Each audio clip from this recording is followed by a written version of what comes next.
And to those who bleed orange and black, It is here. good morning. This is Murph and Marcus. Brian Murphy and Marcus the Waterboy Boucher. Streaming live at twitch.tv/the Sports Leader. Well, life's a funny thing, because yesterday I opened this show saying, we're coming out of the darkness, baby. We got March Madness, we got free agency, we got baseball. 24 hours later, Marcus, at least me personally, I'm back in the darkness. Oh, no. I'm back in the darkness. So I apologize to everybody for bringing you back into the darkness. Hopefully by 10 o'clock we'll be into the light again. Let's go on a journey together, because I got shut down on the freeway today for one of the longer stretches of all time. And I could feel my soul seeping out of my driver's seat. So thank you, Golden Gate Bridge, for shutting us down. Then we get to work. Ready for this? Ready for this? Ready for this? Coffee machine broken. Oh, no. Ready for this? Coffee machine broken. So you had a bad day. And then I pick up my sporting green to see that Dre Greenlaw is no longer a 49er. Back into the darkness, my friend. Yes, Murph. So that's how I'm saying good morning to you. Well, good morning. Glad to be back in the darkness. I feel like Aaron Rodgers checking into a darkness retreat. And I was thinking about this yesterday with your riff and your bit about leaving the darkness and how it also coincided with daylight savings, literally staying lighter longer. And I got to say, I love that 7 o'clock sunset last night. But, dude, my sleep schedule is messed up right now. So you're in the darkness, and too. my clocks are messed up right now. Like 808 KNBR, how long before you change your clocks with daylight savings? I definitely don't do it the day of. Well, I'll go like a week or so with the wrong time. Well, let's get into this, because most of our devices now automatically update, right? Your iPhone updates and your car updates, right? At least I hope so. No, my car does not update. I have to manually change my time in my car. You got to go to El Cerrito Honda. Dude, that's it. You got to go. Shout out the 1%ers who clocks change by themselves. Yeah, so I did. Actually, the funny thing is I got my car Sunday morning. It hadn't changed, and I realized I had to go to settings and hit daylight savings and then change. But let's talk about microwave clocks or oven clocks. Yes, Talk dude. about Those will not be changed for weeks. We will only know we've come far as a society when microwave clocks and oven clocks are satellite operated and advanced. So your microwave and oven clock says 5:02 right now? That's it, man. I'm living in the past. Like driving to work this morning, like I was like squinting my eyes. I'm like, wait, it's not 4 a.m. That's your car? Yeah, I'm like, why am I driving to work this early? I'm like, no, it's actually 5 a.m. So yeah, I'm on a different schedule right now. Everybody's messed up, and it's all because Dre Greenlaw's a Bronco. Yeah, that screws up my sleep schedule also. And because, listen, it was a day of exile yesterday for all the 49ers, but to be honest, all of them, we either certainly knew or had a strong inkling that they were going to leave. For example, Mooney Ward. Everybody knew intellectually that he was going to leave. Still tough to see him go to Indy. He was a very good 49er when he was here. I think we all knew, not a very popular 49er, but a guy who started a lot of games, Aaron Banks, left guard. We all knew that maybe he was kind of on his way out. We were talking Barch, right? Ben Barch, and the upcoming draft, right? So he went to Green Bay. The one that I think you wanted to hang on to, but I was ready to go on, was Talanoa Hufanga. Yeah, the big bad wolf. I could kind of see, they drafted those safeties. They're going to play those safeties. You were hoping they'd keep him. He went to Denver. But the one that was just hanging around for me was Dre Greenlaw. That was the guy, 57. And I was thinking, and we talked to Mayoko, and we talked to Barrows, and we talked to Lombardi, and we talked to everybody, and they're saying, well, they'd like to keep him. They'd like to keep him. They'd like to keep him. Boom, gone to the Denver Broncos. And Schefter last week, in fairness, remember Schefter last week said they're going to lose some players. Yeah. And he named Dre Greenlaw. But to see Dre Greenlaw walk out that door, to me, really, like, yeah, all the other ones, and we haven't even mentioned the longest tenured one, Kyle Juszczyk, who, again, that's the other one I think we'll have to talk about today and get into. But a day of exile, dude. And man, oh man, are we watching a transition or what? Yeah, I'm with you, Murph. And I think most 49er fans are also. Seeing Dre Greenlaw and Kyle Juszczyk walk away from the team kind of hits differently because of how long they've been on the squad, because of everything they've done, because of, the multiple Super Bowl attempts. And we're always talking about that Super Bowl window and how long it's going to stay open. But sometimes you got to close it to make room for other players, like a Brock Purdy. And that's what we're seeing here, the ramifications of not only the Brock Purdy contract, also the Brandon Ayuk contract from last year, that maybe there's a little bit of buyer's remorse, but we're seeing that the 49ers are being a little bit more cruel and calculated this year when it comes to paying guys that have already gave him a return on their investment instead of investing more. And that's why I think when you look at last year's draft class, you could read the tea leaves. Drafted Mustafa a year after you brought in Jair Brown. Told you everything you knew about the future of a Talanoa Hufanga. I even think bringing in a Ricky Pearsall and an Isaac Garendo kind of tipped their hand about the future of a Deebo Samuel. Dominic Pooney was kind of a tipping of a hand of an Aaron Banks. And the list goes on and on and on. Even Renardo Green. Yeah. And then signing Diamador Lenore midway through the season told you that the writing was on the wall also for Charvarius Ward. So it seemed like the 49ers have already kind of had a backup plan in place. But there's no backup plan for Dre Greenlaw. No. And we saw that last year. Yeah. And we saw how much the defense struggled last year with Dre Greenlaw, even with Devondre Campbell out there checking out of games. But it's different with Dre Greenlaw because of what he brings on the field and off the field, and then the presence in the locker room and just the overall tone-setting nature that he played with. Here's a stat for you. With Dre Greenlaw and Kyle Juszczyk's departure, the only members of the team left over and Deebo Samuel's departure, the only members of the team left from the 2019 Super Bowl run, which was a Super Bowl 54. I lose track of these things. Yeah, Miami, pre-COVID, like weeks before COVID. You ready? It's Fred Warner, George Kittle, and wait, I wrote it down wrong. Fred Warner, George Kittle, Mitch Wishnowsky. That's it. No, there's one other one. I screwed it up. I wrote Dre Greenlaw. See this? I told you guys I'm having a bad day. Yeah, Murph. It's the third one. Come on. Anyway, we'll get it right. But anyway, the point is, Deebo, Juszczyk, and Dre were three of the longest-standing guys on the team. And Kyle Juszczyk was literally the longest tenured 49er. He was part of that 2017 free agent haul. That goes back to Marquise Goodwin and Brian Hoyer. Damn. You guys remember those days? Yeah. They all stood up there with their they all wore these red Niner golf shirts. They're all standing up there.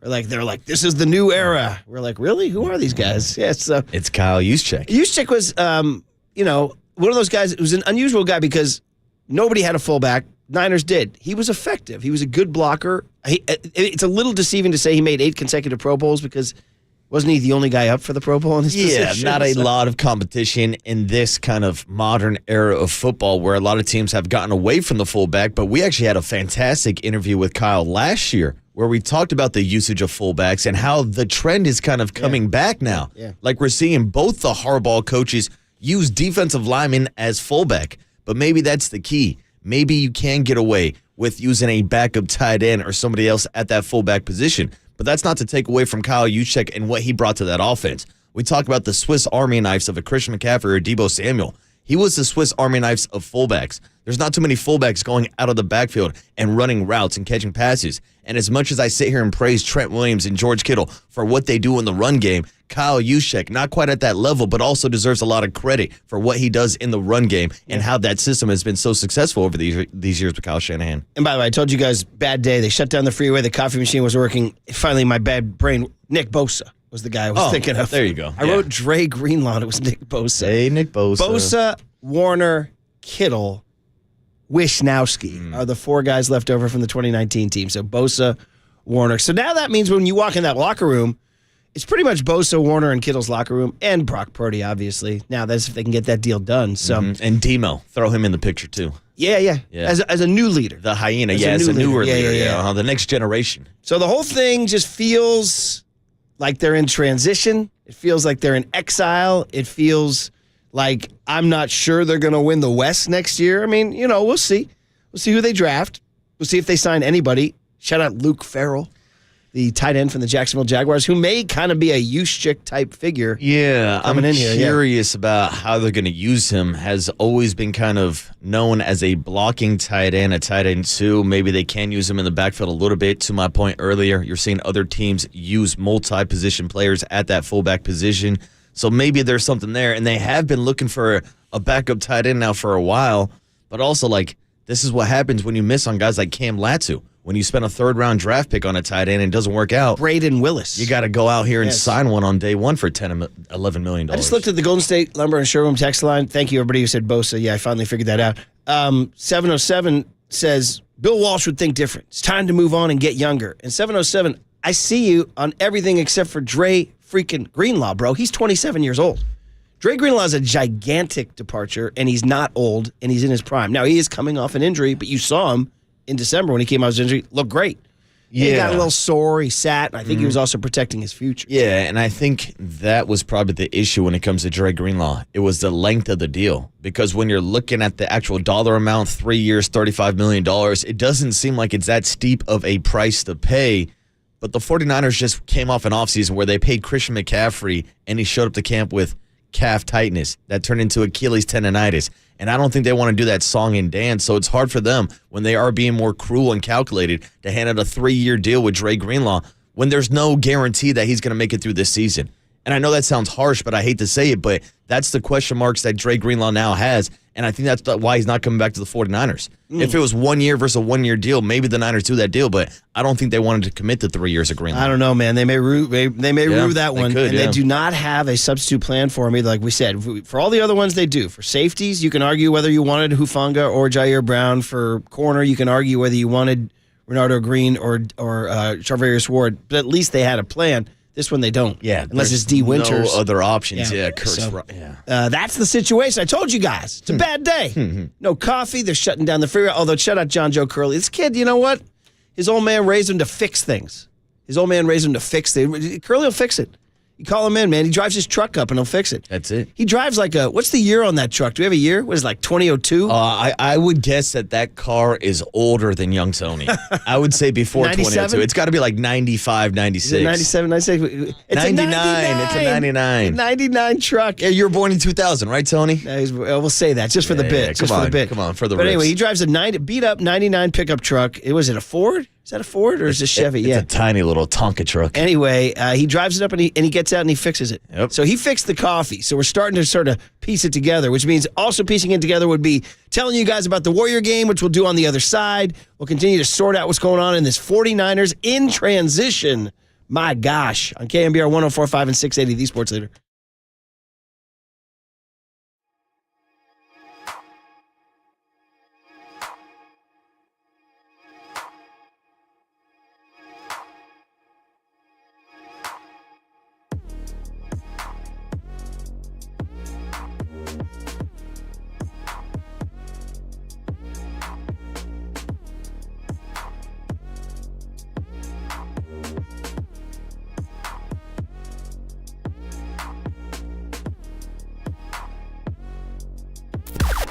Now, from the O'Donnell Financial Group Sports Desk. Learn more at odfigroup.com. O'Donnell Financial Group, because planning is a process, not a product.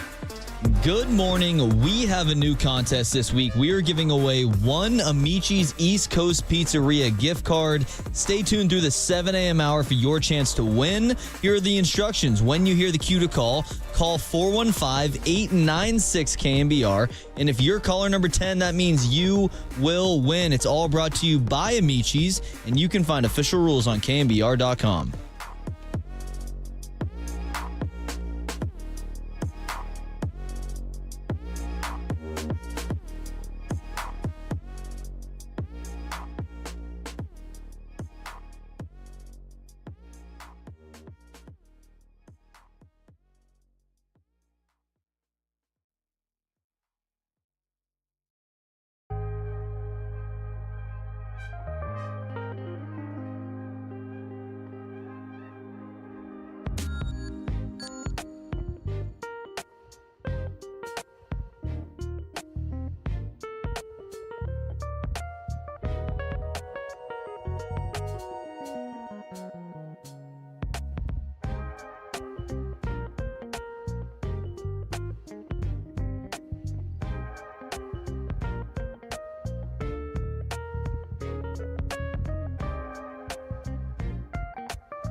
And now it's time for the Protect Your Assets Business and Technology Report with me, David Hollander.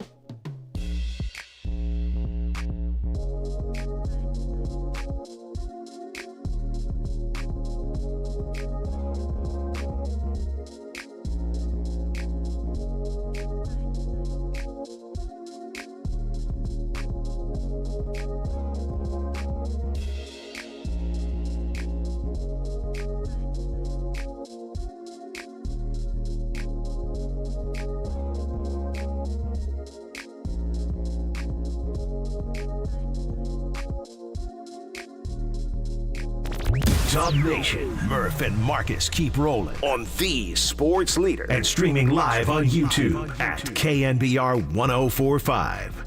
GP2's had a 3-fest. And Gary is 4-5. The Draymond Express pulling in. GP2! He's one off his career high. He did it as a Laker. He'd love to do it in the Bay. GP2 has a new career high. 26 for Gary. What's the chemistry like now with Jimmy? Big vibes, big coffee vibes, candle vibes, just good vibes. Like Erykah Badu, Lauryn Hill, Jill Scott type of vibes. It's good. Golden vibes. Man, the quote of the year from Gary Payton. Not describing Niner free agency, describing the Warriors a week or two ago, and it continued through last night. Young Tone, of the Erykah Badu, Jill Scott, and who was the third one he mentioned? Lauryn Hill. Lauryn Hill. Who we getting here, buddy? This is Don't You Know, Didn't You Know, I should say, Erykah Badu. Well, the Badu vibes. Big coffee vibes. I Big like that vibes. too. Coffee, candle, Badu, and GP2. Golden vibes. That was fun last night. You were out there. I was. And there were golden vibes at Chase Center. I mean, Jimmy Butler is not the only one feeling the good vibes, or should I say bringing the good vibes. Chase Center is a different place. Is it? Post Jimmy Butler I trade. have tickets for this Saturday's Knicks game. Dude, I'm telling you, some of these games earlier on this season, especially when Steph Curry was not on the court, the non-Steph Curry minutes were sleepy. Like I mentioned one time I went to a game and someone was taking a nap like during the third quarter. A guy fell asleep. That's how boring the Warriors were earlier this season. New spin on the name Sleepy Floyd. Yeah, exactly. Yes, Sleepy Floyd is not Steph Curry, is not Jimmy Butler. And yeah, man, it seems like there's been a different vibe, a different energy that we've been talking about with weeks. And it continues to result in winning games for the Warriors. Yeah, well, we'll call it in just a second. But first, I have a more important thing to bring up. And I was asked by Rory the Greek, who outfaded you yesterday on the big. Shout out to the Greek. Well, it was a bold statement by you. Yeah, you know. said Steph was going to get 7 threes to get to 4,000. And it was Rory the Greek, who's got a burgeoning gambling problem at age 13 because of this app called Stadium Live. Damn you, Stadium Live. But it has increased his ball knowledge tremendously. The kid knows ball. Tremendously. All he sees is green. so much green. But yeah, he's giving me stats on the freaking Hornets and things. I'm like, bro, you got to chill out. But anyway, point is that he asked me, he goes, Dad, what is the Portland Trailblazers logo on that uniform? And I said, well, that's the Portland Trailblazer logo. And he said, yeah, but what is it? And I said, well, they've had it forever. And he said, yeah, but what is it? And I said, you know what? I don't know. It's a great question. And then I said, maybe it's a P. And he goes, no. So you know what I did? Is it a T and a B? You know what I did? I had to look up last night and if you type in what is the Portland Trailblazers, Google finishes the sentence because people have asked this question. Are you guys ready for this? The Portland Trailblazers' iconic pinwheel logo was designed by Frank Glickman. That's right, Glickman. In 1970. It's a pinwheel as an abstract representation of basketball. There are 5 lines on either side of the center representing the 5 players from each team coming together to play fast-paced motion basketball. Bro, did you ever know that? Bro, I did not know that until last night. I've never even thought about the Portland Trailblazers logo until this morning, I think. Look at it. That's because I'm holding up the box score. Now here. I see it. Yeah. Yeah, the 5 lines. Anyway. Abstract art. Anyway, that was the That was the weird corollary to our game last night. Me having to hem and haw. I tried to kick the can down the road. I'm like, yeah, it's their logo.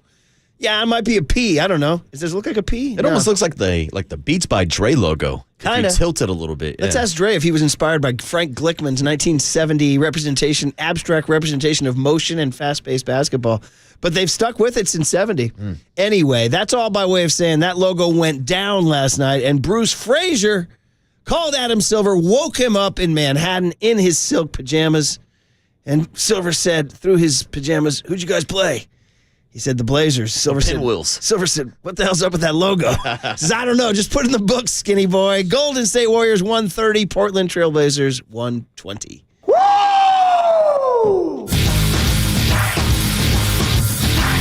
Beautiful basketball. Beautiful basketball. That is buttery. It's lovely. Yes, sir. Lindy Waters III? That's crazy. Oh, wow, Steph Curry. I only want to be with you. Golden vibes. Very entertaining. That was quite a show. Oh, I want to dance with Steph Curry. There it is. Ooh. That is hitting loud and proud right there. That was from 80s Friday, which, by the way, will not happen this Friday because it's a 90s Friday this Friday. Our last 90s Friday before we inch closer to Reggae Friday in baseball season. So, anyway, if you guys need to know, we just played the sounds coming back. Gary Payton scored a career-high 26 points, and he, too, has been unlocked by the Jimmy Butler arrival.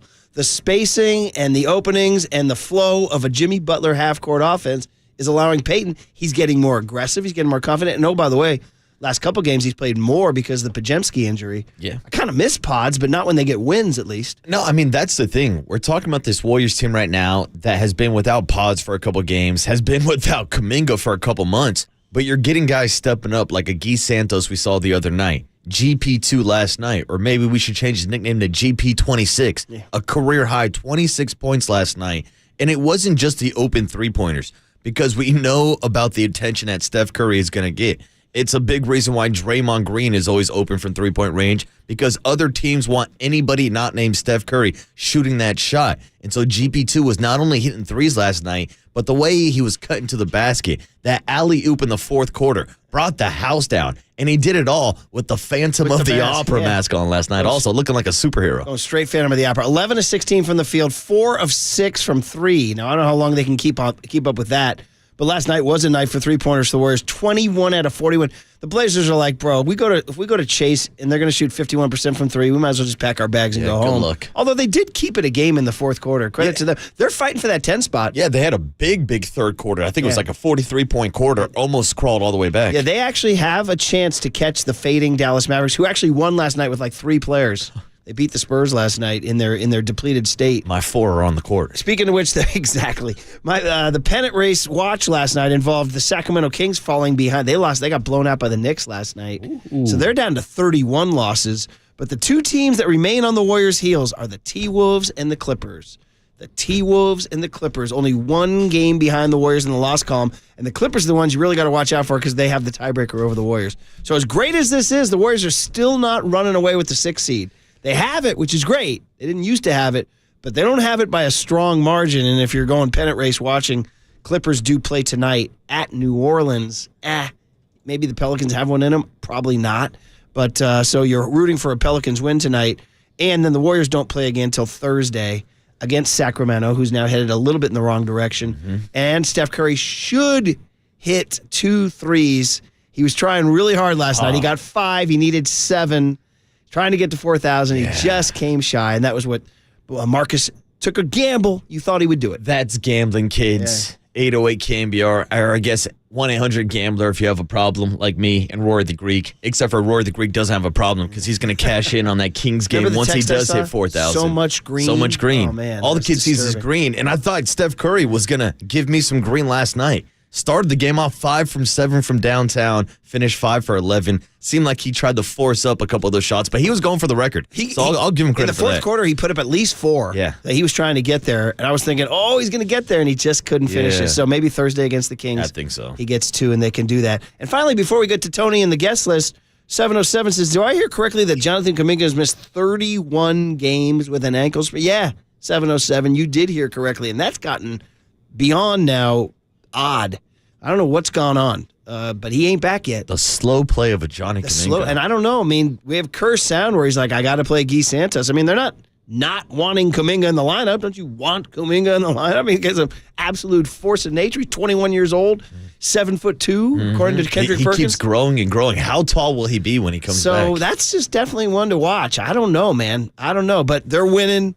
Hopefully he adds in and doesn't disrupt the chemistry. All right, guest list on a Tuesday, March 11, 3/11/25, which started badly with a long shutdown on 101 and a broken coffee machine, but we'll try to make it better. Young Tony, good morning.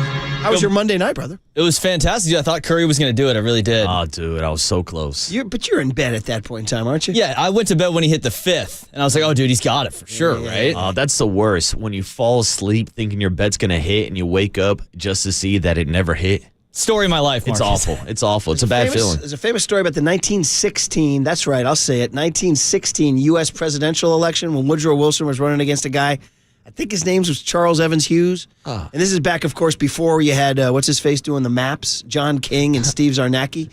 And so the word was by telegram or by horse that he had won the presidential election. But then, like, California came in overnight and went for, like, Woodrow Wilson. So some reporter went to the guy's door and knocked on his door in the morning. And the butler answered and said, the president-elect is sleeping right now.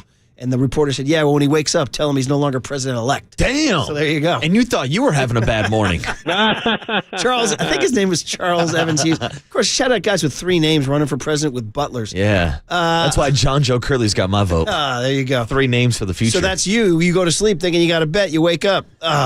Sorry, kid. Tear up those parlays. Yeah, All right, what do we got, buddy? All right, coming up early in the show, we will talk to David Lombardi, get the recap on all the 49ers news from yesterday. 6:50 this morning. Mike Krukow at 7:30. Big Hit is going to be at 7:50. Cooler Content 8:30. Marcus Thompson, talk a little Warriors basketball, speaking of the Dubs at 9:15. And then, gentlemen, KNBR and Mike Huller have a major announcement at 9:50 this morning. Major announcement. What a tease. That's a hell of a tease. I'm interested. I might stick around till 9:50. I might. All right, guys. Okay, well, listen, that was fun talking about the Warriors for a segment, but back to the exile in 49er land, led by Big Play Dre out the door. We'll talk about it next on The Sports Leader.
faithful Murph and Marcus keep your morning moving. Streaming live at twitch.tv/the sports leader.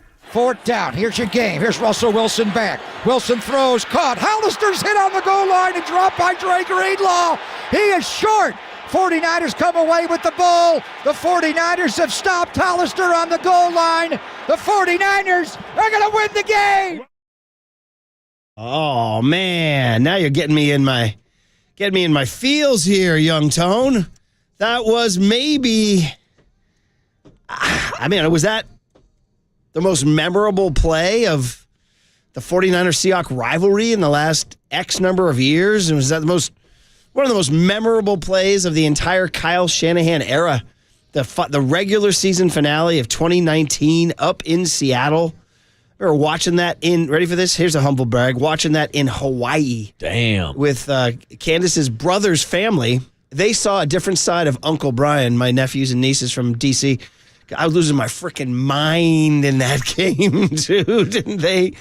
Down to the last play. And he stuffs him at the goal line, jumping up and down in the freaking sand of Hawaii. Yeah, I'm glad to hear that you have better 49ers Seahawk memories than Geno Smith putting the 49ers to sleep in your time in Hawaii. That's what I'm saying. Your Hawaii connection to 49ers Seahawk rivalry history. Dre up, Geno down. Forever Raider. That is Geno life. Smith, yeah. December 29, 2019, shortly before the whole world went into turmoil 3 months later. I saw that yesterday was the 5-year anniversary of the Rudy Gobert.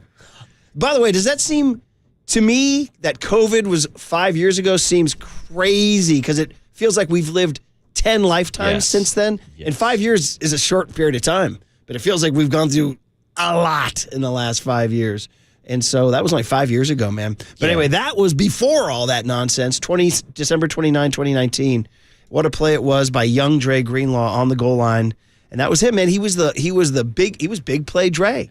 And we talked last year, Marcus, how many times did we talk about how this defense was missing him last year? I mean, constantly. Hell, not just last year. We talked about what happened in Super Bowl 58 when he left the game and how the Kansas City Chiefs and Travis Kelce started picking apart the 49er defense as soon as he went down with that Achilles injury. Yeah. That's how big of an impact Dre Greenlaw has had on this defense. Honestly, so guys, the replacement plan, somebody wrote in Curtis Robinson, D. Winter. I'm like, it ain't there right now. So, I'm surprised. 3 years, $35 million.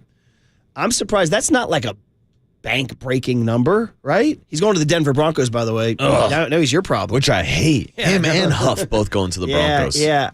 Dre, to me, is a far more impactful player than Huff, but the fact that that number didn't seem crushingly high, I wonder, is the Purdy thing that debilitating that they're negotiating? We could ask David Lombardi in just a little bit. We'll talk to him in the next segment. Yeah, that's the thing. I heard Matt Mayoko on with the afternoon show yesterday, and he's talking about how the 49ers do have money. They have over $30 million in cap space. Now, of course, they want to save a lot of that for Brock Purdy, but we're out here talking about possibly bringing in a Joey Bosa, maybe bringing in a veteran wide receiver, so they do have some money to spend. So I don't know if it's more about the dollar amount with Dre Greenlaw or about the length of contract. Because I don't think there's a team that has better medical kind of history and knowledge about Dre Greenlaw and with the Achilles and how he came back last year, did have to end the season after coming back and having a great debut and having a great impact on the team. But I think the 49ers are a little worried about the future of him long-term with his health. That would be my only explanation of why they wouldn't give him this type of contract. Give me the X-ray. I'll sign off on it. Yeah. I need Dre Greenlaw in my life. He's one of my favorite 49ers the last several years. So that is brutal news, man. And so we'll talk to Lombardi about the cost and all that. And so listen, just to catch everybody up, here's the deal. Here's the Exile.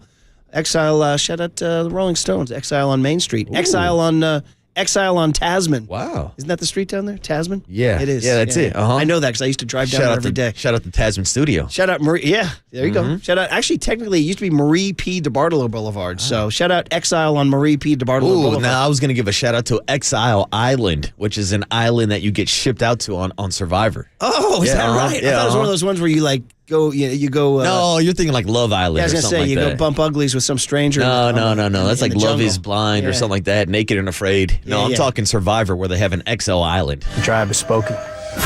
Exile on Exile on Tasman. Aaron Banks, guard, is a Green Bay Packer. That one I'm all right with. Yeah? Because who's going to be your left guard? Barch or but Traffic? I just don't understand how the Green Bay Packers saw Aaron Banks' film from last year and said, I want to give that guy a 4-year, $77 million contract. Bro got paid. Like, Aaron Banks got cashed out between him and Jalen Moore, who I know we're going to mention also.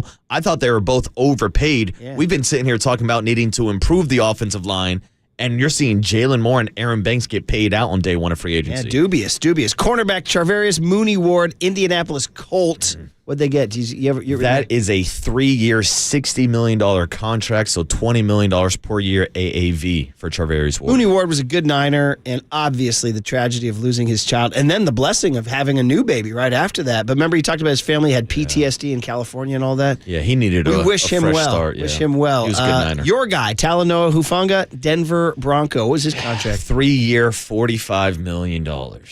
So he got paid. He got more than Dre Greenlaw. Yeah.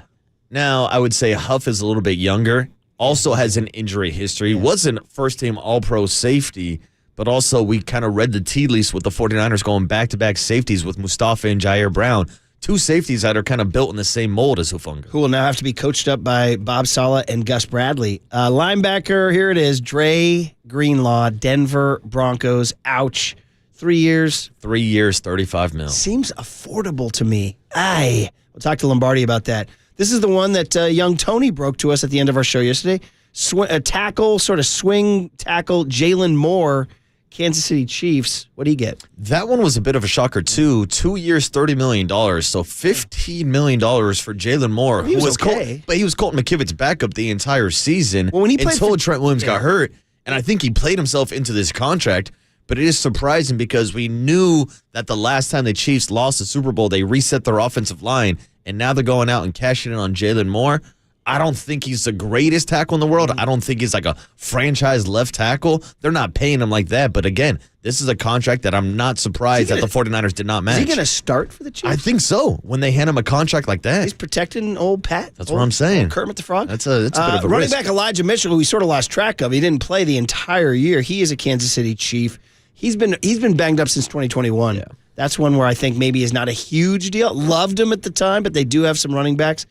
Quarterback Josh Dobbs, who thought he should have been the backup all year, is going to the New England Patriots. What do you get? 1 year, 8? Is that right? Yeah, 1 year for $8 million. We can pause right there before we get to the last name. Did you see the name that the Niners were reportedly talking to? We're going to eat some W's, Murph. Jameis Winston? Bro, that could be a game changer in terms of our lives, in terms of media. Just for the content. Oh, my gosh. Jameis in California? Jameis in the Bay? Jameis at Warriors games? Jameis at Giants games? Jameis just doing Jameis things in Santa Clara? Jameis on the streets. Jameis on Santana Row? Jameis on Drop Zone at Great America. Oh, my gosh. I'll take him anywhere. It's not official yet, but it was rumored that they were talking. And then, of course, the biggest one, the longest tenured Niner, fullback Kyle Juszczyk. No team yet. He was simply released. And, of course, I'm not including Debo. That was last week. Kyle Juszczyk released on a cost-cutting move. You saw the George Kittle tweet. Yeah. Heartbreak and a box of juice. Heartbroken over juice. And the crowd that says juice every time he touches it. And he was a solid Niner. And really, if you were a social media person and you followed Instagram, they kind of repped like the social vibe of the Niners. The Kittle, McCaffrey, Juszczyk, like wives posts. Yeah.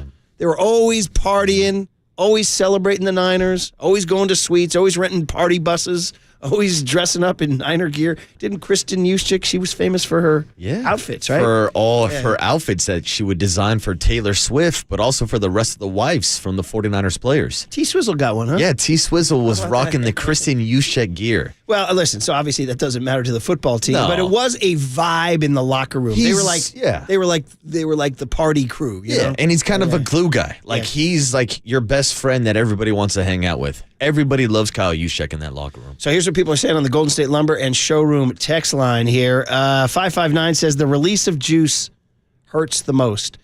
That's interesting. For me, it's the loss of Dre Greenlaw. No disrespect to Juice. Juice would be second on that list. But to me, Dre Greenlaw was as critical as anybody to that team's success. 707 says Dre Greenlaw wants to be a number one linebacker and not live in Fred Warner's shadow. I think that's why he took that affordable contract with Denver. I don't know. I've seen that written a couple times now. Yeah, maybe. I don't know, maybe, sometimes Marcus, when you're gonna step out and go get your own show? I'm waiting for the Marcus Boucher show to take over. 7-2-0.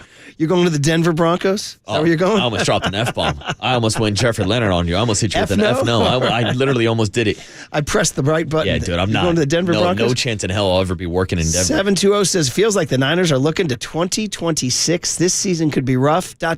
even with a last place schedule. 214 says, everyone you listed is being overpaid. I think the Niners were smart to sit back. There's a positive spin right there.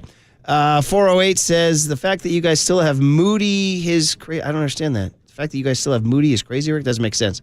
And, okay. Random picks. 415 says, and you guys haven't mentioned that the Niners just signed Richie Grant from the Falcons on a 1-year deal. You saw that, Marcus, during the break, right? Mm-hmm. Now, we boned up on Richie Grant. He's a safety from the Atlanta Falcons, a former second-round pick out of Central Florida, who in 2023 started 15 games as a safety, made 1 pick. Last year, he played in 17 games, only made 1 start. Sounds to me like a secondary depth move, maybe special teams. Yeah, and we know that the 49ers need help, not only depth-wise, but also in special teams. And that's why I think when you look at a guy like Luke Farrell, who's going to come in next year as your tight end too, I think maybe he makes an impact on special teams also. Yeah, right, maybe. Yeah, he actually played a lot of special teams. I'm not seeing that much with Richie there. So who knows? Probably secondary depth there because you're going to need some after losing Hufanga, right? Mm-hmm. So there you go. All right, guys. Well, we'll continue to talk about it. We should also tell you guys we're giving away that Amici's East Coast Pizzeria gift card. You know me and Amici's. I told you we had a big old feast Sunday night with the kids, and we all loved it. Stay tuned through the 7 a.m. hour for your chance to win an Amici's gift card. But right now, David Lombardi will explain what it's like to cover this team for a living, pretty much follow their every move, and then see what happened yesterday. Some explanations are coming our way with David Lombardi, the SF Standard, next on KNBR 104.5 and 680, the Sports Leader.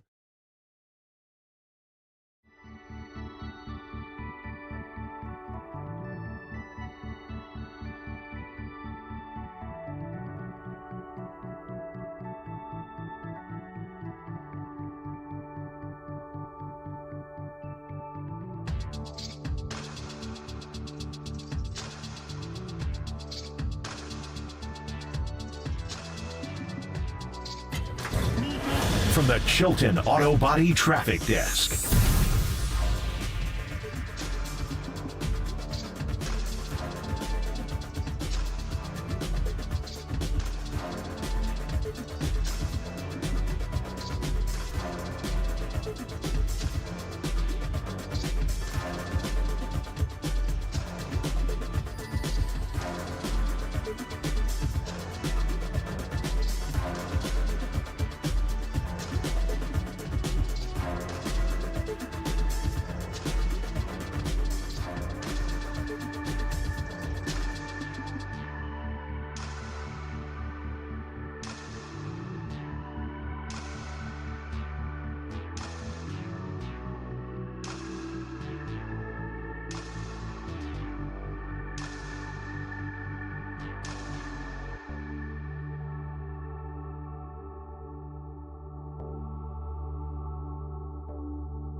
time for KNBR's Opening Bell Report. Sponsored by Protect Your Assets with David Hollander. Concerned inflation will ruin your dream retirement? Learn more. Listen to David's show every Saturday morning or call 1-866-PROTECT.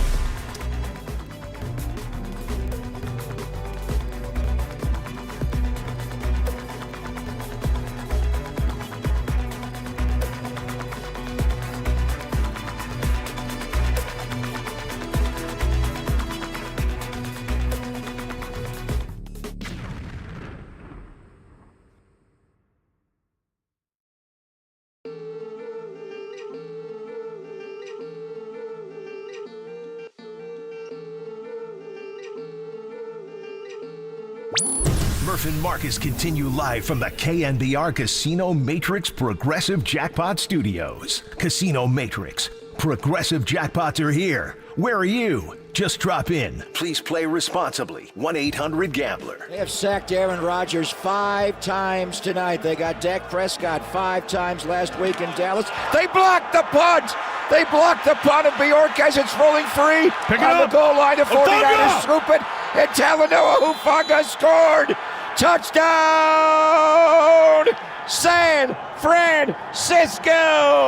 They blocked the punt. Oh, man. Greg Papa battling that freezing cold Green Bay with a bad throat, but he got it. Talanoa Hufanga, last rejoin was the Dre Greenlaw stop, December 29, 2019, up in Seattle. So these great plays by great Niners who are no longer Niners. Stuff we're going to talk about with David Lombardi of the San Francisco Standard. I'm reading his excellent piece at sfstandard.com in which he uses the phrases, a ruthless efficiency reset. He also said it will not be remembered as a cheerful day in Niner history. And I know, David, you don't write the headlines, but it did say inside the 49ers' ruthless start to free agency. So we will try not to be ruthless with you, buddies. Just say good morning. Welcome to Murph and Marcus. How you doing, man? Hey, morning, David. Good. I wrote that headline. I took over everything yesterday. That was a big one. I made sure that I had control over the headline. I thought that was the one that fit. I'm not good at writing headlines. My editor's usually better, but I thought sometimes you find just the right words to fit the limited space that you have in the headline. So it's the one that I went with. Yeah, well, ruthless is the word. Let's start there and describe it for us and the listeners and the readers out there about what does ruthless mean? Where did it come from? Where did it originate in the building? And how do you think it's playing out for the team? Well, I'm sitting here, I'm reading this Bill Walsh book. It's called The Genius, and it's crazy because I got through the part where they cut Freddie Solomon. They obviously brought in Jerry Rice. Solomon lasted a year into Jerry's tenure. But, one of the big things about Bill back in the day was that he would move on from players a year too early rather than a year too late. And it was ruthless for the 49ers in their dynastic years. And I think that any successful NFL team that's able to string together success over a longer period of time, especially now in the salary cap era, but this goes back to the Niners, and Walsh was the coach before the salary cap. You're not going to be able to just spend and spend and spend into oblivion. I think that the best way to succeed in a young man's sport is through the NFL draft, just the way that the league is set up. So there is this temptation to go out there and pay, even if you are willing to pay, though. I don't think that it's the best way to maintain a fast, healthy, and powerful roster. And last year, the 49ers were number 29 in run defense.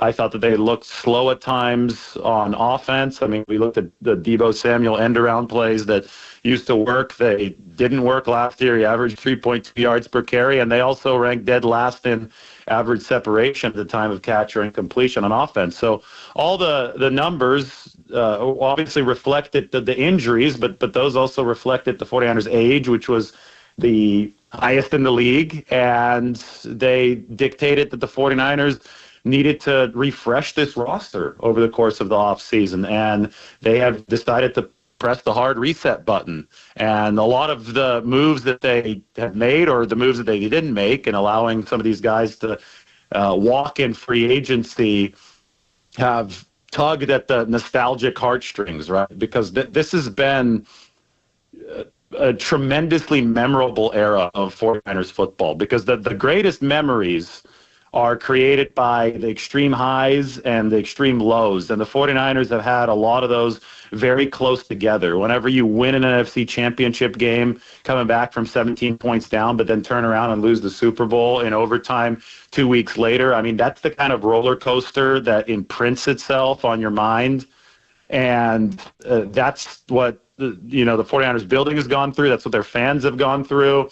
And that's what made yesterday so rough for the 49ers. Even if it's necessary, even if you go back to the Walshian technique of letting go of players a year too early than a year too late and not overpaying for guys and trying to dip into the NFL draft to make sure that the roster stays lean and mean and fast and hungry, even if that all makes sense, it doesn't disassociate the feelings of what happened yesterday with Kyle Juszczyk, Dre Greenlaw, Talanoa Hufanga, who played the highlights there, leaving. That doesn't make those go away, and that's why it's so difficult. Because the 49ers right now, they're in this state of limbo, right? They're stripping a lot of this down to the studs, but they haven't really begun rebuilding yet. That's what today is for, and that's what the rest of this offseason is going to be for. But it's going to take a little while for fans to get over the sting of Monday.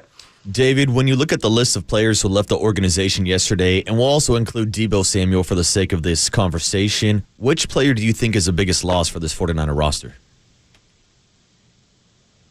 Well, I think that you go through the guys who we learned will no longer be around for sure yesterday, and you say most of these were actually predicted, anticipated.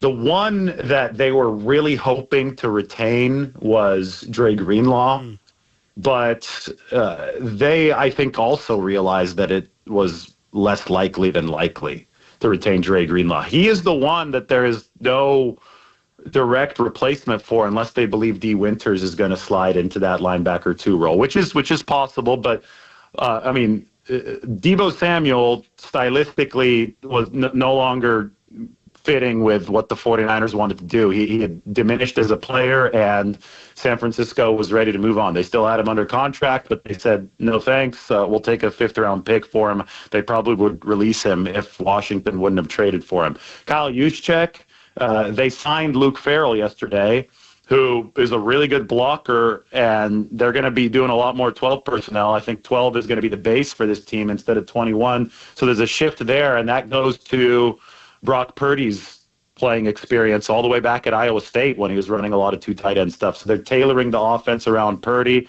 by bringing in a tight end who can do a lot of what Juszczyk does, but he'll be doing it from a tight end's perspective instead of a fullback's perspective. Charvarius Ward, the replacement's already in the building. 2nd-round pick last year in Renardo Green. Talanoa Hufanga, replacement's already in the building. 4th-round pick last year, Malik Mustafa. Aaron Banks, replacements already in the building.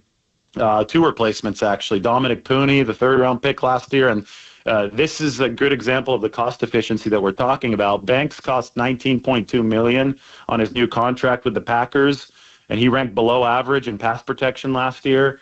Ben Barch, who over just 2 games, it obviously wasn't as big of a sample, but he scored significantly better than Banks. I think he looked better than Banks on the field in run blocking as well. He's only making about $1.1 million this year. So that's a no-brainer for the 49ers. If the Packers are willing to play 19-plus for a guy who the 49ers believe they can replace with a guy making basically the league minimum, they're going to take that trade. David Lombardi, the San Francisco Standard, is the voice you're hearing. Everybody should go check it out. It's a really good story, David. You really put everything into perspective and kind of the comprehensive overview of what they could and couldn't do and what they're trying to do and all that. And it leads to one of the facets you brought up, and that is we're getting a little wonky here, and that's talking formations. And people talk personnel. If they love their Larry Krueger, David Lombardi personnel, you got 21 personnel, 2 running backs, 1 tight end, versus 12 personnel, 1 running back, 2 tight ends. And it sounds like you're saying the Niners are making a shift. I think it's a shift that they felt they needed to make based on struggles in 2024. It wasn't pretty. They were number 20 in 1st down run efficiency, so that's what typically is coming out of your base package, right? Especially if you're running 21, if you've got 2 backs and the fullback back there. I understand that they didn't have Christian McCaffrey and Jordan Mason for huge chunks of the season. That obviously impacted that number.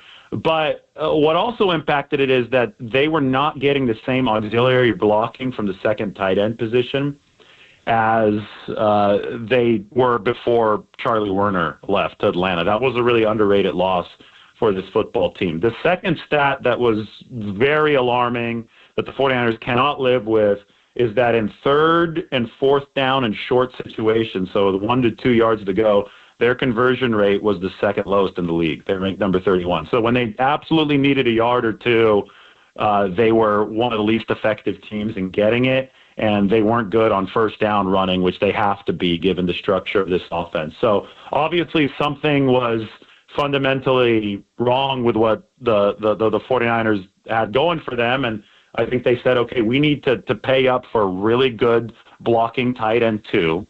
And so then they found Luke Farrell. Then they looked at his skill set, and you see a lot of what he does because the 49ers have such adaptable pieces like Kyle Juszczyk, where he's lining up at tight end and he's lining up at H-back, fullback, sometimes at wideout. But a lot of what Farrell was doing from a blocking perspective was executing those difficult cross blocks that Kyle Juszczyk can also execute. So they looked at this and they said, okay, Brock Purdy has this seam-throwing skill set that he really ate with in college at Iowa State. Why don't we move this from a fullback 21-oriented offense to a two tight end 12-oriented offense where we could still execute a lot of the same run blocks as before, but this time execute them more effectively because the tight end 2 is stronger than the tight end 2 this past season. So that's really behind their thinking. It's tailoring potential pass offense around Brock Purdy, but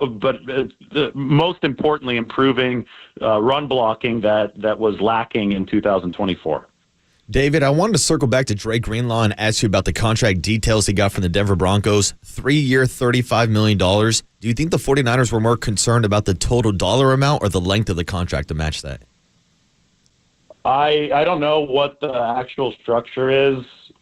Typically, length doesn't hurt NFL teams because, especially in deals like this, there might be some guaranteed money beyond year one, but a lot of these deals have guaranteed money in year one, and then those essentially are team options beyond that. I'll have to see the contract to see exactly where the guarantees are. I think it was just the total money. I'm sure there's quite a bit coming in through a signing bonus in year one, and Greenlaw was a really tricky proposition. He looked better than anybody I've ever seen coming off an Achilles injury, especially that close to it, but he only managed 35 snaps, I think 31 against the Rams, and then he couldn't go in the second half, and then he only managed 4 the very next game, and I saw him walking from the press conference to the locker room after the game against the Rams, and he was slow.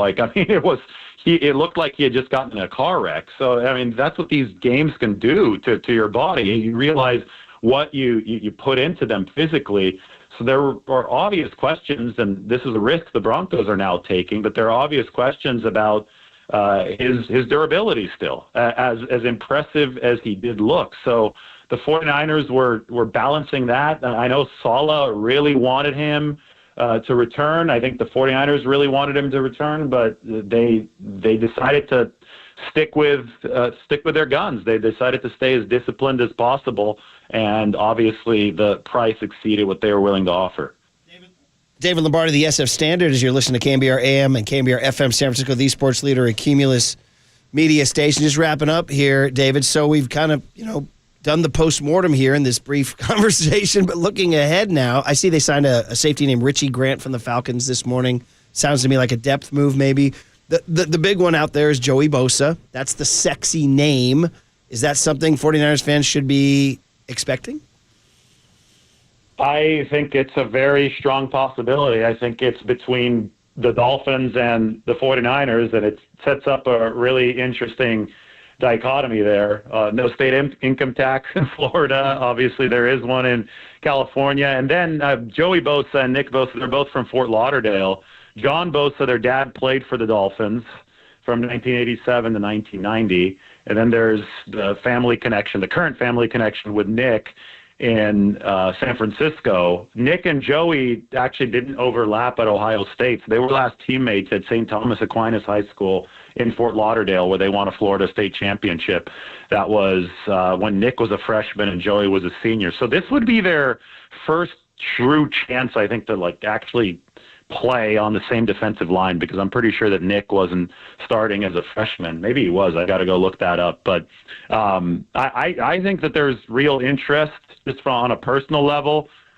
Joey is up to, I think, $140 million in career earnings, and that I think definitely factors in here. If in 2020 when he re-signed with the Chargers, that he was still in his prime and he was still at a position where he wanted to maximize his career. He wasn't about to go take a discount to go play with his brother, but I think it makes a whole lot more financial sense now, and we'll see if that gets to the finish line. One thing I will say is that when I talk about the 49ers run defense sinking to number 29 last year, adding Joey Bosa could really help that, because even if the pass rushing juice isn't what it used to be, he sets a really nice edge against the run. And I think on a rotational basis, you paired him with Leonard Floyd opposite Nick Bosa, the 49ers could find a really, really nice, mix and match there, because Leonard Floyd's a better pass rusher than he is a run defender.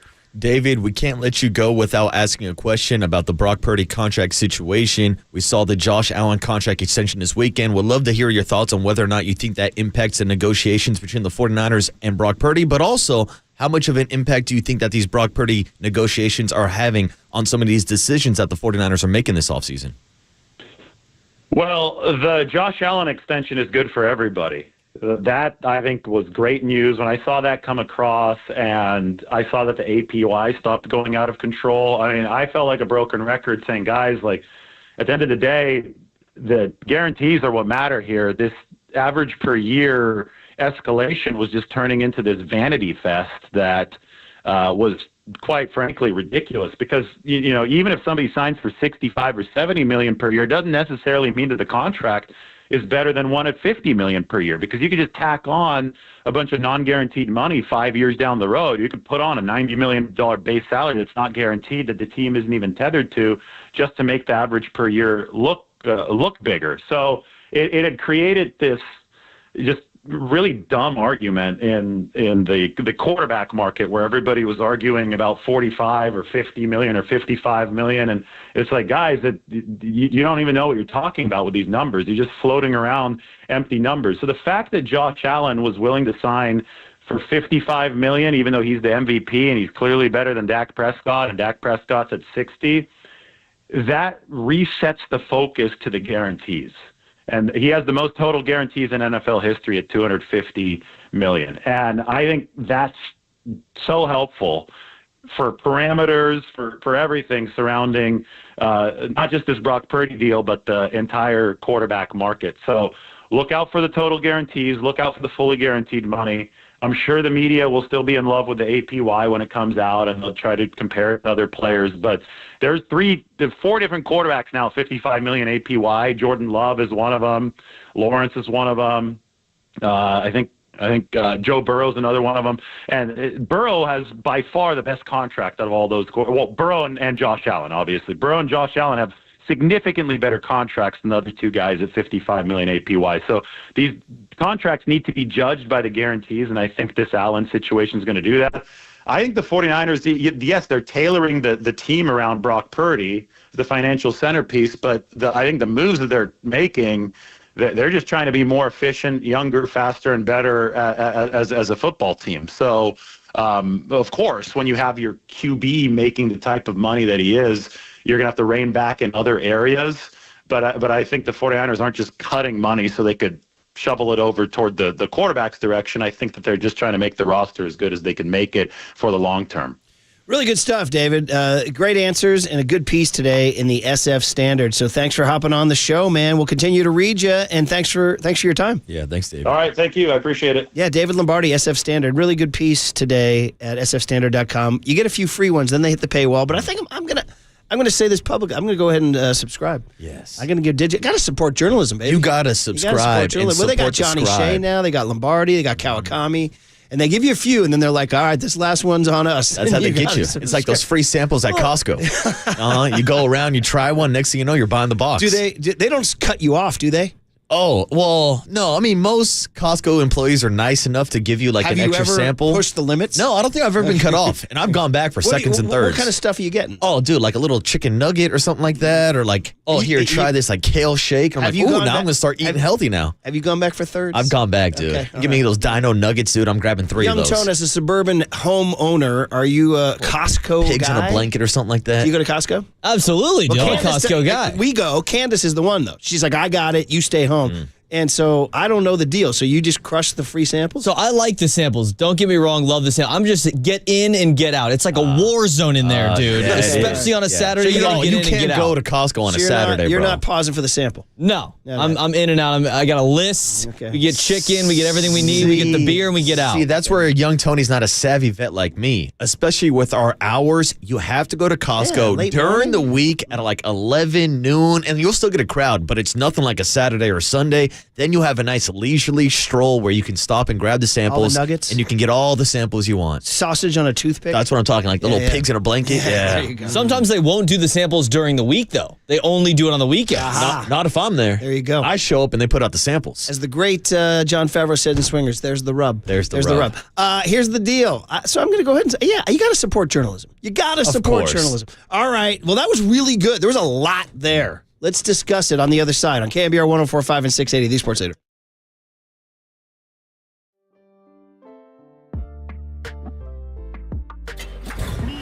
From the Chilton Auto Body Traffic Desk.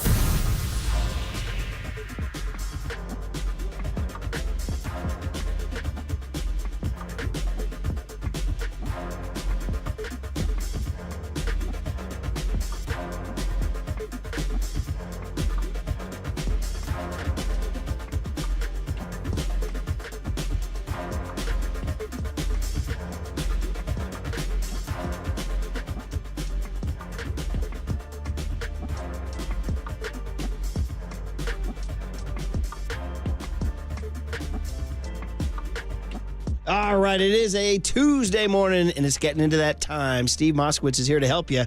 He's my tax attorney. Steve, you want to talk to me about what to do if you didn't get your ERC check? Call us. There's so many people that are waiting, and because there's a super glut of paper returns just sitting there. But there's 3 different ways to hurry them up. And that's what we want to do for you. And also, a lot of people are concerned that President Trump, is he going to cut ERC with his cutting of $2 trillion of federal spending? Who knows? But why take that chance? The bottom line is we want to hurry him up. We'll talk to you about it. Or what if you were denied? What if the IRS says you don't qualify? The IRS is being sued right now, claiming that a lot of people are just being denied and they don't even know if they're qualified or not. We have to appeal those, or you're being audited. The bottom line is, if you're waiting and you haven't received your checks, we want to hurry them up. If you were denied, we want to get you everything to which you're entitled. If you're being audited, we want to represent you. Bottom line, anything to do with ERC, we want to go ahead and take care of you. The only thing you have to do is call and say, hey, Steve, I want my money. Yep, give him a call. That's tax attorney Steve Moskowitz. He's my tax attorney. He should be your tax attorney. Give him a call at 888-TAX-DEAL, 888-TAX-DEAL, or go online to moskowitzllp.com.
And now it's time for the Protect Your Assets Business and Technology Report with me, David Hollander.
Faithful Murph and Marcus keep your morning moving. Streaming live at twitch.tv/thesportsleader. All right, what are we doing? We talking about free samples of Costco. By the way, 925. No, I didn't say I've never been. I've been many times. I said, but the regular trips are for Candace. Come on, 925. What am I? Some sort of non-American? What American hasn't been to Costco? I mean, it's kind of a rite of passage. Like, we're talking bar mitzvahs, quinceañeras, going to Costco. That's when I became a man. Yeah, okay. When I bought my first chicken bake by myself. And for races, Murph, she doesn't let you go to Costco because she's going to be spending a lot of money there, and she doesn't want you to know. Yeah, believe me. Costco will charge you, but it's great value. I like what Tony said. Get the chicken and the beer. That's it. Oh, dude, the rotisserie chicken may be one of the best deals in America, and you could put that right next to the $1.50 hot dog that's going to be $1.50 to the day Costco goes out of business. Man, why isn't Costco sponsoring KNBR? That's what I want to know. Well, you know who is? Amici's, and we're giving away pizza. Pizza for you and wings.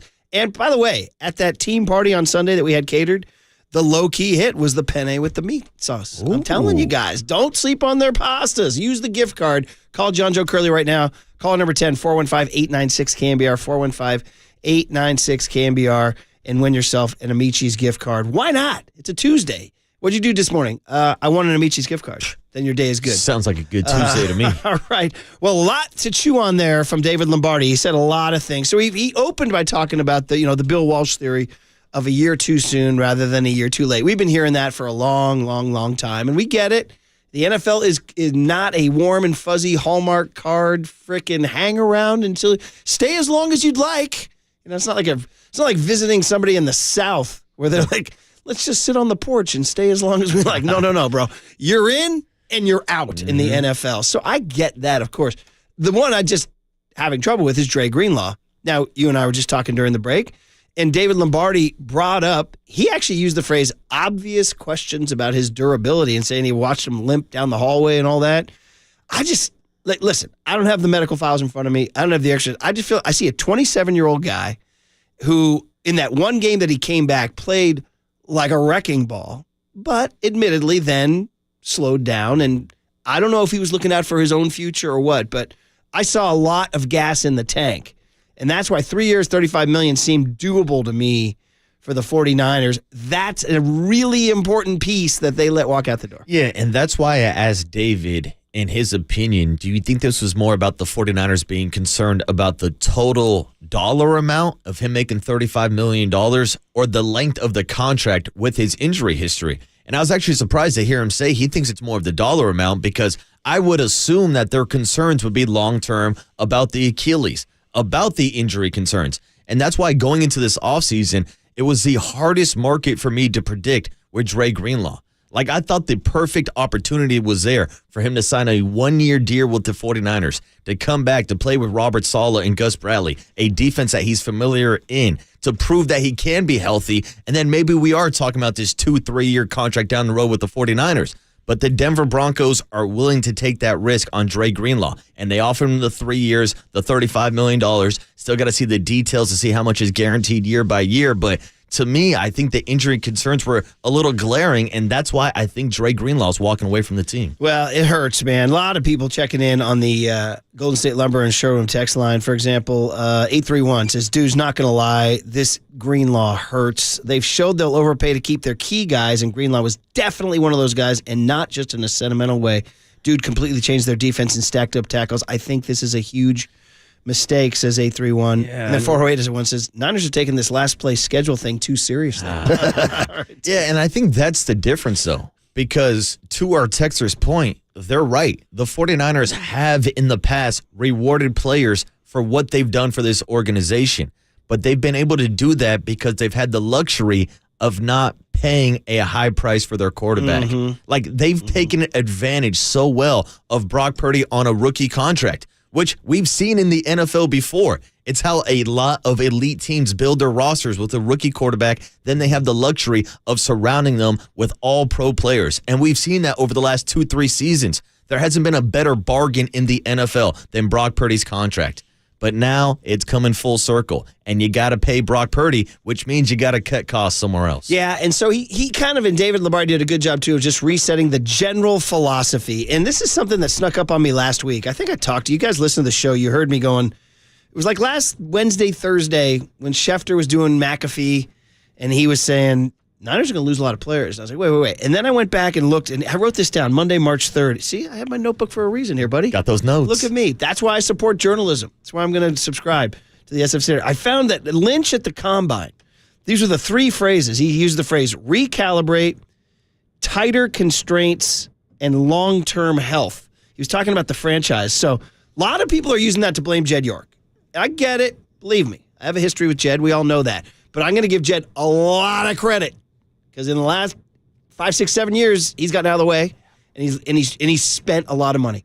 I got to give him a lot of credit. I mean, the Giants, the famous headline, Giants cutting payroll, not amazingly great news. The Niners have been spending cash like crazy, and they made their run. Now they have to, as you keep saying, they have to pay their quarterback, so they have to readjust everything, and that is to go, okay, we got to get rid of Debo. He's getting older and slower. We got to let Hufanga go. We got 2 young safeties. We got to let Mooney Ward go. We got a cornerback there to replace him. We got to let Kyle Juszczyk go. Quite frankly, we're going to make a little shift in 21 to 12 personnel. All those things make sense. It's just only the Greenlaw one. But I'm going to say this, I don't think Jed is here. I'm not blaming Jed yet because he's trying to clear out to pay Brock Purdy $55 million a year or whatever he's going to get. And so the smart thing to do now is to go young. And as Lombardi points out, by doing this, and this is I'm just giving you the Niners viewpoint. You guys can agree or disagree. They're cheaper, they're healthier, they're faster.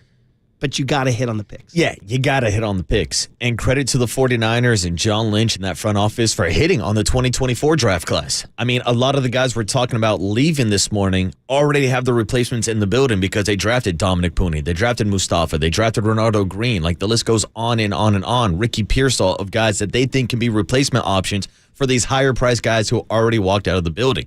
But circling back to Jed York and the York family putting up the cash for this organization, it's a comp I've used before.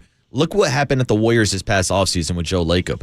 After they got knocked out in the play-in game, Joe Lacob said, I don't mind spending money, but I'm not going to spend above the luxury tax for a team that's battling for the last play-in spot who didn't even get into the playoffs. So this year, they got below the luxury tax. Now everything's looking great because they got Jimmy Butler, but their goal this year was to get underneath that second tax apron to reset for the future of the Warriors. This, to me, is the 49ers doing the same thing, maybe in a different manner, but they're coming off a 6-10 season where they came in last place, or 6-11. How many games are left now? And so now they got to sit here and say, look, we don't mind cashing out and playing these players, but not for a last place team. We're willing to put up that type of cash for a Super Bowl contender. But if you're going to come out and perform like this, then yeah, we do need to refocus our goals and to rethink our strategy because we invested so much money at the wide receiver room, and we can dive into the numbers between separation yards and yak yardage. We put in all this money on the defensive line, and you're the 29th ranked team in the NFL when it comes to stopping the run. So yes, there needs to be a refocus, a reshaping, and a retooling. I don't think it's a full rebuild, and it feels like there's some confusion out there with the fan base. Oh, the 49ers aren't spending any money, they're rebuilding. If this was a true rebuild, they'd be trading Trent Williams. They would be trading George Kittle. They would be trading Christian McCaffrey, trying to get as much draft capital as possible. You're not in the middle of a rebuild when you're about to pay your franchise quarterback. And the 49ers believe they have a franchise quarterback in Brock Purdy. It's just trying to figure out the roster around him now. I think they made their run with this nucleus, the Debo nucleus, and they made it. And the Debo, Juice, Dre, like I said, I wish they had kept Dre, but they made this run with Hufanga. Then those guys are due up to get paid, and they're like, well, we got to pay our quarterback. We got to get younger. I mean, it makes sense. I'm not endorsing this like, yeah, everything the Niners are doing is great. I'm as in flux as the rest of you. But it does, I can see, when they lay out their argument, they're like, here's our deal. This guy's old. It's too expensive. This guy's old and too expensive. This guy's old and too expensive. Debo, Hufanga, whoever. Aaron Banks, for example. Like the Aaron Banks one, the Niners come out as a winner on that one. Aaron Banks did not have a good year and just got, was it $19 million a year from the Packers, something like that? 4 years, 77 total. Yeah. And they're going to sign Ben Bartch for $1 million. I mean, that's like Farhan's, fantasy. Yeah, we saw Ben Bartch step in last year and arguably play better than Aaron Banks down the stretch. Yes, exactly. So I can kind of see it, but it sucks. I would just say Dre Greenlaw really sucks. That one hurts the most. Juszczyk, sentimental, 2017, been here since. The other ones, I kind of saw coming. The other ones, but to have it all happen at once feels like a bloodletting. Now, if they sign Joey Bosa, do they win the PR war? Does that come back? It's definitely going to go a long way. Yeah, it would help out, but seeing all these kind of franchise icons, especially for this era, it definitely feels like the fan base is connected to Dre Greenlaw and Kyle Juszczyk. Well, even a Talanoa Hufanga, who was a first-team All-Pro safety, and we're like, damn, this guy's the next Troy Polamalu. He's going to be here for a while.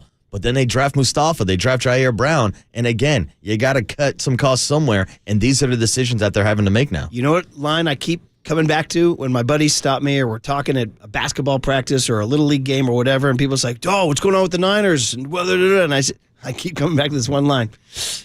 They probably should have won one of those Super Bowls. Yeah, you're not wrong about that. That's what it comes down to. Probably should have won both of them. Just give me one. Really, just give me. Look at the Eagles. They only won one, and everybody's happy, right? You're the Eagles. But I mean, honestly, they should have won a bowl. Yeah. And now we're all crazy. But I'll tell you this. I'm intrigued to see what the young guys will do. I liked last year's draft class. Again, I'm not being a Niner freaking apologist. Trust me. I'll crush them when we need to crush them for sure. But we'll see what plays out with Joey Bosa. We'll see what plays out at the linebacker position, and we'll see how this draft goes out. But undoubtedly a day of flux and change, shall we say, for the 49ers, with Dre Greenlaw being the one that hurts the most for sure. Mike Krukow every Tuesday and Thursday until he goes every Monday, Wednesday, and Friday, all right? The big hit will be the Niners. So if you guys have calls, if you're calling in from your commute, save it till 7:50 or a little bit after 7:50. We'll get you guys. But Krukow, come on, man. What is it, 2 weeks from Thursday? 2 weeks from Thursday. I think you're right. Let's go on the Sports Leader.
There's no question we've got the best in the booth. That's why Murph and Marcus catch up with Kruk right now. On KNBR 104.5 FM and 680 AM.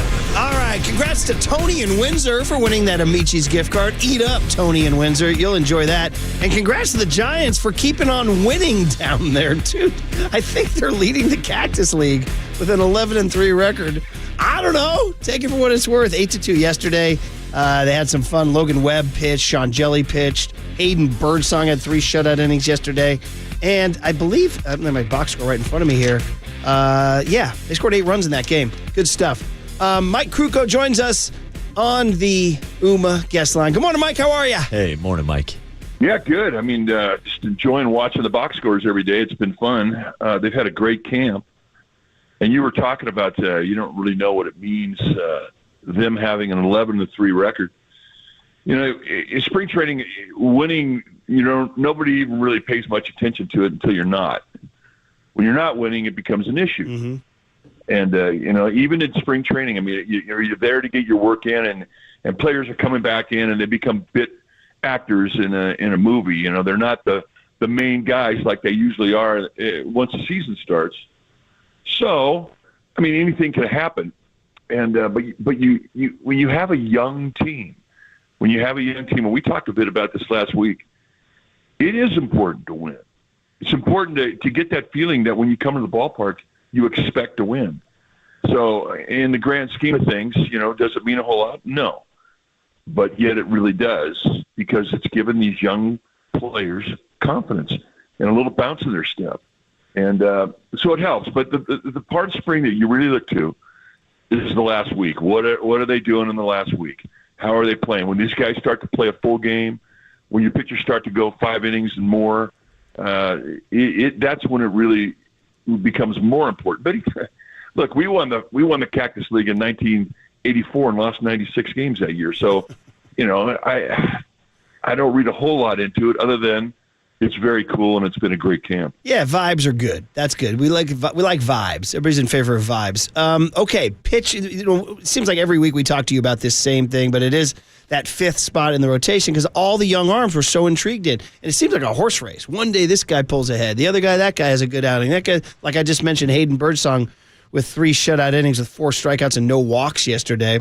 Landon Roop has had some standout ones, but the guy who hasn't had the standout one, and we seem to talk to you a lot about him, is Kyle Harrison. And I'm just wondering if indeed, sort of getting ahead of myself here, but if indeed he does not win the 5th starter's job, two-part question. 1, is the left-handed arm good in the bullpen? And 2, what would that do to his confidence to not win that job? Well, I can only tell you that it happened to me. I was a starter in 1977 as a rookie, and I just thought, okay, I'm in the rotation, and I can phone in my career and get, 6, 7, 8, 9 years out of it. And that's how naive I was. And I came to camp, and, I just kind of rolled in thinking I was a veteran now. And maybe I acted a little bit too much like a 10-year veteran than a 1-year veteran. And I was not ready. I was behind, and I realized that I hadn't done enough work in the off season. And I'm not saying Harrison has come out of shape because that's not his makeup. He was in shape, but I'm just saying that I went through a scenario where I fell out of the rotation and I got sent back in the pen, and it was a culture shock. You see yourself as a starter. Harrison has always been a starter, and now that there's other guys who have perhaps performed better than he has in this first half of spring, and the spot that they're all pitching for is one spot in the rotation. The competition can put you in the 2nd or 3rd spot, which means they have to look for another use for you. And in Harrison's point, or in his situation, it would be in the bullpen. Giants really only have one bullpener right now from the left side, Eric Miller, that is a lock. And it might mean that Harrison goes into the pen. But, look, he sees himself as a starter. When you fall behind and others start to pass you by, you're aware of it. So you need to do more. You need to get better. That's what makes guys good, competition. So right now, he may not be the favorite for the fifth spot, but he is certainly a guy that is in their plans. And whether it be and if he breaks in the pen, then learn how to do it. Learn how to be a good bullpenner. And then do whatever you think you need to do to get back in the rotation. There's your incentive. So I think it's healthy. He may not like it. He may not like that people are talking about him being out of the rotation. Well, then it's up to him to do something about it. Yeah, and Mike, I think as a fan, too, it's been fun to kind of watch the box scores and see how this fifth rotation spot competition plays out. We've talked about how much of a benefit it's going to be for the Giants to have this pitching depth also in their farm system, but we've also talked about how important throwing strikes is. And it was one of the main focuses that Hayden Birdsong had when we talked to him earlier this year at spring training. And so far, 7 innings thrown and no walks. Mike, it seems like maybe a simple and a stupid question, but how important is throwing strikes for Hayden Birdsong and all these young pitchers? Well, it's the main thing. I mean, look, there are such things as good walks. When you manage a game, when you manage a lineup, there are times when you want to stay away from hot hitters when they can beat you. But throwing strikes is where it's at. And what you learn when you get to the big leagues is you throw good location strikes. I mean, a lot of guys, when you're going through high school and college, you just want to throw a strike. But when you get to the big leagues, you got to be able to locate better than that. You have to be able to segment that strike zone in thirds, and you have to be consistent to be able to hit those spots. I mean, that doesn't seem like a lot of strike zone that you have to be in control of, but that's the facts. So, what we've seen from Birdsong is more control. It also tells you how confident he is. You have to be confident. You have to have that screw you attitude. You can't go out there and nibble. And we saw it with Ruben in his last start. He had 3 great outings and he had allowed a run, and then all of a sudden he goes out there and he was nibbling. He didn't want to screw up his stat sheet. He had a 0.00 ERA, and he starts to nibble. He starts throwing his best pitch first. It's out of the strike zone. They're taking it. Now all of a sudden it's a 1-0, 2-0, 3-1 count, and he didn't have a good outing. Well, he needed to get back on board. Where was he the first 3 outings? He was challenging. He was confident. So throwing strikes is important. Being confident with your stuff is essential if you're going to succeed here.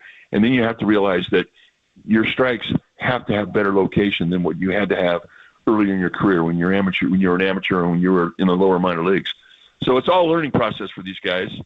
And we're seeing big time strides with Birdsong and Wynn, and hopefully Harrison gets back on board too. Yeah, and speaking of pitchers, Mike, in the news this week was one of the pitchers who did not return, and that was Blake Snell. Just one your thoughts, just kind of were Giants fans chewing the fat. And Susan Slusser, she hustled on over and talked to Blake Snell at Glendale, Arizona, and he gave some interesting quotes. He said, quote, "The Giants didn't even talk to me.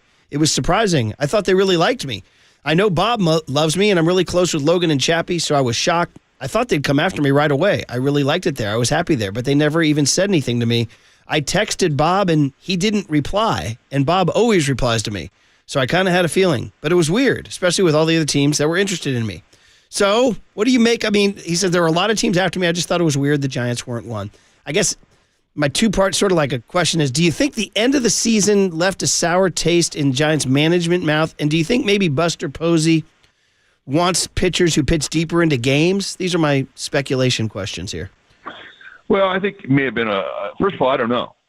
I don't know if they didn't call him. I'm taking his word for it. And I always wondered when a guy goes to another place, when he comes into an article and he starts mentioning where he was and he wasn't getting respect or he didn't get called.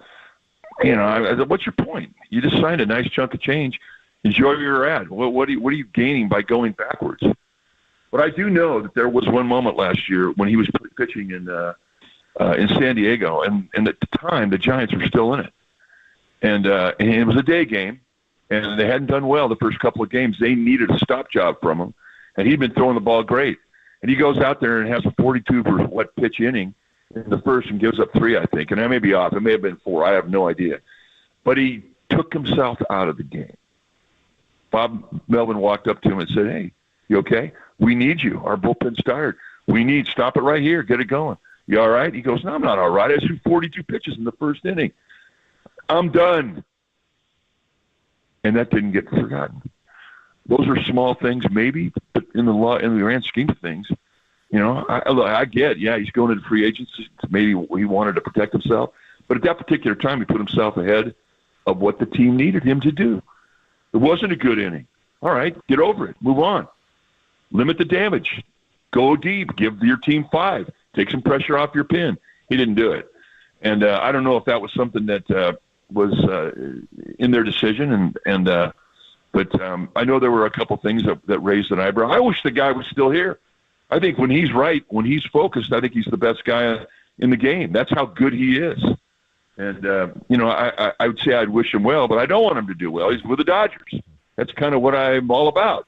That's what we're about if you wear the orange and black. But, he was a good guy, and I think he's going to have a good career, a great career. He already has. By the way, I don't really understand why he brought this whole thing up. So. Yeah. I'm just looking at your memory checks out. It was Arizona on September 5th. 1 inning, 42 pitches. That was it. 1 inning. So that was the game. Was it Arizona? Yeah, that's how I thought it was San Diego. Believe me, it's a great memory. You had 42 pitches. Yeah. That's pretty good. Yeah, good call. And Mike, just I remember the 42 pitches. Yeah. I remember coming out of the game. Yeah, and Mike, just to piggyback off of Murph's question, too, I mean, Blake Snell was a guy that was labeled a 5-and-dive guy. You look at the signing of Justin Verlander this offseason, and I know he's at a different point of his career, but this is a guy that has been a workhorse his entire career, leading the league in innings pitched year after year after year, going back to his days in Houston. You also look at someone like Logan Webb, who's led the National League in innings pitched in back-to-back years. Do you think maybe that's more the prototype that Buster Posey is looking for in his pitchers? Well, I'm not going to get into a bash job on Snell. There's no point. Because I really think that, his situation, because he was babied his whole career, I think that he got used to throwing, the pitch count determined where he was. And a lot of time in his career, the pitch count ran high in the 4th or 5th inning, and he was out of the game. And with a guy like that, when you're handling him like Tampa did, you're going to baby that guy because he projects to be so good, and he's delivered. He's a 2-time Cy Young Award winner. But I do think that, it has curtailed his growth because, that pitch count determines what he does, where he goes, how much he's going to pitch. I think you get guys like Verlander, and he doesn't pay attention as much to the pitch count. He's a bit hungrier. He's a guy who's had great durability in his career. He's pitching in his 20th year now. But I love his mentality. And even if it's not a reality now that he can pitch consistently into the 7th inning, he still expects to. And I think that's the difference. I think he considers himself a true innings eater. And I don't think I can say that about Snell. I don't think he sees himself as an innings eater. There it is. Mike, we'll end it on a positive one, and that is, who's hitting? Casey Schmidt. And some people have brought up, listen, we all root for Tyler Fitzgerald, but he was sort of just handed the second base job. Casey Schmidt's over here like, hey, I could do that too. Your thoughts on that situation? Good, healthy competition. And I think right now Fitzgerald has the insight to that job, and I think he's going to break camp as the starting second baseman. But, you have to perform. You got to produce. It's the big leagues. And if you're Casey Schmidt, you have made changes. And if you guys think about what we talked about going into this spring training, the guy who I was really excited about was Casey Schmidt, based on what he did the last 10 days of the season last year. He completely changed his whole look in the batter's box. There was a calmness about him. He was no longer flailing at everything that was up there. He was able to identify pitches earlier in the box, and he was laying off curveballs and sliders that were out of the strike zone. It was just all of a sudden, this guy had a different look. He had more confidence, and he carried it right into the spring. So he's there. And it hasn't gone unnoticed. Believe me, they know what he can do. They know what he can do with a glove. So he's gonna have to play. If he doesn't go and break camp as a starter, he's probably going to have to get sent down to AAA because he has to play. but he is in the mix, and he knows it. And when a player knows it, you start to sniff the barn, your pace picks up, and that's where he's at right now. So it doesn't go unnoticed by Fitzgerald either. It's a good, healthy competition, so let the best man win. That's the big leagues. All right, a couple of homegrown guys going at it. So, all right, good wide-ranging chat, Mike. We'll let you enjoy a couple box scores and talk to you Thursday. Had a bit. Mike Krukow every Tuesday and Thursday until he goes Monday, Wednesday, Friday, because we're getting closer and closer. So, all right, listen, that was a baseball interlude, but the big story today is the 49ers, obviously. Exile on Main Street, exile on Tasman Boulevard, Dre Greenlaw, Kyle Juszczyk, Talanoa Hufanga, on and on and on. An organizational reset. David Lombardi used the word ruthless. Some of you are checking in on the text line saying they think it's the George Bush word, prudent. Ooh. Others are saying they're depressed. 808 KNBR, let's talk about it. Phone calls, 808 KNBR. Text, 415-808-5627. Thoughts from pundits are coming your way on the Golden State Lumber and Showroom text line. The text will come in. It's the big hit, 49er Exile on the Sports Leader.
Hey, what's up, everybody? Marcus Boucher here on a Tuesday morning with Prize Picks, the #1 daily fantasy sports app. Prize Picks is the best way to get in on sports action in more than 30 states, including California, Texas, and Georgia. On Prize Picks, you can mix and match player projections from different sports. You can combine your favorite basketball players with players from baseball, hockey, esports, and much more. I'm telling you, Tony, you can pick between anything on Prize Picks. I'm usually getting in some action on UFC during the weekends, but during the weeks, I love my NBA action. But last night, we came up short on Steph Curry not having more than 5.5 3-pointers. He had 5, which means you're going to have to wait until his matchup with the Sacramento Kings to take more on Steph Curry's 3-point total. That will be the play later on this week, and you can join me by playing on Prize Picks by downloading the app using the code word LEADER, and you will get $50 instantly when you play your first $5 lineup. That's code LEADER on Prize Picks to get $50 instantly when you play your first $5 lineup. And the best part about these promos are you don't even need to have a winning lineup to receive the $50 bonus. It's guaranteed, and it's only on Prize Picks. Run your game.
This is The Big Hit. Sponsored by Benjamin Moore Paints. Experience the Benjamin Moore retail difference at their independently owned, authorized retailers today or at benjaminmoore.com. On KNBR 104.5 FM and 680 AM, the sports leader. Fourth down. Here's your game. Wilson throws. Caught. Hollister's hit on the goal line and dropped by Dre Greenlaw. He is short. 49ers come away with the ball. The 49ers have stopped Hollister on the goal line. The 49ers are going to win the game. They roll Garoppolo right, throws, and it's caught by Kyle Juszczyk, breaks the tackle. Touchdown! They blocked the punt. They blocked the punt of Bjork as it's rolling free. Pick it on up. The goal line. The 49ers scoop it. And Talanoa Hufanga scored. Murray time throws, intercepted. Charvarius Ward running back the other way. He's gone. 20, 15, 10, 5, touchdown!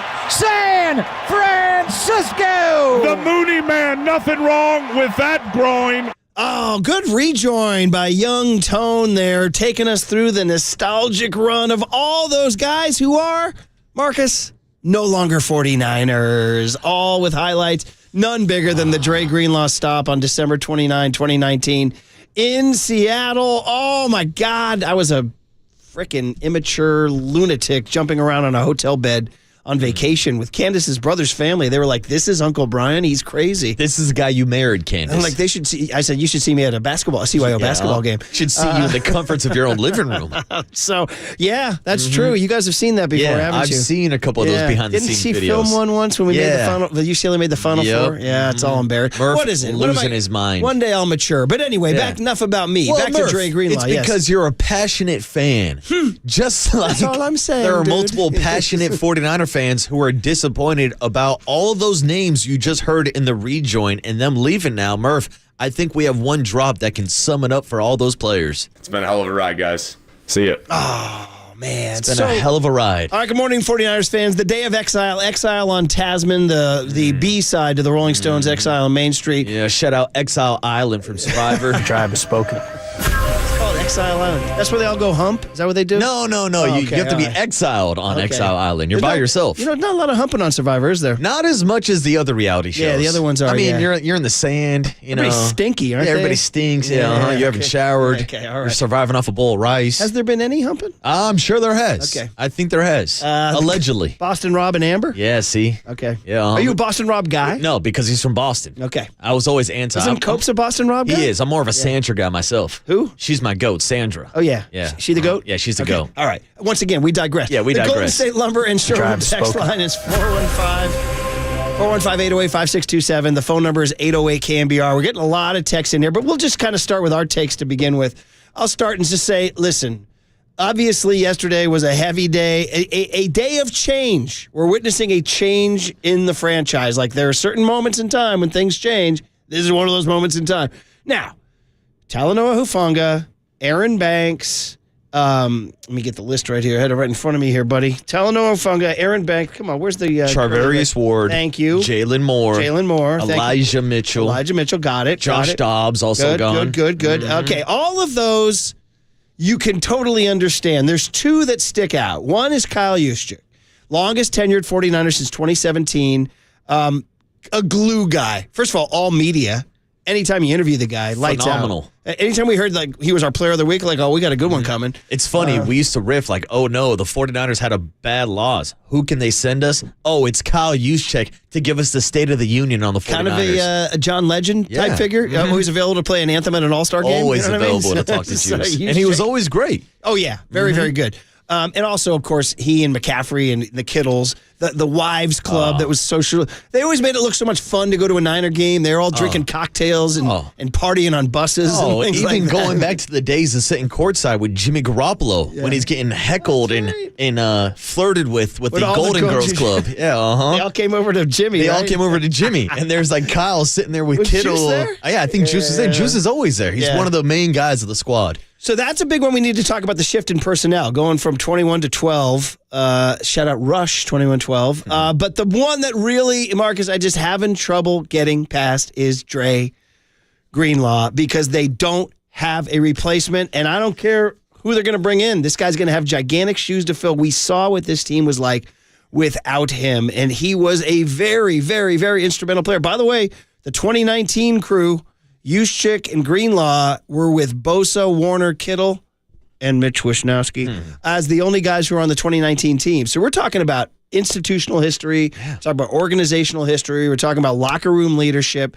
Now, we can talk about what the Denver Broncos paid him, 3 years, $35 million. We can talk about the Niners maybe thinking about that Achilles. I don't know. But all I'm saying is, Marcus, they don't have a replacement, and he, to me, was as important a guy, almost as important as any guy in that locker room. Yeah, I would agree because when we talk about the identity of this team, it's a topic that we talked about last week with Deebo Samuel being traded to D.C. I mean, he represented that hard-nosed mentality on offense. If you're looking for that mentality on defense, it's Dre Greenlaw. And he doesn't need a boombox to tell you all about it. He's bringing the heat on every single play, whether he's pushing Big Dom on the sideline or making a tackle in the backfield and try to punch out a fumble with that peanut punch. I mean, this was a tone setter.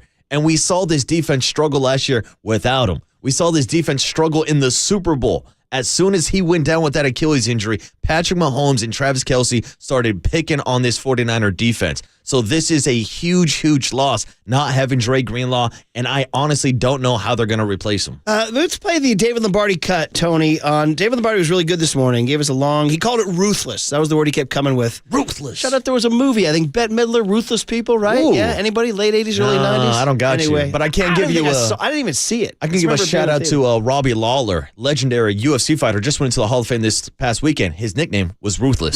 Ruthless Robbie Lawler. There you go, buddy. I don't know if I've ever been described as ruthless in my life. I need to be more ruthless. Yeah, you're pretty ruthless when you sold that TV for $5. That's ruthless. That was me just trying to get rid of a TV. Here's David Lombardi on the Dre Greenlaw. It's cut E, Tony, on why it was a tricky one for the 49ers from Lombardi's view. You know, Greenlaw was a really tricky proposition. He looked better than anybody I've ever seen coming off an Achilles injury, especially that close to it, but he only managed 35 snaps, I think 31 against the Rams, and then he couldn't go in the second half, and then he only managed 4 the very next game, and I saw him walking from the press conference to the locker room after the game against the Rams, and I mean, he was slow. It looked like he had just gotten in a car wreck. So, I mean, that's what these games can do to your body. You realize what you put into them physically. So there are obvious questions, and this is a risk the Broncos are now taking, but there are obvious questions about his durability still, as impressive as he did look. So the 49ers were balancing that. I know Saleh really wanted him to return. I think the 49ers really wanted him to return, but they decided to stick with their guns. They decided to stay as disciplined as possible. And obviously, the price exceeded what they were willing to offer. Man, stick to their guns and be disciplined. That's kind of their whole deal. Remember, I told you guys, as you're listening to KNBR AM and KNBR FM, San Francisco, the sports leader, a Cumulus media station, coming out of the Combine, the John Lynch comments, we got to, quote, recalibrate. We have, quote, tighter constraints, and we have to think about, quote, the long-term health of the franchise. A lot of people are interpreting that as Jed York sticking his nose into the business, and it's debatable. We can talk about it, but Jed York does deserve a lot of credit for writing a lot of checks for the last several years, and now saying, okay, I wrote those checks. The bills are due. Maybe we got to, like, it's like you're sitting around the kitchen table, and your old man's writing paying the bills. He's like, guess what? You're not going to get to eat freaking In-N-Out every night. We got to do some home cooking. Although In-N-Out is fairly affordable. It is. But we're not going out to dinner every night. We got to do some home cooking, right? And the home cooking is the draft. Look, there's a difference when you're a young single man living in the city. You can go out and afford to go to restaurants every single night. That's me on the Brock Purdy rookie contract. But Murph, when I settle down, have a wife and kids, when Brock Purdy gets paid, then I got to start cooking home-cooked meals. You got to ball on a budget because now you have to budget the Brock Purdy contract into this situation. Yeah. And it feels like a lot of people are forgetting that piece of the puzzle. That's why so many people are walking away, because you have to pay Brock Purdy. It's funny. We use this saying all the time. Everybody talks about the weather, but no one does anything about it. Everybody wants a top 10 quarterback, but nobody wants to pay a top 10 quarterback. Because when you pay a top 10 quarterback, these are the discussions you have to have. Whether it's the Kansas City Chiefs moving on from a Tyreek Hill. There are so many different situations. Look at the Buffalo Bills and then moving on from Stephon Diggs because they knew they had to pay Josh Allen. It's what we're seeing now with Deebo Samuel. It's what we're seeing with Dre Greenlaw. You got to move money around because the last 2-3 years, they've had the biggest luxury in the NFL, the best bargain in the NFL. It's been Brock Purdy playing on that rookie contract. And now it's coming full circle. And now you got to pay your quarterback like he's a top 10 quarterback. And so you're going to have to make these difficult decisions elsewhere. Yeah. And so, listen, tons of reaction pouring in on the Golden State Lumber and Showroom text line. What do you guys have to say about it? For sure here. By the way, 707 said In-N-Out is not fairly affordable, LOL. No, it is compared to other fast food joints. It's 2025, and you can get a double-double combo for $11.44. Look, I'm not starting this argument before. It's not 1960. Murph and I have gotten into this argument about how In-N-Out, I think, might be cheaper than like McDonald's or Carl's Jr.'s or Wendy's or Taco Bell's. Like In-N-Out is almost like the Costco hot dog staying at the same price point. I'm sticking by my guns on this. I'm sorry, buddy. It's 2025. Things cost now. 925 says, 650 says, yeah, but what's the deal with Juice? It doesn't even seem like he was making that much money. Well, he was making enough. And they asked him to take a contract kind of deferral, or should I say a pay cut once again this year. And I don't know what the film showed in terms of his performance, but they are making a shift in personnel. They're going from, in fact, we played some David Lombardi on that young tone here, and we asked about going from 2 running backs and 1 tight end to 1 running back and 2 tight ends, or 21 to 12, and adding this guy Luke Farrell from the Jacksonville Jaguars. Cut C, Tony Lombardi on the shift here. I think they said, okay, we need to pay up for a really good blocking tight end too. And so then they found Luke Farrell. Then they looked at his skill set, and you see a lot of what he does because the 49ers have such adaptable pieces like Kyle Juszczyk, where he's lining up at tight end and he's lining up at H-back, fullback, sometimes at wideout. But a lot of what Farrell was doing from a blocking perspective was executing those difficult cross blocks that Kyle Juszczyk can also execute. So they looked at this and they said, okay, Brock Purdy has this seam-throwing skill set that he really ate with in college at Iowa State. Why don't we move this from a fullback 21-oriented offense to a 2 tight end 12-oriented offense where we could still execute a lot of the same run blocks as before, but this time execute them more effectively because the tight end 2 is stronger than the tight end 2 this past season. So that's really behind their thinking. It's tailoring potential pass offense around Brock Purdy, but most importantly, improving run blocking that was lacking in 2024. Okay, well, it's a good answer from Lombardi, and hopefully Luke Farrell's this guy. They brought him in. Everybody get your Luke Farrell jerseys. Yeah. All right. Well, I think it's also part of the explanation of why they were willing to move on from Deebo Samuel, because the offense has changed. And the Kyle Shanahan system has adapted from moving on from a quarterback like Jimmy Garoppolo versus a quarterback like Brock Purdy. Because we know Jimmy G liked to check it down, get it to his athletes, his playmakers, let him get over the middle of the field, and then just take off. That's why we talked about the yak yards every single weekend when we're doing hums and bums on a Monday morning. Well, this year we saw Kyle tweak his offense. And I don't know if it's for the better or not, because obviously they had problems in the red zone, so they weren't they weren't scoring when they got down to the money-making part of the field. But also we saw Brock Purdy take more shots downfield. And it was working a little bit, of course, until Brandon Ayuk gets hurt, and that all falls apart. But this is, to me, Kyle Shanahan adjusting his offense, maybe getting away from the fullback packages, maybe going with more shots downfield. And I think that's why they're moving on from guys like Kyle Juszczyk and Deebo Samuel. Yeah, and he's old, 33 years old, too. They're getting younger and a little bit cheaper. 408 on the Dre Greenlaw with a great text on the Golden State Lumber and Showroom text line. Greenlaw was so good, he literally made his backup quit the game. Yeah. Remember Devondre Campbell tapping out. 925 says it could be worse. If you don't draft Brock and are left with the bust Trey Lance, the front office will be getting fired. Brock saved them, and that's why you have to pay him. Oh, yeah, and if there's no Brock Purdy, then we would be talking about an actual rebuild. We'd be talking about the Cleveland Browns, Tennessee Titans. Yeah, I mean, that's what happens. You can't have a rebuild when you have a quarterback. Yeah. And so that's why I'm kind of confused with the fan base saying, what's going on? What's the rebuild doing? It's not a rebuild. It's kind of just a reshuffling and a retooling, and it's getting younger and faster and healthier and cheaper and kind of just, I told you, it's a change. Like, you can kind of look at it from 2019 to 2024. They made their run. I said this earlier in the show. You know what this whole thing says to me? Probably should have won one of those bowls. Yeah. Probably should have won one of those bowls. Mm-hmm. Be a whole different story. 831 says, I'm going to miss Juice. He was the Javier Lopez of the Niners. That's pretty good. Nice comp. Yeah, just go to Juice Chick. He'll give you a good quote. 707 says, everybody wanted Shanahan to adjust to the league. Maybe that's what they're doing. A lot of people checking in on fast food pricing here. 707, here we go right now. 707 says, I think the Brock Purdy situation is dealing with his agent. I think he's wanting to do the hometown discount to help his No, that doesn't make any sense, buddy. I shouldn't have read that one. 650 says, it's much easier to hit the reset button when you have the quarterback in a great 2024 draft. Now they need another great draft, and they will be all right. 408 says, last place schedule doesn't matter if your team doesn't improve and all the teams you're playing got better. 707 says, I trust in Salah, Lynch, and Shandy to keep us competitive. Maybe limp into the playoffs with the current roster, but can't sniff the Super Bowl right now. That's a good one, 707, because really the whole point of existing is to win a Super Bowl. Like, what are we doing here if we're not trying to win a Super Bowl?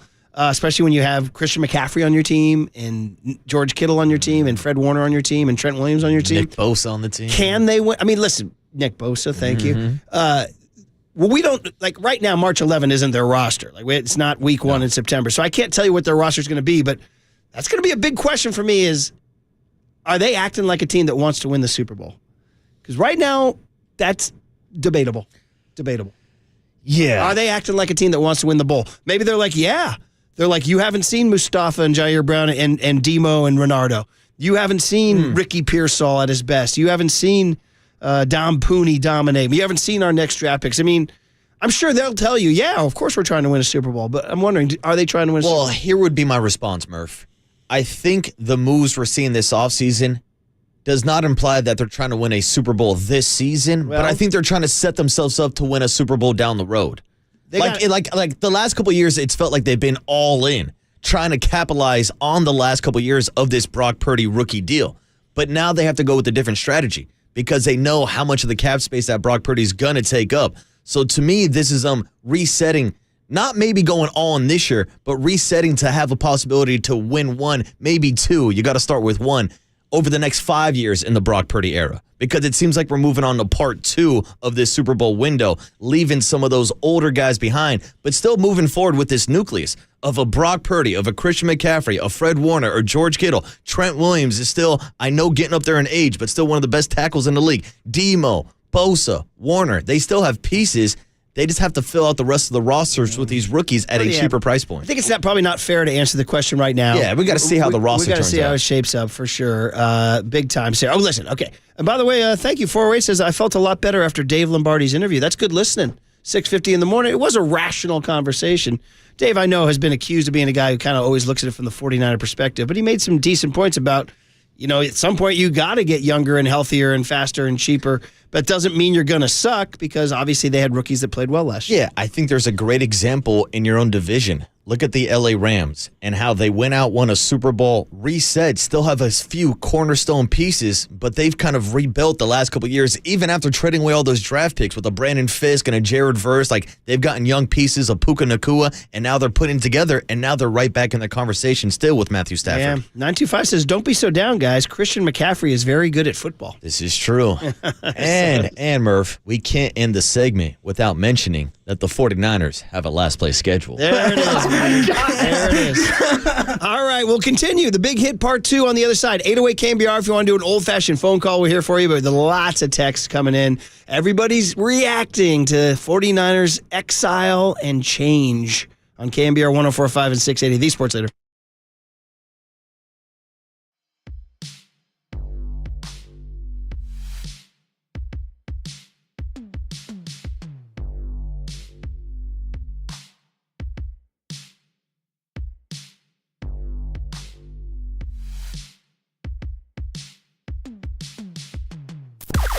Now, from the O'Donnell Financial Group Sports Desk. Learn more at odfigroup.com. O'Donnell Financial Group, because planning is a process, not a product. NFL free agency is underway, so keep it locked right here on KNBR for all your breaking news. Who will the 49ers add? You will be able to find out by just staying tuned. We also have a major announcement for KNBR at 9:50, so you want to keep it locked right here for that as well. You can hear it all live on the KNBR app and KNBR.com.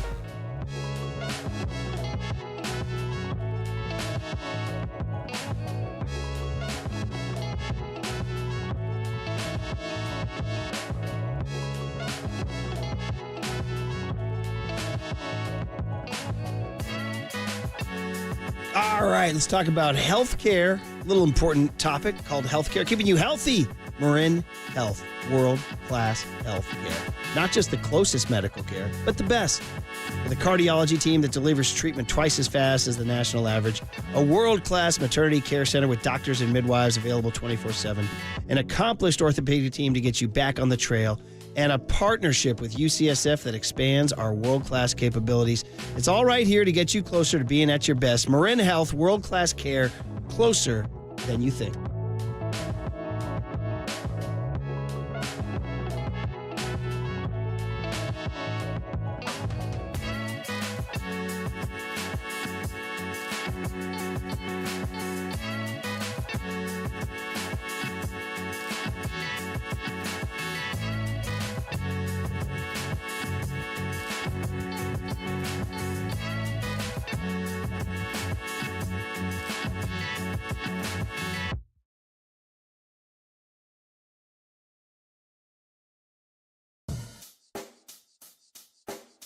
Check the mic and make sure it sound right, boys.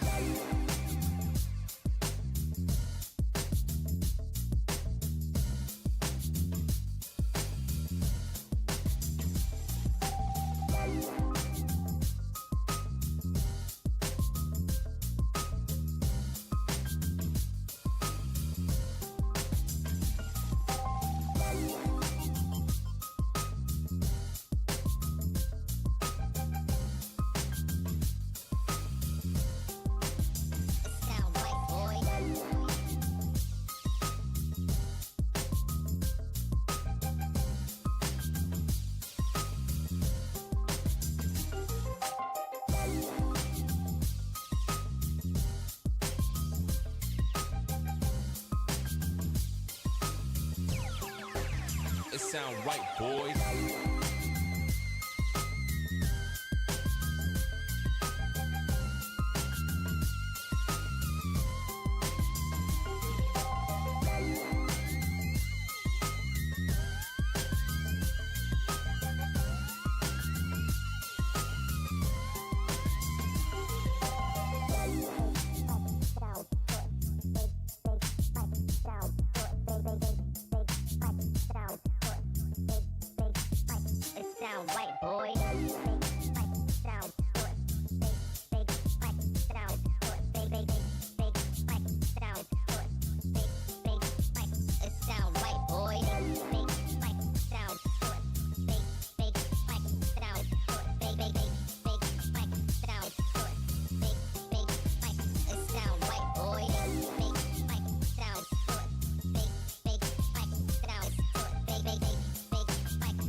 Sound right, boys.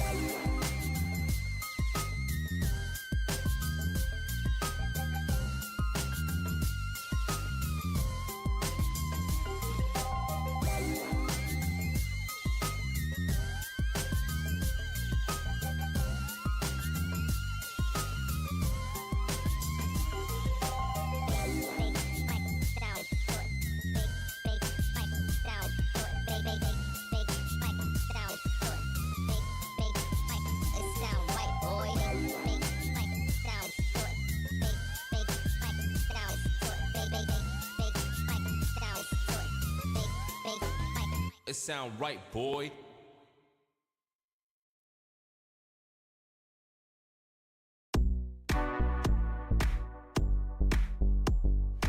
And now it's time for the Protect Your Assets Business and Technology Report with me, David Hollander.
Murph and Marcus continue live from the KNBR Casino Matrix Progressive Jackpot Studios. Casino Matrix. Progressive jackpots are here. Where are you? Just drop in. Please play responsibly. 1-800-GAMBLER. Football, 1st and 5 on the 9-yard line, trying to score again. Here's a roll by Purdy. Got Juszczyk left flat, checks it down to him. Blocked from Jennings. Juszczyk breaking tackles, dives into the end zone. Touchdown!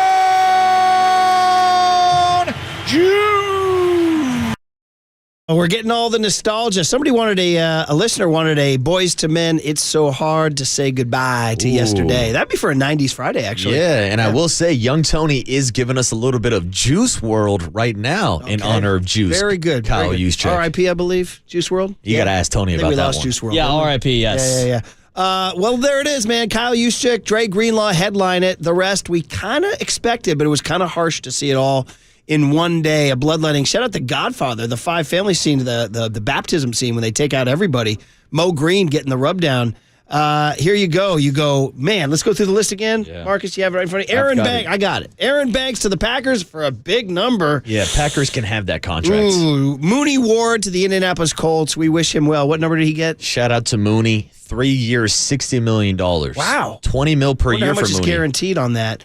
Safety Talanoa Hufanga, guys, all pro, good media guy. He used to always come to KNBR's training camp interviews, going to the Denver Broncos. You wanted to keep Hef. Yeah, 3 year, $45 million contract. Maybe priced himself out of the 49ers' future plans. We've talked about them already drafting the replacements in Mustafa and Jair Brown. Personally, I think that Hufanga is the best out of those three, and I like the pairing of him and Mustafa, but Jair Brown and Mustafa were drafted with that same type of prototype as the same safety. I think they need some help at free safety outside of strong, but we'll see how this plays out. Yeah, I would say Hufanga was a little vulnerable on the pass, much better as a run defender. And also something we should mention, he is also a bit injury prone. Yeah. Has dealt with multiple injuries throughout the last couple of seasons since that first team All-Pro season, so maybe that's why the 49ers are also counting on Bob Saleh to coach up those kids for sure. Jalen Moore, we had that at the end of our show yesterday.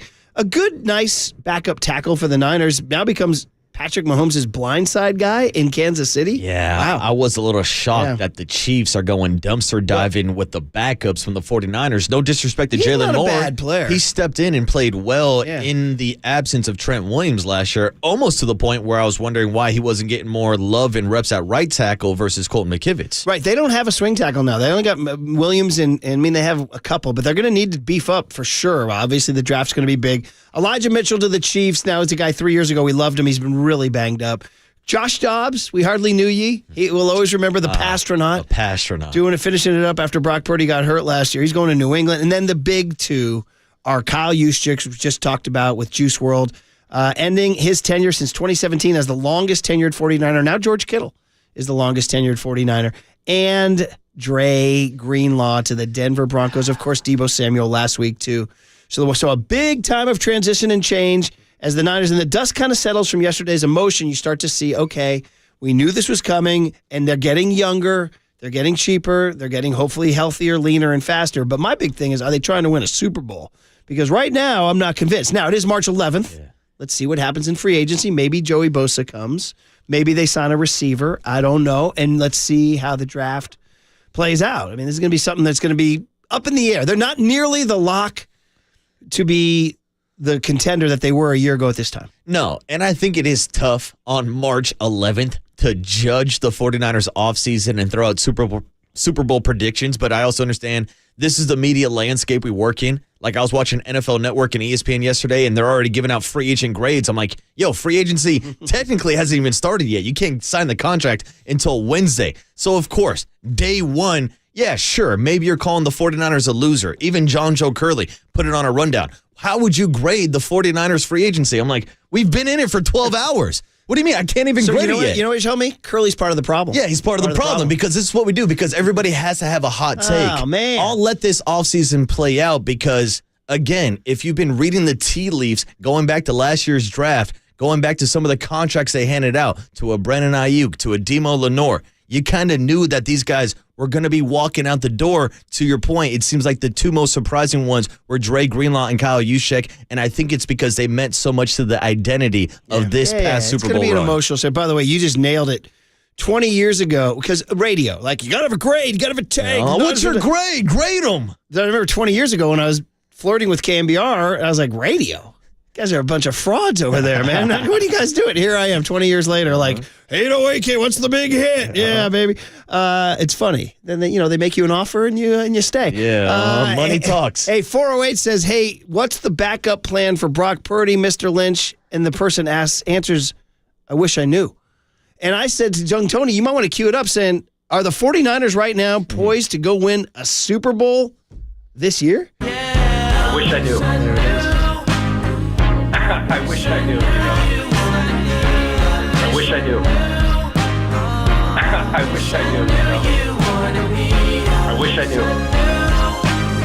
I wish I knew. I wish I knew. I wish I knew. It's all about the chuckle. It's all about the chuckle. It's all about the chuckle.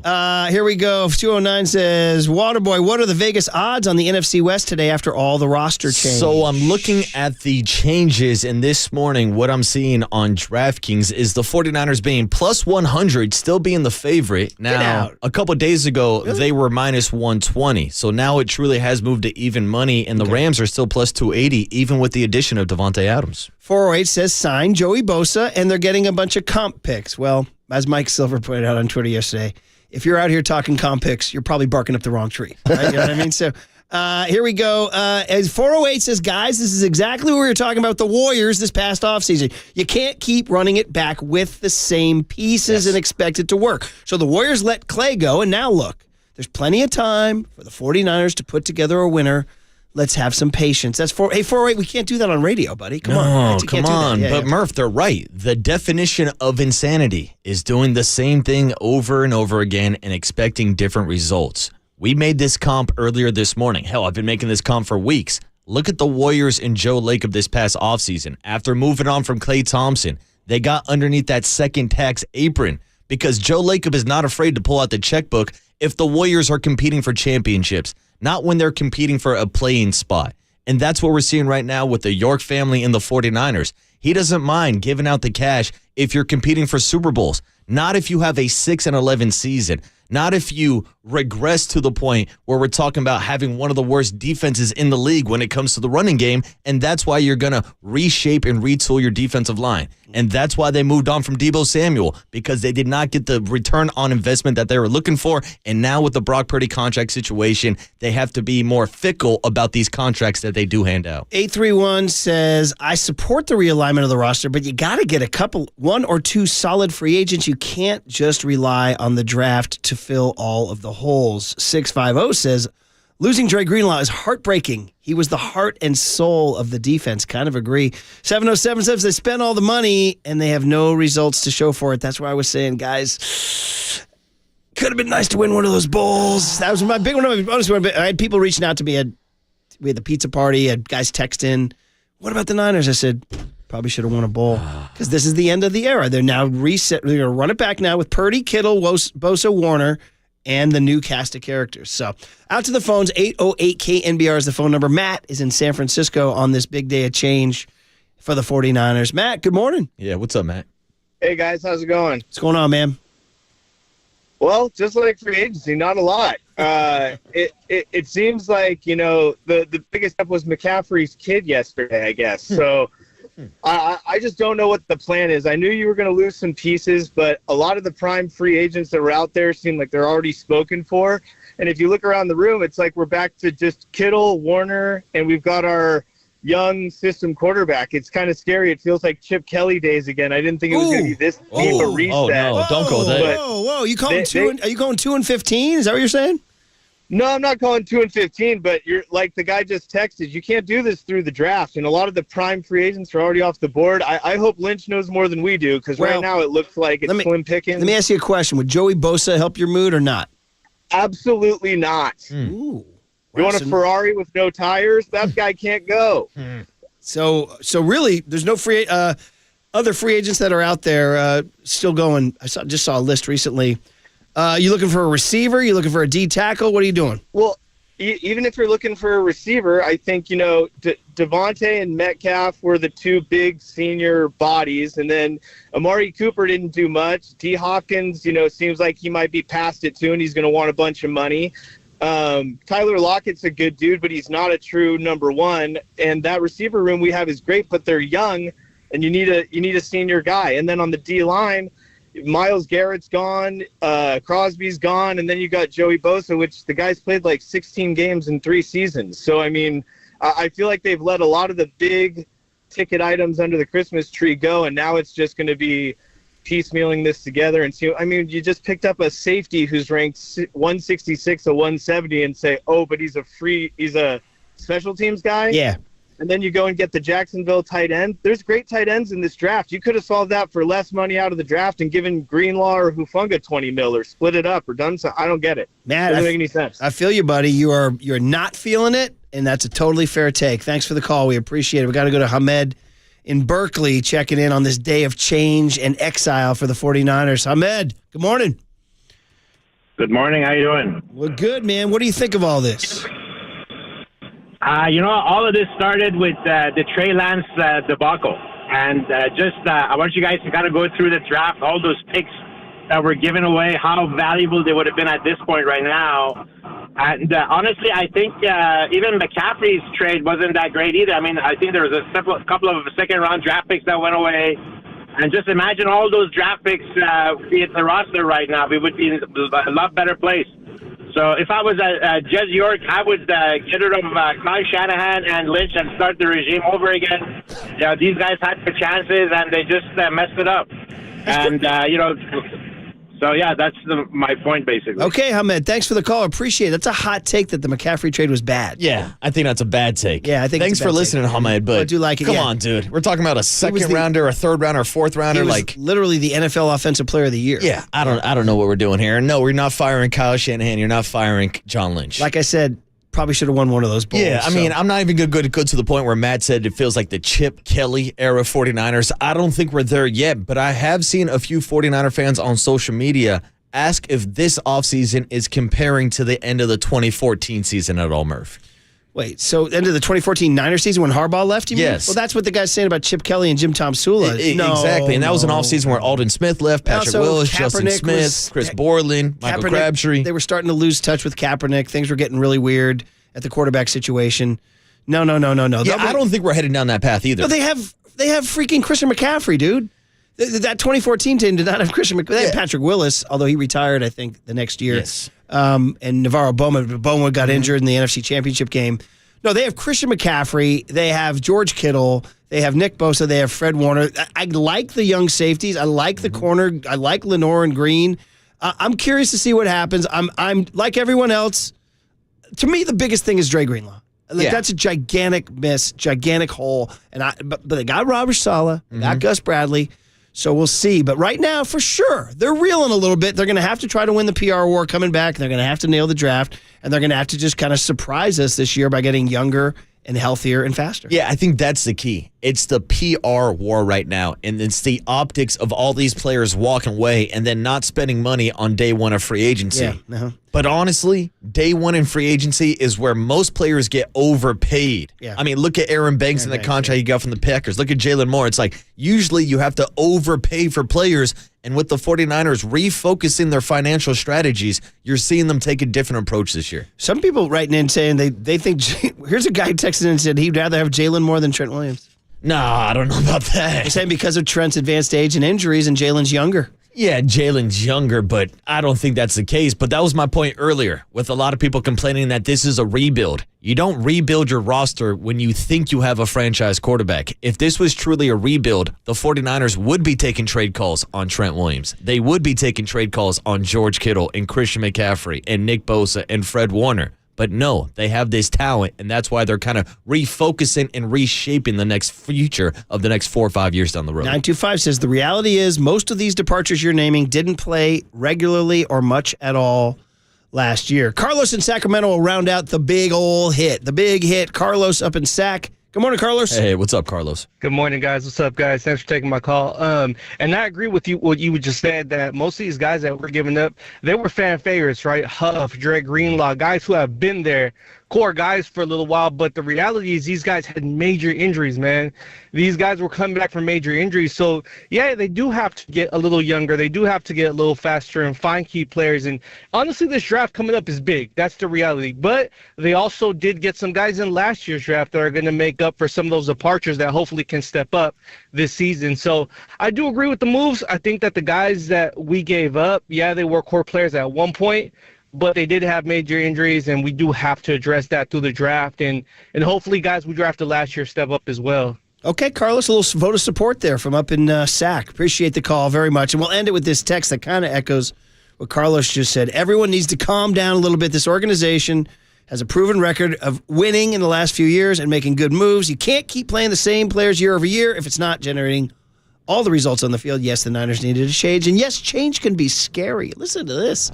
But the alternative is staying stagnant, older, and more expensive with a team that didn't make the playoffs last year. I like that. Change can be scary. It's almost like I feel like I'm back in like kindergarten. Like it's the first day of kindergarten. It can be very scary, but we're going to have ginger snaps and milk. Yeah, trust me, you're going to make some new friends, We'll Brian. have nap time and all that stuff. You can nap with your shoes on. It's all right. Oh, yeah. Happily. I did yesterday. I had a really good nap yesterday. All right, guys, here's the deal. That was really fun, and we'll continue to talk about it, but we do have the cooler of content of all the hot, sizzling hot sound that's out there.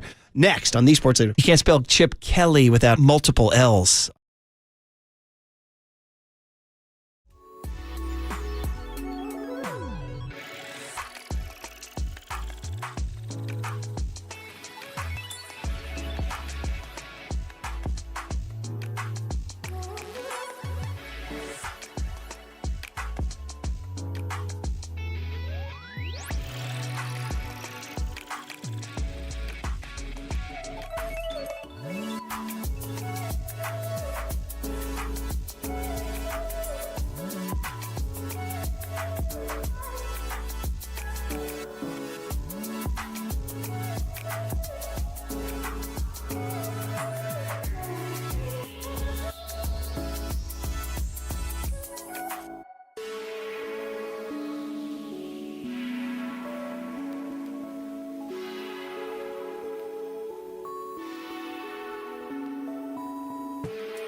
All right, everyone.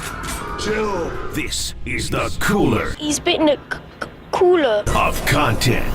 Cornucapacious of joyful news.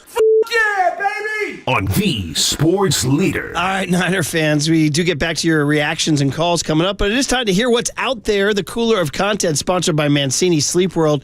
Get the rest easy promise only at Mancini Sleep World. Visit sleepworld.com. Also sponsored by Marin Health. Marin Health Medical Center and Marin Health Medical Network. World-class care. Closer than you think. Hey, Steve Weiss going to join Papa and Silver at 1:30 this afternoon. A little football talk. Okay, speaking of football talk, the cooler of content opens with football talk. So, what are you chuckling about? Well, you're just going to have to embrace this, buddy. Do I? The Las Vegas Braiders. Do I? Yes, Tom Brady is trying to bring you a Super Bowl, and you're resisting it. He's not even. He's a minority. He's a minority owner. Well, he doesn't even have a full piece of the pie. Does that mean the new administration won't let him? Well, that's a riff there. Yeah. Okay. That's anyway, yeah. Okay. Well, he's apparently getting a majority voice. I'll tell you that. They're giving him a lot of run. They're giving him a lot of run. And so are you. You're giving him a lot of run on our show. It's so good for the show that Tom Brady is running your franchise. This is perfect. Not. This is like the USC Trojans making every decision in my life. I didn't think I'd see you happier than the moment Jimmy Garoppolo went to the Raiders, because once again, that was also great for our show. Yeah. But when Tom Brady joined the Raiders, you're taking this to a whole new level of pettiness. It's incredible, dude. It's incredible that your biggest enemy in the history of the world is now your guy. I don't like it. And guess what? They're actually putting out like hype videos about it too. So here it is. This is what, behind the shield, whatever you guys are calling your in-house propaganda. By the way, I don't even know. Check out those facilities, dude. Yeah. It's wild. It looks like a yacht. It's a long way away from Oakland. Yeah. The Alameda facility wasn't that bad.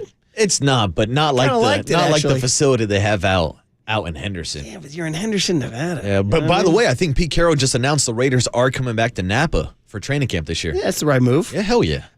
One thing you won't catch me doing is moving to Vegas. That's all. That's all. That's just me. That's just me. I understand. All right, guys. So here's the deal. Here it is. It's a hype video, and it's about Brady's, when he was introduced to the franchise, what he said to the organization. So on YouTube and Twitch, enjoy the video, and in your car, enjoy the sound here. Yes.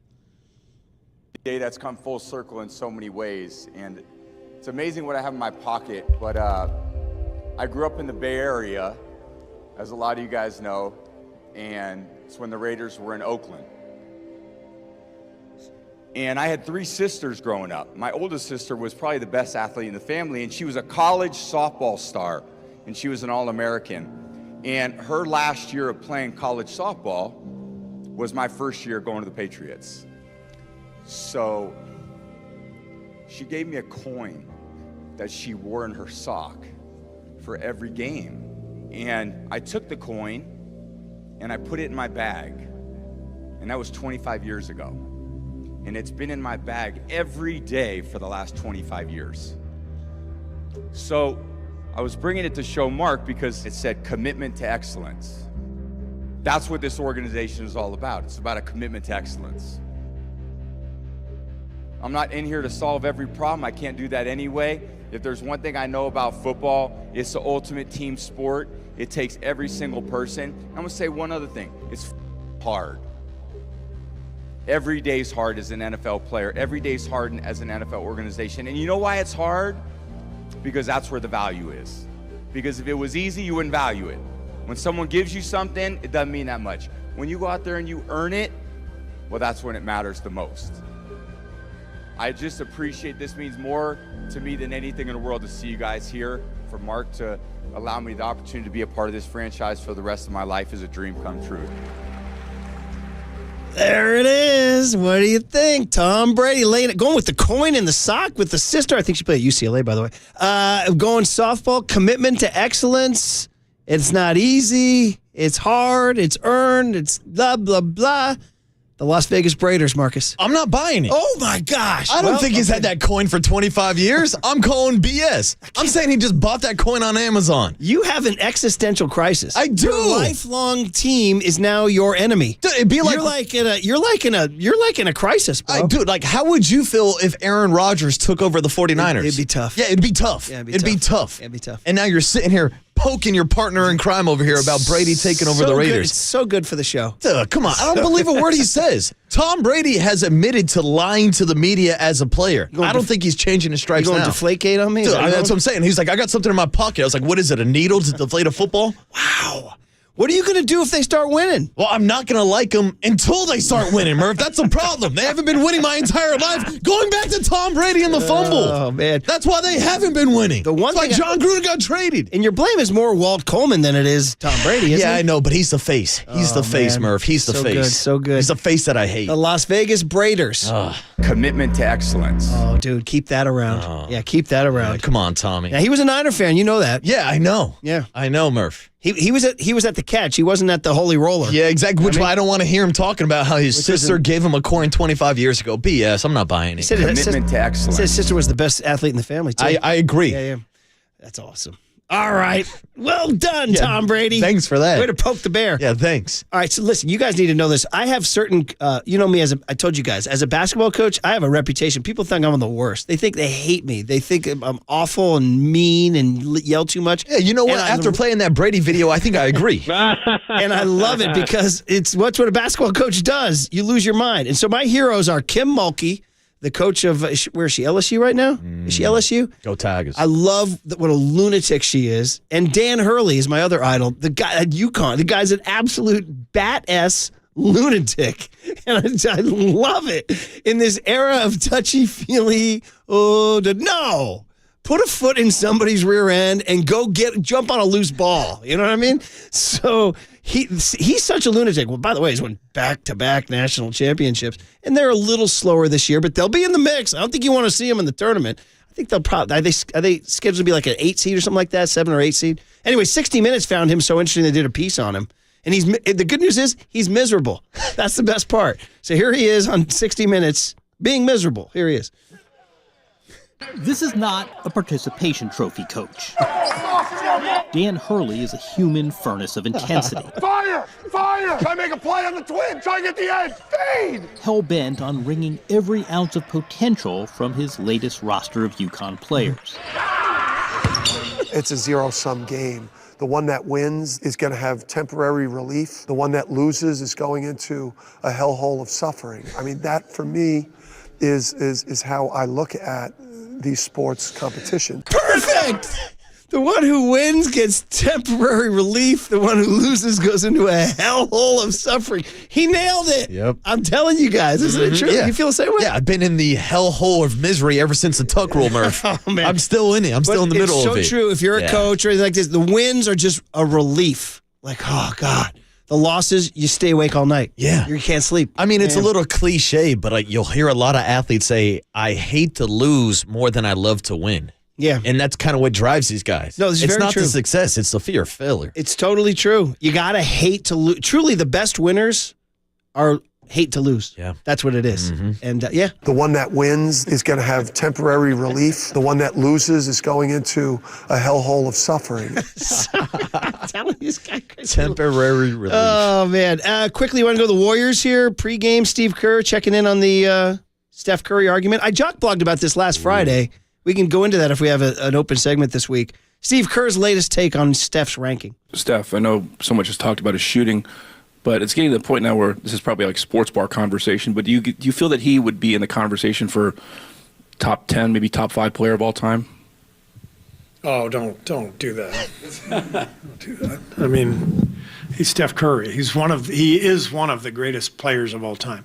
I'm not doing the ranking thing. That's for you guys. Okay. Smart move by Kerr. Doing the ranking Not thing. taking the bait. Yeah, very good. That's a trap. And then what's this with Jimmy Butler and Buddy Hield? They have a little back and forth here about, do you know anything about this? Anybody? Yeah, so this was post-game last night. Jimmy Butler and Buddy Hield going back and forth, and Jimmy puts Buddy Hield in a bit of a spelling bee contest. Buddy called you a connector. Buddy? Buddy called you a Don't connector. listen to nothing Buddy says. Ever. He can't even spell connector now. I think about it. Watch it. Buddy, spell connector. Oh, hell. Connector, connect for? See? Connector? Connector, spell connector. Connector. C-O-N. Oh, man, don't help me. That's exactly my point. Y'all see that? Why are you trying to stop me like that? She said that you called me a connector. You are a connector. Okay, so spell it. All right, I'm out. No, just stop. Oh, man, that's pretty good. That's such a great, elementary line. Spell it. Someone calls you an insult, spell it. Go ahead and spell it for me. Oh, okay. I haven't done that one, but see, it's like he was going to stop at one end, and some writer helped him out with a second end. He's like, don't help him. Yeah, so anyway. Well, Buddy, man, it was turned out, what did Buddy make, 6 threes last night? Yeah, Buddy was shooting the lights out, and we all know the Warriors win when Buddy Hield scores 20 points. It's very entertaining. That was quite a show. That's my Buddy Hield Rihanna. Yeah. Right? There it is. Yeah. Bag well, that girl was Buddy. enjoyable. That was enjoyable. So, Marcus, here's the bottom line. Tom Brady running the Raiders makes you in a hellhole of suffering. Look, I'll say that the 49ers are in a better situation right now, even with all these players walking out the door, than the Raiders are with Tom Brady and Geno Smith. All right, buddy. I'm just waiting for you to embrace the Bradys, the Las Vegas Braiders. Great text on a text line. It said, actually, it'd be more like Phil Simms running the 49ers. And I know how you and Paulie feel about Phil Simms. That's pretty good. Yeah. All right, guys, back to the Niners, man. 808 KNBR is the phone number. The day of exile, the day of change. Are any of you in support of the move? Or are you thinking this team is headed down the wrong path into a hellhole of suffering? On KNBR 104.5 and 680, the Sports Leader. Commitment to excellence.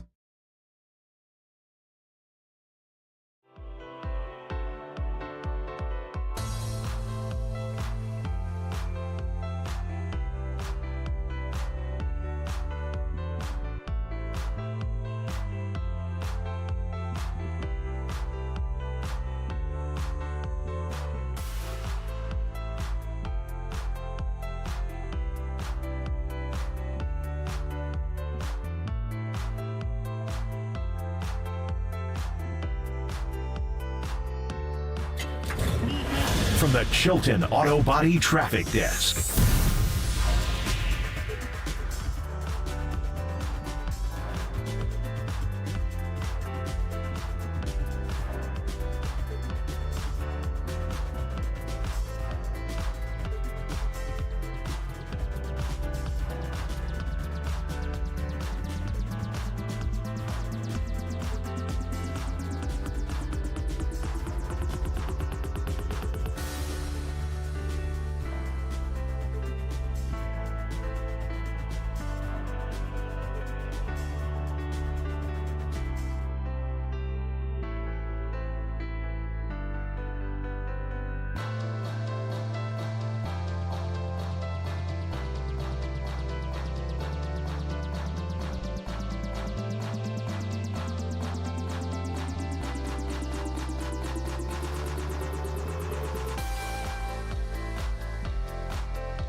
Hey, what's up, everybody? Marquise Boucher here on a Tuesday morning with the Abundant Life Weight Loss Agency. Have you been searching for the secret to losing weight and getting healthy the natural way with no drugs or injections? Well, the team at Abundant Life Weight Loss has the secret to losing up to 1 pound of fat every day. Their weight loss program makes it easy to lose weight and get healthy naturally and safely. I went on this program for 3 months, and guess what? I dropped 25 pounds. And I did it without counting any points or calories, without any prepackaged meals, and without any surgeries, drugs, or injections that have serious side effects. So if you want to learn more about the Abundant Life Weight Loss Program, Go ahead and schedule your free private weight loss consultation by calling 925-594-7110. That's 925-594-7110, or visit them online at abundantlifeweightloss.com. That's abundantlifeweightloss.com.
Murph and Marcus continue live from the KNBR Casino Matrix Progressive Jackpot Studios. Casino Matrix. Progressive jackpots are here. Where are you? Just drop in. Please play responsibly. 1-800-GAMBLER. Fourth down. Here's your game. Here's Russell Wilson back. Wilson throws. Caught. Hollister's hit on the goal line and dropped by Dre Greenlaw. He is short. 49ers come away with the ball. The 49ers have stopped Hollister on the goal line. The 49ers are going to win the game. Forget the Niners right now. We need to talk about this rejoin. We need to talk about this rejoin right now. I heard the opening twing of the guitar, and I know it's John Denver Country Roads. I scowled at young Tony like I was Dan Hurley, and he's in my ear. He goes, because he's going to Denver. He's going to Denver. I'm like, okay, first of all, that's a major stretch. Just because John Denver sang Country Roads, we don't play it. But I said, but if you're going to play John Denver for Dre Greenlaw going to Rocky Mountain High, brother. Rocky Mountain High. Yeah, but this is the much more well-known song. See, I don't know. Young Tony knows a Rocky Mountain High. Do you even know Rocky Mountain High by John Denver? I think so, yeah. Okay. Well, listen, you got to have your balls broken on this one, buddy. Because that's nothing to do with Dre Greenlaw going to the Denver Broncos, dude. Well, his name's John Denver. Okay. Okay. All right. And it's a great song. Okay. Got to make sure to clarify. Negative vibes. Dre Greenlaw is not going to West Virginia. We want to make sure to get that out there. Did he go to college in West Virginia? No. Okay. Well, there's no NFL team in West Virginia. He couldn't. Shout out the Mountaineers. Maybe he's got a startup team. Did he go to college in West Virginia? Anyway, crazy. Just baffled me to no end. Somebody wanted Boys to Men, It's So Hard to Say Goodbye to Yesterday. That would have been more appropriate. But hey, buddy, listen, we praise you all the time. I call the shots around here. We don't take we don't take requests. Listen to this kid. Come on now. It's a Tony Tuesday wraparound rejoin. I don't know. I'm throwing out stuff. Should I start taking Thin Tim's side? And all Hey this now. Hey now. All right, hey guys, when you hear crazy stuff like that, Country Roads for Dre Greenlaw, you're listening to KNBR AM and KNBR FM San Francisco, the sports leader, a Cumulus media station. We got to get you to a football game in Germany. That's where they sing Country Roads en masse. That's right, with Zitush Bush. Also, Pauso 707 says, don't forget Joe Walsh, Rocky Mountain Way. Oh, great I'll song. ride with that one too, for sure. By the way, before we get back to the Niners, the Tom Brady thing we played in the cooler content caused a big reaction, both good and bad. They're like you, buddy. 303 says commitment to excellence, more like commitment to penalties.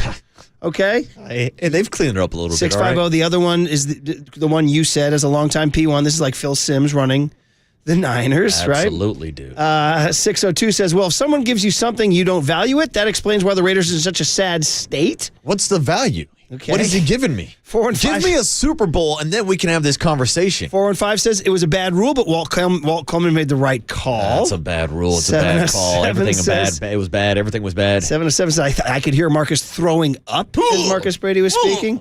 And then 925 says, as a diehard Raider fan, Brady has me ready to run through a wall, baby. LFG. I'm not there. LFG. I'm not there. How old are you? 650 says, is Waterboy squirming in his seat, or did he leave the room? I came close. 510, Stan Tim says, Brady's such a tool. Let Tony Robbins be Tony Robbins. He was saying. 408 says, I understand your pain, Marcus. Yeah. More people. 831 says, like the kids say, this is cringe. But then 209 says, I'm not a Raider fan, but that was sick. Can he help us out in Santa Clara? And 831 says, why am I getting goosebumps listening to Tom Brady? I was feeling something else. Man, It man. definitely was not goosebumps. A lot of people checking in on the Brady speech to the coin in my sock. And I guess I said she played at UCLA. I guess she played at Fresno State. Is that right? Her daughter played at UCLA. Hey, shout out the dogs. All right. Back to the Niners and back to the day of change, the day of exile we've been talking about all morning long. Couple of questions. One, are they better now than they were 2 months ago? I think the answer is no. Yeah, I don't know how you say yes. So we got to see what happens going forward right now.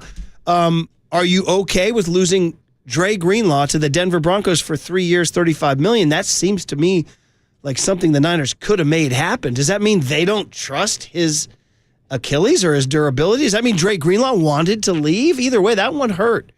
Kyle Juszczyk, of course, listen, 8 years here since 2017. Been here forever. It was actually more than that. 17, 18, 19, 20, 21, 22, 23, 24. Yeah, 8 years. I always have to count like that because you have to count the first season. Longest tenured 49er, glue guy, leader, gone. The other ones you could all understand.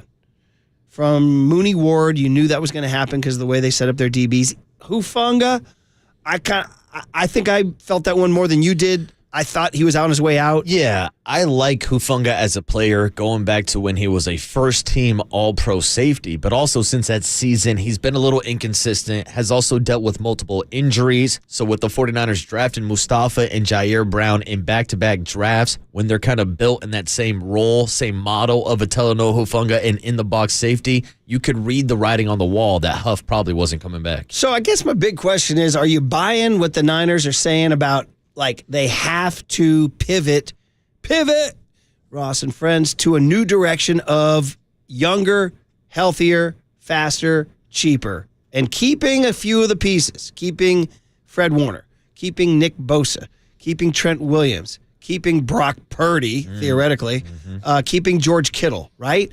And then surrounding them with younger, faster, healthier options. Don't we have the, did you cut the Lombardi piece where he talked about this is the pivot, this is they made their run from 2019 to 2024 with, let's call it the Deebo Samuel era, just for the heck of it. And then Deebo got slower and Deebo got less effective. Yes. So this is what they saw, and they said, okay, time to turn the ship in another direction. And that's like, they're not just like doing this to they're not like doing like the Colorado Rockies, Oakland A's, Tampa Bay Rays, we're going to the bottom. This is what the Niners would tell you. They would tell you, we still have a nucleus to win. We still have Christian McCaffrey. I didn't even mention him.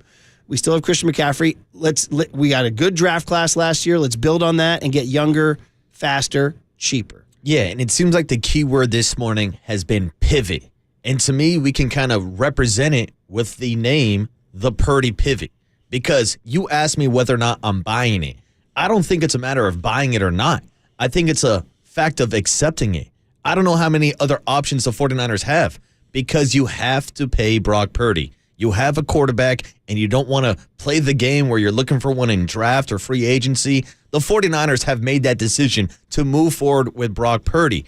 But there's a difference between how the roster is going to be constructed over the last 2 to 3 seasons when Brock Purdy's on the best deal in the NFL, literally being the last pick of the draft, where he's making less money at quarterback than anybody else in the league. That gave you the luxury to surround your roster with all pro players and to reward some of these veteran players. You don't have that same luxury now. And so with Brock Purdy scheduled to take up a bigger portion of your cap, you got to be cruel. You got to be calculated. You can't just hand out a 3-year contract to Dre Greenlaw because you loved what he brought to the table. If there truly are injury concerns moving forward, you can't just sit here and pay Deebo Samuel $25 million because of what he contributed to the team as a member of the Yak Bros. We saw this team go 6-11 last year. So they have to make changes, not just financially, but also identity-wise. And that's why I think with the kind of subtraction of a Deebo Samuel and Kyle Juszczyk, that tells me that they're also going to change up the offense,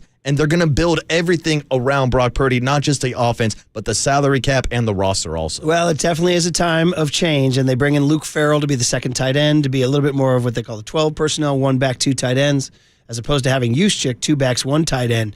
So a little bit of change in identity. But here's what Lombardi said in general, and David Lombardi was very good this morning. If you missed it, he gave a kind of an overall view, and he used the word ruthless. And I told you guys, I came out of the combine, I wrote this down. John Lynch said they have to, quote, recalibrate. They have, quote, tighter constraints, and we have to look at, quote, long-term health. Now, a lot of people have interpreted that as Jed sticking his nose into it and saying, don't spend on my team. I'm going to give Jed a little bit of a break and say he did spend for a lot of years, and now they're saying, okay, we tried that. These players are older. These players are more injury-prone. These players are slower. Let's try to pay Purdy, like to your point, and see if we can surround him with some younger, faster, healthier talent. Now, again, does it add up to a Super Bowl? That's going to be the question that we're going to talk about for the next, what is this, March? They don't play till September? Talk about for the next 6 months. We got some time. So here is David Lombardi on the overall philosophy the Niners are trying to lay out here. Even if you go back to the Walshian technique of letting go of players a year too early than a year too late and not overpaying for guys and trying to dip into the NFL draft to make sure that the roster stays lean and mean and fast and hungry, even if that all makes sense, it doesn't disassociate the feelings of what happened yesterday with Kyle Juszczyk, Dre Greenlaw, Talanoa Hufanga played the highlights there leaving. That doesn't make those go away, and that's why it's so difficult, because the 49ers right now, they're in this state of limbo, right? They're stripping a lot of this down to the studs, but they haven't really begun rebuilding yet. That's what today is for, and that's what the rest of this offseason is going to be for. But it's going to take a little while for fans to get over the sting of Monday. Yeah, it'll take a little while. And he's like, the process of rebuilding is underway now. We'll see. Now, do they get Joey Bosa? Would that make 49ers fans feel good? We had a guy called in and goes, no, that's no tread on those tires. I mean, Joey Bosa has missed a lot of games, right? Yes. So you'd be signing the kind of player that you're talking about getting rid of. Yeah, but if you can get him for a good price point, that's what it comes down to with Joey Bosa. Like, I don't think he's going to be pulling in $18 million like we just saw with Khalil Mack, his former bookend down with the LA Chargers. But if the rumors are true about him maybe being the $10 to $15 million range, then you look at a contract like a Leonard Floyd. And then you have the debate whether or not you would keep both these guys on the roster or if you would move on from Leonard Floyd to go with Joey Bosa. And I said it yesterday, I'll say it again. I do think that a healthy Joey Bosa is an upgrade over Leonard Floyd. But that's the main difference, is the health. Because Leonard Floyd will consistently be on the field. Joey Bosa will not. I mean, when I talk about this Super Bowl, bro, that D-line right now is not great. And that tackle situation is not great at all. With all due respect to Jordan Elliott and Kalia Davis and Evan Anderson, the tackle situation is light. So obviously they're going to start. We'll see who they stack, but man, that's going to have to happen. A lot of texts coming in on the Golden State Lumber and Sherwin text line. It is a day of change, just as Lombardi said. It's going to be a sting. It's a sting right now. But 408 says, look, it's hard to separate personal feelings from logical moves. But all these guys who left are all coming off injuries or aging and starting to fade. They needed to make these changes in order to move forward into the next era. Do you think Dre Greenlaw counts as somebody who's either aging, starting to fade, or coming off injury? See, Dre Greenlaw to me is in a whole separate category because of the uncertainty when it comes to his health moving forward. And that's why going into this offseason, he was the biggest question mark to me. And he's the guy that I wanted back the most for the 49ers. Now, Denver gives him 3 years, $35 million. Maybe the 49ers didn't want to invest that much cash, or maybe they didn't like the length of the contract, again, with his injury history. But with everybody else we mentioned, it seemed like this has been the plan for at least a year now. Like, I don't think the York family, John Lynch and Kyle Shanahan, woke up a couple days ago and said, hey, let's get rid of Debo, let's get rid of Greenlaw, let's get rid of Juice, let's get rid of all these guys, Travarius Ward. It's like, no, you can go back to the draft class last year and see the drafting of a Ricky Pearsall and an Isaac Garendo as maybe a replacement option for a Debo Samuel. Ronaldo Green for Travarius Ward. Yeah. We've mentioned Mustafa and Jair Brown replacing Mustafa. You can look at a guy, replacing Hufanga. You look at Dominic Pooney on that offensive line. That makes it kind of acceptable to let Aaron Banks walk away, especially when he's getting that big of a contract from the Green Bay Packers. So the replacements have been in the building for at least a year now, and it's a 2024 draft class that played extremely well, and that's what they're looking to duplicate this year. With those 11 draft picks, plus the comp picks that they're going to get now, they got to hit on these draft picks if they want to be successful moving forward. And the sad part is for us, there's radio people who need answers right away is we're not going to, like, the draft classes you don't get an answer on a draft class for 2 to 3 years, right? No, but it's the same exercise I was kind of making fun of this morning when we're showing up and John Joe Curley's asking us for a letter grade on free agency. We do the same thing after the draft. Yes. Give me a letter grade on the 49ers draft this year. I'm like, they haven't played a snap yet. I know, but that's what you got to do. But everybody wants a letter grade. 831 said, except for me, I never wanted to see the report card. All you wanted was a pass. Yeah, exactly. As the great Jeff Spicoli says, as soon as I pass this class, I'm not coming near your side of the building, Mr. Hand. There you go, Young Tone, Fast Times. It's out there, buddy. 831 says, if you got rid of Debo, you shouldn't be considering Joey Bosa. Like old, slow, injury-prone.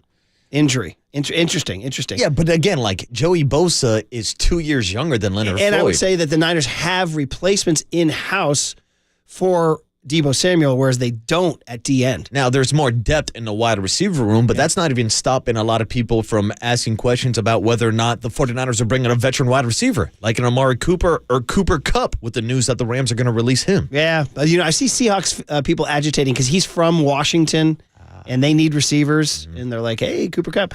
209 says, pardon me, where's that? I lost the text. There's so many texts coming in. 209 says, just about 1,000 in the draft.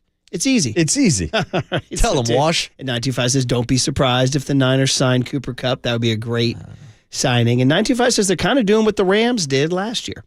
There you go, buddy. That's the example I gave after the Rams went out and won a Super Bowl, even after the blank them picks era. What have they done? They've kind of reset now, still with Matthew Stafford, still with Sean McVay. We saw the draft class they had last year with Jared Verse and Brandon Fisk, who instantly made an impact. And just like that, the Rams are right back in the conversation. That's what the 49ers are currently trying to do. 831 says, 1, Evan Anderson can play. And 2, Floyd is older, but he doesn't miss games. Yeah, that's the key. And then 310 says, guys, remember, we were told this when Fred Warner's wife posted the farewell video with Greenlaw's wife. They were never coming back. Yeah. Yeah, we were like, wait. Because remember, they posted that. I'm like, whoa, where are you going? The goodbye barbecue. They were like, yeah, we got this all planned out. All right, well, good stuff, guys. It's a big old honking day of exile and change. But we are going to talk about those Golden State Warriors who got a big win last night and are holding on to that 6th seed, even though the Clippers and Timberwolves refuse to go away. They're right back on them. Where's Johnny Kuminga? How's Pods' back looking? The Buddy Hield enjoyment factor, and Jimmy Butler, 12-1 with him in the lineup? 12-1? I think so, yeah. And 4,000 threes for the guy? 2 away. Yeah, you just shy. Just shy on your bet last night. Yeah. On KNBR. So Marcus Thompson next on the Sports Leader.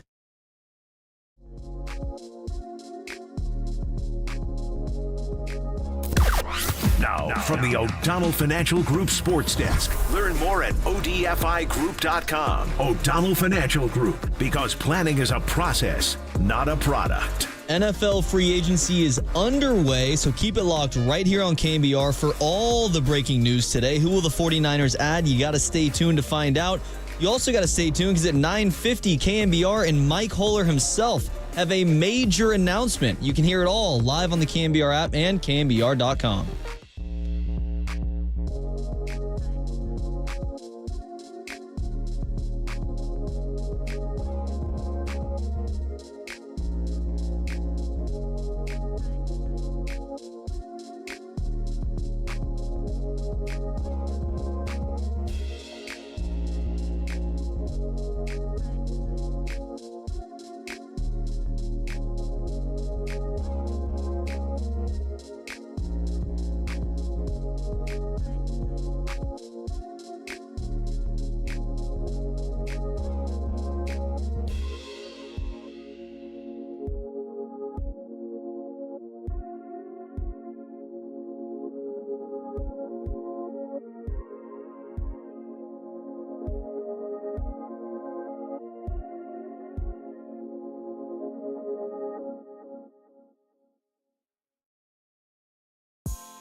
from the Chilton Auto Body Traffic Desk.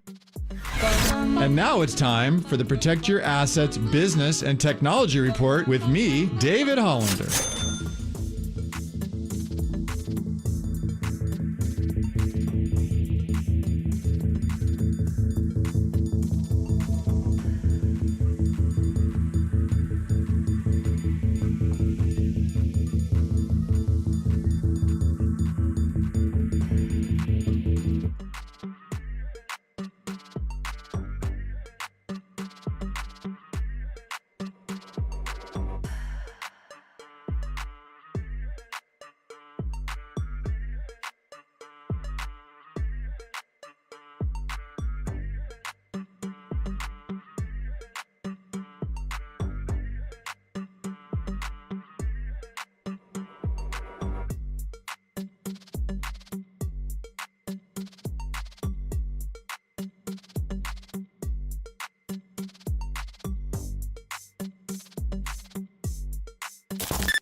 This is KNBR, and this is Murph and Marcus on KNBR 104.5 and 680, the sports leader. All right, Marcus Thompson does a great job for The Athletic. We bill him as our Warriors insider, but Marcus, we got a little Niner take from you before we dive into these sizzling hot Golden State Warriors. First of all, good morning on the Yuma guest line to you. And second of all, man, the Niners are in a big old honking transition era here, buddy. What do you make of it? Yeah, what's up, Marcus? Yeah, that's what happens when you're mediocre, right? Like this, they were mediocre. They got an extra year, right? They lose in the Super Bowl in a heartbreaking fashion, and Jed York, John Lynch, and Kyle Shanahan just runs it back, pays Brandon Ayuk and Trent Williams money, and then they're mediocre. I feel like this was to be expected, as difficult as it is, but I feel like they got the extra year. They got the chance to get the Super Bowl they left on the table and couldn't do it. So, yeah, this was very predictable, I think. Right, but I mean, my question would be, do you think they still think of themselves as a Super Bowl-styled organization? Like, yeah, we're doing this, and we're still thinking that we can win bowls. Absolutely. I think that's why you do this, right? Like the team that doesn't believe it can win a Super Bowl is getting sentimental about this and keeping people around. You know what I'm saying? Like that's what you do when it's like, hey, it's more important to keep the emotion of players than to keep producing players. Like I love me some Dre Greenlaw, right? Mm-hmm. That one hurt. That would hurt, but it's like, all right, you can't pay everybody. And then you certainly can't invest all this money in people who are oft injured. So you got to make the decision that helps you win. So, yeah, I do feel like if you're looking at Philly, if you're looking at Kansas City, not to mention the Bills and the Ravens, like if you didn't think you were a championship team, you probably just say, hey, man, let's keep our guys. But, like, nah, I feel like this is proof that they at least believe they're Super Bowl viable because you got to spend smart money if you want to win the Super Bowl. And they just have to do that, and the money was no longer smart for them. Yeah, and Marcus, we saw that emotional reaction yesterday and today from 49er fans after day one of free agency. So moving forward on day 2, day 3, and even going into the season this year, what do you want to see from the 49ers? Are you interested in a Joey Bosa, a Cooper Kupp, or are you more just focused on the Brock Purdy contract and focusing on the draft? Yeah, I think the draft is going to be huge, obviously Brock Purdy, but, yeah, I don't want to see washed talent, right? You just gave up washed talent. I want to see massiveness, like at least one big we're back in the game type of move. I don't know what that would be, but we're watching people come off the table, and I'm curious, like, how they approach this. Do they just go draft? Like, the reality is, they gave up a lot of difference makers, a lot of people who make the difference between, 9 wins and 13 wins. So you kind of got to bring that back. You got to get some of that. So I hate the splashy move for the sake of splashy moves, but they do need one, like, kind of, all right, we're in this thing. We got something to go up against Philly with. Philly went and got Saquon Barkley. What's your move, John Lynch? Who you going to get? You can get some of that in the draft, but at some point, you need a monster out there. So, Myles Garrett is off the table. Like, I don't know if Joey Bosa is that. The Chargers clearly don't think so. So to me, I want to see a big swing that changes the paradigm of how we view this team. Yeah, well, I mean, obviously, right now, fans in sort of that middle ground of like, what's going on? I trust it, but there is a scenario where they show up in the fall, younger, leaner, faster. I mean, that's the positive spin, and cheaper too. And we'll see what happens with the Brock. So cheaper. Yeah, it sounds like Marcus is essentially saying the 49ers need a Jimmy Butler type trade. Yeah. You know what I'm saying? Yeah. Look it up. What's up with Justin Jefferson? Like, you don't even have a quarterback. Go get him. Stephon Diggs is out there still. Stephon Diggs is out there. Watch talent. Watch talent. We don't want to watch talent. No, okay, all right. So speaking of missing talent, where's my guy John Kuminga? What's going on? Yeah, wouldn't we all like to know? This is like the worst ankle injury of all time. Right? This is like, and keep in mind, this is on a franchise that dealt with Steph's ankles. Yeah. Like, it's so weird. I know, like, we all know that Rick Celebrini is cautious, right? Mm-hmm. And he doesn't think about the now as much as he thinks about a player's long-term career, right? That's why they love him, because he'll look, Joe Lacob or whoever in the face and say, yeah, this isn't happening. We got to do what's best for him. But clearly, Jonathan Kuminga have been working out for like 2 weeks now.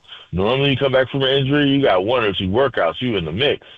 But something is happening to where he's working out and Rick Celebrini is not liking the response. Does that mean it was worse than they initially thought? Is he a slow healer? Like, this is beyond odd to me. But also, I do believe the fact that they're 12-2 with Jimmy Butler is making them say, let's just be patient.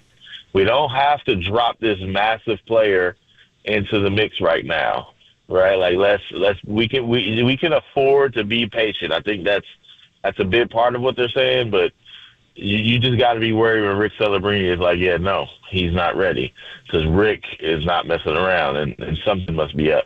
Yeah, and even in the absence of a Jonathan Kuminga and Brendan Podziemski, we're seeing the depth overall from the Warriors this year. We saw Guy Santos drop 15 on Saturday. Last night it was GP2 dropping 26. Even Moses Moody has been contributing. So I guess my question would be is, which one of these key pieces might still have a spot in the rotation post Jonathan Kuminga and Brendan Podziemski?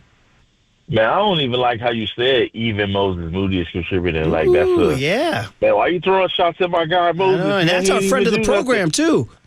We had him on. Man, that's cool. Moses is #play Moses. You know what I'm saying? Play the man. I think all of them are going to lose minutes, to be honest with you, Marcus. Like, I do feel like Kuminga's going to take a little bit from each. It's going to be Moses Moody. It's going to be Gary Payton II. It's going to be Buddy Hield. I think it's also going to be a little Quentin Post, too. So if you just take about, 4 or 5 minutes from each of them and give it to Kuminga, he'll be at about the 30 minutes he needs. He's going to come off the bench, but like it's really just about the rotations and the matchups. I think he ends up starting by the end of the year, presuming he actually comes back in a relatively soon manner. I've been hearing this homestand, but I also heard the last road trip, so we'll see. But I do feel like everybody's going to have to make a little bit of a sacrifice to bring Jonathan Kuminga into the fold, because I don't know about y'all, like, they're 12-2, but some of these games have been a little bit more of a struggle than you'd like to see. And you're having to play Steph and Jimmy Butler and Draymond Green pretty hard in order to get some of these wins. Mm-hmm. And while they are wins and they're pretty good, you can definitely see how much they need a Jonathan Kuminga.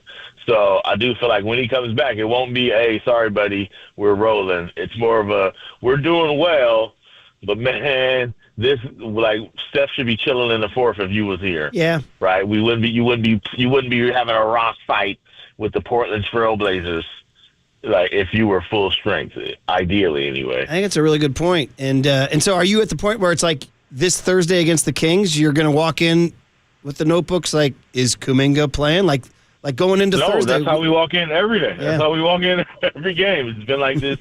That's the crazy part. Like, it was supposed to be Charlotte last week. Like, and then, I'm looking at the easiest game on the schedule, too. So you could put him in here because now there won't be much pressure. You should beat the team pretty handily. You're not dropping him in a situation where it's a tough opponent, tough matchup, and you can hurt his confidence if he doesn't play well and make him start pressing, etc. So who are the easy ones? Man, they just aren't on the schedule anymore right now, right? Like that's why the last road trip would have been like kind of ideal. You had Brooklyn, you had Philly, you had Charlotte.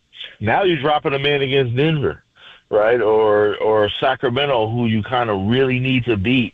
So, or Milwaukee, right? Like, this is just what it's going to be. But yeah, every day we come in and we're like, hey, what's up with Kuminga? And he looks like he'll work out.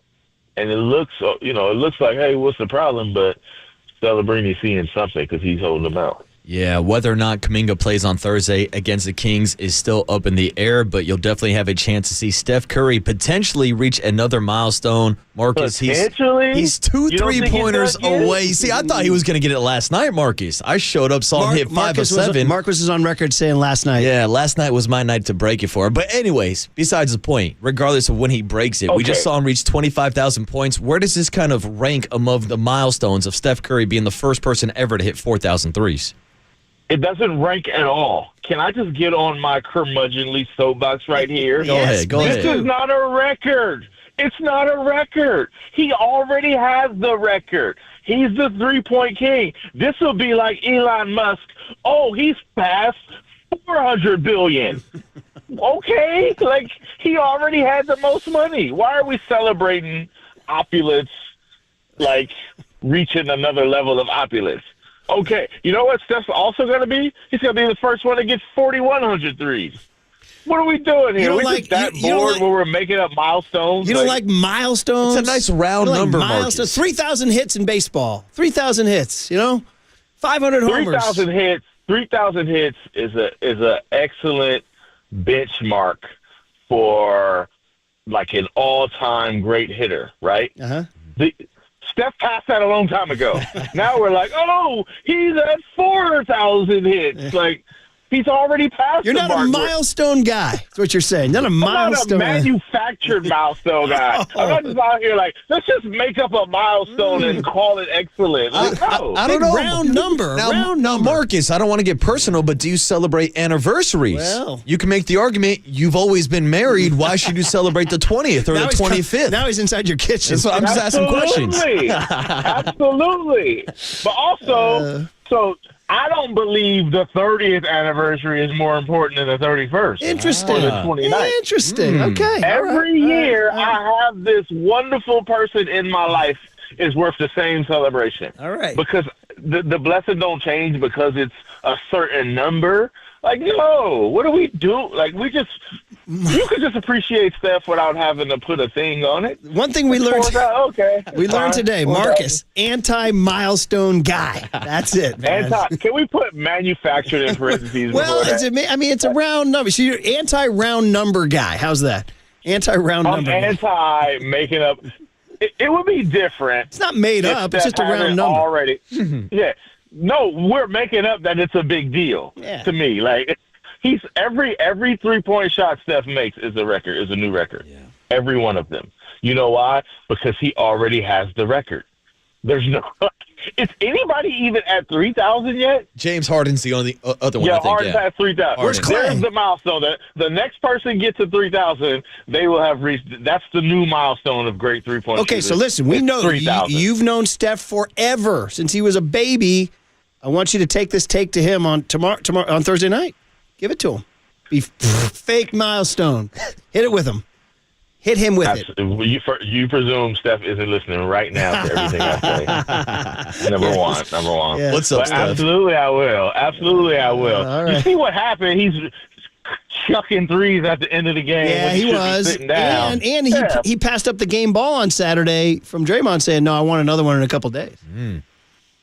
So it 4,000 means something to Steph, but I ain't Steph. So. It's good stuff, man. All right, well, listen, good stuff. We got anti-round number, we got Johnny Kuminga mystery, and we got Niners pivoting. So that was a quality hit, man. Always enjoy. I'm celebrating my 24th anniversary in May, but I'm not allowed to because it's not a round number. No, I'm going all out for you, Marcus. Yeah, we'll celebrate the 25th, not the 24th. Make sure the 25th is a good one, Marcus. Good stuff, man. Good stuff. All right, buddy. No round brother. numbers. Have a good day. Thanks, later, bud. Marcus Thompson from The Athletic. It's funny. Making that 20-year, the calls that Curly had for my 20-year look pretty funny. I know. We weren't celebrating your 19-year anniversary. You know what's funny? My dad was like a silly guy. He's like a cringy dad joke guy. Shocker, right? Apple falls far from the tree. And he organized a high school reunion for his class. And instead of making it like the 25th, he made it the 24th to like mess with it. And nobody enjoyed it. Everybody's like, what are you doing? He's like, well, let's be different. And they're like, no, that sucks. No, come on. Yeah, they rejected it. Everybody likes a round number, except for Marcus Thompson. Some people like round numbers. Marcus Thompson does not like round numbers. Not a round number guy. More of a prime number guy. All right, well, back to the Niners. Our last segment on this Niner thing. Then we got a little news for you on KNBR. 4,000 three-pointers. I'm a round number guy. Yeah. I'm a round number guy. Yeah. Like when, this was our 3,000th bad segment. Actually, Marcus was a good segment. Our next one will be our 3,000th bad segment. On KNBR. It's going to be a bad one. 104.5 and 680, the Sports Leader.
Faithful Murph and Marcus keep your morning moving. Streaming live at twitch.tv/thesportsleader. Fourth down. Here's your game. Wilson throws. Caught. Hollister's hit on the goal line and dropped by Dre Greenlaw.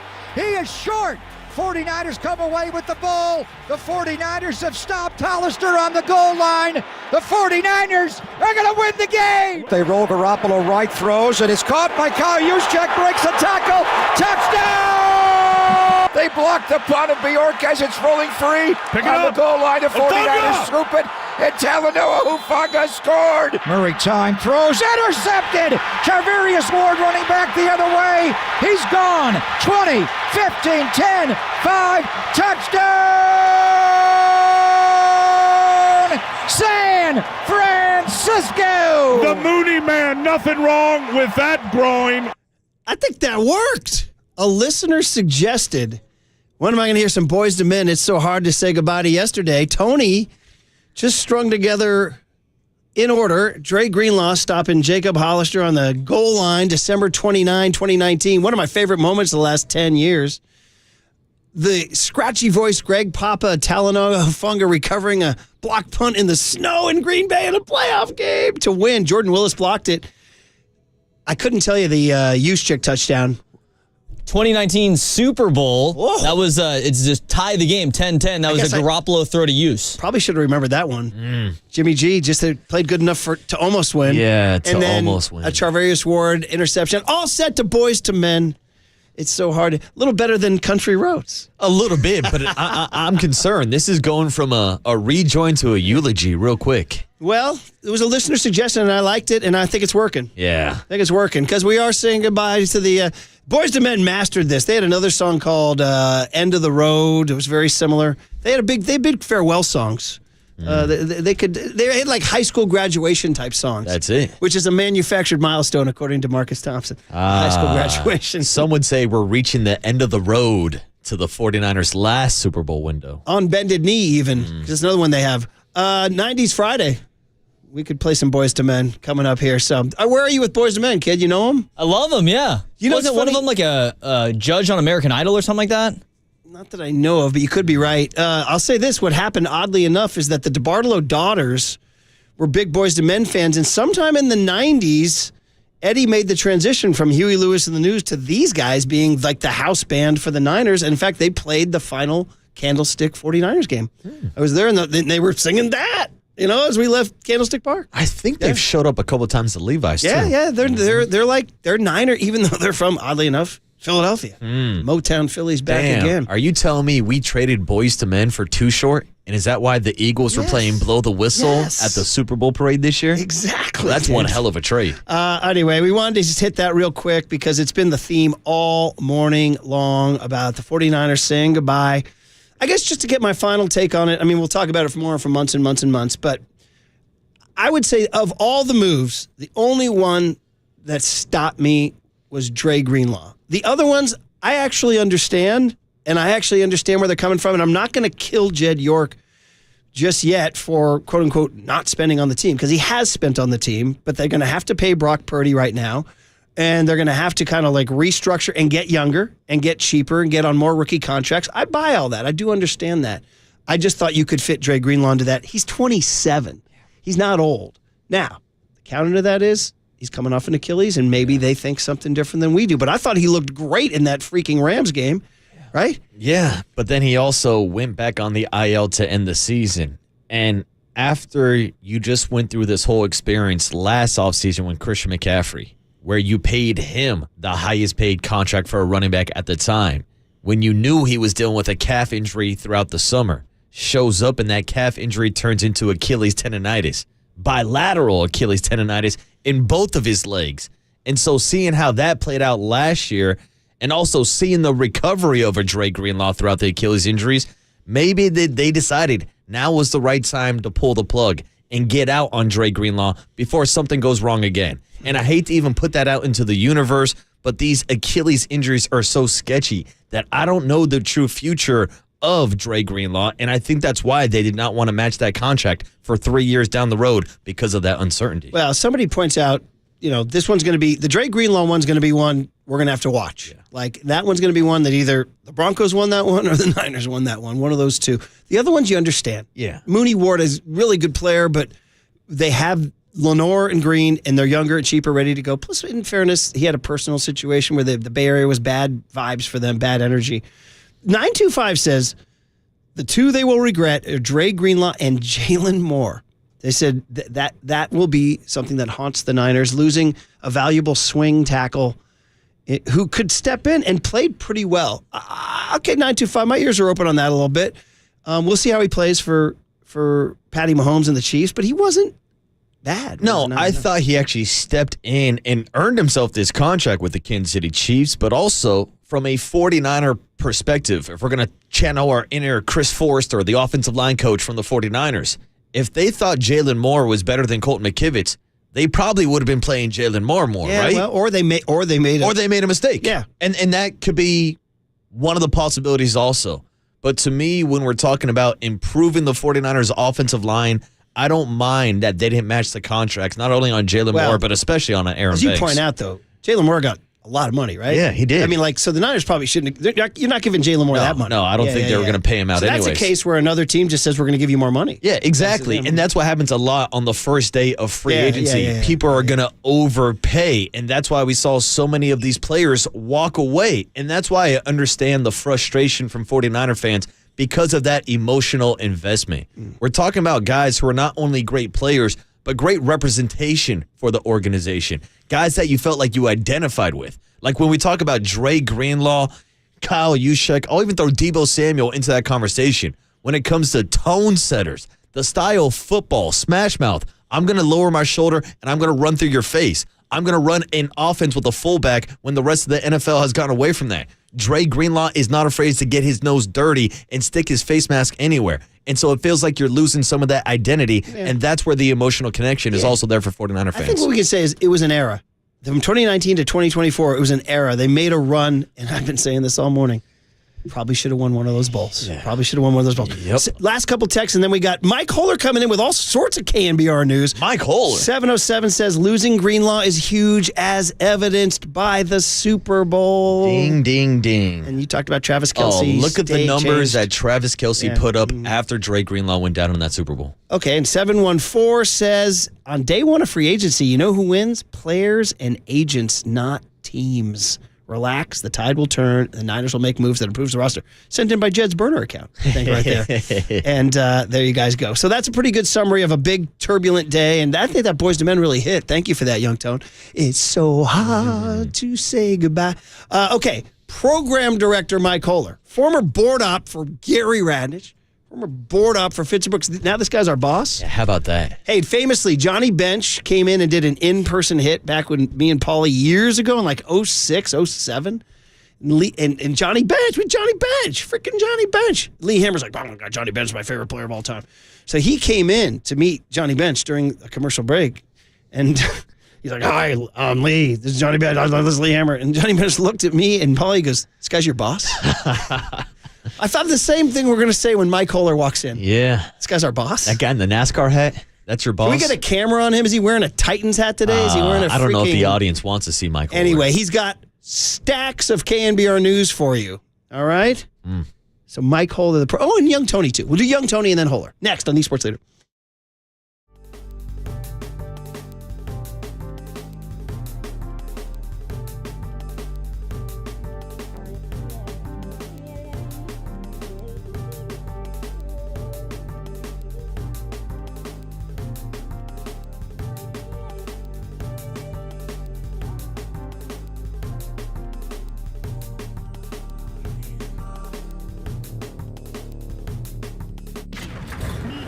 From the Chilton Auto Body Traffic Desk.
Murph and Marcus continue live from the KNBR Casino Matrix Progressive Jackpot Studios. Casino Matrix. Progressive jackpots are here. Where are you? Just drop in. Please play responsibly. 1-800-GAMBLER.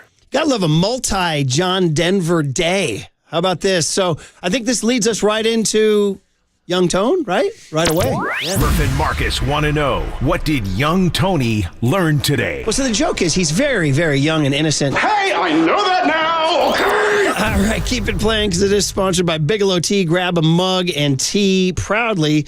So, Tone, this goes back to you playing Country Roads, Take Me Home for Dre Greenlaw going to Denver, right? And I was like, well, what are you doing? And you were like, dude, it's John Denver. Yeah, it's a much more well-known song, too. So I said, listen up. So I said to you, well, if he's going to Denver and you want to do Don Denver, there's a double dip, Rocky Mountain High. And here it is. Great song, phenomenal. Always, I'm a John Denver guy, honestly. You? No, I'm totally riffing. Oh, no. John Denver and the Muppets? That's a good Christmas now. What, the Muppets? Oh, John Denver and the Muppets at Christmas? That'll warm the interiors of your heart. Ah. Oh, yeah. Maybe stay tuned for a Film Review Friday with Young Tony. John Denver, my man got it done with a little guitar and the mop of hair and the glasses. So there you go, Young Tony. You now know next time we have a player leave for the Rock. Maybe Tyro Estrada when he comes back. Yes. Rocky Mountain High. Tyro's revenge game. All right. Well, there's the Young Tony. And now if people are watching on YouTube and Twitch, they're like, wait a minute. Who's that guy? Yeah. And there he is. So we have usually the three cameras. So you got me looking red and gray. You got Marcus looking so handsome. Women are asking for his number at FanFest. You got Young Tony, who's, what are you going to say about Young Tony? He'll point at the camera and he'll do that. And then we got this fourth box. Look at that, Marcus. Dude, he's like Alice in Brady Bunch. He's right in the middle. Good call. I mean, that might be something for Young Tony. Does he know about Alice in the Brady Bunch? Save that for tomorrow. I know Mike Holder does. Program director Mike Holder, everybody. Can we get some applause for this guy right here? The fresh What's up, boss man? What's up, boys? This is not your on-air debut. You used to come in and slap fits and books around. You used to tell Gary, you're late. I used to tell Gary to stay on the clock. Yeah, so I mean, it's been a minute. But it's my voice has been on the station for. Welcome back to the mic. Thank you, and thank you, of course, and thank you for allowing me into your studio. Congratulations! You're welcome. Have we officially congratulated him on the PD gig? No, I don't think we're going to give him any congratulations. It's been a while now. Can we tell him to 86? Can we use the public forum now? Put pressure on him to stop these bi-weekly meetings we got to do with him? Oh man, there's too many meetings. Yeah, once a month I think is good for me too. Okay, all right, buddy. Well, you have a notebook full of news. I've got a lot of news today, guys. And 7 minutes. I think we'll be just fine. But I want to get through all of this, and just in case people did not see the social posts over the weekend or were not at FanFest, we did announce on Saturday that JT Snow is now on the KNBR roster of fill-in hosts. I would say he's the best fielder on the KNBR host staff. We have somebody that's personally working with Bryce Eldridge, who's going to be hosting Giants postgame shows. You know what? Yeah. Can social media do a bit where he's out here just taking ground balls in the bullpen? I need him teaching young Tony how to pick a ball. He's teaching Bryce Eldridge how to play first. Social free ideas here, by the way. I need JT picking balls in the bullpen. All right, JT, we have social ideas. Okay, so when's arguably one of the most popular Giants, I'd say, too, between 96, 97, and 2003, 2004. Everybody loved him. He will be making his debut on the 24th of March. That's when the Giants play the Tigers at Oracle Park. JT and FP will be doing post-game sports phone right after the Giants and Tigers on the 24th and 25th. When else will we hear him? He will be filling in on sports phone, and he will also be filling in during the day.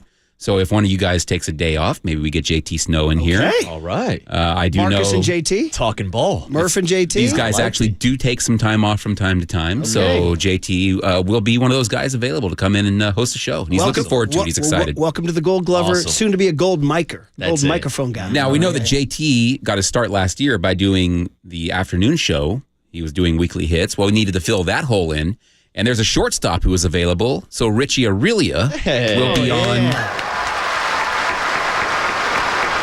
Richie will be on every Thursday with Dirty Work at 3:50. That time will vary, of course, based on when the Giants play. But Richie will be a weekly guest. Does he know what he's getting into there?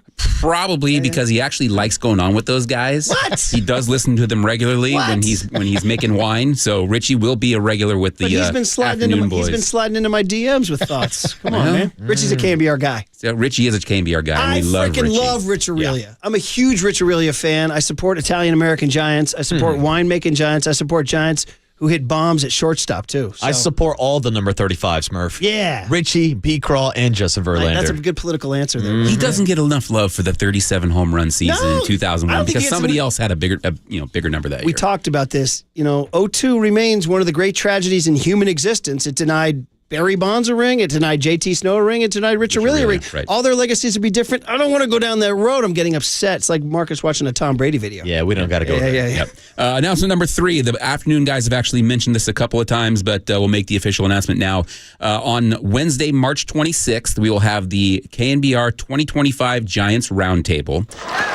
This will be at the Presidio Golf Club, which is absolutely beautiful. We were up there a week ago checking out the spot. The views are amazing if you haven't been up there. The public is welcome. Here's the deal. At 2 o'clock, Dirty Work will start their show from the lawn outside the entrance to the Ironwoods Bar and Grill. At 3 o'clock, all 6 hosts, the 2 of you, all 6, Greg Papa, Greg Silver, Adam Copeland, Derek Papa, you will all be together for 2 hours previewing the 2025 Giants season.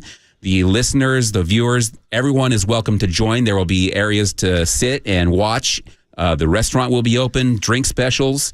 This is going to be a lot of fun. Throwing down. Dude. We will be giving away a chance to win a autographed Will Clark jersey. Oh, nice. So, again, this will be on Wednesday, March 26th. It's the day the Giants fly to Cincinnati.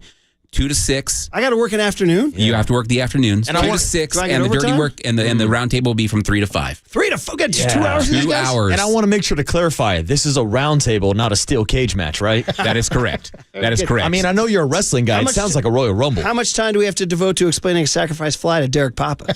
Well, you mentioned that in the promos that people will start hearing that we're going to teach Derek Papa what the hit and run is. Okay, all right. And the sack fly, and then all that stuff. The designated hitter, although I think he supports he knows the what the DH is. Stop it. Yeah, he's a DH guy. Leave Derek alone. We love Derek. Are you kidding me? Yes, and Derek has done a fantastic Papas job. at one round table. How about that? Derek's a witty and intelligent host on the rise. It should be a lot of fun, and it'll be fun having you and Copes together again. Yeah, the back and forth between you two, some legendary stuff. We were having such a good segment until you brought that up there. You know what I mean? So, yes, all right, and I have intentionally saved the best for last. This is the big one. It is my honor to announce to all of the listeners and the viewers out there that our very own Brian Murphy has signed a 4-year contract that will keep him here through the spring of 2029. Congratulations, Murph. Let's go! Wait, what? Nobody told me. Hey, are you sure you signed the contract? This is news to me. No, listen, I know we got 1 minute left. We'll do it. Thank you for the announcement. It's true. You can't get rid of me. Staying 4 years. And my take is, when you see a young growth industry like radio, why not sign on for more? All right, guys? You know what I mean? Sky's the limit. As long as 4 more years. 4 more years. As long as the 4 more years. As long as the lights stay on and the key card works, I'll keep showing up to work. So, in all seriousness, Dave Milner was great in this. Larry Bloomhagen was great in this. And I got to give my agent, Paul Anderson, a shout out for pulling some kind of miracle. Marcus, you want to do this, buddy? Oh, absolutely. All right, I'm not Tony, here without you, Murph. John Joe, all right, we're all in it together. I've been with you for 5. Let's do 4 more. If the ship's going down, we're going down together. All right, boys? We're not blinking leaving. We're not blinking leaving. That's my inspirational message. I love it. If the ship be sinking, we're all going down together. So let's go. This is great. Some wins. Can Buster get us some wins? Buster, get us some wins. Can the 49ers figure out what they're doing with the payroll? I'm just happy that Cumulus signed Brian Murphy before the 49ers re-signed Brock Purdy. Nicely done. Nicely done, Cumulus. Well, thank you, Mike Holler, too. Yeah, buddy. For the thank you, and congratulations, Murph. And sorry, listeners, you can't get rid of me. So we'll still, guess what? It starts tomorrow. Yeah, we'll see you tomorrow. All right, let's do it. Thanks for all that, guys. I hope you all digested all that news, and I guess it means will be around for a little bit. We're big Daly City guys. That's what the bottom line is. All right. Time to hand it over to Papa and Silver. When it's time for a change, think Speedy Oil Change and Auto Service. Engine light on. We can fix that. You're listening to KNBR AM and KNBR FM San Francisco, the sports leader, a Cumulus media station. She gave me a coin that she wore in her sock. It said commitment to excellence. The one that wins is going to have temporary relief. The one that loses is going into a hellhole of suffering. Connector. C-O-N. That's the end of the game. Greg Papa. San Francisco. Greg Silver. I'm not going to call it must win. I don't like using the term, but is it a gotta win? As in, season might as well be over. This is Papa and Silver on KNBR 104.5 FM and 680 AM. The sports leader.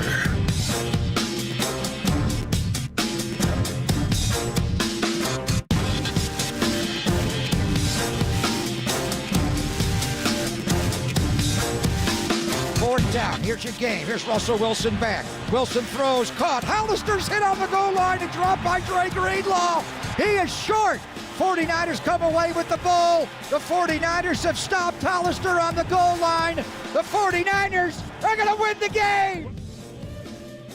Oh, we are back on a Tuesday. Congratulations to Brian Murphy, first and foremost, on the 4-year contract extension. Very well done. And look, if you're going to put Mike Holler in the studio, it better be for a good reason. So in all seriousness, big congratulations to Murph. Just hit his 20 years. 4 more to go, and hopefully many more, and one of the best and hardest workers in the business. He brings the energy every single day, starting at 6 a.m., all the way up until 10, and I can tell you from firsthand experience, he does not take it for granted. I am obviously much younger and trying to be anything close to a Brian Murphy or a Greg Papa, my co-host for that matter. Thanks for hanging out with us, and we did come in with the Dre Greenlaw play, shifting from the happy news of Murph's contract to what day one of free agency was. To be expected to some extent, but a lot of losses here to grapple with. Talanoa Hufanga is going to Denver. We knew that being on the show yesterday. Kyle Juszczyk has been informed that he will be released. And the big one, Big Play Dre, will be joining Hufanga in Denver. So lots to react to today as we get into free agency day 2. Papa, again, we knew this was coming to some extent, but you can't dissociate the feelings and the memories from some of these plays. And what we just came in right there with the goal line stop at Dre Greenlaw, one of the great plays in this era of 49ers football. Well, I thought Black Monday was the Monday after the regular season when coaches got fired, but it turned into a Black Monday yesterday with the frenzy starting, and we knew a lot of these guys were going to be removed from the roster. It's a reality of professional sports, and but when it actually happens, it's like a loved one, growing old before your eyes, and you know that day's coming, but it doesn't make that day any easier, and it's hard. During our show yesterday, we found out a lot of 49ers were going to leave the team. Jalen Moore goes to Kansas City as a starting tackle. I think he's worthy of that. I know people have analytics, and Jalen improved a lot last year. Kansas City's entrusting maybe the biggest position in American sport, the blind side, to Patrick Mahomes. And they gave him a reasonable contract. It's not huge. They can move him around if they don't like it at 2 years, $30 million. I mean, Aaron Banks got paid. You look at the list of the guys that got big money on day one of free agency, and now we're into day 2, and there's more guys leaving and moving around a little bit. Aaron Banks got a 4-year, $77 million contract. I mean, that was, for a time last year when Trent was hurt, that was your left side of the offensive line. We found out about Talanoa Hufanga, and I do think it's time for Talanoa to move on, although he got a big payday in Denver, 3 years, $45 million. He's got to get healthy. I think his mobility's back off the ACL tear and the wrist injury. He's got to heal. He just, he sometimes fires when he shouldn't fire. Now you got 2 young guys in the secondary. Obviously, Malik Mustafa and Jair Brown. I did watch tape of the guy that they did sign. It wasn't all goings yesterday. Richie Grant is more, and Atlanta plays a lot of cover 4, a lot of 2 safeties deep. I saw some missed tackles. We'll get into it more. It wasn't always perfect, but I think in theory, if he can push Jair Brown, he's a good special teams player.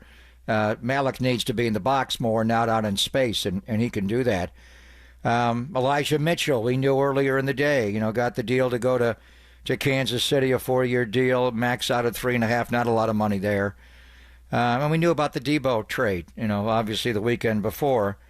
And then Ayuk has not been moved, so that salary is still there. But as the day unfolded, we found out more and more about guys. Charvarius Ward, what a great free agent signing he was, and I love that guy. From the first day I saw him in training camp, saw him in Kansas City for years. He was learning to play bail and flip his hips. It was not his strength. He's more of a press man guy. And the way he developed and got him away from Kansas City in Super Bowl 54 and brought him here. The guy's been in the championship game every single year of his career with the exception of this one, and it was agonizing what he went through. We thought he'd wind up, back in Dallas. He began his career briefly with the Cowboys before moving on to Kansas City, but he wound up going to the Indianapolis Colts, which is interesting. Good deal for Mooney.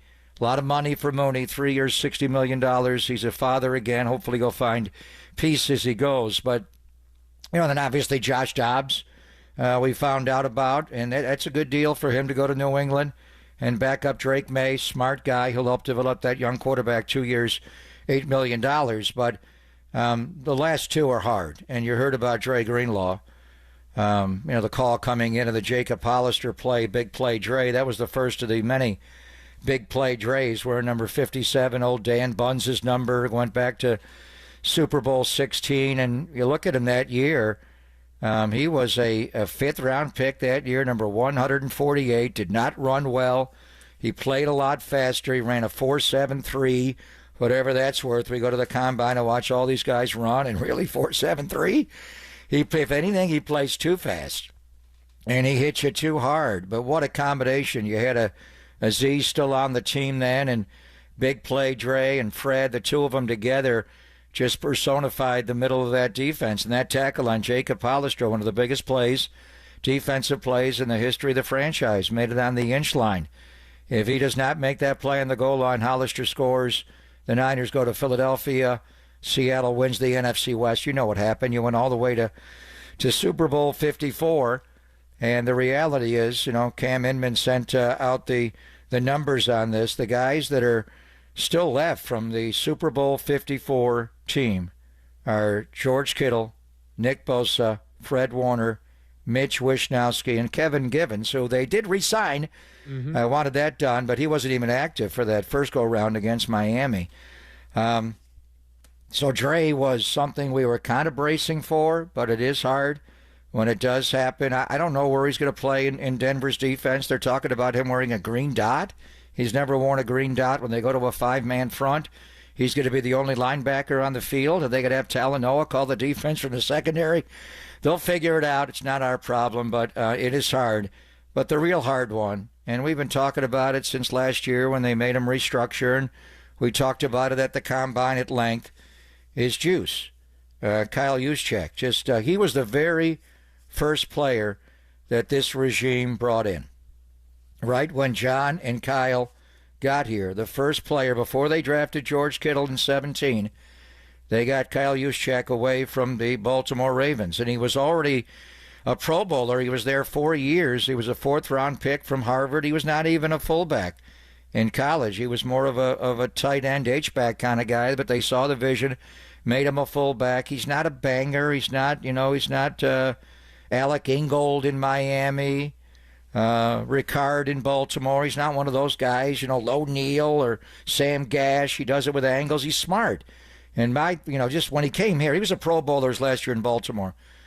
But the way they used him on the edge, and with George Kittle, whenever they ran wide, the way they got the edge with Kittle like Gumby chopping you down and Juszczyk tanking angles. My vision of that early team in 19 when I first got here was the state-of-the-art running game, the genius of Kyle Shanahan, what he did from his dad, Mike, and Alex Gibbs in Denver. And Alex invented the outside zone, the zone blocking scheme, but it was Mike McDaniel, that little guy, also from the Ivy League, just the way they concocted a run scheme to just get you. All you need is half a body on the edge, and Juszczyk could pop it. they signed him. They made him the highest paid fullback in football history. They did it again when they re-signed him. He made the Pro Bowl every single year he was a 49er. And you can say, well, there aren't that many fullbacks in the NFL. True, but he's still, I don't even call him a fullback. When they first got him and they justified paying him all that money, Kyle said he's not a fullback. He's an offensive weapon. We're going to use him all over the field. He made 8 for 8 here, the one in Baltimore, 9 Pro Bowls as a fullback, the most in the history of the NFL. I was there when he found out a few years before that he made it, and he passed Jim Brown. We looked it up on my phone. I said, you made the Pro Bowl more than any fullback ever, including Jim Brown, including Larry Zonka, and he was so proud. I do wonder, we were talking to the Seattle people the last couple of weeks. Clint Kubiak's got Sam Darnold there. You want to put him under center, like Greg Bell said. Go out and get Kyle Juszczyk as a fullback, and now you got to deal with him in the NFC West. So yesterday was hard. We knew it was coming. I think those last two, Dre Greenlaw and Kyle Juszczyk, and Dre made the tackle on the 1 yard line in Seattle to get you the number 1 seed. And then it ushered you into the Super Bowl, and it was the running scheme that you trampled Minnesota, trampled Green Bay, only having to win 2 home playoff games to go to the Super Bowl, and that was so much Kyle Juszczyk.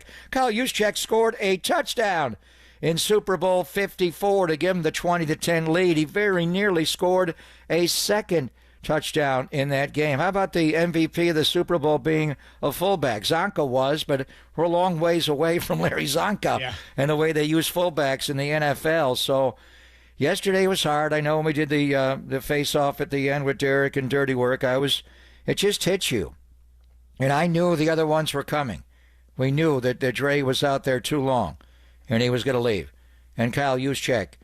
They just don't have the money. I don't know if they can possibly re-sign him at some point, but that is life in the NFL. It's certainly life in professional sports, but more so life in the NFL. I mean, just look at the people that are left from 2019. That was my first year with the Niners. That was Nick's rookie year and Debo's rookie year. Debo's gone. All you got left is George Kittle, Nick Bosa, Fred Warner, Mitch Wishnowsky, and Kevin Givens. And that was Super Bowl 54. Super Bowl 58.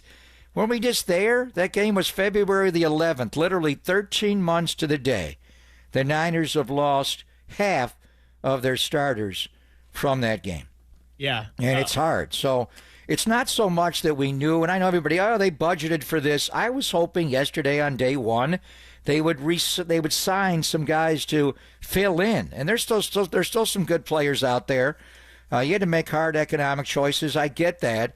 But you'd think you would reallocate the expenses somewhere else to rebuild the football team. I like bringing Kevin Givens back. You got to get more. You need more defensive linemen. Minnesota's getting all of them now. Hargrave has gone there. Jonathan Allen's gone there. Grady Jarrett was out there for a minute. The expenses are just really high with the increase of the salary cap, like they do every year. Salaries go up, up, up. So we'll bounce back. I'm in the mood to buy a few players, and sometimes you get... You don't always have to, shop at the designer stores. You can go to the thrift shops and the dollar. You don't have to always wait, till Thursday, Friday. There's still good players to be bought today and tomorrow. But then after that, you get to Thursday and Friday. We'll see. But, Black Monday hit us hard yesterday. It's one thing to look at the roster and see who's a UFA. This happened a number of years ago. They lost like 16 players that were free agents, McGlinchey and Brunskill and Garoppolo, and go on. And you knew it was coming. What it did that year was adversely affect your depth. Now it's affecting not just your depth, but your starting players. You've lost some guys that have been mainstays to this. So all of them.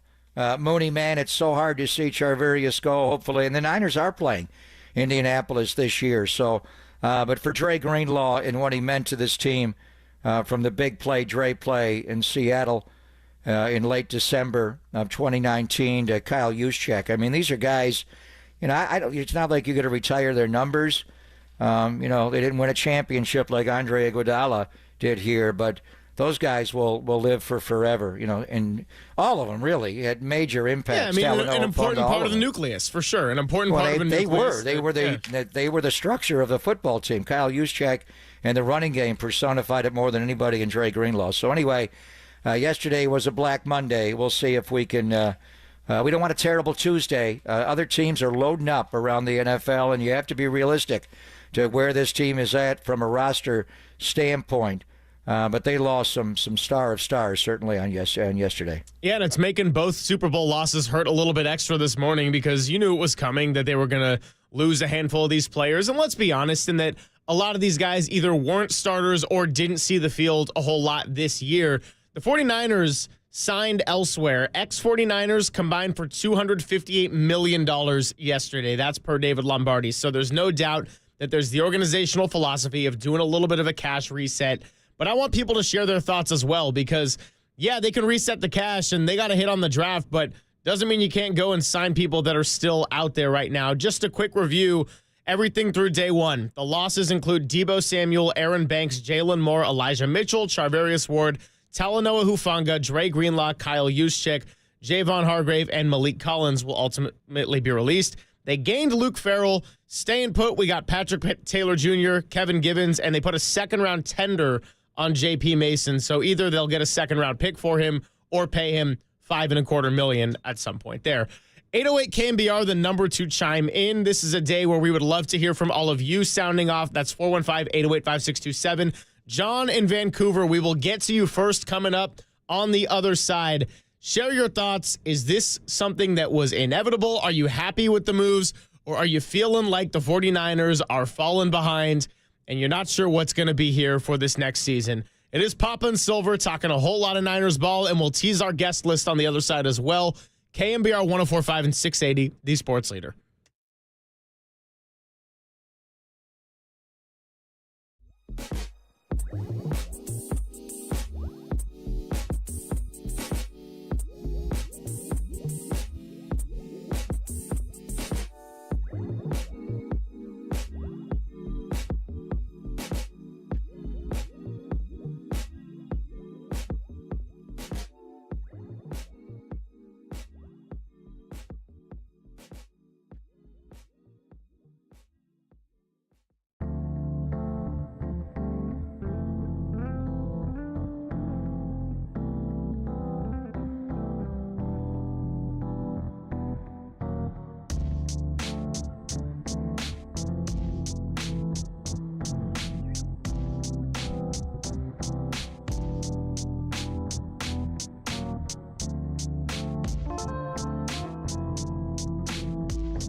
Now, from the O'Donnell Financial Group Sports Desk. Learn more at odfigroup.com. O'Donnell Financial Group, because planning is a process, not a product.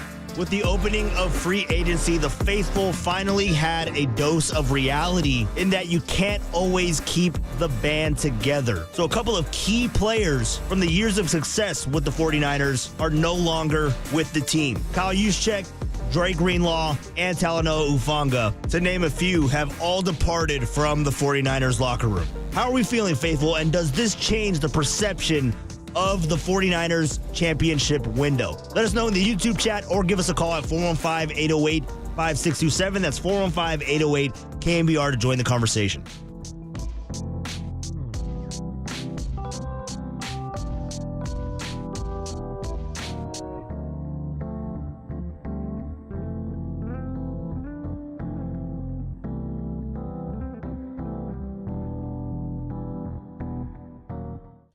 Hey, what's going on? Greg Silver here. And as we deal with the craze of free agency, sometimes you got the craziness of life. And did you know that many of the attorney ads you've seen or heard aren't even based here in the Bay Area, some not even in California at all? Well, that's not the case with Chris Dolan and the Dolan Law Firm. They're based right here in the Bay Area and have been for more than 25 years. Award-winning personal injury and employment attorneys fighting for you where you live. So if you've been discriminated at work, wrongfully terminated, or sexually harassed, your rights matter. Go to DolanLawFirm.com and learn more about your rights. Because unfortunately, over the past year, Chris and his team saw a sharp increase in no-fault injury accidents. Remember, motorcyclists, pedestrians, cyclists, children playing, they're all around us. Please be careful and let's work together. and making the Bay Area an overall safer place. Feel confident that you're in good hands with award-winning California Lawyer of the Year. The Dolan Law Firm has secured more than $1 billion. That's right, billion with a B in verdicts and settlements on behalf of their clients. You pay nothing up front, no hourly rates, no upfront fees. They don't get paid until you get paid. They live here, they work here, they win here. DolanLawFirm.com.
and Greg, Papa and Silver. This is KNBR, the sports leader.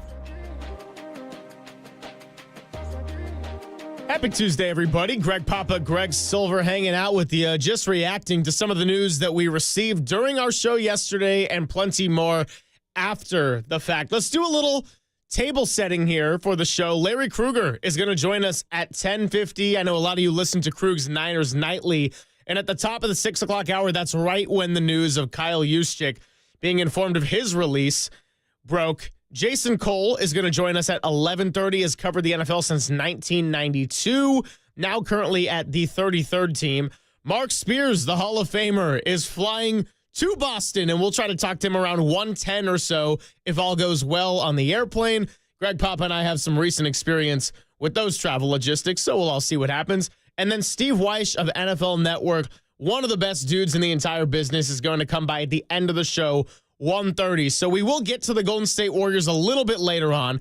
First couple hours going to be focused heavily on football. Sprinkle in some Giants talk as well, possibly. But a lot of Warriors and Giants will be a focus for the post-free agency frenzy. And we'll mix it in throughout the week because there is no shortage of news right now. And Papa, before I turn it back to you, I promised John in Vancouver, as a way of getting the phone lines rolling, to come and chime in. 415-808-5627, the number if you want to share your thoughts. And John is going to get the calls rolling here on a Tuesday. What's going on, John? You're on The Sports Leader with the Gregs. How are you? What's happening, fellas? Thanks for having me on. I appreciate all you do. Hey, I've had this idea float around my head for the last couple of years now, kind of regarding drafted players and their implications in the salary cap. And it feels to me like as a fan and in a fan's perspective, it'd be nice to keep these players around a little bit longer if possible and not have the team be kind of, in essence, punished by drafting well. So my thought is with salary cap to create some kind of forgiveness in the salary cap contracts for players drafted by teams. Like, say, maybe it only counts for 75% of a player's contract into the salary cap. Something like that, because as a team, you're drafting the player, you're developing the player. As a fan, you're watching this guy come from a pup to a star. Team does really good. You draft players in the 5th round, you know, Dre Greenlaw, George Kittle, and then you want to pay him well, you know, and then it hits that cap too hard. And here we are in these types of positions where we're letting some of our favorites go, and it breaks my heart every year. Yeah, interesting thoughts, John. Yeah, we've seen it in other sports, and we've seen it in the NFL. I mean, that was David Stern's model for years. He did not want players jumping teams. When you go back to and I think the 84 Bobby Knight team, and they were all in school, was the original dream team. The 92 team in Barcelona. At the time that team was put together, I don't think there was a single player on that dream team that played for more than one NBA team. You know, Malone was Utah, Stockton, Michael in Chicago, Scotty, Patrick, Charles. Maybe Charles was the first to leave. Shaq, you know, jumping from Orlando to the Lakers. So he incentivized players to stay. It's still that's way. It's called your bird's rights, and the super maximum is better to stay with your own team. And when you retain a player's bird rights, that team gets to pay more. In the NFL, it's called a franchise tag. What it really is the John Elway rule. There was a time, and, you know, the Raiders tried to get John Elway originally, and Elway, you know, he balked at going here and there and, you know, wouldn't go to the Colts anyway, wound up in Denver. And then there was when his contract expired, there was a worry that he's just going to pick up and leave. So the franchise tag in the NFL was put in because of the motivator to keep quarterbacks to stay in the city that they were drafted and developed. They didn't want them jumping around. They've taken that to other extremes. Obviously, all players get franchise tagged. Hell, one year the Niners franchise tagged Robbie Gould. So you can do it on any position. It's not just quarterbacks, but that was the motivating factor. So what you would possibly do, and it's not going to happen now because the Players Association loves unfettered free agency. But what you're saying is, and the way it works is, if you're a first-round draft pick in the NFL, the team has you under rights for 5 years, under contract for 5 years. If you're anything other than a first-round pick, it's 4 years. That's why Brock Purdy, going into year 4, is still under contract, but it's the last year of his deal. So that's why there's incentive to draft a guy in the first round as opposed to the second round. But the point is interesting. You know, could you craft a contract where a drafted player, and Dre Greenlaw is not a good example because Dre did resign. Right. You know, who would be a good example now? Brock Purdy. Although you don't want to necessarily give Brock more because the quarterbacks make so much more. But the point is to kind of do in the NFL a bird right. I don't know what you want to call it. A Patrick Mahomes clause, an escalator where no other team, or what Josh Allen just, restructured his deal in Buffalo. And he didn't even take Dak Prescott average annual value. He got a lot of money fully guaranteed, but he didn't get it in a year. He could have held out and gotten more. But he's trying to build that roster. But the point is, you would be allowed to re-sign your own player for a higher level maximum than another team poaching your player off your roster. I have not heard that brought up in the NFL at all, but it is a staple of the NBA, and it's called your bird rights. Yeah, well, appreciate the call from John in Vancouver. Great thoughts there. Great response from Papa. Don't want to change the subject off of that, but we do have some breaking news per Adam Schefter. The 49ers are releasing Leonard Floyd. So you have to wonder if this means anything on the Joey Bosa front at all. I would have been good with having both on the roster, but Leonard Floyd spends 1 year in San Francisco. Now he has been informed of his release. Yeah, Leonard Floyd's an interesting player. I mean, we were talking to teams that know him well, Chicago, Buffalo, at the Combine, and the word mercenary was put out there. He's just a professional pass rusher, Leonard Floyd. I thought he played fine this year. He is who he is. He's not a run player. I think you have to use him half of his snaps. Yeah. And push things back inside. The guy was there. I mean, he was available.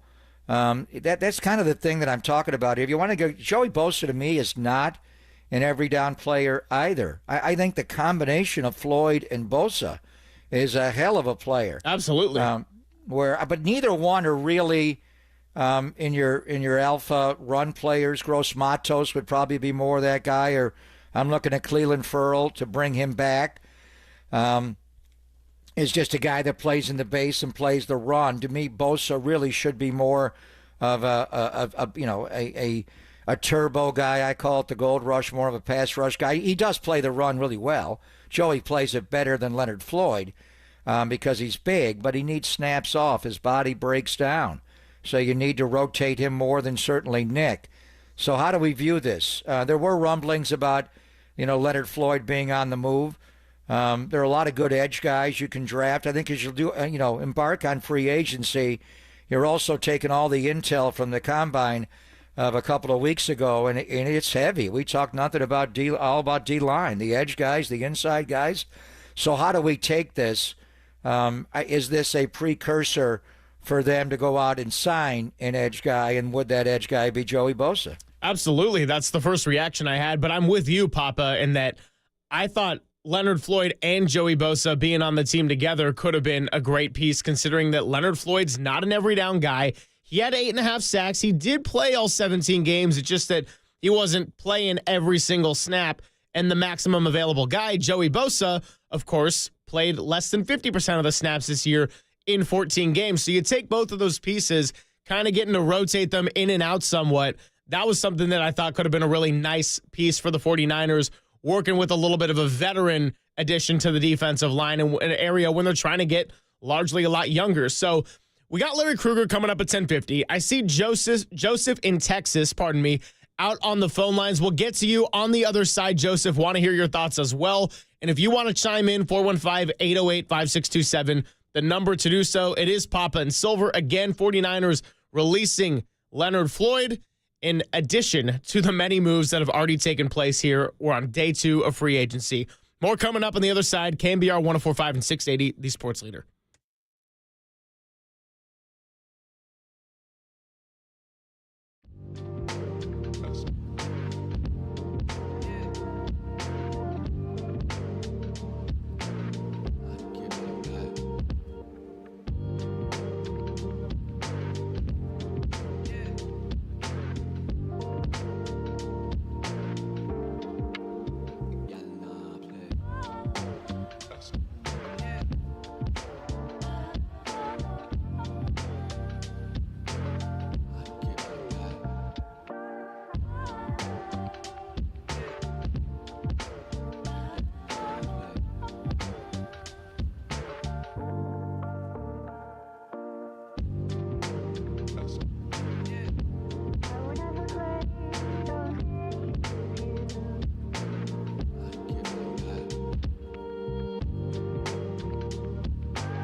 Going to talk to our friend Steve Moskowitz here on a Tuesday. Steve is the founder and tax attorney at Moskowitz LLP, and today he's going to tell us about the ERC.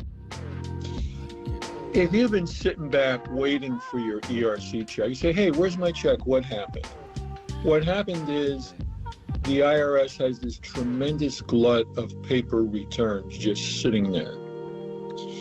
There's 3 different ways to hurry them up. And a lot of people are worried, will President Trump do away with ERC and his $2 trillion cost cutting? Who knows? But we don't want to take those chances. There's 3 different ways we can hurry them up. And that's exactly what we want to do for you. Or if you got a letter from the IRS that you don't qualify. Right now, the IRS is being sued saying they're disallowing ERC people. And they don't even know if you qualify or not. We want to appeal those.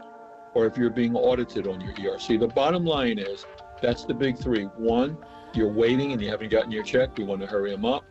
2, you were denied. We want to appeal that. Or 3, you're being audited. Anything to do with ERC, call us and just say, hey, Steve, I want my money. You want to give a call to Steve Moskowitz? You can do so now. Founder and tax attorney at Moskowitz LLP, and he can be reached at 1-888-TAX-DEAL, 1-888-TAXDEAL, or go online to moskowitzllp.com.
Papa and Silver now continues live from the KNBR Casino Matrix Progressive Jackpot Studios. Casino Matrix. Progressive jackpots are here. Where are you? Just drop in. Please play responsibly. 1-800-GAMBLER.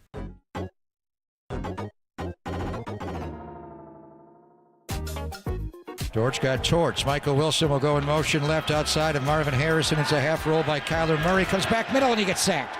Pocket collapse quickly. Leonard Floyd and Nick Bosa are just getting off the snap immediately, and Leonard Floyd picks up his second sack as a Niner. Yeah, and Evan Brown very slow to get up.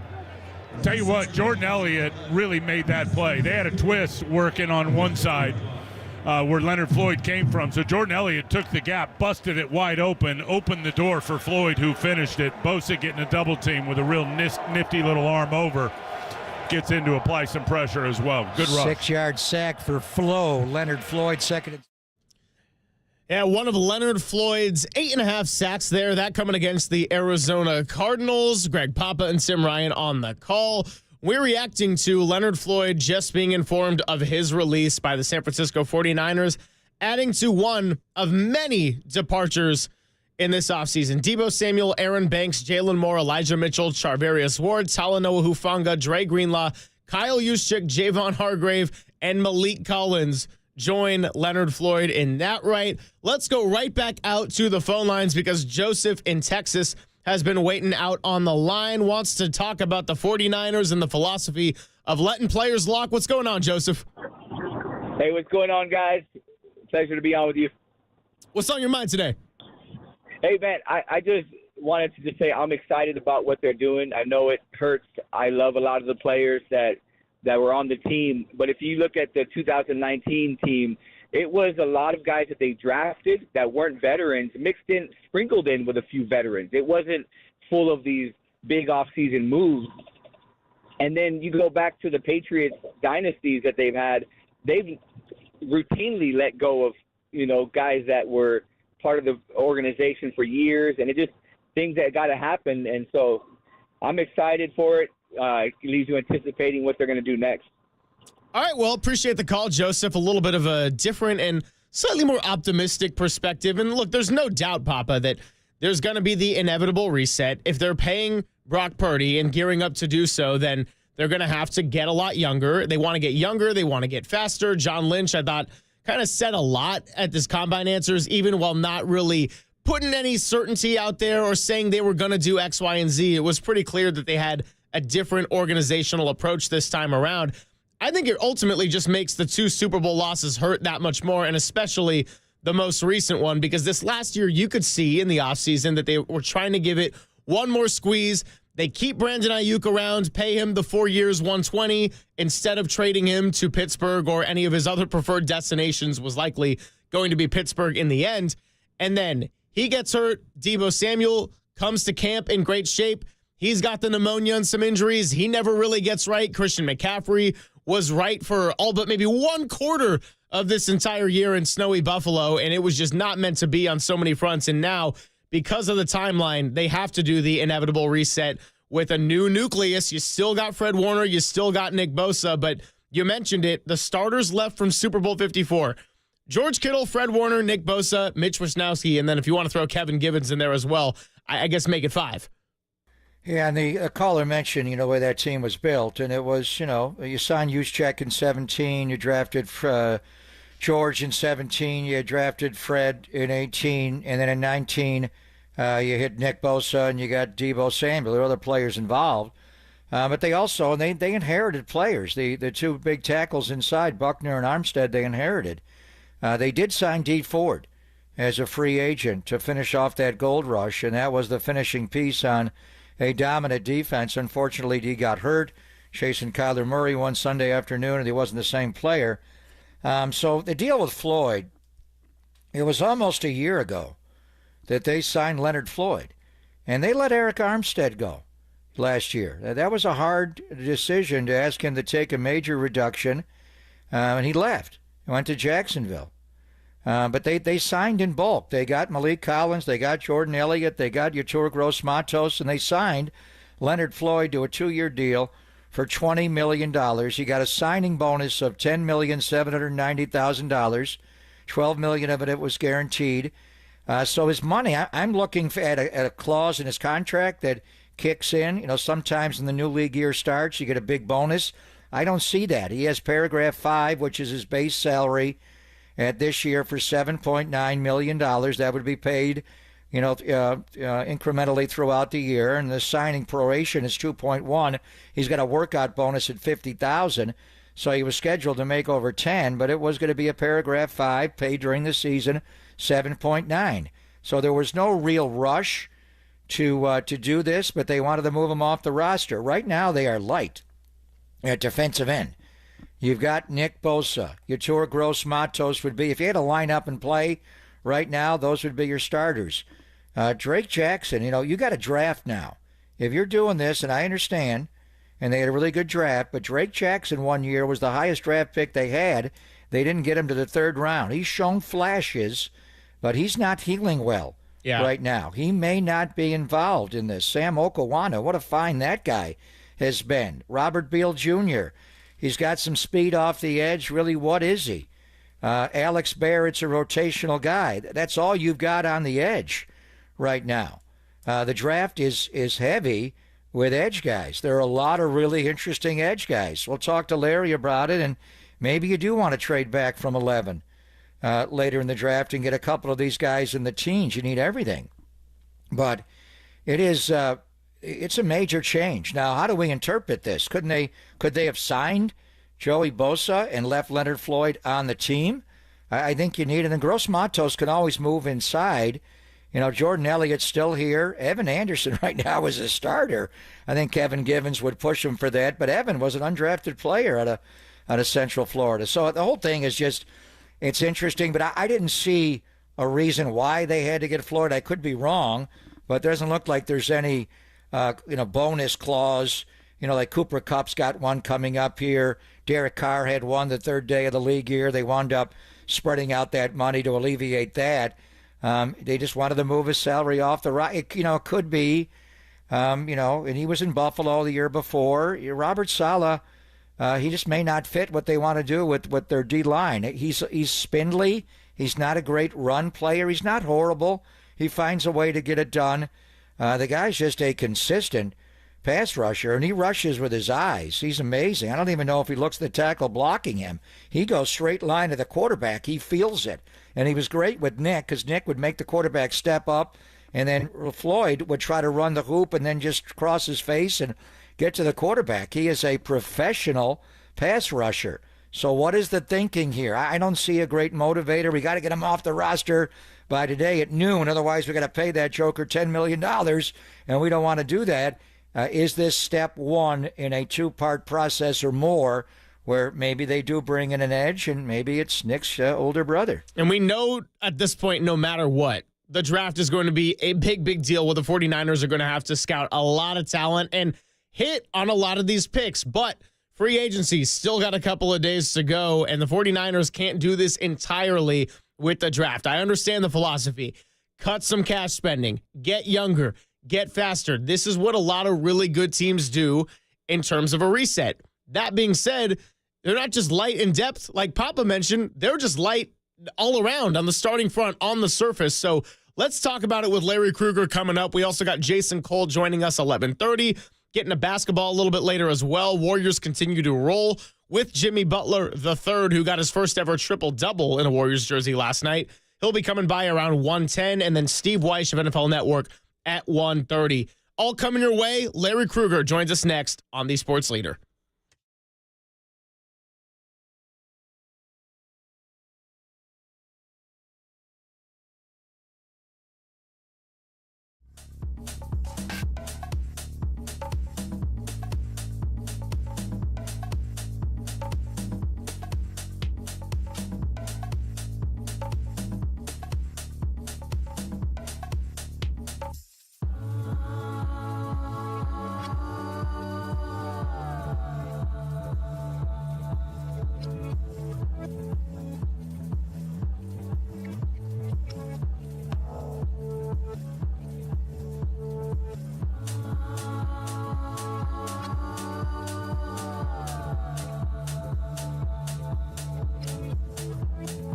Hey, it's Greg Papa here. You know, sometimes our wonderful life in the Bay Area can lull us into a sense that everything is under control, kind of like the Niners and Devo.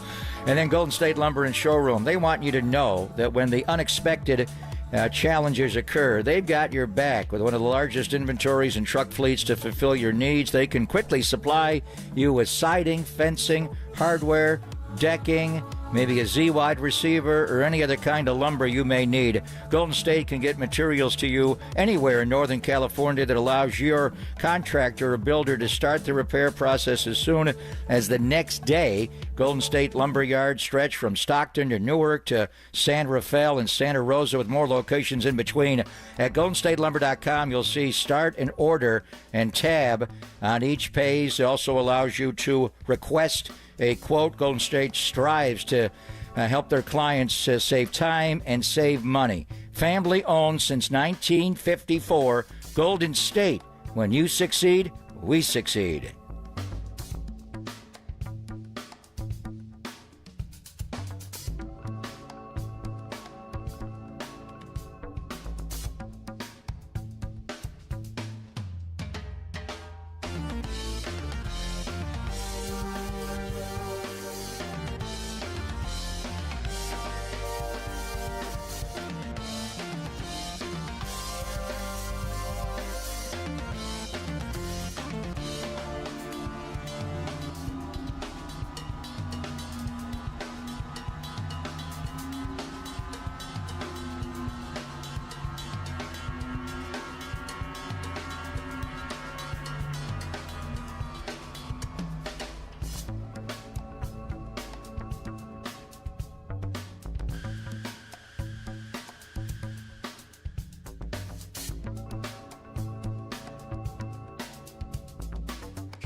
Back to Greg Papa and Greg Silver on KNBR, the sports leader.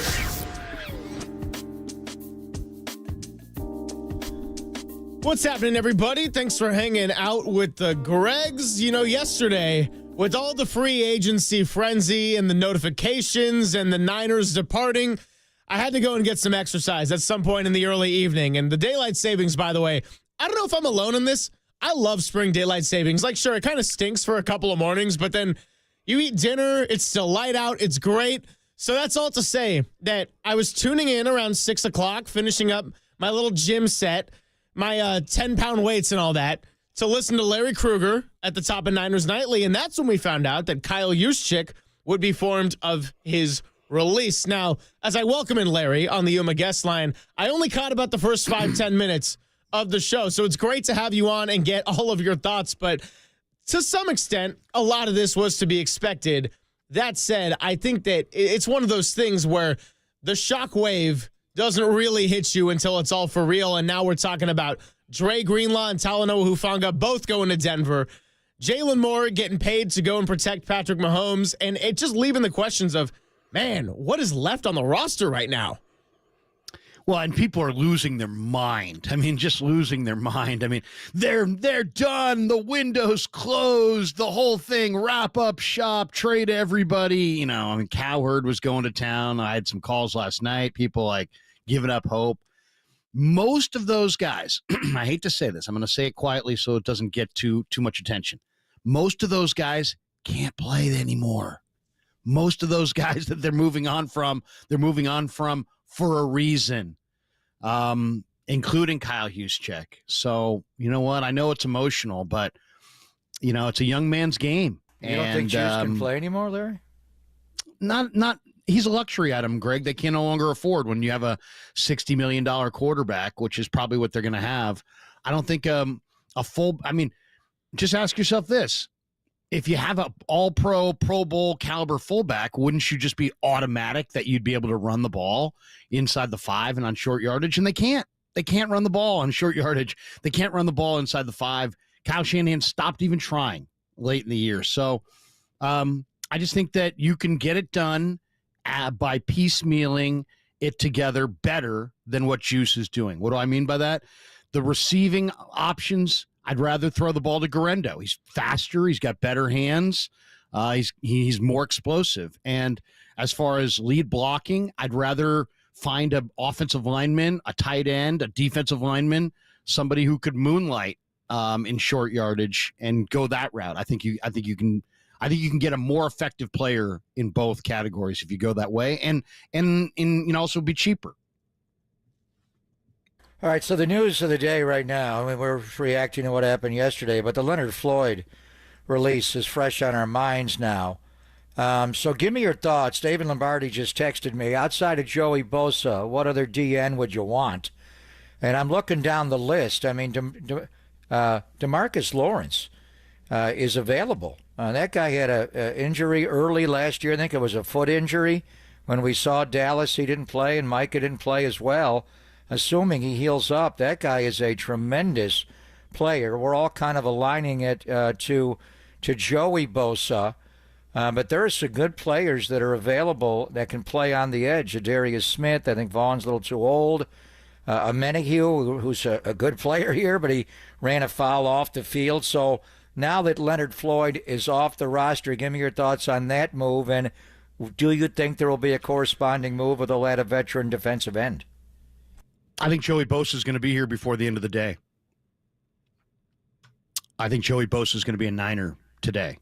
I really do believe that, and I think it's between the Niners and the Dolphins, and I think he wants to play with his brother. I think he's going to come here. I think the Floyd cut is just a precursor to the Joey Bosa addition. I think he's coming here. As far as other guys who could potentially be coming here, go back to Joey. So what do you see from Joey? He obviously plays a lot like his brother. He's still a good run player. He just does not stay on the field. So would he be, a base defensive end? Would he be in the alpha? Would you use him just in the turbo? What role do you use for Joey? How do you pay him, and how do you protect him to get the max efficiency out of him? Well, I mean, first of all, he was 18th in PFF grades last year among all defensive ends against the run. So he's really a pretty good run defender to this moment. He probably is weighing right around 275, 280. And I think what they're going to use him for is first and second down in the base at defensive end, and then use him inside in the nickel and the sub packages as an interior rusher. He could be a deadly interior rusher. I mean, Sam Aquinu is really good at that role as well, as you know, Greg, but I definitely think that they love the defensive linemen that can be moved inside and outside. They love drafting the 270-pound defensive end that on passing downs you could go, a 4D end package. So I think Joey is going to have a clear role. First and second down, opposite Nick outside. And on third downs, some key third downs, especially depending on what kind of other players they can surround him with, I think he's a candidate to play inside.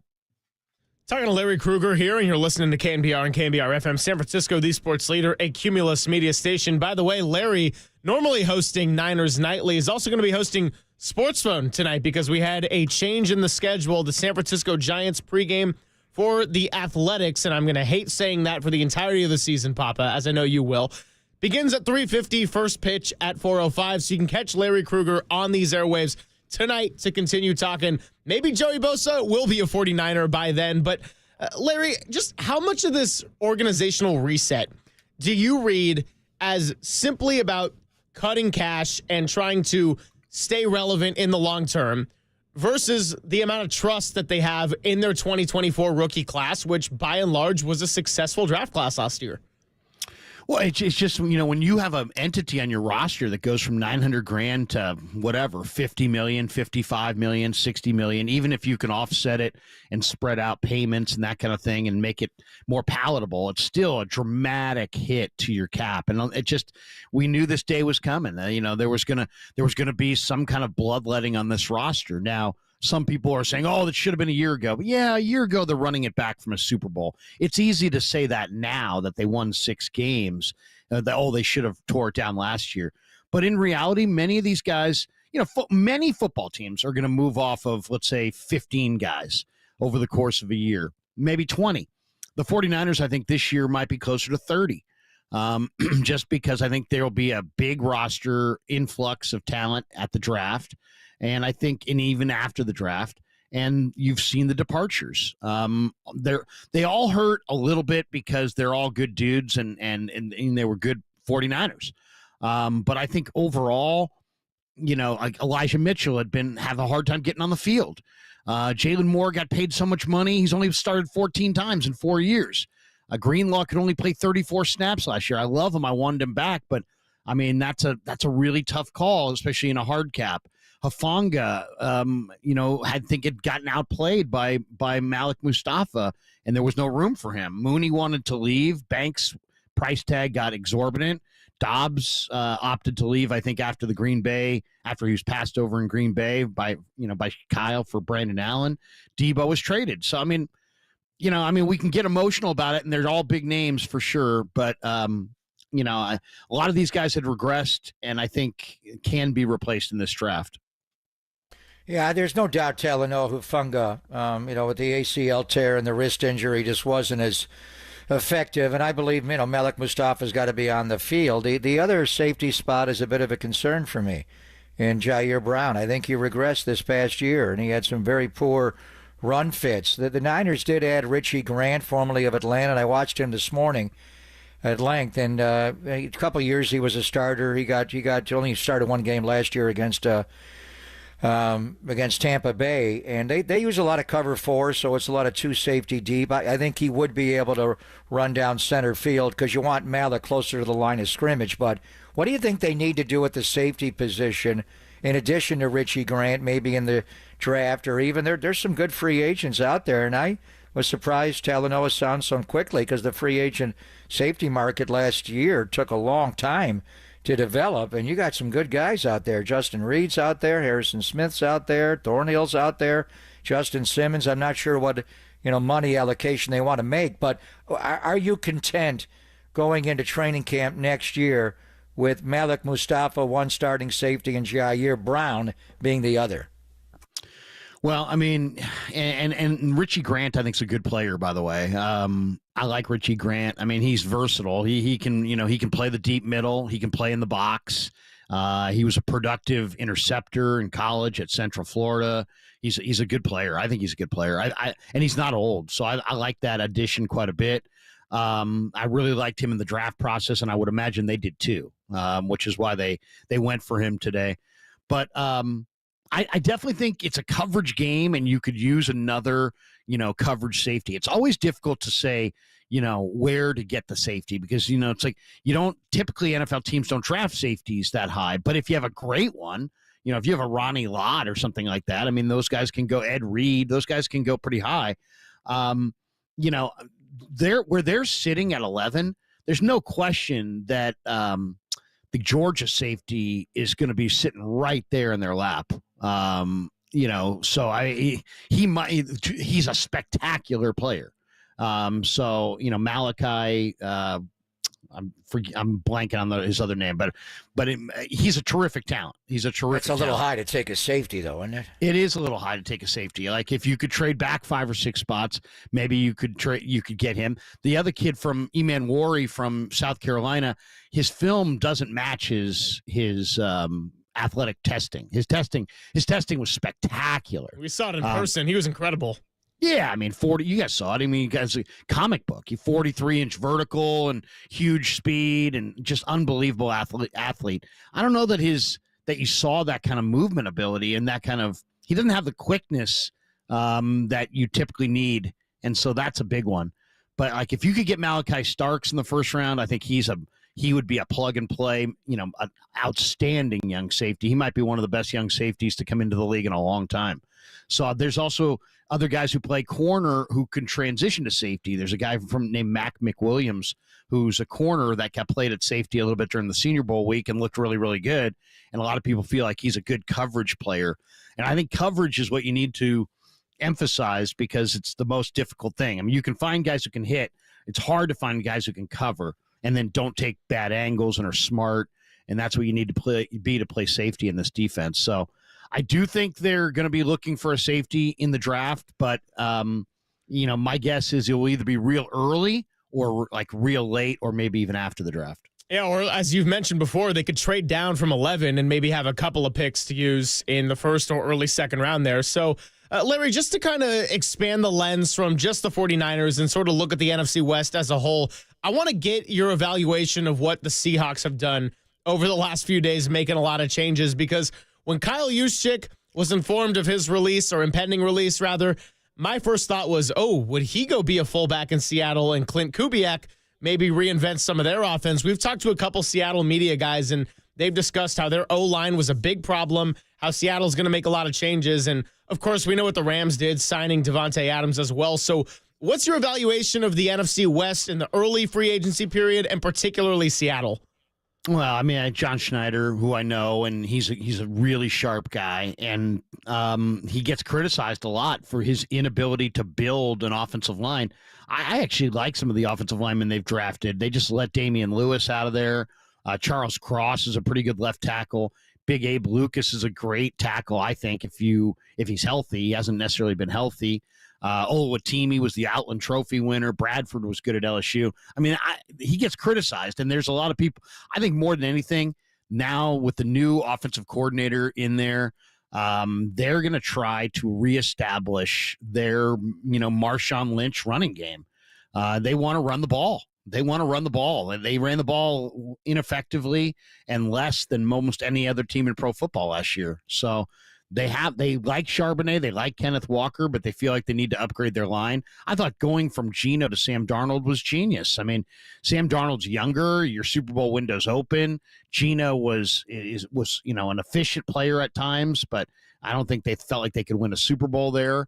And to pivot and then to get the Raiders to give you a third-round draft choice and then to pivot to a better, younger quarterback, I thought that was genius. As far as the Rams, I mean, Les Snead is, His dad was with the Raiders for a long time. You know his dad, Greg, and Les Snead is a terrific GM, and him and McVay have been in lockstep for a while. I mean, look how fast they rebuilt their defensive line post Aaron Donald. I mean, it's just amazing. Fisk and Verse and Byron Young, and I mean, they just amazingly turned this thing over in a very short amount of time.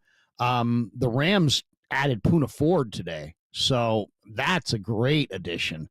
And Poona's a huge, going back to Texas. I mean, he is just he's like a DJ Jones. He's just a you can't run in the A gaps when Poona's in there. He's such a force. So that's a huge thing for them to stop the run. Obviously, they want to run the ball, but they also added Devontae Adams.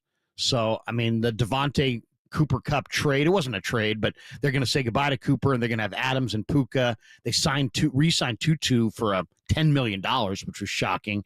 And then they still have Demarcus Robinson if he decides to come back. So, I mean, the Rams, I think, are the team. I really do. I know Seattle's good, but as long as Stafford's there and McVay's there, and as fast as they build things up defensively, I think the Rams are the team in the division. And I'll say this: the Cardinals are a good team too. I mean, the Cardinals had, I thought the Cardinals have changed their culture under Jonathan Gannon to the point where they used to just the effort wasn't great. They played really hard late in the year. So, and then they got Akeem Davis Gaither from Cincinnati, the weak side linebacker, and they took Josh Sweat away from the Eagles. So I thought those were two really good additions to the Cardinal defense. So, I mean, they did finish last place last year. We got to be real here. They lost 11 games. Arizona was almost a 500 team. They were 8-9. We saw how good they are at the end of the year. And then Seattle was close, and the Rams didn't make the playoffs. So it is what it is, and we thought just getting healthy. But there's some major roster deletions now. And there's a long way to go. The draft does not come up until April 24th. We just started free agency, but are we saying the Niners have the worst roster in the NFC West right now? And what do they have to do to close that gap or jump over some of these teams? I mean, they had a phenomenal 2024 draft class. They need to make a couple of astute free agent signings. I think Richie Grant is one of them for sure. I definitely like that signing. I don't know a lot about the tight end, Luke Farrell, but I think he was, his versatility enabled them to feel okay about saying goodbye to Juice. So I think Luke Farrell gives them a strong inline blocker because their desire is to get George out in the pattern. And their other tight ends, Tongas, Willis, Pline on the practice squad, they're all receiver-type players. So you needed a blocker to get George back onto the field as a pass catcher. So that I thought that was good. They need to make a couple more under-the-radar type signings where they don't, it's not necessarily huge dollars. And then they need to probably trade back from 11 and build themselves a 15-man draft class and sign 5 or 6 good players after the draft and show up with a young team that needs to be coached up but has a lot of talent. I mean, yes, right now they're in the midst of, kind of a roster transition.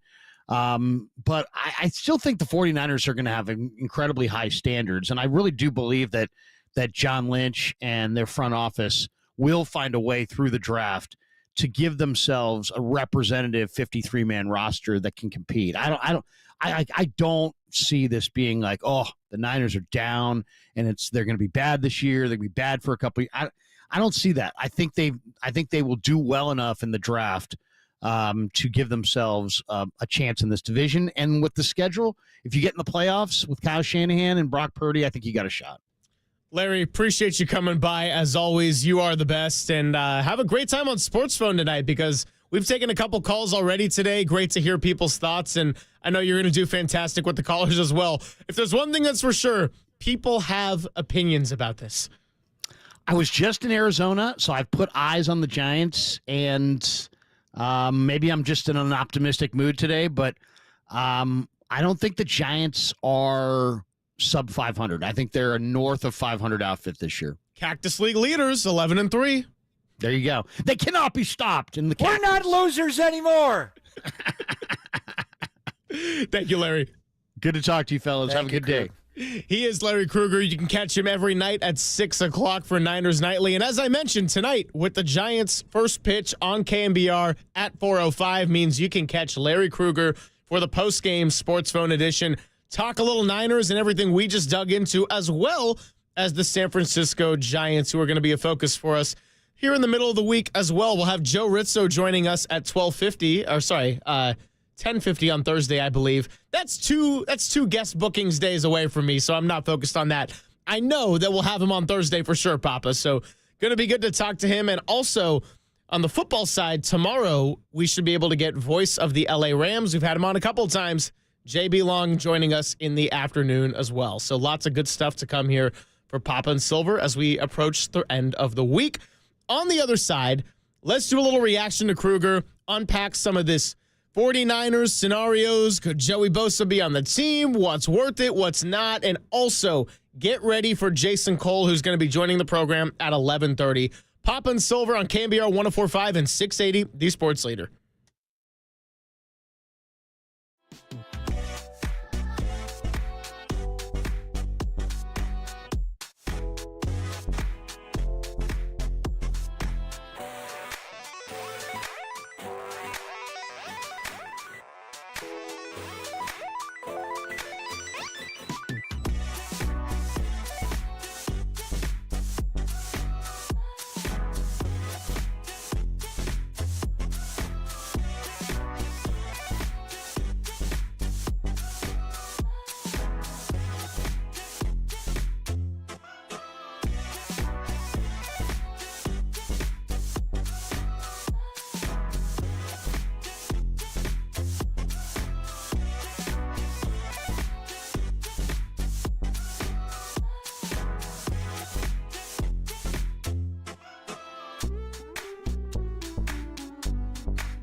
Now, from the O'Donnell Financial Group Sports Desk. Learn more at odfigroup.com. O'Donnell Financial Group, because planning is a process, not a product.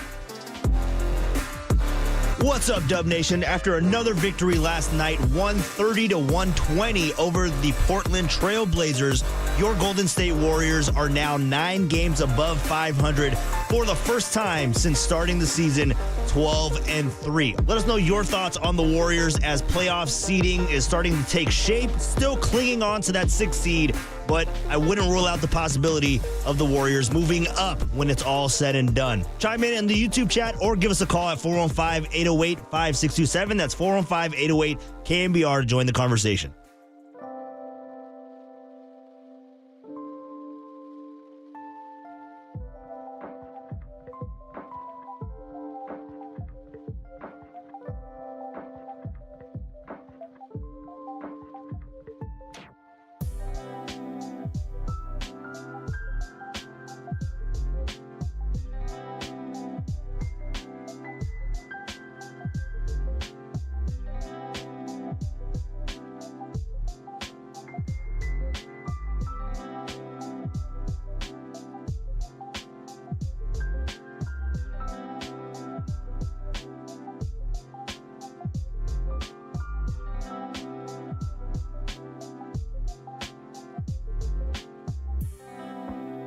The following is a test of the emergency alert system.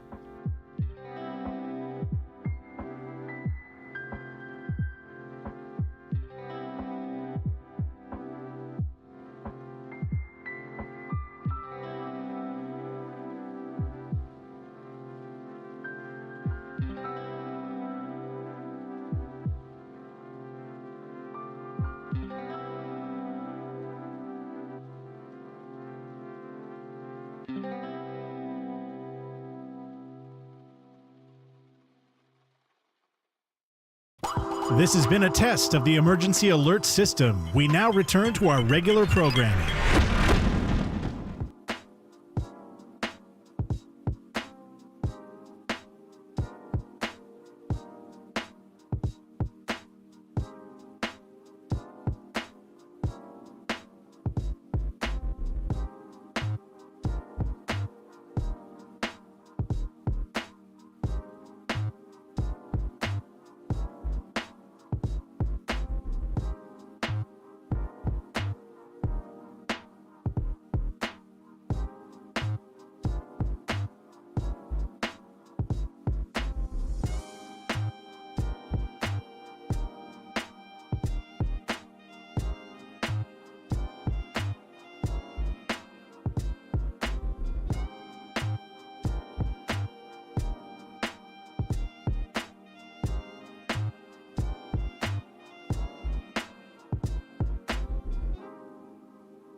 This is Papa and Silver on KNBR, the sports leader.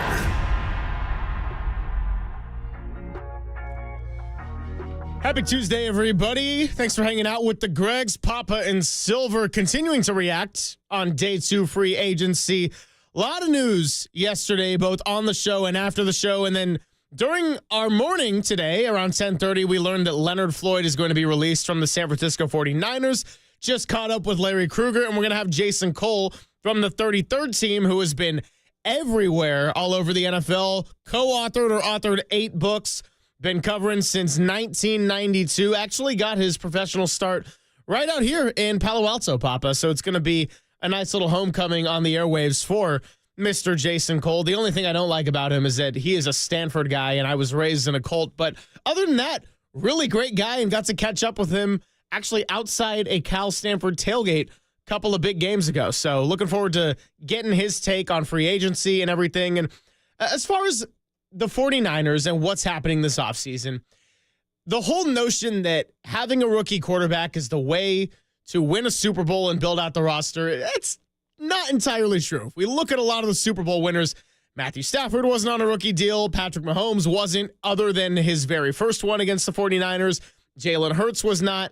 That said, we've seen over the last couple of years now what teams can do when they all of a sudden flip the switch. They get good, like a Houston or a Washington or now a Denver ahead of schedule, and they got a quarterback on a rookie deal.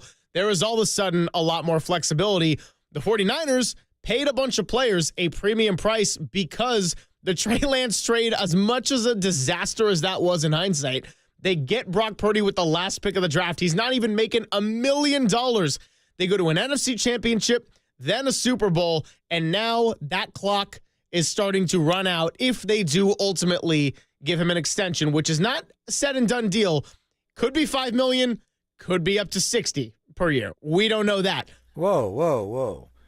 Yeah, I you know what my thoughts on this from the start of the offseason, and we can't, say that they're doing all this to pay Brock Purdy. I don't know if they will. Honestly, we've had long discussions about it, and I think that's a long way away, and they're not forced to do that. The bottom line is, you heard John Lynch at the Combine a couple of weeks ago on a Wednesday talk about, we have the oldest roster in the NFL. Do they really? And you look at it, they do, or they did. And they've spent the most over cash spending, which is different. So last year, for instance, the 49ers spent $334 million in cash, the most in the NFL. And a lot of that was to bring in the players you brought in, give them signing bonuses, and also restructure players' deals. The Ayuk extension, the Trent Williams adjustment to his contract. They spent $334 million in cash last year, the most. They were 6th in cash spending the year before that. They were 5th in 2021. They were 5th in 2020. They were 3rd in 2019. Add that all up.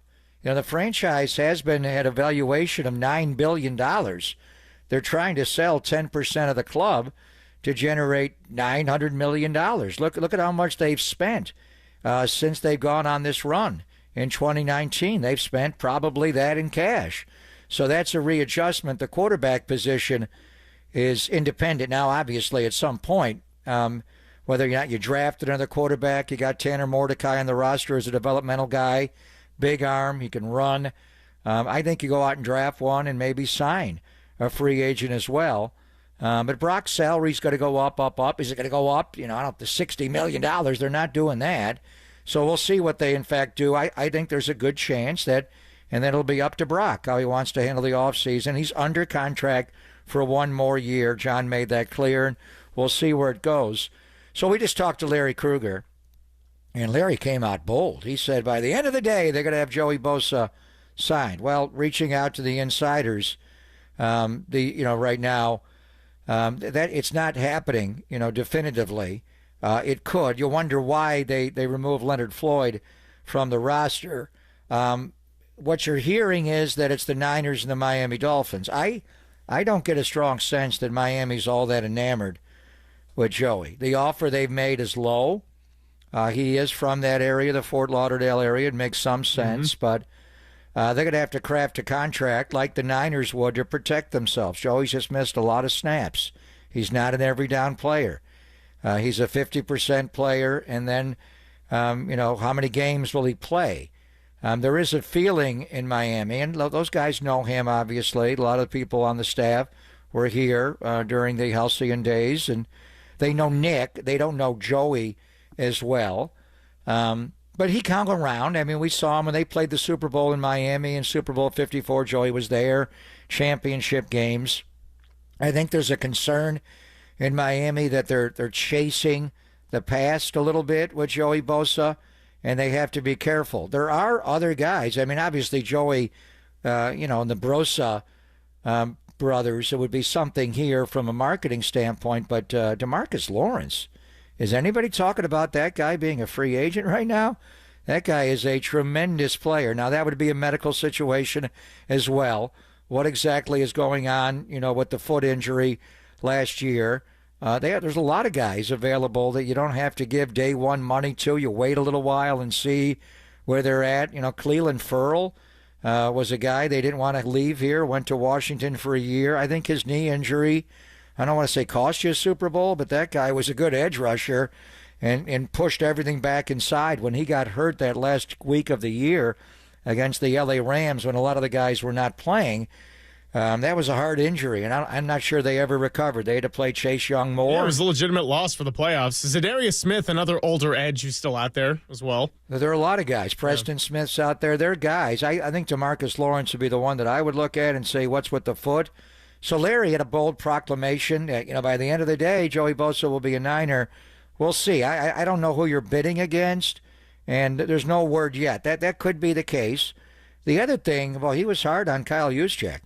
And you cannot blame Kyle Juszczyk for the lack of finishing inside the low red zone. That's not Kyle's strength. He's not Ricard. Outside of one fumble in Buffalo, I do not put any blame on Kyle Juszczyk. He's not Alec Ingold. It's the edge, the way he creates. It's just genius there.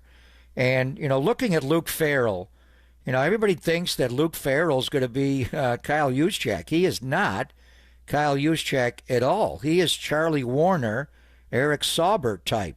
And I watched him a lot last night over and over. He is a tremendous inline blocker. I think he may be in some regards a Charlie Warner to develop that way. Saubert was really good in the run game. This guy wins at the point of attack, not only in the run game, he is a really good pass blocker. If you keep him in and send George out, he's a tremendous inline blocker. He has good hands. He has a long catch radius. He's decent run after the catch.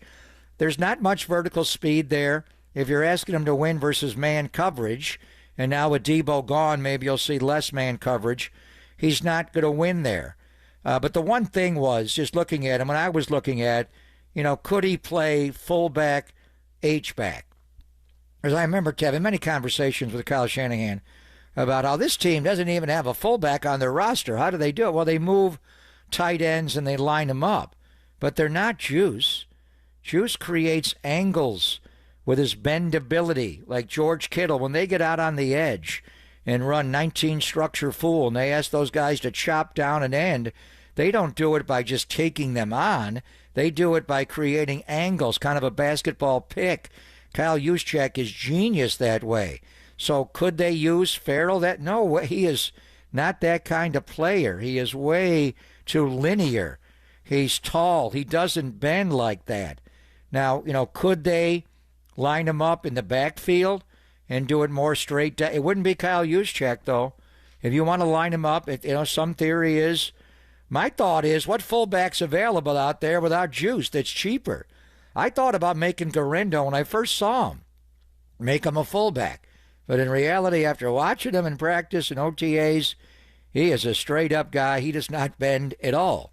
And he does worry me a little bit because he does get hurt a lot. I mean, that was the track record in college, and we saw it throughout his rookie year, the hamstring, and he just was constantly hurt. And all over the body, too. It's not just one area of injury. He's just a special teams player. I mean, some people that know this game well would say you can't count on him that way. We're going to talk to Steve Weiss later. I heard Steve on NFL Network, the free agency frenzy this morning, and they had Raheem Mostert on the air, and Raheem, they flat out asked him, have you had conversations with the Niners? And he said, yes, we are talking to the Niners. So if you want to bring 31 back, he's a different guy than Guerendo. I'm not saying, move Guerendo from the roster, but in any event, Kyle Juszczyk's a hell of a player. I just think he got too costly there. What are they going to do? That is the essence of the run game, is juice and getting the edge and creating angles. That's the genius of this running game. And then we'll talk to Jason Cole. I've known Jason forever and ever. He is in the Bay Area now. He's been in Miami for a long time. He knows what's going on, inside Dolphins and Mike McDaniel. I just don't get a feeling that Miami really wants Joey Bosa. I think you saw the offer they've made to them is low, and they're they don't have a Nick Bosa on their roster to bring him there to appease them. So yeah. Who are the Niners exactly bidding again? So, what was the move with Floyd? Was that step one to bringing in another edge rusher? And is Larry Krueger correct? By the end of the day, Joey Bosa will be a Niner. David Lombardi was on with the morning show around 6:50 with Murph and Marcus and offered some great insight on the 49ers approach. Also the shift from 21 to 12 personnel in the departure of Kyle Juszczyk. So maybe we'll play some of those cuts a little bit later on in the show. Let's go ahead and connect with Jason Cole on the other side now of the 33rd team, but he has been everywhere in NFL circles for about 33 years at this point. So 33 years, now the 33rd team. We'll talk to him next, coming your way on the Sports Leader.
Greg, Papa, and Silver. This is KNBR, the sports leader.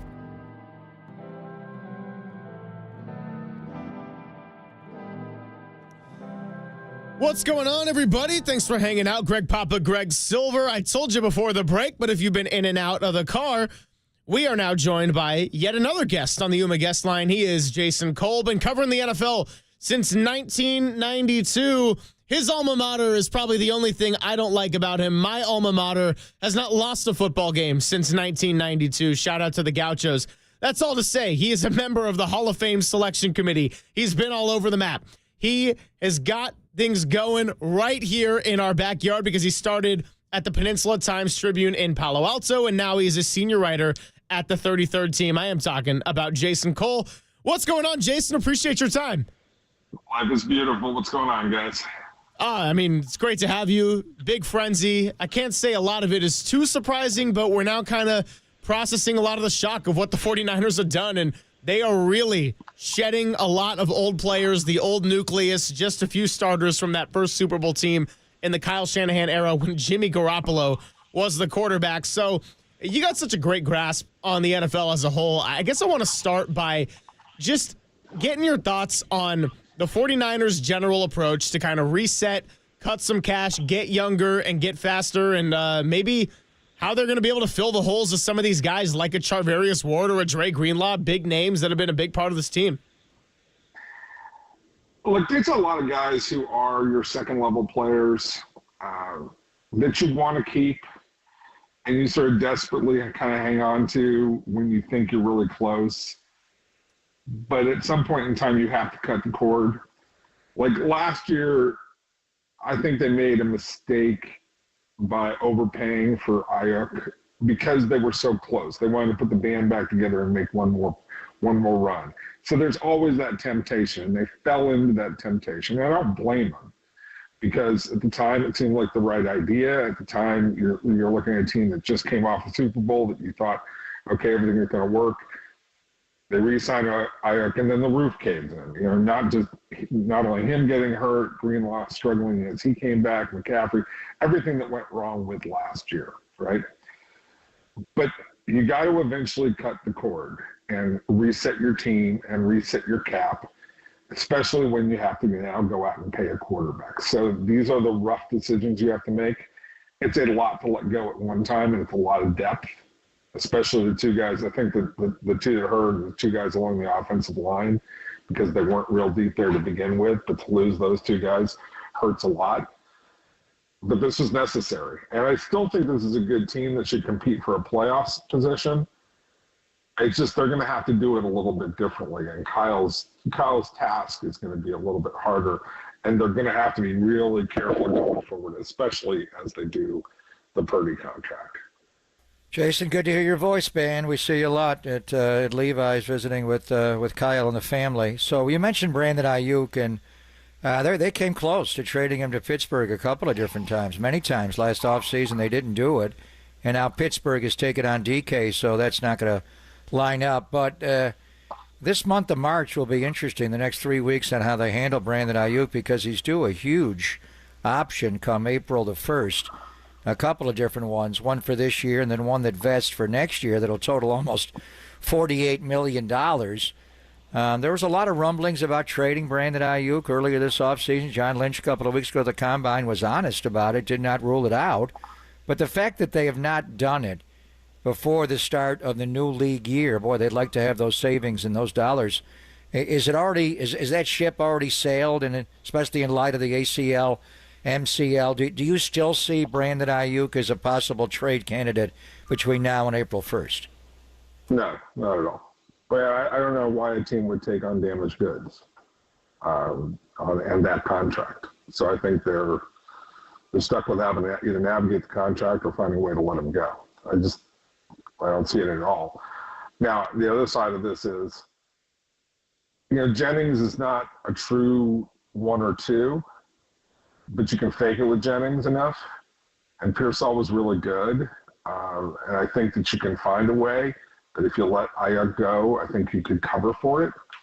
I would rather have him, but I'm not sure I would rather have him at cost. And that's That's the important question. But I never thought there was any trade value to a guy who's not healthy, not with that contract. And like, again, I know there are a lot of people out there who are going to criticize the 49ers for having signed him, and they criticize the deal at the time and should have taken the deal. I knew that.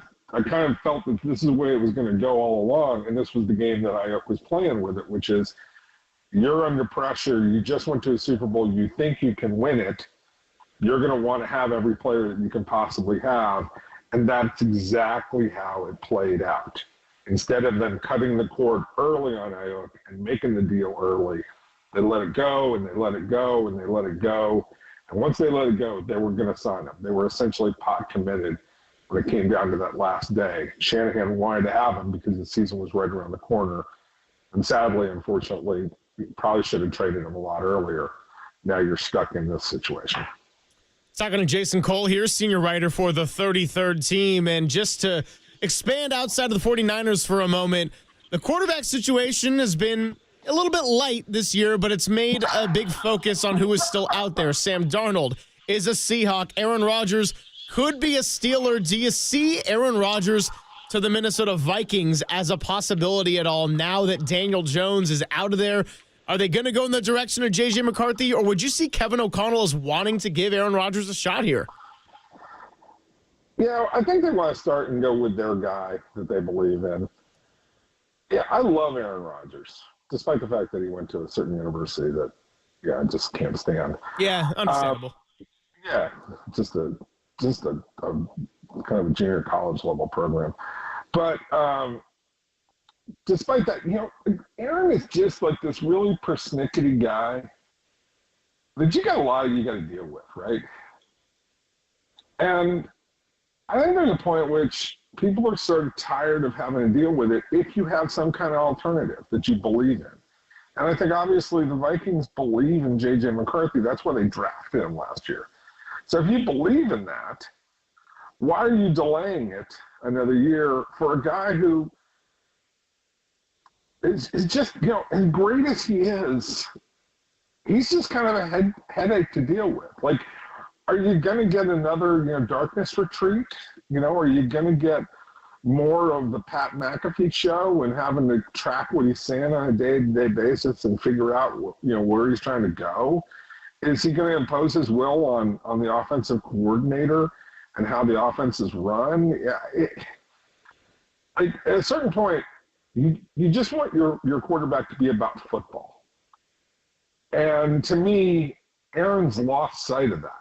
Like, just be about football. Just be about being really great, because you are great. I mean, you may not be anymore. Your body may be done at 41. I don't know. But I don't think if I'm O'Connell, like, I sit there and go, yeah, I really want to do this. I just don't. I think you just want to go with McCarthy and mold your guy and move on to the guy that you believed in. There's a reason. If you wanted to stick with a guy, you would have stuck with Darnold, because that's a guy who was going to do it your way, but you realized he wasn't quite good enough and you weren't going to pay him that kind of money, so you let him go. And man, I think that Aaron ends up in Pittsburgh, and that's going to be one really weird marriage between him and Mike Tomlin.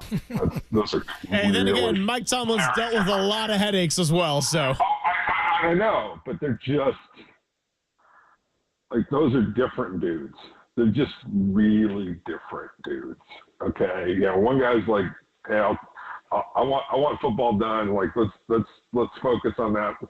I don't care what else you do, but do football. And the other one is like, on the, like, let's discuss RFK train.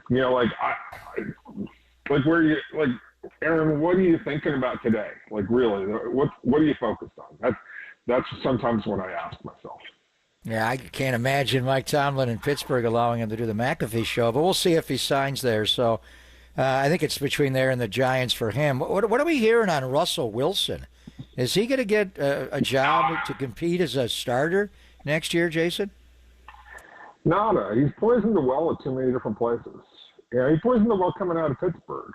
And I know that Art Rooney was, tried to be nice about it. But when he started, second guessing things on the coaching staff and he didn't do it directly, but he had people do it for him. It's the same old stuff that he was doing in Seattle with Pete. So Pete didn't want him. Pete was willing to trade a pick to go get Geno Smith, who's never been as good as Russell, over the course of their career. I shouldn't say never. He's been good the last few years, but he was never a guy who was considered to have Russell's upside. And I think just get tired of it. You get tired of, the sniveling. You get tired of the second guessing. You get tired of wanting to be treated like a star when you're struggling to stay in the league. Dude, just, again, play football. Be the best player you can possibly be instead of wasting time worrying about, the social hierarchy of where you fit in the league. That's what Russell Wilson sort of forgot. And that's where he's going astray, and that's why I don't think anybody's interested. He's going to have to wait around and wait for somebody to say, okay, we're desperate. We need to have a quarterback. And that has not happened yet. So maybe, if the Giants don't get Aaron Rodgers, maybe they shift and they go to Russell Wilson. But I just don't see that happening.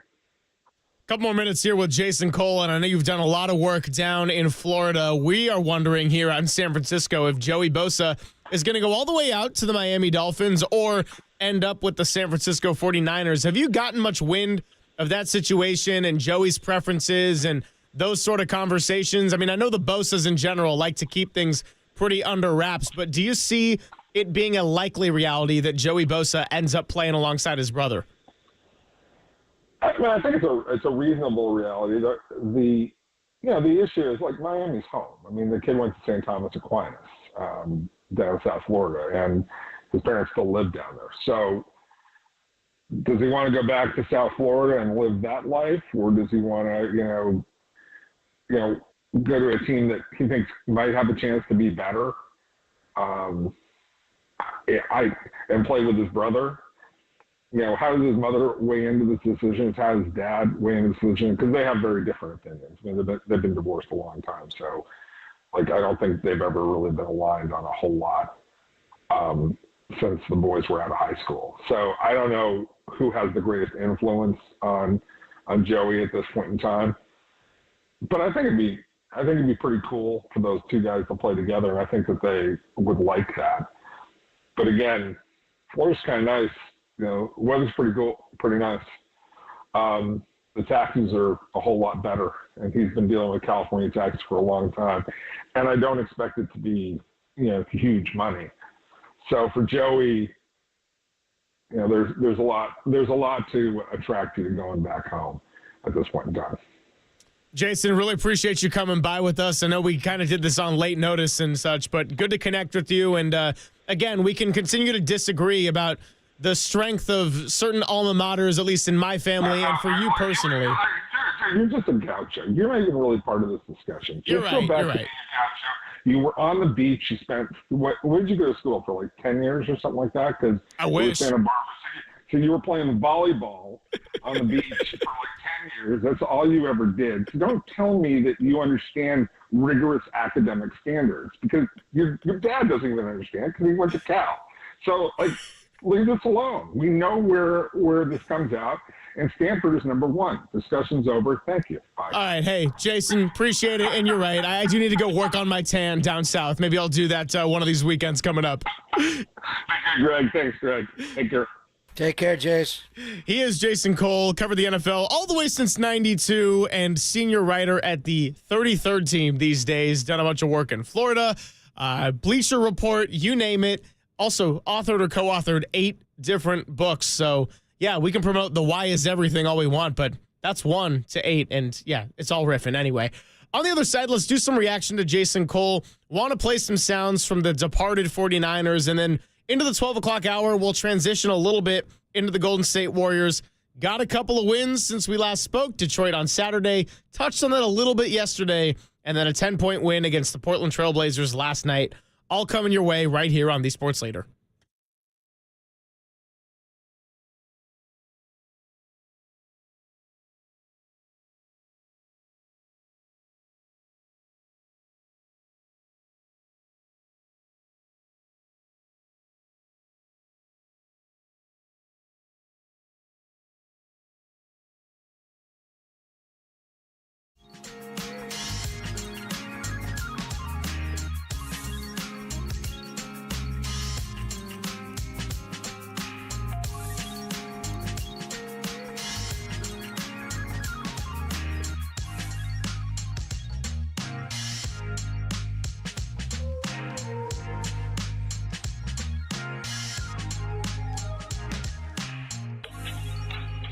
And I'm Greg Papa, always on KNBR. As Bay Area sports fans know all too well, sometimes the season doesn't go the way we want it to. Injuries, setbacks, tough breaks. It's a reminder that life doesn't always go as planned. One moment everything is on track, and the next moment an unprecedented challenge turns your world upside down. That's when you need a team you can count on, like Habas Law. For over 35 years, Omar, Tariq, and the Habas Law team have fought for people blindsided by life's toughest moments, right here in our very own community. When the odds are stacked against you, Habas Law steps in, taking on big insurance companies with relentless determination to deliver life-changing victories. Habas doesn't just settle cases, they rebuild lives, fighting with compassion, grit, and an unshakable drive to make things right. When life knocks you down, call Habas Law at 800-INJURED. That's 800-INJURED, or visit habaslaw.com. That's habaslaw.com. Habas Law, they will fight to make it right.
Papa and Silver now continues live from the KNBR Casino Matrix Progressive Jackpot Studios. Casino Matrix. Progressive jackpots are here. Where are you? Just drop in. Please play responsibly. 1-800-GAMBLER. Fourth down. Here's your game. Here's Russell Wilson back. Wilson throws. Caught. Hollister's hit on the goal line and dropped by Dre Greenlaw. He is short. 49ers come away with the ball. The 49ers have stopped Hollister on the goal line. The 49ers are going to win the game. After review, completed pass receiver was down short of the goal line. 49ers win! San Francisco will take over on downs. First down. With the game clock operating. The 49ers have won. To 9 seconds. Yes, big play, Dre Greenlaw. In the most Dre Greenlaw fashion possible, going full physicality to stop Jacob Hollister at the 1-inch line. The crazy part of that game, and Papa, I know you remember this well, is that was going to be the Marshawn Lynch revenge, give him the ball at the 1-yard line. He was new to the team, didn't fully understand everything, so there was a delay of game. They had to back it up. Marshawn Lynch did not get his chance at redemption, and Dre Greenlaw made the Seattle Seahawks pay in the final week of the 2019 season. So I was thinking about this last night, and obviously there are more than just 4 49ers who departed, and we did a whole show basically on Deebo Samuel when the trade happened, when we came back from the combine. But if I'm thinking about some of the most memorable plays, I wanted to get something from Dre Greenlaw, something from Kyle Juszczyk, something from Talanoa Hufanga, and something from Charvarius Ward. That right there, of course, Dre Greenlaw. There are a whole lot of plays and a whole lot of calls that wouldn't be quite as dramatic for the radio. I know the 2 interceptions and the get down, Dre, was a big, exhilarating playoff win when Green Bay came in as the 7 seed and had you on the ropes a little bit. But I think I'll always look back on that one from Dre Greenlaw as such a massive play. And yes, it stings that they did not ultimately win the Super Bowl. But the difference between the 5 seed and going on the road and having the road to the Super Bowl go through Levi's was a 1-inch difference right there. And Dre was the one who made it happen right there. December the 29th of 2019, and it was on Sunday Night Football. Al Michaels was to our left, and what a game. Chris Collinsworth, it was on NBC, and it was a wild game, back and forth. I remember Kyle Juszczyk in that game ran it out and up, a wheel route against Michael Kendricks, Eric's brother, and he blew out his ACL on the play. And the 49ers were starting to jump them. It looked like they were going to take them out. And Seattle was the Niners got off to an 8-0 start that year. And Seattle came in on a Monday night, and Robbie Gould was not able to kick. Chase McLaughlin and Myers made a kick. Anyway, the Niners jumped out to a 13-0 lead in that game mid-second quarter, and Seattle came raging back. And right before the big play, Dre play, they almost scored a touchdown. Russell Wilson rolled out to his right, and he hit on a 4th down play. It was a 4th and 10. He hit a wide receiver, and if anybody out there can get this one, because I had to look it up, it was his only catch of the entire year. Ursua, U-R-S-U-A. I remember looking at my depth chart and going, who the hell's that guy? Luckily, I found it. It was a 4th and 10 from the 12-yard line. He picked up 11 yards to the 1-yard line. They spiked the ball on first down, even after a spike, and they had all those injuries in the offensive backfield. And they just signed Marshawn, and he was obese. Marshawn was always big and thick. He had some runs in the game, but he was sitting on the bench. He didn't even have a helmet on. They took a delay of game after a spike. Think about that. It flipped the whole game around, and then obviously on the 3rd and goal from the 5-yard line, or 4th and goal from the 5-yard line, he had a couple over the middle. He tried to hit Hollister over the middle the play before and missed it. Anyway, that play for Dre will go down forever, and that was the Dan Buns play. I remember going to the Super Bowl in Miami, and we had Dan Buns on the air from Miami, number 57, and went back to the goal line stand at Super Bowl 16 in Pontiac. And I was at that game with Sean McDonough anyway. And that was a play, and that goal line stand was epic. So, but Dre had a couple. He also had the pick 6 against Jared Goff, the 39-yarder, the first game of 2021. And that's where it started to go down for Dre. He injured his groin. He had a core muscle injury on that play, and he had to have surgery. I remember the Niners went to, where did they go, to Youngstown or West Virginia the next week? We were in Philadelphia the week after, and they stayed over on the East Coast, and the news on Dre wasn't good. He missed essentially the entire year, came back for the very last game of the year and balled out in that game they had to have against the Rams. Yeah. And then I keep bringing up the soft field in Vegas. If he doesn't get hurt, the Niners may win the Super Bowl. They have a way to guard Travis Kelce in Super Bowl 58. But he tore his Achilles tendon, the other one, the opposite one. How does that happen running in from the sideline? So Dre had a handful of plays. Obviously the interception against Jordan Love and the Big Dom situation in Philadelphia. He was the law. Fred Warner was the stay-at-home linebacker. They blitzed him some, but the read and react guy, Dre just fired. And for him to be a fifth-round draft pick because he ran a 4.73 40, really? Didn't he play like he was a 4.37 guy? The way he just diagnosed it and hammered people. For Kyle Juszczyk, there's so many plays. That wheel route, obviously, against Seattle that I referenced in that same game. He scored a touchdown in the Super Bowl to give the Niners the lead. He was inches away from scoring a second touchdown in the Super Bowl. Would he been the MVP of the Super Bowl? Unlikely, probably Jimmy. But anyway, he was having that kind of a game. Brock Purdy's first drive in the NFL when Jimmy got hurt against Miami, that drive did not go well. There were a couple of plays where a big third down flag came in to keep the drive alive, and there was a check down to Kyle Juszczyk in the right flat, and Kyle jumped up in the air and kind of hurtled into the end zone to get him a touchdown. He could have scored so many touchdowns. He was wide open on so many wheel routes. First play of games over and over again. Do you want to cover Juszczyk? And they didn't do it. So these were the two that really, they all hurt. But we kind of braced for the other ones. But to release Kyle Juszczyk the way they did yesterday and then have Dre go to Denver, it's not enormous money for Dre. I wonder if they made him any offer at all. 3-year deal for $35 million. For Talanoa, he had the biggest special teams play in the history of the franchise. Steve Spurrier, in the first Niner playoff win ever in Minnesota as a punter. He was drafted as a quarterback, obviously, but played behind Brody. He had a big punt in Minnesota and pinned him down to the 1-yard line and hemmed in Joe Kapp and that offense, and they won that game. But I think that the biggest special teams play in the history of the franchise was the block punt in Green Bay and the scoop and score by Talanoa.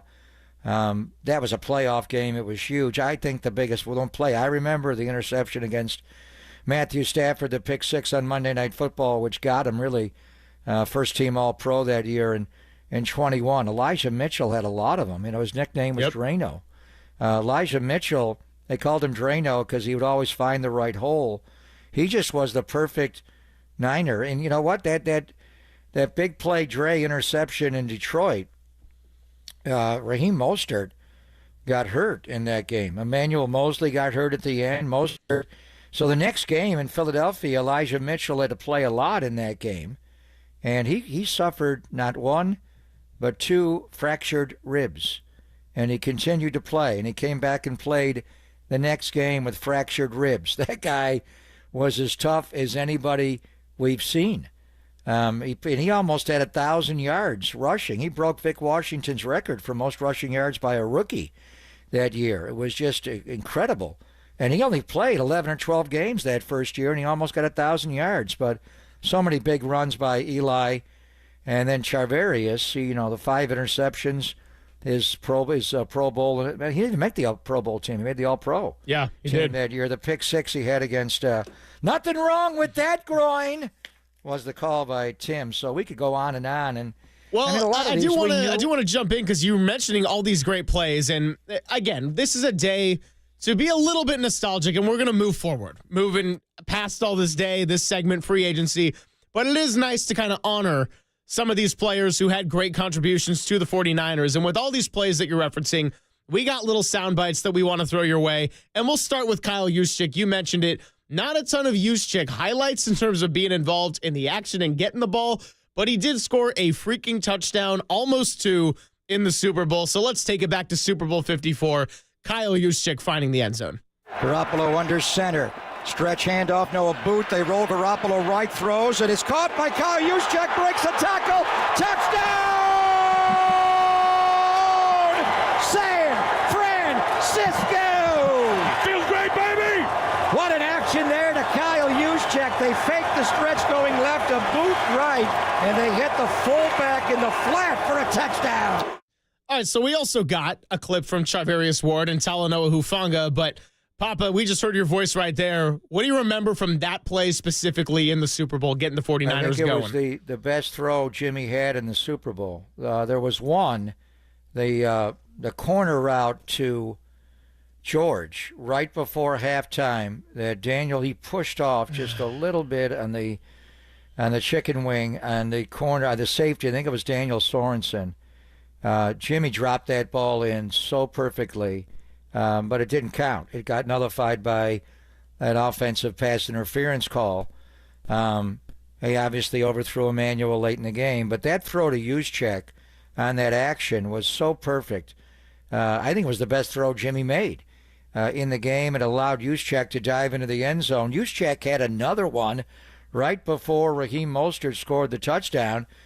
Late third quarter to give the Niners a 20-10 lead. I thought Juszczyk was diving down to the goal line and getting in. He came close. He extended, but he did come up short on the 1 yard line. They brought the Mosterati in to power in, and what a moment for Raheem, going back to Miami where he's from and in that area in South Florida, and surfboarding into the end zone, doing it because he's a surfer. Anyway, and I heard Raheem, we'll talk to Steve Weiss later. I did hear Raheem talking about all these days of affection yesterday, and a Black Monday with the Niners, that he is talking to the Niners about coming back, but Juszczyk had one touchdown in that Super Bowl and came within a yard of getting a second one. Charvarius Ward, somebody that we expected to leave. He pretty much said it in his exit interview. Of course, not just what happened on the field. And I think that take away the personal tragedies, this was likely going to happen anyway. I mean, you extended Diamador Lenore, you drafted Renardo Green in the second round to prepare for the possible exit of Charvarius Ward, and then add on top of it what he went through with his wife and losing their baby girl and just understandably wanting a new situation to get out of California. Charvarius Ward, heard nothing but great things about him as a person, as a hard worker, and a teammate. And you talked about it. Tim Ryan, nothing wrong with that groin. One of the great drops that we have played on the airwaves many times. Let's take it back to Arizona. Brock Purdy's homecoming when he had to exit for a little bit with that stinger. He comes back, and Charvarius Ward picks off Kyler Murray, takes it all the way 66 yards to the house. Murray back. Murray time. Throws. Intercepted. Charvarius Ward running back the other way. He's gone. 20, 15, 10, 5. Touchdown! San Francisco! The Mooney man, nothing wrong with that groin. Wow, did he see this route? And Kyler Murray's got time to throw it and survey the field, and he just absolutely undercuts Trey McBride. He knew they were going with the football. Tim Ryan said it really well, and I remember I was driving in for a Sunday shift right here on the Leader, listening to that one live, and Kyler Murray did have a lot of time to throw, but Charvarius Ward sat on that perfectly, pounced on it, 66 yards, end zone, boom. It was a classic play, and Charvarius Ward had a thing about the Arizona Cardinals. I do remember that play, but I do remember probably most vividly when we played in Mexico City the year before, and it was right before Jimmy got hurt. He got into it with DeAndre Hopkins, and he turned it into a street-long fight in the barrio. He just went at him, and he didn't. DeAndre was coming back from an injury, and he just disrespected Charvarius. Didn't think he was a great player. We had Charvarius on the post-game show, and it was classic. He called him steroid boy. He went off on DeAndre Hopkins, and he felt as though he wasn't getting the due of DeAndre Hopkins. And DeAndre Hopkins is not a great route runner. He's just a 50-50 guy, and Charvarius at 6'1". Those arms are long. I remember the first time I met him, I'm like, are you the same guy that played in Kansas City? I thought you were like 6'4". But he had, that's what you want, long arms at 6'1" to be able to move his feet. But anyway, battles like that with DeAndre Hopkins, the ones with DK Metcalf. There were a couple of Thursdays, Brock's first road game with the broken ribs.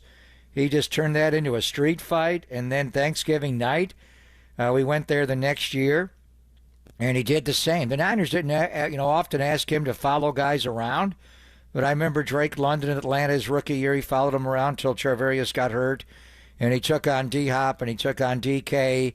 A.J. Brown, last year when we went to Philadelphia, not this past year, the year before, he followed A.J. Brown around. Those big-bodied wide receivers, Mooney could cover them. And then his season that he had in 23, not just the pick six, he had a big one against Sam Howell in Washington. He had 5 interceptions that year, up from 1 the year before. And the one the year before was a halfback option that Seattle ran on the goal line, a terrible play. But Mooney kept dropping the ball. He had Venus de Milo hands. It's like, just catch the ball. He would have had like 5. He made it, and he could have had 10 that year in 23. He wound up with 5. But they did not, shy away from him. He led the NFL that year in passes broken up, PBUs. He had 23 that year, his passes defensed, up from 11 the year before. So coming into that 23 year, he had 5 interceptions his whole career, 2 in Kansas City in 19, 2 in Kansas City in 21, the one we referenced against Seattle in 22. He had 5 alone that year, and he finally got the recognition he wanted. He was an all-pro player. And then this past year, he wasn't the same player. Yeah. Obviously losing his baby girl right after the Dallas win was... We knew it was bad. We didn't know it was that bad. But he also battled injuries. He played hurt a lot. I remember the Rams going at him in week 3 over and over and over again. And I didn't think he was going to play that game. He was saying, I watched him warm up. He said, it's my groin. But he played. And the Rams went at him on the deep shot to 2-2 late in the game. And they went at Ike Adam as well. And then, he wound up missing the Seattle game later with an injury. So he just wasn't the same player this year. We wish him well. We wish his family well. What a good guy he is. He just had a way about him. He went to Africa, not this offseason, obviously, the offseason before. He had never been there before, and he met some people that really had harsh realities. And Mooney, man, a lot of these guys grow up in, harsh worlds, but Mooney was so empathetic and sympathetic to their plight. He met one family, and he flew them out for a game. I think the one That's part right. of the family was in law school or medical school. They couldn't afford it. Who does that?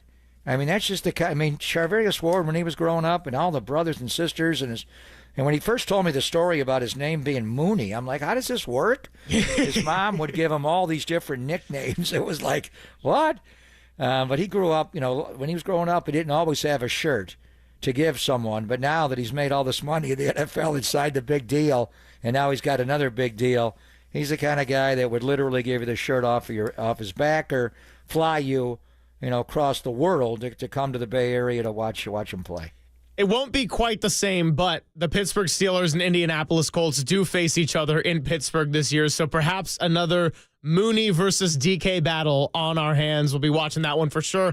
Last piece of sound we wanted to play, Talanoa Hufanga. We got the news during the show yesterday that he had agreed to a deal in Denver. He and Dre Greenlaw end up teaming up from San Francisco to the Rocky Mountains. I'm giving Walter full autonomy here. You mentioned the pick 6 because that kind of sealed the All-Pro first-team fate in 2022, but I have a feeling it might be that special I don't want to hear teams this play. call again. I don't want to hear this call again. Walter, They've what's sacked Aaron Rodgers 5 times tonight. They got Dak Prescott 5 times last week in Dallas. They blocked the punt. They blocked the punt of Bjork as it's rolling free on the goal line. The 49ers swoop it, and Talanoa Hufanga scored. Touchdown, San Francisco. They blocked the punt. I'm going to say this, Papa. You actually won in many ways in that the 49ers won the game in a major upset, and you only had to get one touchdown call out. Now, I was not well for that game at all. Deathly sick, and we got to our hotel room, and a lot of the players have the same problem. I could not get the heat in the room above Ray Nitschke's number, which was 66 degrees. So I was sick anyway, and I'm freezing all night, and it snowed. I remember going across going to a Civis there in Green Bay or Appleton, wherever we were, and it was just a blizzard. It was one of the most beautiful games. The Tuck U game, it rained, snowed the entire game. It snowed from the way before the game all night, but the snow came straight down. This game was a night game. It was bitter cold. We love the chicken broth in the visitors' locker room at Lambeau. And it did not start snowing until the second half. But at halftime, it started snowing. It snowed the entire second half. And there was a play right before halftime. My voice was fine early in the game. I didn't know how I was going to do it because I was shivering. I went to a 4-3 defense that game. I had 4 layers on top, 3 on my legs. I was sweating. But they missed Aaron Jones on a check down right before halftime. Green Bay went right down the field and scored to Devontae. They didn't score again. Right before halftime, and a little check down with seconds to go. They don't cover Aaron Jones. He winds up running.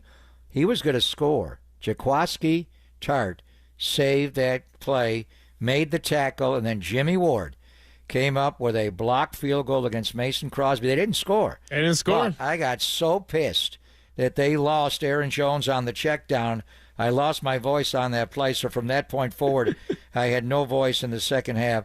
What an epic second half that was. Obviously, Talanoa, Jordan Willis blocked it. It's the single biggest special teams play in the history of the franchise. Jimmy didn't throw a ball a lot. It was tough conditions. He did hit George Kittle on a big in-cut. And I know we said so long to Debo earlier when they traded him at the Combine, but Debo had so many big plays, but maybe none bigger. There was a third down run. I think it was a 3rd and 7. And they were out of field goal range. Robbie Gould would not try a field goal of more than 53 yards. And in the conditions, 53 was going to be too long. And Kyle ran Debo on a 3rd and 7. Yep. Debo got the first down. They got close enough. They got it lined up, and it was like a 45-yard field goal that Robbie made. So Debo had a big hand in that. And that was when they first decided to run the 11 Tyson, the Deadpool stuff with Debo as a running back. I mean, think about that. Your whole season's on the line in the playoff game, and your 3rd down and 7 call is not a throw. It's an inside run to your Z wide receiver. The hell was that? But it worked, and it set it up for Robbie Gould to kick the game winner. No doubt about it. So there you go. 4 pieces of sound. Talanoa Hufanga on the blocked punt recovery in the end zone. Charvarius Ward, pick 6. Nothing wrong with that boy. I said Royd because I was thinking about steroid boy. Talanoa's pick 6 against Matthew Stafford. That was the single best play of his defensive career. We absolutely do have it, and we'll play it right here before we go ahead and take a timeout. Right, actually, hold on. I'll let Walter get it. So we had Charvarius Ward. We had Kyle Juszczyk touchdown in the Super Bowl, and Dre Greenlaw, the goal line stand, Week 18 in Seattle. Let's hear from Talanoa Hufanga when we come back, and then we'll do a little bit of a pivot into Warriors basketball. All coming your way, Papa and Silva right here on the Sports Leader.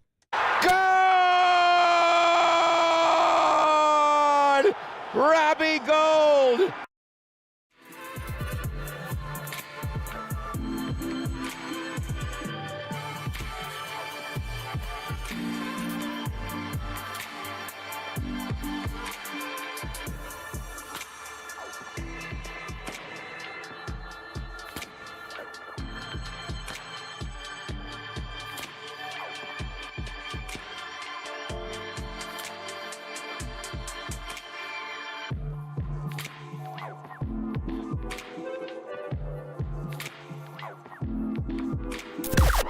Now, from the O'Donnell Financial Group Sports Desk. Learn more at ODFIGroup.com. O'Donnell Financial Group, because planning is a process, not a product. With the opening of free agency, the faithful finally had a dose of reality in that you can't always keep the band together. So a couple of key players from the years of success with the 49ers are no longer with the team. Kyle Juszczyk, Dre Greenlaw, and Talanoa Hufanga, to name a few, have all departed from the 49ers locker room. How are we feeling, faithful, and does this change the perception of the 49ers championship window? Let us know in the YouTube chat or give us a call at 415-808-5627. That's 415-808-KNBR to join the conversation.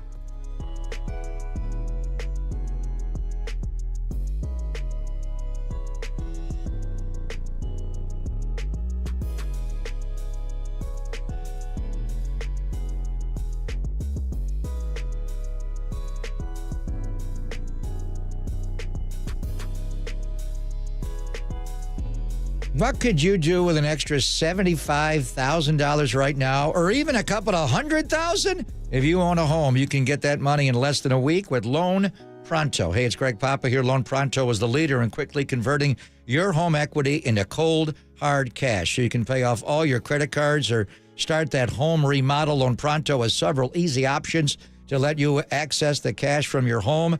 There's virtually no paperwork, no cumbersome process, no junk fees, and often no appraisals. Listen, the average homeowner now has over $300,000 in equity. That's your money. Use it. One client got $150,000 out and paid off all their credit cards, 2 car loans, and a personal loan, cutting their monthly expenses by $1,500. You can get approved as little as 1 day, so act now with no hard credit pull up front. LoanPronto.com, 415-808-5721. Get the money you need for anything. 415-808-5721. LoanPronto.com.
And now it's time for the Protect Your Assets Business and Technology Report with me, David Hollander.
Papa and Silver now continues live from the KNBR Casino Matrix Progressive Jackpot Studios. Casino Matrix. Progressive jackpots are here. Where are you? Just drop in. Please play responsibly. 1-800-GAMBLER.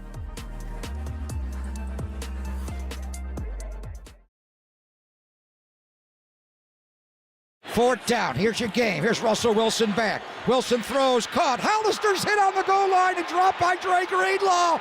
He is short. 49ers come away with the ball. The 49ers have stopped Hollister on the goal line. The 49ers are going to win the game. After review, completed pass receiver was down short of the goal line. 49ers win! Murray back.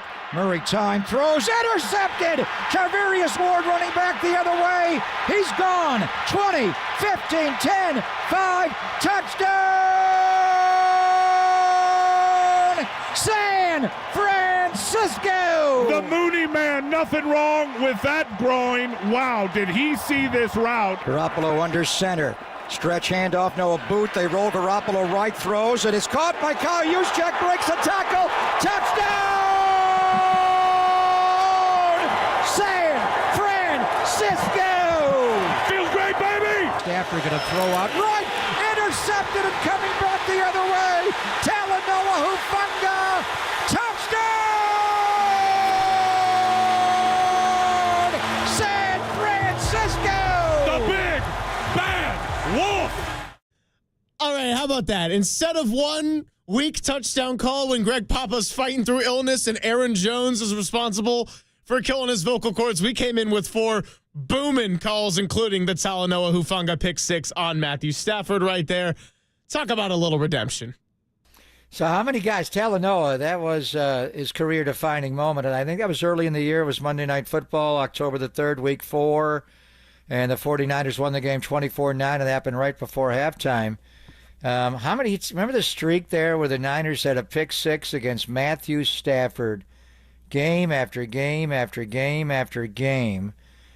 Fred Warner at the end of the 19 season had one. Jimmy Ward had one against him. Fred Warner one was Goff, correct? Yeah. So no. Yeah, the first one was Goff. It was a Ram quarterback. You're right. Goff was the run by Fred Warner. Then Stafford who was the one that threw one to Javon Kinlaw in the pandemic year? He threw a middle screen. I think that was Goff as well. So it was a streak of not just Stafford, but also going back to Goff, where the Niners had a pick 6 against a Ram quarterback, like 5 straight. Jimmy Ward had one. Fred Warner had one.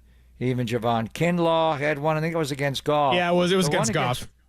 The one to Talanoa, he was going to Cooper Kupp on the outcut there. And that's the instincts of Talanoa Hufanga. Tyler Higbee was also in the vicinity there.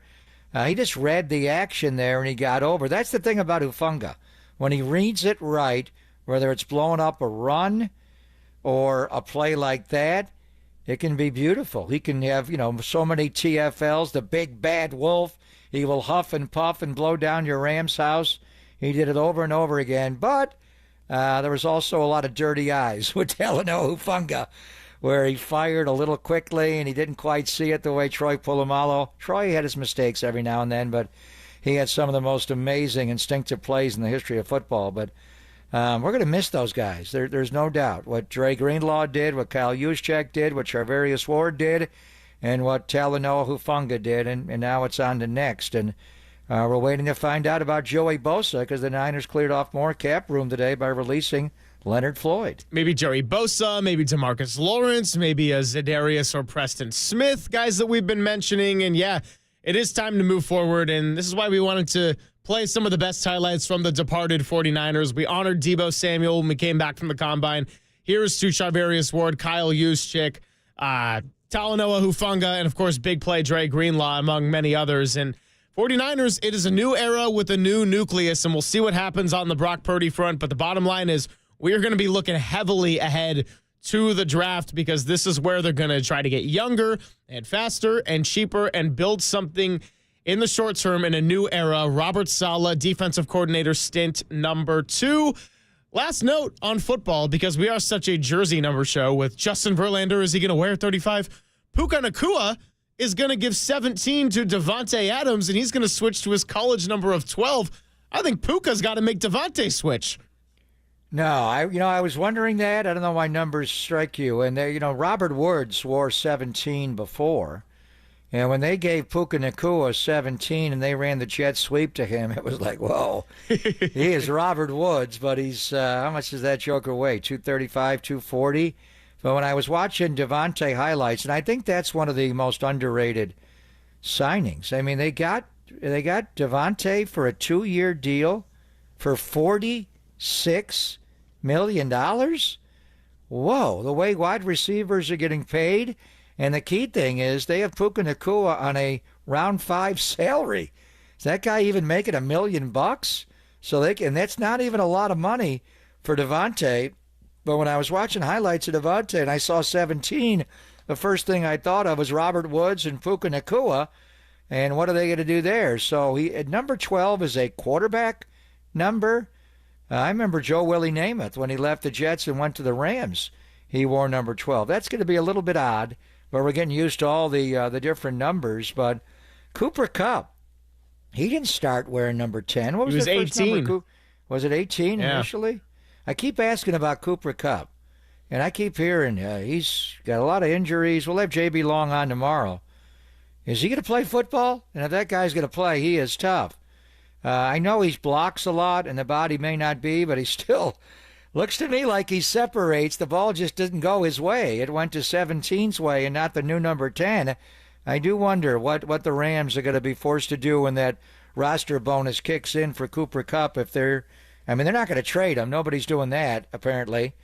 When he hits street free agency, where is he going? Is he going to stay in L.A. and be a Charger? Is he going back to the state of Washington where he played and grew up? And join Seattle? We don't want that. Or is there a way for the Niners to lure Cooper Kupp? If he wants to stick it to the Rams, come to the Bay, and we'll give you a beat L.A. chant every time you play those guys. Great 2.5 hours here of some 49ers football free agency day number 2. If you missed it earlier, Leonard Floyd is getting released by the San Francisco 49ers.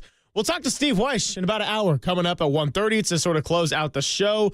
And we're going to prepare for Mark Spears as he hopefully lands on time in Boston and everything. But regardless, let's get some into the Golden State Warriors because they have now won 5 in a row, and they continue to stack up victories with Jimmy Butler III in the lineup. He got a triple-double last night. Also a milestone for Gary Payton II. We'll get to that next. Pop and Silver on the Sports Leader.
KNBR, the sports leader.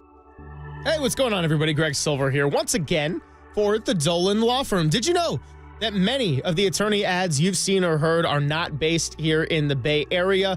Sometimes not even in the home state of California. But that's not the case with Chris Dolan and the Dolan Law Firm. They have been in the Bay Area for more than 25 years. I'm talking about award-winning personal injury and employment attorneys fighting for you wherever you live. If you've been discriminated against at work, sexually harassed, wrongfully terminated, well, just know that your rights matter. And you can go to DolanLawFirm.com to learn more about these rights. Unfortunately, over the past year, Chris and his team saw a sharp increase in no-fault injury accidents. And let's be honest, in a busy place like the Bay Area, there are people, motorcyclists, children all around us. So let's all work together in making the Bay Area a safer place. But if you need some support and there's an accident, well, feel confident that you're in good hands with award-winning California Lawyer of the Year.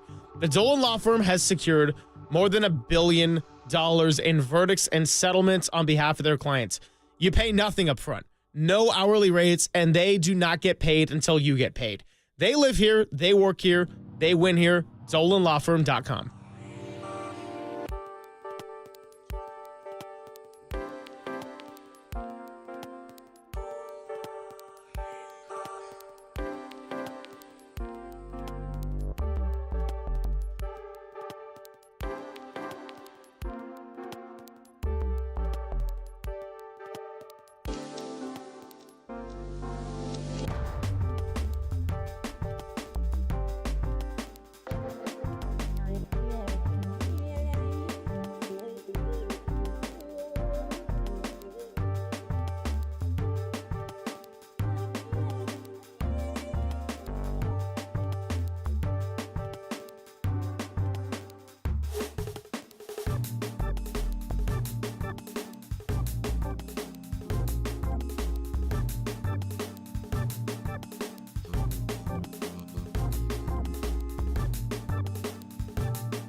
Papa and Silver now continues live from the KNBR Casino Matrix Progressive Jackpot Studios.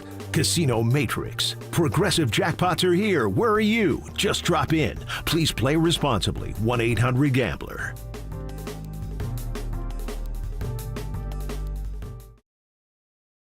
Aiden Sharp going to high rise, forgot the ball. The Warriors are clogging up the paint now.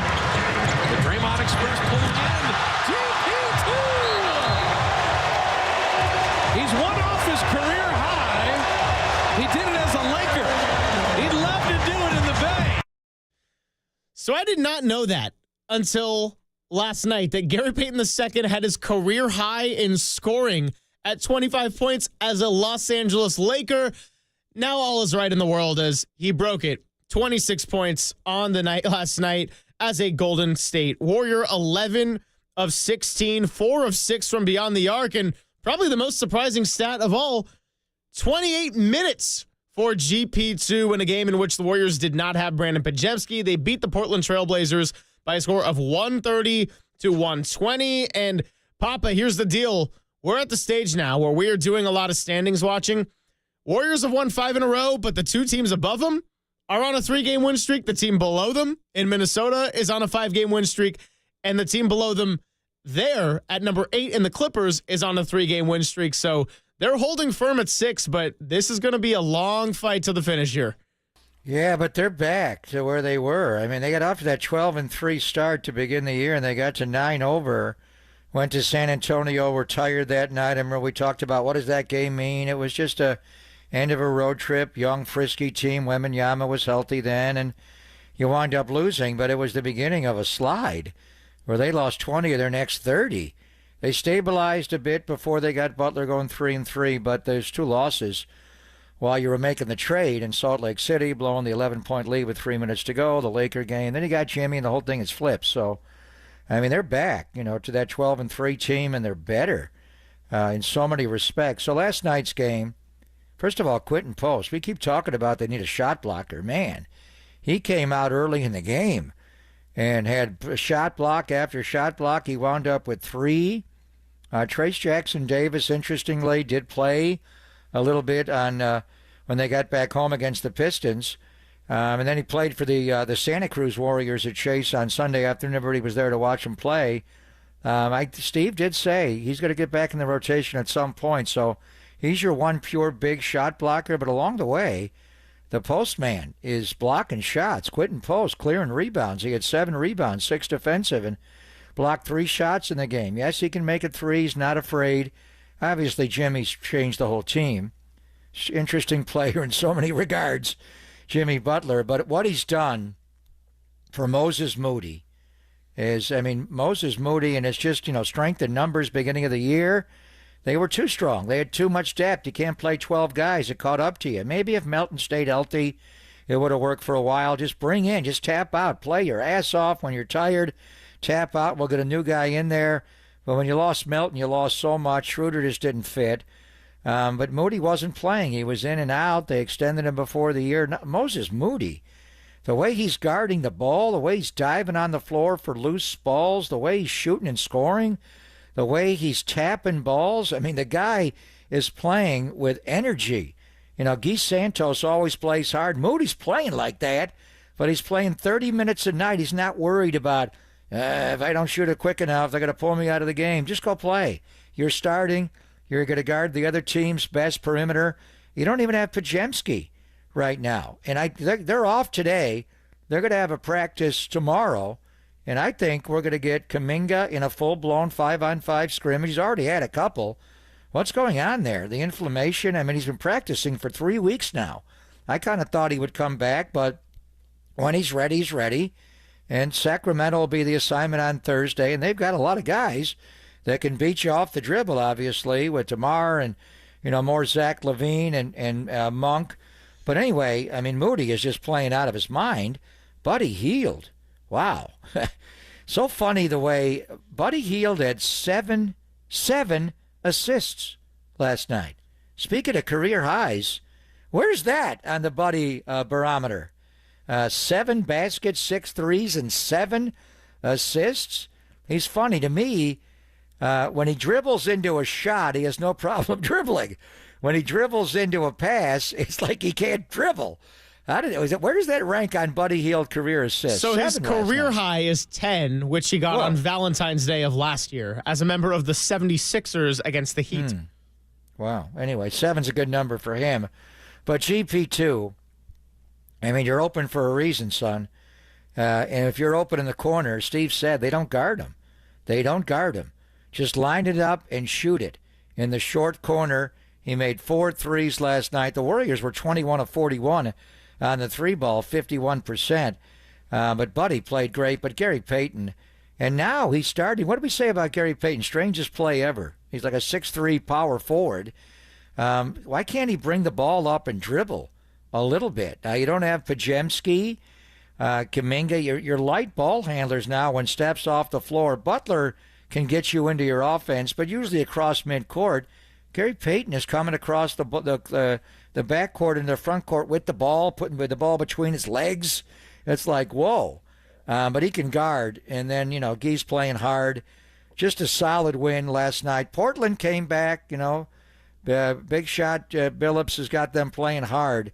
They battled themselves back into the game. But the Warriors had pretty much control of it. So a lot of guys are contributing. But I think we expect with a full practice tomorrow, we'll go hashtag full squad when they get Pajemski back. And are we going to have a Jonathan Kuminga sighting as early as Thursday against Sacramento? That's what everybody's waiting on. And by the way, Buddy Hield is at 11 games in his career with 8 or more assists. So was not familiar with your game, buddy, but hey, 7 definitely the high water mark for the Golden State Warriors. And as a team, the high water mark ties the 12-3 start. They are once again 9 over 500. Coming up, I want to play some sounds in the postgame and a cut from actually Saturday, what Steve Kerr said about putting Jonathan Kuminga back in the team. Had a nice little interesting quote there about one Guy Santos as well, who has been playing his face off just like Moses Moody. We'll tell you that next. Pop and Silver on the Sports Leader.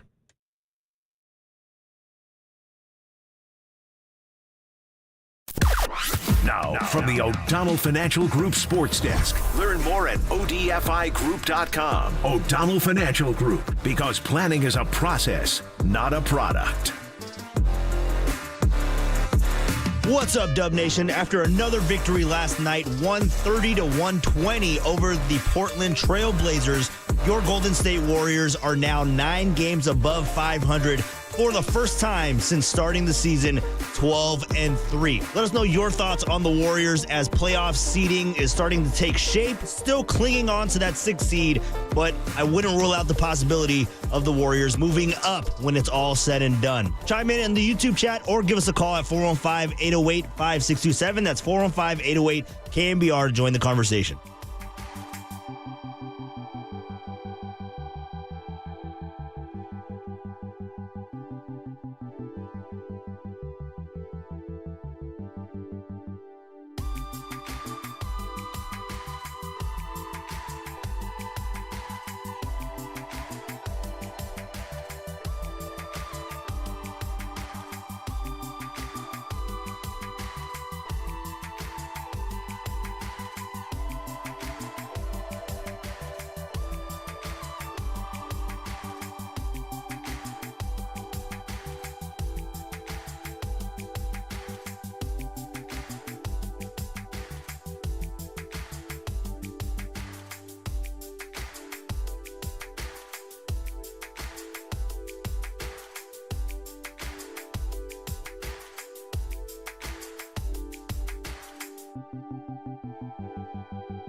Now back to Greg Papa and Greg Silver on KNBR, the sports leader.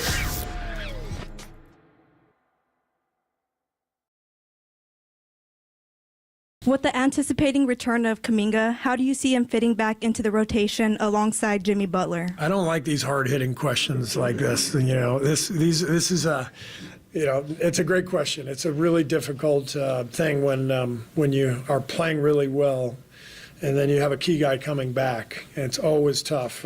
So, I think the idea is just bring him along slowly. Play him in short bursts, help him get his rhythm back, but. We've got to keep playing Guy Santos. We've got to keep playing the guys who are helping us win right now. And so usually this stuff has to kind of play out, and so we'll hope that it plays out. Everybody sound the alarms.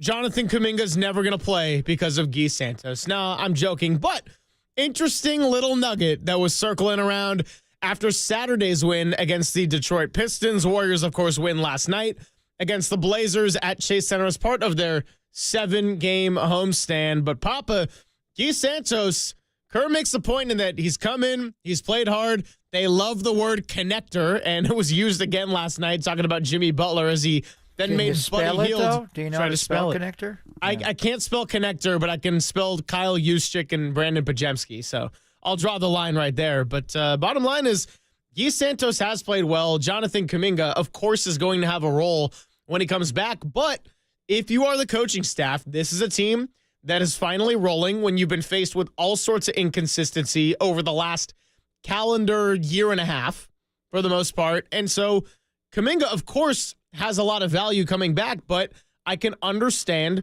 the hesitancy to break up too much what has been going down, particularly somebody like a Moses Moody, who has now all of a sudden gotten a lot of minutes and played really well, even if he's not shooting it. Pajemski playing his best basketball of the season since coming back from injury and now has faced another little setback here with his back. There's going to be a lot of pieces to kind of plug and play, and hey, this is why Steve Kerr is getting paid the salary that he is. He'll figure it out. I mean, Kuminga's going to play, but he hasn't played in a long time. It's early January, and now we're into mid-March, so as Steve said, when they brought Steph back, they do it in bursts. You can maybe play 4 or 5 minute bursts and maybe give him 4 of those a game. Maybe it's 3 to start the game. Start initially the first game, and then you step them up. That's what Celebrini does. So they're not going to change the lineup. And the other part of it is Pajemski is also out. He played 44 seconds in Brooklyn the last game of the road trip. He hasn't played. He missed almost that entire game, and they didn't play against the Pistons or last night against Portland. He needs to come back. You would assume Pajemski goes back into the starting lineup, but I kind of like Quentin Post in the starting lineup and Draymond playing 4 and not using up all those minutes right away. I think the Warriors are better when they go small, not start small and stay small or play big intermittently. And so when you bring Pajemski back, and that would be a matchup thing. The next game is against Sacramento. Sabonis is hurt right now, right? So I don't know what they're doing with their bigs. We'll get into it more on Thursday. But they got guys that can beat you off the dribble. So anyway, Pajemski's got to be reinserted in the lineup. And then you've got Quentin Post as well. But last night, without Kuminga nor Pajemski, they started Butler, Green, Post, Moody, Curry. Standard lineup. Certainly without Pods. And then Buddy, GP2, Kavan, and Guy Santos. You're playing. Last night you played, 4 off the bench. So you played 9. Now you got to bring 2 more back. So all those guys need to play. I can't see any of them being out of the rotation. Guy Santos is not only in your rotation, he's in your finishing lineup late in games. That guy plays, and it's not just playing hard, and he does play hard, but he's effective. He moves the ball. He makes an open shot. He's a warrior. He throws his body around. He fouled out of the game against Detroit. He had 5 fouls last night. So I think you easily could go to 11. We'll see how they do it and how they max it together. You've also got 3 older players that need time off a little bit. He just came off a grueling road trip. At some point, you'd like to back off these guys a little bit. You got Sacramento on Thursday, TNT game. Knicks on Saturday, ABC. Then you've got a really challenging back-to-back next Monday and Tuesday. You got the Joker coming in Denver. And they beat Oklahoma City last night. They lost to them on Sunday. And that's not counting the 30-20-20 game that he had for the first ever in NBA history over the weekend. He's a special player, and I think, Draymond has a hard time covering that guy. Everybody does. What's the best matchup for guarding the Joker? I don't know. You didn't want to double him before because he's such a great passer, but I don't know. How do you play him? When you got Giannis in Milwaukee, and then you wind up, Toronto and the homestand before you get the road again. So anyway, you're off to a good start. You've been playing great with Jimmy, but, you certainly want Kuminga back. The one thing this team is lacking, they got really good, smart basketball players. There's no doubt. But they lack extreme athleticism. And Kuminga's by far your best athlete. Even when you match him up with other athletes in this league, he's okay. There are a lot of guys that are athletic in this league. So you want to get Kuminga back. You need his on-the-ball defense, even though Pods is trying it and Moody's trying it, and you got GP too.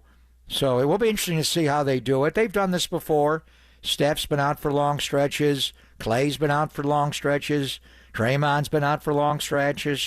Durant has been out. They have a process here led by Celebrini to get him back physically with the cardio, and then how do you reinsert him? He's a young player, though. I think with him, playing with Jimmy will be probably good just to back off a little bit. There were times he needed to play faster, catch it, load it, higher, get it out of your hand quicker, the 0.5. But then sometimes he does rush in transition. So Butler has a way of calming everybody down. But I would venture to guess they're off today.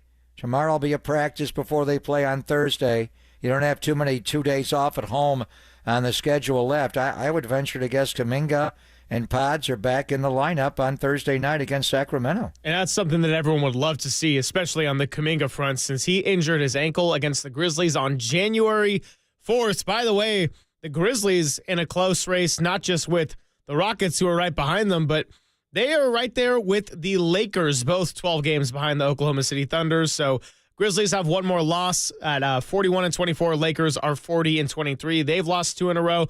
If the playoffs were to start today, we would get the highly coveted matchup of Warriors going to L.A. to face Luka Doncic and LeBron James. It's either going to be them, could be the Grizzlies, could be the Rockets. We'll see what happens with the Timberwolves and the Clippers. Long way to go in that one. I'll tell you that you're listening to KNBR and KNBR FM San Francisco, the sports leader, a Cumulus Media station, as we got Mark Spears coming up in about 10 minutes to join us here on the airwaves. Spears out in Boston right now as they got a lot of good basketball going there, the defending champions. They got OKC going there tomorrow. What a game that's going to be, OKC at Boston. Yeah, no doubt about it. And OKC, you mentioned, lost to Denver in the battle of the MVP candidates between Shai Gilgeous-Alexander and Nikola Jokic. I expect Shai Gilgeous-Alexander to capture his first ever award. Either way, I believe it would be 7 straight international MVPs at this point. And you're telling me we can't do a Team USA versus international for the All-Star?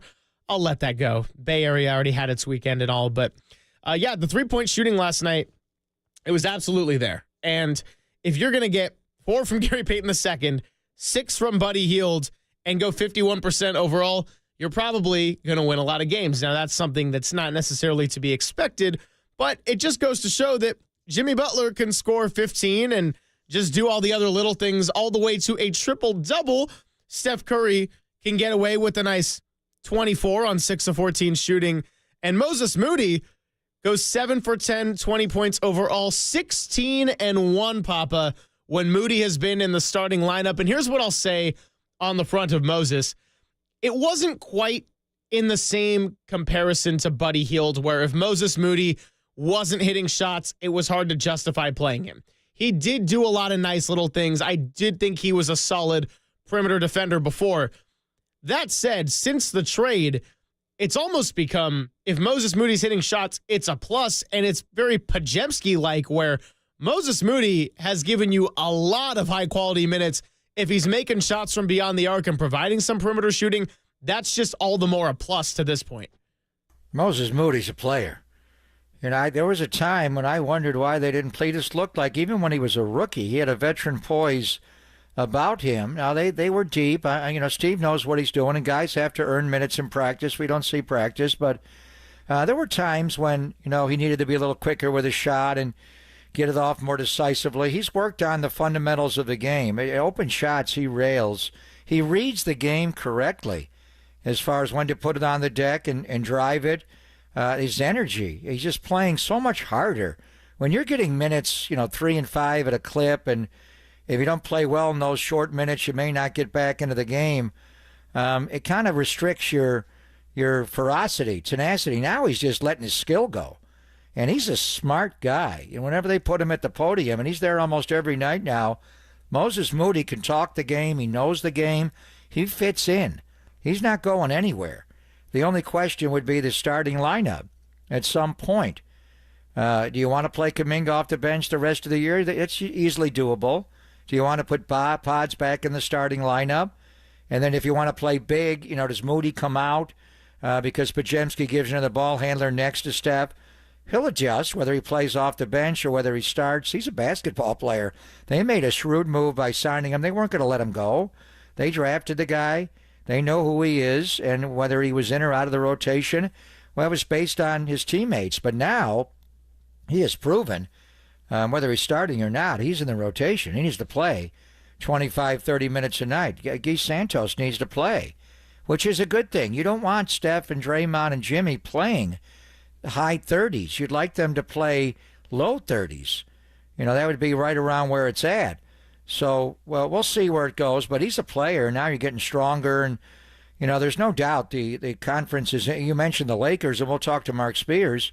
The reason they've lost 2 in a row is LeBron got hurt on Saturday in Boston. He tweaked his groin late in that game. They had a long winning streak going into that game. They've not won. How long is LeBron James going to be out for? We have seen him. I remember his first year with the Lakers. He popped a groin against the Warriors. Christmas, He right? didn't come back. He didn't come back. It was Christmas Day. He did not come back the rest of that year, and very limited. He was not the same player. How will that change things? Memphis is right behind them. For a while there, they were number 2. Now they're number 3 and descending. Minnesota's playing a lot better. They've won 5 in a row. They're coming up behind the Warriors, so you got to play it out. And so we'll talk to the Hall of Famer about it when he lands in Boston. I want to ask him about Karl Anthony Towns for one thing. I just remember Mark kept bringing up Karl Anthony Towns. The Knicks are coming in on Saturday with the Catman. We didn't see him when they were in the Garden last week. He was out, and there was a major personal crisis in his life and those around him. But Mark kept whispering, "Cat, keep an eye on Cat. They're going to trade him." And I wonder, were the Warriors ever in play for Karl Anthony Towns at all? And now you got Jimmy Butler. And that's why Jimmy and what he's doing is so amazing, because Jimmy had, obviously the way it ended in Miami this year was ugly. His time in Minnesota with those young Wolves, when they had Andrew Wiggins there and Karl Anthony Towns, and you heard all kinds of rumors. He didn't like Wiggins getting the contract over him, and fired up the Jeff Teague YouTube clip on the interview he did when the Warriors got Jimmy. It was sent to me in my inbox. I watched it like 100. He went off. He wanted to get paid, Jimmy. He doesn't seem like that kind of teammate now. You do that to a Warrior practice now. He got paid. But there was always kind of rumblings and what it was between Karl Anthony Towns and Jimmy. What was the situation? But I remember Jimmy not being a great teammate to those two guys, and they were number 1 picks and rookies of the year back-to-back, Karl Anthony Towns and Wiggins. So with Karl Anthony Towns coming in on Saturday with the Knicks, just what is the dynamic with him and Jimmy Butler? And then it's going to happen Thursday night. Steph Curry's going to hit 4K. He's going to hit 4,000 threes in his career. And I remember when he got to Ray Allen's record, that was only in 2021. I immediately thought 4,000 is doable.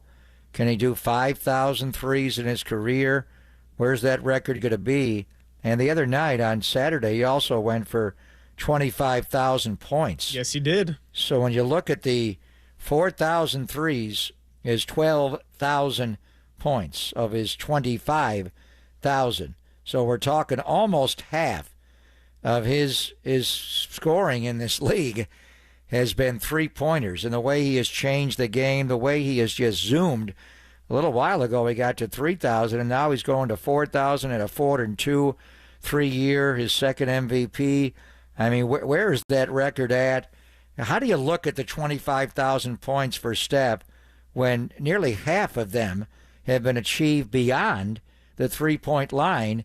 And for the first half of the NBA's existence, there was no three-point line. The league was born in 46. They didn't have a three-point line to the early 80s when Chris Ford, then with Boston, made a three.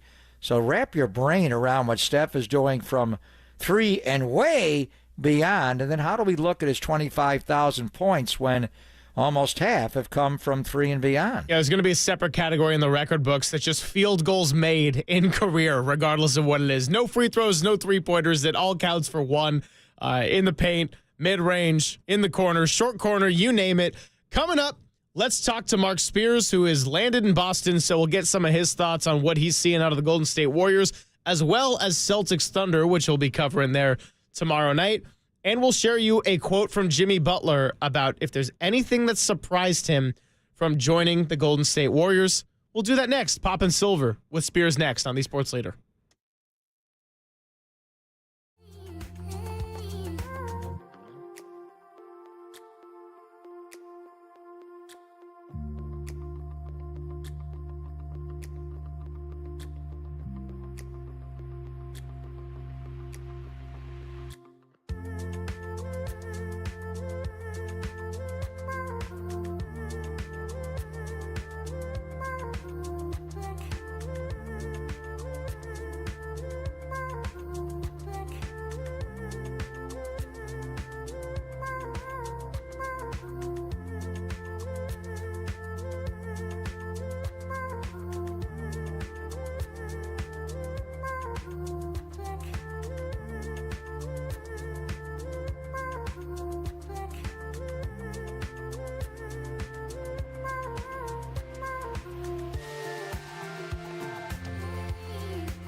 Now, from the O'Donnell Financial Group Sports Desk. Learn more at odfigroup.com. O'Donnell Financial Group, because planning is a process, not a product. What's up, Dub Nation? After another victory last night, 130-120 over the Portland Trail Blazers, your Golden State Warriors are now 9 games above 500 for the first time since starting the season 12-3. Let us know your thoughts on the Warriors as playoff seeding is starting to take shape. Still clinging on to that 6th seed, but I wouldn't rule out the possibility of the Warriors moving up when it's all said and done. Chime in the YouTube chat or give us a call at 415-808-5627. That's 415-808-KNBR to join the conversation.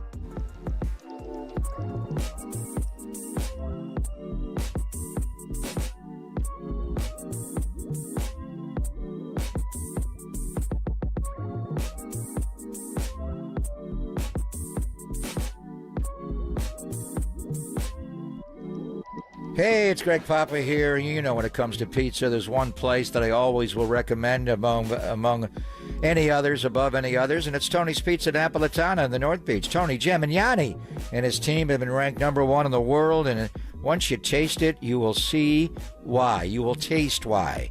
From Neapolitan to New York, Detroit, Sicilian, and Grandma-style pizzas, every slice is crafted with the finest ingredients and baked to perfection. But Tony's is more than just pizza. Their fresh pastas are out of this world, and I encourage you to try their spicy bucatini, one of my all-time favorites. And while you're in the North Beach, don't miss Capo's for deep dish pizza lovers and Toscano Brothers Bakery for their luscious breads. Plus, Tony has Slice House locations throughout the Bay Area, including at Chase Center and at Levi Stadium.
And now it's time for the Protect Your Assets Business and Technology Report with me, David Hollander.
Dub Nation, his work is global, but on the sports leader, his focus is local. Here's senior NBA writer from Anscape.com, Mark Spears with Papa and Silver on KNBR 104.5 and 680 and KNBR.com.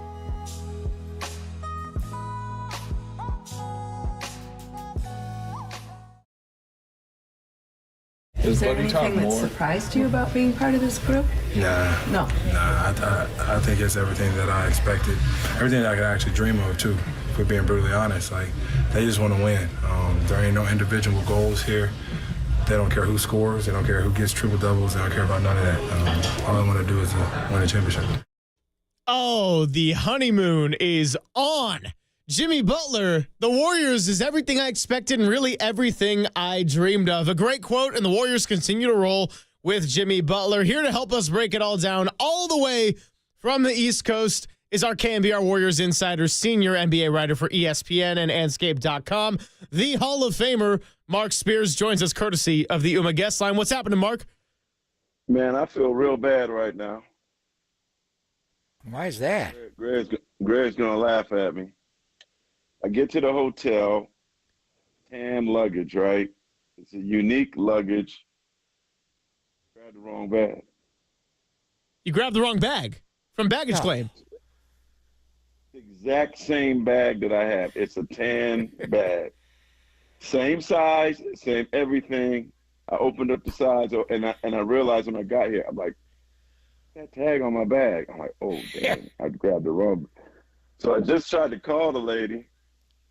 Pick up and went straight to voicemail, so I got to go back to the airport, drop this bag back off, and she might have threw my bag in the Charles River here in Boston, but hopefully she didn't grab my bag, but I tried to call the lady. Man, all right, well, we won't keep you here too long, and we'll let you get this situation resolved. She waiting for her bag, not me. I know. I did the same thing on a 49er charter last trip of the year. I took Brian Schneider's bag, the special teams coordinator. I was more worried. Don't open my bag. I don't want him to see what was in my bag. So hopefully you're all good that way. So you just landed at Logan. This is a showdown game. Oklahoma City and Boston tomorrow night, Spears. We don't want it to be a preview of the NBA Finals because OKC's in the West. But how big is this game tomorrow night at the Garden? Well, it's a huge game. We'll see if J-Dub plays. But, I think it's a bigger – you know how they say, who is this a bigger game for? I think it's a bigger game for the Thunder coming into this Boston environment, trying to win here, trying to make a statement. And knowing Boston, they get up for these kind of games. So I'm sure, even though I don't think Porzingis will play, they'll be ready to go.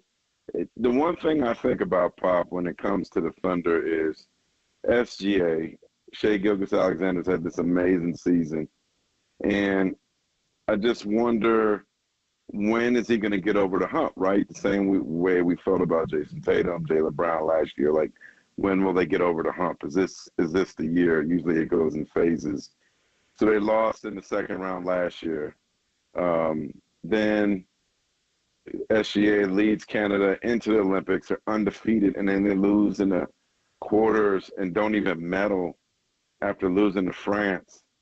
And so I'm just really, really, curious about, like, everybody's like, well, the Thunder are going to make it, right? I don't want to hand it to them yet. I got to see SGA and this still very young team prove that they could, it's one thing to do it in the regular season, but do it amongst adversity in the playoffs. Talking to Mark Spears here as he is on the hunt for his suitcase to get back in his possession. But focusing on basketball here, Mark, Saturday was a really gritty, physical, not necessarily the most aesthetically pleasing game for the Warriors, but they continue to find ways to stack wins. That Pistons team is tough, physical. Dennis Schroeder was back in the house, and Draymond Green hits the big three. The Warriors end up prevailing. After the game, Steve Kerr was asked about inserting Jonathan Kuminga back into the lineup. He's like, I don't like these hard-hitting questions, but made a comment that caught a lot of people's eyes or ears, which was, we have to keep playing Guy Santos. What do you make from that comment? Because, the bench has been cleared out. They found a formula. They're winning, but they're about to insert a very key piece back into this lineup, and it's going to impact at least a couple of guys' minutes and playing time. Oh, yeah, that's coach speak. Like, he's okay, but he ain't Kuminga. I mean, Kuminga's been off for a while. I think Steve's just trying to fire him up, get him motivated. Kind of confusing. You wonder if something like that with a guy like Kuminga could backfire. Right. But, Steve knows him better than us, so I think that's just some coach speak to kind of get him going and to realize, like, hey, man, we're winning without you. We're having success without you. So I said recently, I heard LeBron James say to Luka, don't fit in, fit out. It's the opposite for Kuminga. He has to fit in. He's been gone for I asked him a couple of weeks ago, I said, you retired or something? Like, what kind of ankle injury you had, man? Like, golly. He's been out since January 4th? Yep. Yeah. I mean, we're going on 2 months now with this ankle injury. I saw him working out last week or 2 weeks ago in Orlando, really, really, pushing the limit and getting close to getting ready. So hey, man, with all due respect to the Brazilian, yeah, that's temporary. Yeah, the Warriors are off today. They're going to have a full-blown practice tomorrow, and I think that's the last hurdle. He's already had some 5-on-5s, but he may come back Thursday when they play Sacramento on TNT, and then Saturday as an ABC showcase game against the Knicks. Jalen Brunson won't play with the ankle injury, but Karl Anthony Towns will. And I just remember you whispering in our ear on this show for years, keep an eye on Cat, keep an eye on Cat. And then very quietly, we were so locked into football, he gets traded. Huge deal going from Minnesota to the Knicks. And were the Warriors ever in on Karl Anthony Towns, as far as you know? And then, it's Jimmy.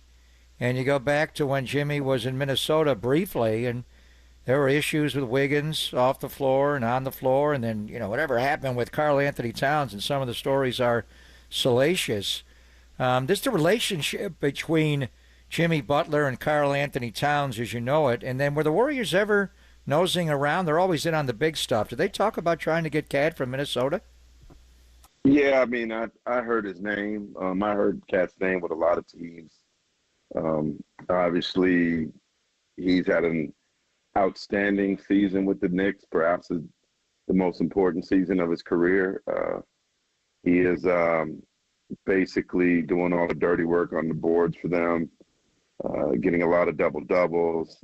I've been really impressed because I wondered if he was going to be able to handle the bright lights at home, New York, and being from there. That was a lot. That was my biggest concern from him, and he's not only embraced it but excelled in it. Obviously there's a little drama from, what Draymond said on a podcast, and it appears that, that was a mistake, or it doesn't appear it was a mistake. I wonder if there's going to be some interaction. I could see Draymond probably apologizing to him on Saturday and everything. But, Jimmy and Cat definitely, certainly didn't see eye to eye. That was a young Karl Anthony Towns then, and a very intense Jimmy Butler. So, perhaps now is a different time than then. But I'll tell you what, just from watching Jimmy Butler with this team, like, he's just incredible. He's an incredible player. Like, you don't think he scored a lot, and then next thing you know, he has 24. He has 7 rebounds and 5 assists. He just, he had a triple-double the other day. He affects the game in so many ways. And, I have a story on him on Friday, and I talked to him, and he's just like, I want to win, and whatever you guys need me to do to win, I will do. And so it's kind of interesting because there was just so much drama in Miami. But another thing he noted to me is, like, I just want to feel wanted.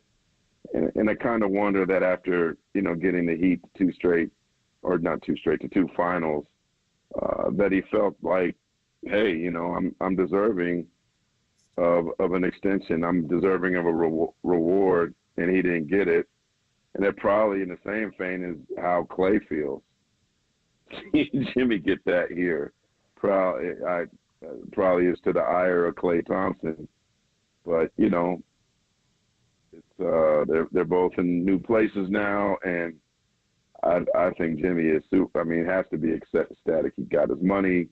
They're winning. He's taking his franchise to a super level. They're 12-2 since he arrived, and I knew he was going to make an impact. I wouldn't have guessed this. Talking to Mark Spears here, a few more minutes. And, Mark, there's been a lot of shifting across the landscape of the NBA since the trade deadline. In the Western Conference specifically, because you're going to go see OKC tomorrow night, how many teams in the West do you think have a legitimate shot at title contention? All right, you ready? Yeah. Obviously, OKC, Denver, the Lakers, the Warriors. How many is that? 4. 4. No Memphis, no Houston? No. Minnesota? I'll add Minnesota to the bottom of that list, like the dark horse of it. Okay, so we got a good 5 there. In the East, do you buy anyone not Cleveland or Boston? You think Milwaukee or New York could do it? No. I'm with you there. I think it's one of the two. One of the two. Yeah. I mean, New York is, I think, got the best shot. Milwaukee is, and they have so many bad losses. I mean, they just missing something. I don't know what it is. I do think they get to the second round, but, team I think, and you guys just saw him, that I think is going to hurt somebody's feelings perhaps is, wouldn't the Detroit-New York series be great in the first round? And that's what it would be right now. It'd be a street fight. I mean, Detroit got more punch than New York does, I think, too. But I don't think you want to play the Pistons, man.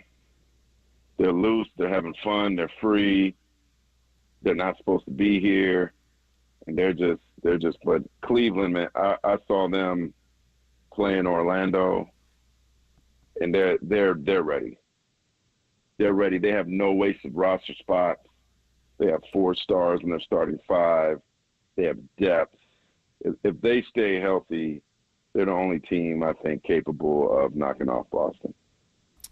Oh, you're going to see the Knicks on Saturday, and the next week we're going to see Milwaukee and Denver, and Dame Lillard will come in. Thursday is Sacramento, and Steph Curry goes into that game with 3,998 threes. So undeniably, he's going to get 2 or more and get to 4K. Just your reflection on this. The previous Saturday night against the Pistons, he got to 25,000 points. So 12,000 of the 25, almost half, have come from three-pointers and beyond. Where can he put that number out to? Can he get to 5,000? And then I wonder, Harden's got 3,120 among active. The great Dame's got 2,790. He's a little younger than Steph. He's 34. He'll turn 35 in July. I mean, does Steph put that number out so far, Mark, that no one touches that number ever? I think so. I just think he, because he's going to keep growing. Like, when is Steph going to retire? And anytime soon. He could go another 8 years. I just don't know when he's going to stop. There's nothing that suggests that he's on his way out, right? So, and we're not talking about a big guy, right? You remember Kareem in his last years, or Karl Malone, or, Akeem, Barkley. I mean, LeBron is just a freak of nature. So, I mean, even Jordan his last years, but because Steph is a guard who also keeps in phenomenal shape, and he's a shooter who I could see Steph playing a 40. What does that number look like when he's 40? How about 44 and just sit in the corner for the last year? Turn into Ray Allen. That's what Ray was.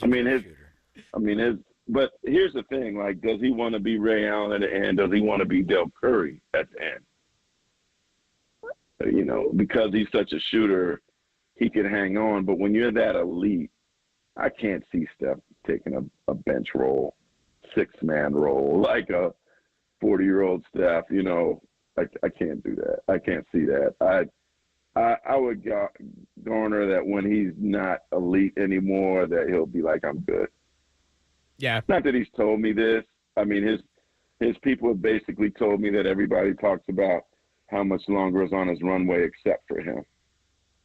So I think that number is going to be just so crazy that there's no way to touch it.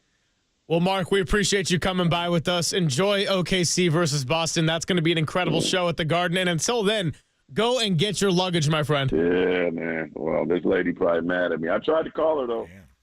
Hey, that's all you can do. Hey, good luck hunting her down. I expect a picture of the tan suitcase when it's back in your possession. All right. I can send you the picture of this one right now. I want to see it. I want to see it. Send it, Hall of Famer. Thank you, Mark. Enjoy Boston. All right, thank you, brother. He is Mark Spears, the Hall of Famer, senior NBA writer for ESPN and Anscape.com. Coming up, let's get right back into football. It's NFL Network's Steve Weiss who will join us. He is our closer for Tuesday. Papa and Silver on the Sports Leader.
Papa and Silver now continues live from the KNBR Casino Matrix Progressive Jackpot Studios. Casino Matrix. Progressive jackpots are here. Where are you? Just drop in. Please play responsibly. 1-800-GAMBLER. What's happening, everybody? Thanks for joining us. Greg Papa, Greg Silver here for another half an hour. We'll hand it off to Dirty Work. Coming up at 2 o'clock, Adam Copeland back, Derek Papa, Tim Webb with him. It is time to welcome in our final guest of the day on the Yuma guest line. He is the chief NFL national reporter for the NFL, NFL Network, and NFL.com, co-host for Game Day Preview. I have, of course, talking about the one and only Steve Weiss. Steve, thank you for joining us. I know it is a crazy, crazy week on your end. How's the energy level, first and foremost? Oh, it's great, man. I mean, this is why we lift all them weights. You know, this is like what Bill Parcells said. If you don't live for like moments and periods on the calendar like this in the NFL, you have no business doing what we do. Yeah, hey, there's no doubt about it. And you're one of the best on all of NFL Network. And I guess I'll start by your recent conversation with Max Crosby. Today is a couple of anniversaries. It's the 5-year anniversary in less important news of the NBA shutting down its season with the pandemic. Also, the 5-year anniversary of Max Crosby's sobriety. I know you just got to catch up with Max. Just tell me about that conversation and his new relationship with Pete Carroll. They now got a new quarterback as well, and he's signed a big extension. How is number 98 in the silver and black doing? Well, I mean, he's great because he got that money. You know, he was the highest paid defensive end in the NFL for about a day until Myles Garrett broke it. But, you know, what was great about the conversation with Max Crosby is I flat out asked him, you know, you saw Myles Garrett say, hey, trade me, get me out of here. You're not trying to have I said, have you ever felt like that with the Raiders? And he was honest. He's like, you know, he never wanted to leave with the Raiders, but when he's hearing his name in trade rumors, when he's hearing about another head coach coming in, I mean, Pete Carroll's his 5th head coach in 5 seasons. He was like, I got to explore, you know, what I can do to win some ball games. But then once they hired Pete Carroll, and you understand that Pete Carroll came with a pedigree, and they've got some, you know, a new flavor in the building. And, you know, then you get a veteran like Geno Smith, and you see some of the moves that they've made. He's like, okay, you know, this is good. Then they sweeten it with a contract extension, and he's like, okay, good. I'm a Raider for life. I'm Las Vegas. I'm about this community. I'm about everything. So that was kind of the part of the crux of the conversation. We covered a lot of ground, including this being this anniversary of 5 years of sobriety and some of the things he does to help young people who've got addiction issues. So, you know, Max is just one of the best people you can meet in the NFL. I love the guy. I've yet to meet anybody who doesn't. So it's just great to catch up with him, you know, at a time like this. And that guy, I thought for years, Steve, he was just a try-hard sucker, but he is more than that. He is so skilled, but his superpower is how hard he tried. We scrimmaged with the Raiders in Vegas a couple of years ago, and it was amazing watching Nick in drills and then watching Max Crosby go up against Trent Williams in the one-on-one. It was amazing. So he's that kind of player.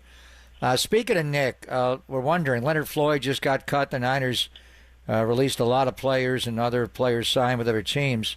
But Leonard Floyd got released earlier today. We thought they may have been step one for them bringing in Nick's older brother, Joey. What are you hearing about Joey Bosa and his next destination?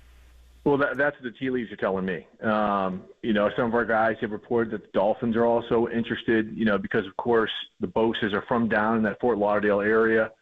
But it just seems like everything is pointing to him coming to San Francisco, and you're going to have bookend Bosas getting after the quarterback. One thing they've got to do is shore up that interior now. You know, you cut your 2 defensive tackles in Hargrave and Collins.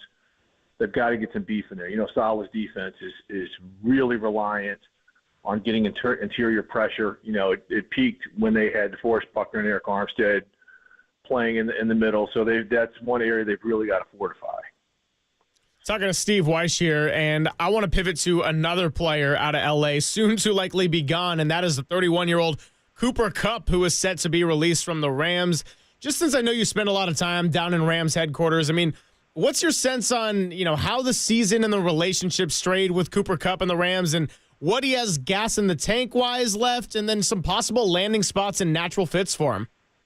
Well, I mean, he's got fuel in the tank. I mean, the issue for him is durability. He's just had so many injuries where he's played no more than 12 games a season the past 3 years. And so when he was down, Puka Nacua stepped up, and we see how great of a player Nacua is. So I think the Rams are like, we love Cooper Kupp. We just don't know when he's going to be in the lineup, and it really impacts what they do when he's out. So they go out and they sign Devontae Adams. You know, this is a guy who's played 14 games a year almost every season of his career. You know, the one thing about Devontae, you know, out of many is he's durable. So I think that's what happens. I think the relationship, you know, Kupp's probably a little hurt because he got diminished, and then they told him, hey, we're moving on. You know, he probably thought because of his relationship with Sean McVay and with Matthew Stafford, he'd be part of that forever. But as we know, this is a cold, hard business in the NFL. And I would think just about any team could use a Cooper Kupp. I mean, the guy's he's a great route runner, He's just probably the smartest guy football-wise in the NFL. He's a great blocker. Like, he can really get in, scoop guys out, outside linebacker, strong safeties. So I would think a ton of teams, I haven't necessarily heard him linked to any, but I think a ton of teams will take a swing on him because he could really, really help out what they do. Yeah, we're wondering about the Chargers just staying in L.A., going to Seattle, back to his native Washington. And he would be a great Niner if any guy was born to be a 49er wide receiver for Kyle. No block, no rock, Cooper Kupp and all the route trees. So we're kind of hoping on that. Obviously, just so many losses here. We're wondering about the next wave when things settle down a little bit later in the week and the Niners can start signing guys. I was checking you out this morning on the Frenzy. Raheem Mostert, one of our favorites, was your guest. And, you know, what a year he had 2 years ago in 23. Tied McCaffrey with 21 touchdowns, and 18 were rushing. This year he got hurt. A-Chain came on. But I heard you guys, you and MJD, ask the question directly to Raheem. Have you had conversations with the Niners, Steve? And he told you guys yes. So what about that, bringing the Mosterati back to the Bay? Is that a possibility? It seems like if the price is right, you know, because the Niners, you know, it was really going to roll out the big contract for him, but he seems very open to it. You know, from our conversation, he's like, hey, I'm talking to several teams, but he really seemed to get that gleam in his eye, knowing how he performed with the Niners in that scheme. So, you know, we'll see if that happens. Christian McCaffrey is the key, but, you know, you got to have some good players to back him up just because of some of his recent injury history as well. So if you get him back, I mean, he's just one of the great stories in the NFL to me. He goes through, 3 or 4 teams his first year in 2015, can't catch on. Then he goes out there, great special teamer for a year for the Niners. The next thing you know, he's a 1,000-yard rusher playing in the Super Bowl. So, yeah, I mean, it'd be interesting to see if there is some type of reunion going on between the Niners and Mostert. Steve Weiss, kind enough to join us here. By the way, too, I appreciate you. No, I love the Frenzy. Used to be my favorite show ever until the Niners lost half their roster yesterday. Weiss, you're killing me. So, Steve, actually, this day last year, Saquon Barkley agreed to come to Philly, and I believe that sometime in the month of March, not long after, I had you on for a night show, Sports Phone KNBR, and I asked you what the 49ers' biggest competition was to get back to a Super Bowl, and you told me flat out, it is Philly. That was a nice call there by the one and only Steve Weiss. So now that we've had day one in free agency, that is a notorious day for overspending. Sometimes it pays off, sometimes it does not. Who are your big winners after yesterday and the early parts of today? Well, first off, that was hardly a unique take about Saquon Barkley and the Philadelphia Eagles being a tough match for the 49ers getting back to the Super Bowl. You said it with conviction, and that's what counts. There you go. So I'm not necessarily talking about a team getting to the Super Bowl, but I really love what Chicago has done under Ben Johnson, right? They go out, they make the trade for Joe Tooney with Kansas City, they get him at guard. Make the trade with the Rams to get Jonah Jackson at guard. Then they go out and they sign Drew Dahlman at center. So they're firm between guard to guard. And you look at really good teams in the NFL now. Guard, center, guard is where they're really solid. So that was a really nice move, some of the things that they've done in free agency. You know, the Giants have actually had a pretty decent free agent pickup, you know, picking some things up on defense, including safety Javon Holland, who I think is a good player. I'm one of these guys. I'm not big on the splash signing because rarely do you see a splash signing put a team over the top, although maybe Saquon could be considered that last year. You know, even the signings that Denver had this year where they got the two Niners, Dre Greenlaw and Tanoa Hufanga. If those two guys stay healthy, that already was a good physical defense, and you guys know what they can do in terms of getting to the ball and delivering, you know, a big thump when they get there. So that, you know, the way they play in that division they play in where there's a lot of intermediate space passing and run games, that could be a huge, huge plus to that defense. So I like some of those moves. What are you hearing on the two big-name quarterbacks that are still out there? Aaron Rodgers, obviously. Will he wind up with Pittsburgh? The Giants are also in play. And does Russell Wilson get a chance to compete for a starting spot and get starters' money this offseason, Steve? How about that? I mean, and speaking to a lot of NFL folks, you don't really hear much. I mean, part of it is, you know, no one's going to force Aaron Rodgers to make a decision. You know, if he wants to take his time, those teams are going to have to pivot and figure it out. Then Russell Wilson probably becomes, you know, the next guy in line. You also have Kirk Cousins, who's going to be available in a trade. I mean, as much as you hear, the Falcons aren't going to trade him, they will. I think he ends up getting traded. So we'll see. I mean, I think Aaron Rodgers, if he wants to play, you connect the dots, it makes all the sense in the world. He'd want to play to try to win a championship, and his best option would be with the Steelers, especially now they got DK Metcalf, unless he just personally wants to stay in the New York area.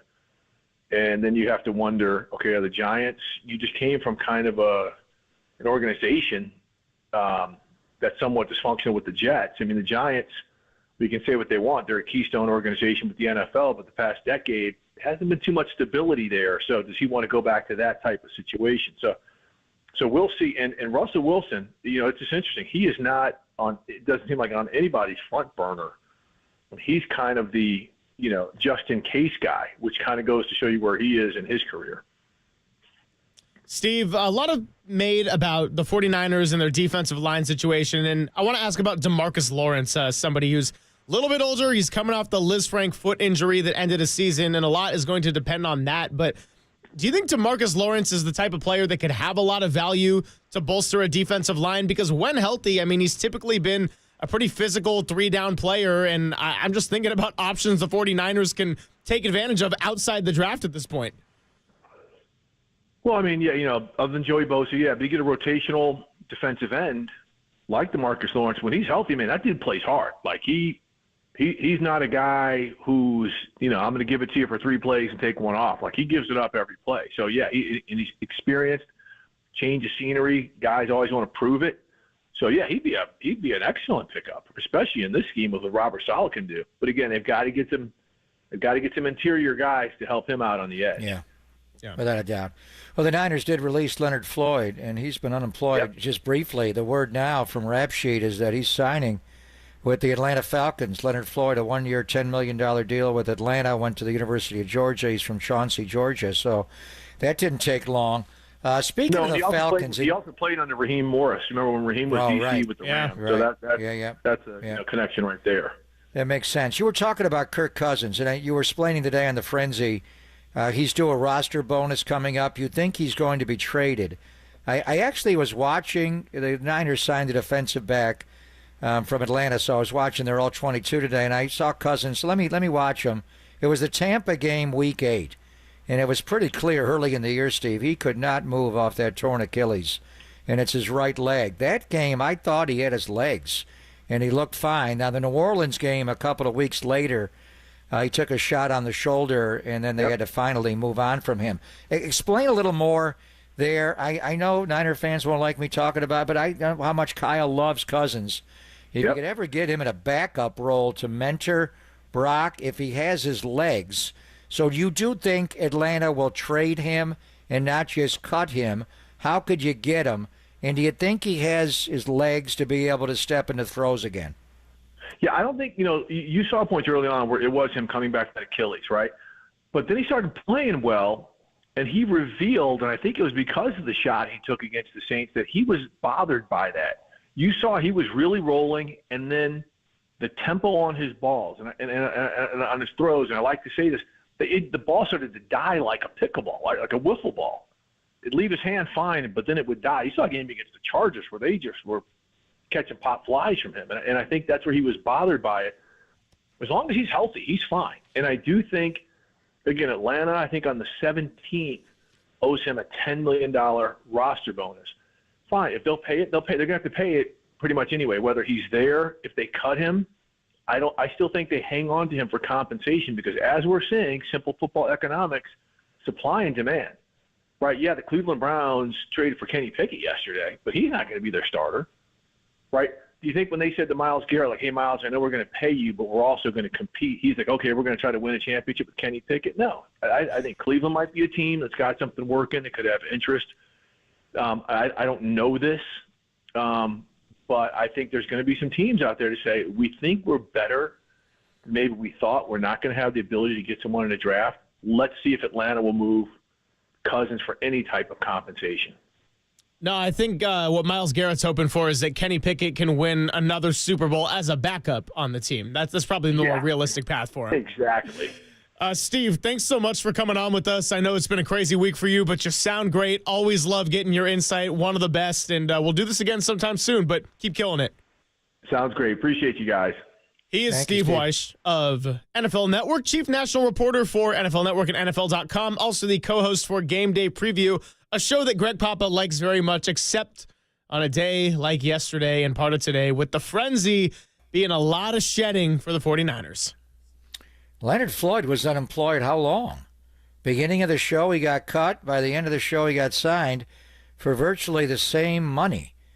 The Niners would have to pay him about, a little like $9 million. He got a one-year deal, $10 million to go to Atlanta and rush on the carpet. So I'm wondering, I understand the finances of it, but was that step one for the Niners? Was that a move to go get Joey Bosa? And when's that going to be? Larry Krueger said by the end of the day, Joey Bosa will be a Niner. Well, it's maybe not going to be by the end of the show, but will it be by midnight tonight? Well, we'll see if anything happens by the end of our next break, because a lot happened in these last 4 hours. We're going to run it back again tomorrow and talk a little bit of Giants. Pregame starts at 3:50, first pitch, 4:05 right here on KNBR, the Sports Leader, and we'll wrap up the show coming back. Papa and Silver on the Sports Leader.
Now, from the O'Donnell Financial Group Sports Desk. Learn more at odfigroup.com. O'Donnell Financial Group, because planning is a process, not a product. It's March 11th, and we are inching closer to opening day. You know what that means. We get some baseball on KNBR airwaves midweek today at 4:05 with 3:50 pregame. Justin Verlander on the mound, taking on the Athletics, and the vibes are vibing at Scottsdale Stadium. So sit down, get your peanuts, get your sunflower seeds, pop open a beer, and listen to some Giants baseball on KNBR, the Sports Leader.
Greg Papa here, and making the transition from work life to retirement can be jarring and disorienting, but it doesn't have to be. Greg O'Donnell and the team at the O'Donnell Financial Group are dedicated to achieving a smooth transition into retirement life, and they can help you prepare to retire at a time that works for you.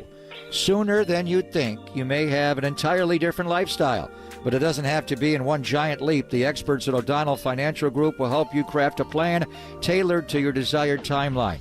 Transition into retirement confidently and on your own terms. So don't wait.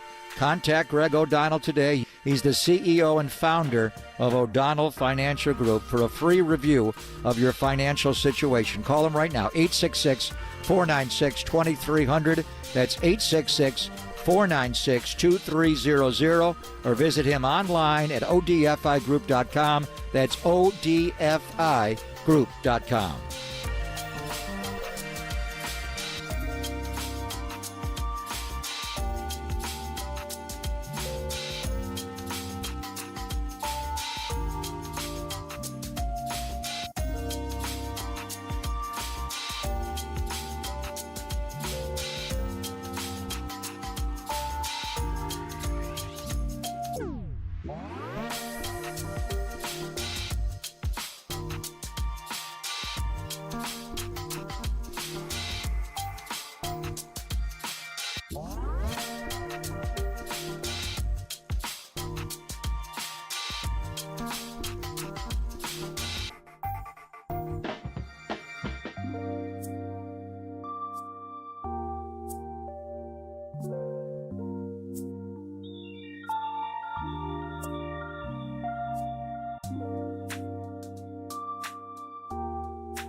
This is Papa and Silver on KNBR, the sports leader. What's happening, everybody? We are wrapping up the show on a Tuesday. Greg Papa, Greg Silver, busy day of 49ers and NFL talk. Leonard Floyd was unemployed and now is heading to Atlanta for about the same money. Papa's got his orange and black on, ready to go.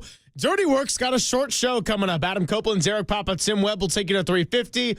First pitch, Giants versus Athletics at 4:05. That's the 11-3 Cactus League. San Francisco Giants. Good to see Logan Webb go some yesterday. Sean Jelly, Hayden Birdsong went clean 3 innings. We'll see what's in store here in what is no longer a battle of the Bay Bridge series. But it's Justin Verlander against the Athletics, like the old days when he was sporting the old English D. So Justin Verlander will be on the mound tonight, not only here on KNBR, but NBC Sports Bay Area will have the game. The A's are going to pitch a lefty. They always pitch lefties against the Giants, whether it's J.P. Sears. Today it's Jeffrey Springs. So the lineup is interesting. Ramos is going to lead off tonight. They're going to have a right-handed hitter lead off against the lefties, and Elliot Ramos will play in left field. Willie Adames will bat second. Jung-Hoo Lee, left on left, will bat third. Matt Chapman, Wilmer Flores DHing. Sorry, Derek, no Encarnacion. But Lamont Wade Jr. is in.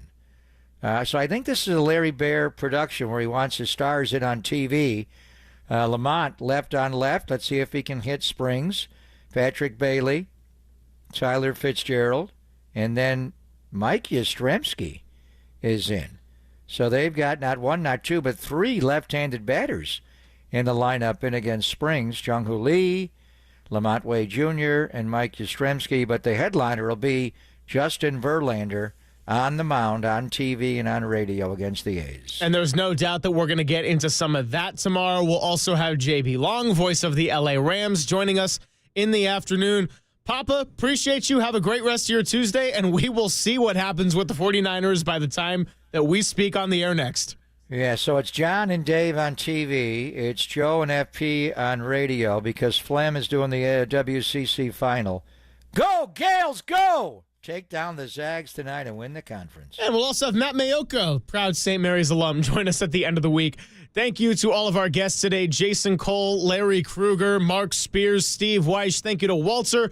And let's hand it off to Dirty Work. Adam Copeland, Derek Papa, Tim Webb. You're listening to KNBR and KNBR FM San Francisco, the sports leader, a Cumulus media station. Okay, the fun's over. They've done the dirty work of the radio business. Anybody messes this thing up for me tonight is through. Engineering, board operating, and producing. Not only are you fired, your life is over. And now they have the microphone. What could go wrong? Nobody messes up. You understand me? Don't mess up. Adam Copeland. You wanted some sort of like hard-hitting Bob Lee journalism. You came to the wrong place. Derek Papa. Oh, boy. Okay. It's getting hot. Is it getting hot, Derek? That's even worse. How are we feeling? It's getting hot. Oh, boy. And Tim Webb. Mankini, yes or no? 59. We go with this, Tim. It's a dirty job, but someone's got to do it. Ridiculous. Completely ridiculous. Welcome to Dirty Work. KNBR 104.5 and 680. The sports leader. It's Dirty Work on a Tuesday afternoon. Adam Copeland, D-Pop, Tim Webb, the greatest show in America, returns to your airwaves for a truncated show. How about this? Much to my surprise, I wake up to a text from Derek says show's over at 3:50 today. Copes, you know I love Giants baseball, but I love Giants baseball at 4:05 today. Yeah, today 4:05 Giants baseball. I guess they're expecting some rain out in Arizona. But it won't impact us. They moved the game up. So we'll be with you for a short show today. Joe Rizzo is going to join us at 3:15 before we get you over to the Giants pregame at 3:50. No award-winning Diamond Notes quite yet. Okay. Award-winning Diamond Notes less than 3 weeks away. Have we discussed how we're going to handle that, you and I? I figure we'll just do it the way we've done it in the past. So I'm Tom and you're Copes? Yeah, you get to leave early and then I just do the I guess Diamond you're Notes. always Copes. I'm always Copes, yeah. And you're never Tom. Yeah, that's true. All right. I think the audience knows that by now. How was yesterday, dude? Yesterday was good. I sat in that chair. Pretty much let Dieter do all the talking. I'll get my takes out today on everything with the Niners. You did a 4-hour show yesterday. You didn't have any takes? Dieter had a lot of takes. Dieter had a lot of takes. Kurtenbach had takes? Oh, yeah. Doesn't sound like Dieter. And they were very positive. No, Dieter did his thing. I chimed in from time to time, but I let Dieter roll. I'll tell you what, watching what was going on free agency-wise, I was getting a little FOMO not being here. I mean, when fun stuff pops off, you want to be able to talk about it. But I also then, I had some stuff going on yesterday. Yeah. And after I was all finished up, I sort of saw what was going on social media. 49er fans, not happy. And to the point where, like, Bill Barnwell of ESPN's writing articles about winners and losers in free agency, and Niners are one of the teams on that list. He's throwing out there. And let me tell you this, they weren't on the winner's side. Well, yeah, when you lose, what was it, 7 guys? I mean, I understand that, but I think also fans should know at this point, what were you expecting? This was all part of the plan. If you read Mike Silver's article on Friday, they're going to be cold, calculated, analytical. They're going to be ruthless when it's deemed appropriate. It's not like they cut, like, Nick Bosa yesterday or Christian McCaffrey. Yeah, I guess they didn't trade George Kittle. These were guys that, you know, you're going to have to replace. Mostly free agents and mostly guys that didn't have an impact on the football team last year. Well, and I try to keep in perspective, too. Like, the way we watch the team and cover the team is much different. Yes. Like, we I don't don't say we have more insight. This is what we do in that we follow these things all the time. We have callback and recall the things that were said after the end of the regular season and how we've spoken to these writers and analysts over the last couple of months. So most of yesterday, in terms of what happened with the 49ers or didn't happen, not a surprise. Nothing really came as a surprise to me. The one that I guess people are a little bit emotional about or stands out because he's been with the team since Kyle Shanahan got here, one of the first signings, Kyle Juszczyk.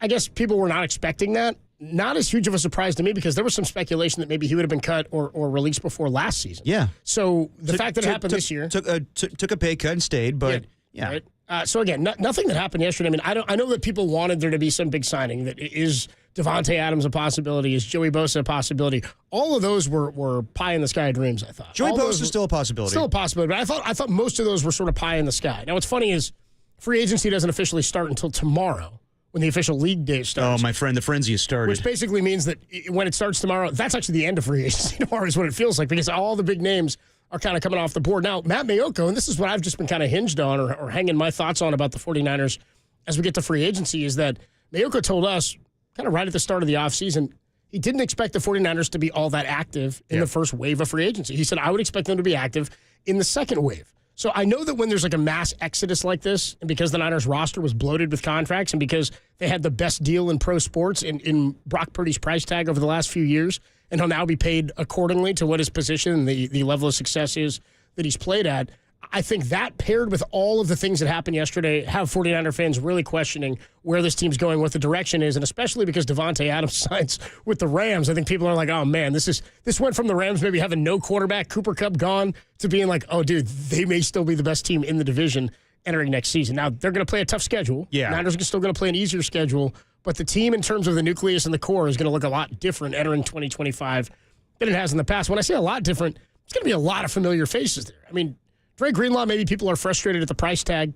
It's about the years with him. We've talked about this for months. Yeah. Nobody, Niners were never going to give him a 3-year deal. Kind of surprised the Broncos gave him a 3-year deal.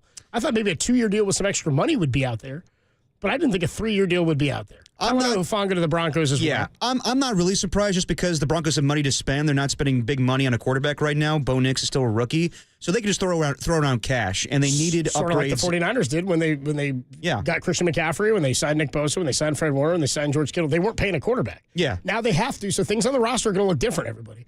And they could justify signing Dre Greenlaw because when he is healthy, he's a great linebacker. Sure. That's the question, though. Is he going to stay healthy? The Talanoa Hufanga move, what was it, 3 years for him as well? Yeah. That's a guy that I do wonder if he could still play at a high level. But when you're the Denver Broncos, like I said, you are not putting out cash in big positions, so you can justify giving a Talanoa Hufanga that contract along with Dre Greenlaw. So they need to make upgrades defensively. As far as the 49ers, I understand that fans are worried right now, but this is happening with a lot of good teams lately. We saw just last year, people thought the Buffalo Bills were going to fall out because they reset. They traded away Stephon Diggs. They let Gabe Davis go. They let a lot of guys go in free agency. And they came back, and Josh Allen had a great season. That's mainly because of Josh Allen.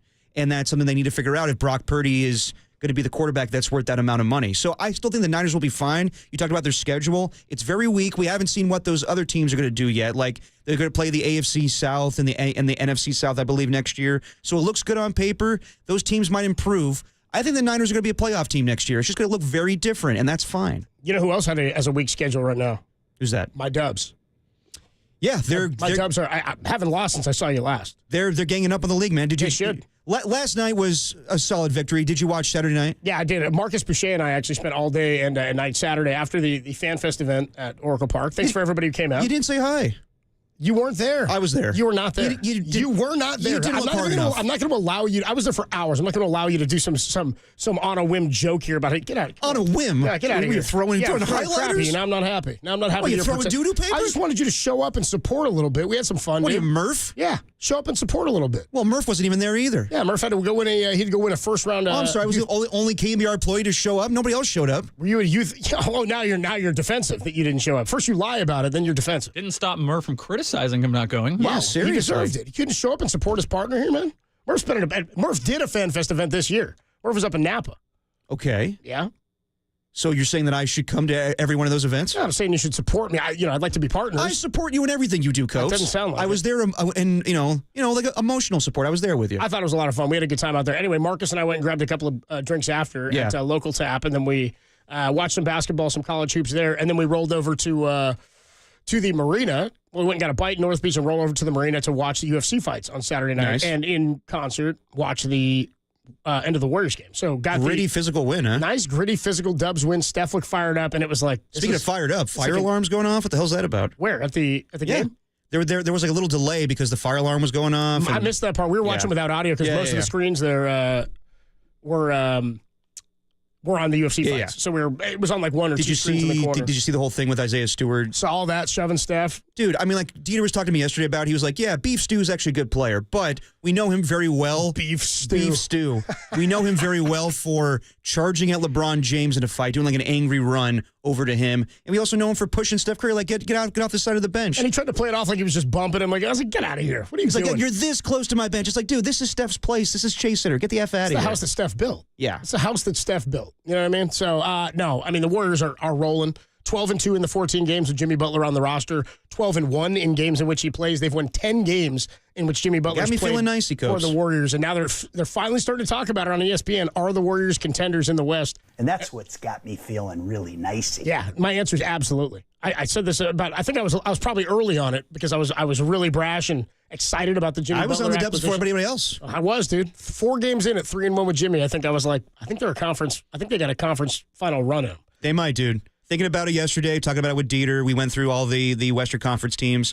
There are flaws with all of them. Like right now, we're seeing it with the Lakers. LeBron hurt. Yep. And Luka's struggling without him. 8 of 20 from 3 and 10 turnovers in his last 2 games. They're 0-2 without LeBron. Yeah, and last night they lose to the Brooklyn Nets. You got the Minnesota Timberwolves kind of nipping at their heels a little bit. The Houston Rockets are winning games, easy schedule as well. But I'm not buying those teams. I'm not buying the Memphis Grizzlies either.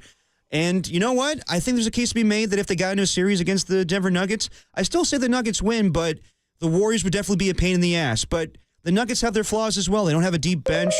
We got some breaking news. Breaking news here. We got breaking news. According to Shams Charania, Jonathan Kuminga will return on Thursday. How about there you go. We got breaking news here for the Golden State Warriors.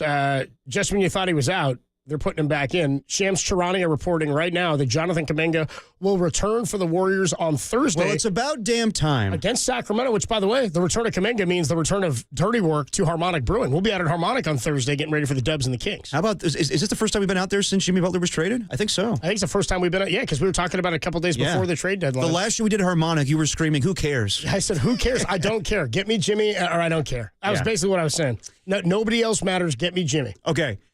Good news with Kuminga coming back. Later in the show, I'll discuss how I don't think it's that big of a deal. Breaking news, Derek doesn't care that Kuminga's coming back. Steve Kerr said as much on Saturday. What is it with this guy, Tim? I mean, the Warriors won by 18 against Charlotte, and he was like, well, whatever. Not a good enough win. Yeah, then he was calling for him to lose to the Knicks. I was calling for it? You were like, yeah, they're going to lose this one. They're losing this game. Until I told you Karl Anthony Towns was out. And Steph was in. For good reason, Then by you the were way. back in. And then Jonathan Kuminga, you've been the guy touting this thing. Wow, I don't know how it's going to work. I don't know what's going to happen when he comes back. I don't know. Can this work out? Is he going to fit into the roster? Is he going to accept coming off the bench? And now they say he's coming back. You're like, no big deal. I don't even, who even cares? Do you think Steve Kerr's that big of a Kuminga guy? No, I don't think he's a Kuminga guy at all. Exactly. That's my thing. We'll get into a little bit more. I just don't think Steve Kerr cares. I think that he likes the way the team's rolling right now. He said it himself. He's going to play in short bursts.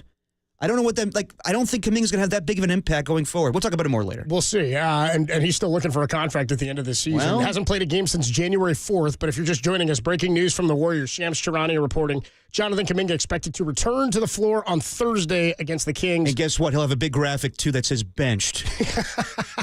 Right as he comes back off the bench. And we'll be at Harmonic Brewing, so come on out, hang out. Pat H., I know you're a psycho about live broadcasts, so Pat H., hope to see you out there. Before we continue on with our short show today, as again, we're only with you till 2:50 today, 3:50, because we're running out of time here. The Giants are playing down in Scottsdale, and we'll check in with Joe Rizzo a little bit later. A little talk back. A little pregame talk back before the Giants get going. And you'll hear it all, by the way, right here on the Sports Leader. Guess what we're doing? You thought it was a big deal we were giving away Bill Joel and Steve Nicks tickets last week? No. I mean, maybe, but no. You know what is a big deal? It's returning. And we gave away tickets for so long last year, it only feels like we haven't been giving away tickets for about 2.5 months. Yeah.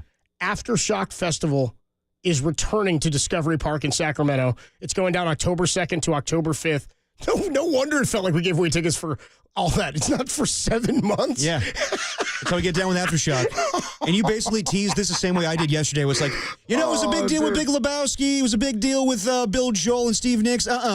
We know what you guys want. You want Aftershock tickets, baby. We have not been giving away tickets for Aftershock went down in October of last year in 2024. It's only been 5 months since then. It's still 7 months until the next one. So the gap between those times. I can guarantee you we'll do it 2 more times. I can guarantee you we'll do it like 6 more times. Aftershock Festival. Aftershock leader. At Discovery Park in Sacramento. Check out who's going to be there this year. Blink-182. Yeah. The Deftones. Ooh. Korn. Ooh. Taking Back Sunday. Good Charlotte. A Perfect Circle. Rob Zombie. And many more. Tune in between 2 and 3:50 today. Like right now in 3:50. We'll give you the cue to call. Be caller 10 to the studio. 415-896-KNBR. And you're going to the Aftershock Festival. 3-day festival. It's 4-day passes, actually. It's 2 4-day passes is what you're going to win to the Aftershock Festival. Again, it's in October. God, I got to figure out if I can be there, dude. Probably get a couple of those days in, Tim. Hopefully, unless we got a Stanford and we got a Niner game back. Yeah, we got to wait for the Niner schedule. Tough double dip. It's gonna be maybe I'll get like a Monday night Niner game or something like that. I'll get some Blink-182. And anyway, I don't know how many Monday night games you're gonna have this year. Relax, bro. Why don't you keep my Niners out of your mouth? Oh, your Niners now. Okay. Yeah, why don't you keep my Niners and my Dubs out of your mouth? But you can get it on my Giants because they're your Giants too. It's all furnished by Danny Wimmer Presents. You can get the rules at KNBR.com. Tickets are on sale right now. AftershockFestival.com. Tim, what's the cue to call?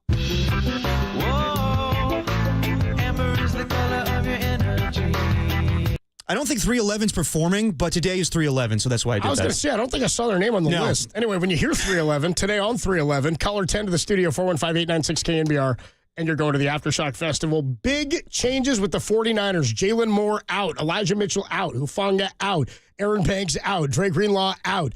Kyle Juszczyk out. Leonard Floyd out. Malik Collins out. Who's playing for this team? We'll get into it next on the Sports Leader.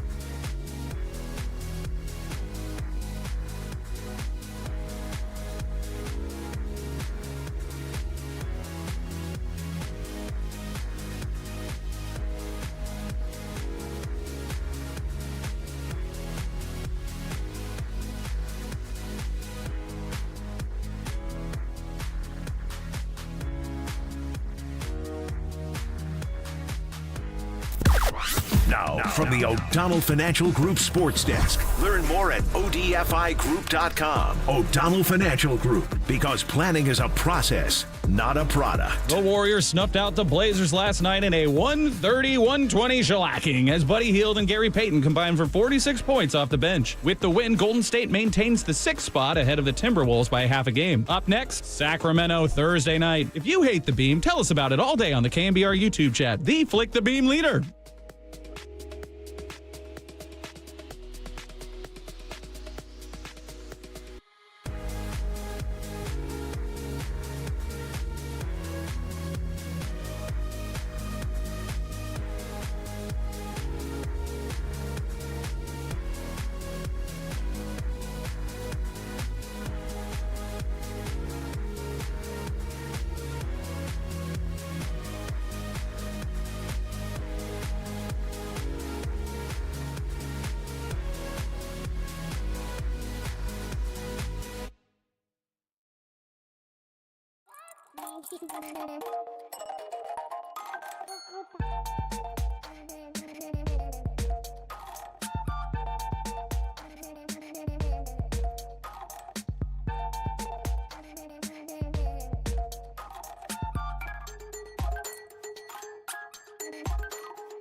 And now it's time for the Protect Your Assets Business and Technology Report with me, David Hollander.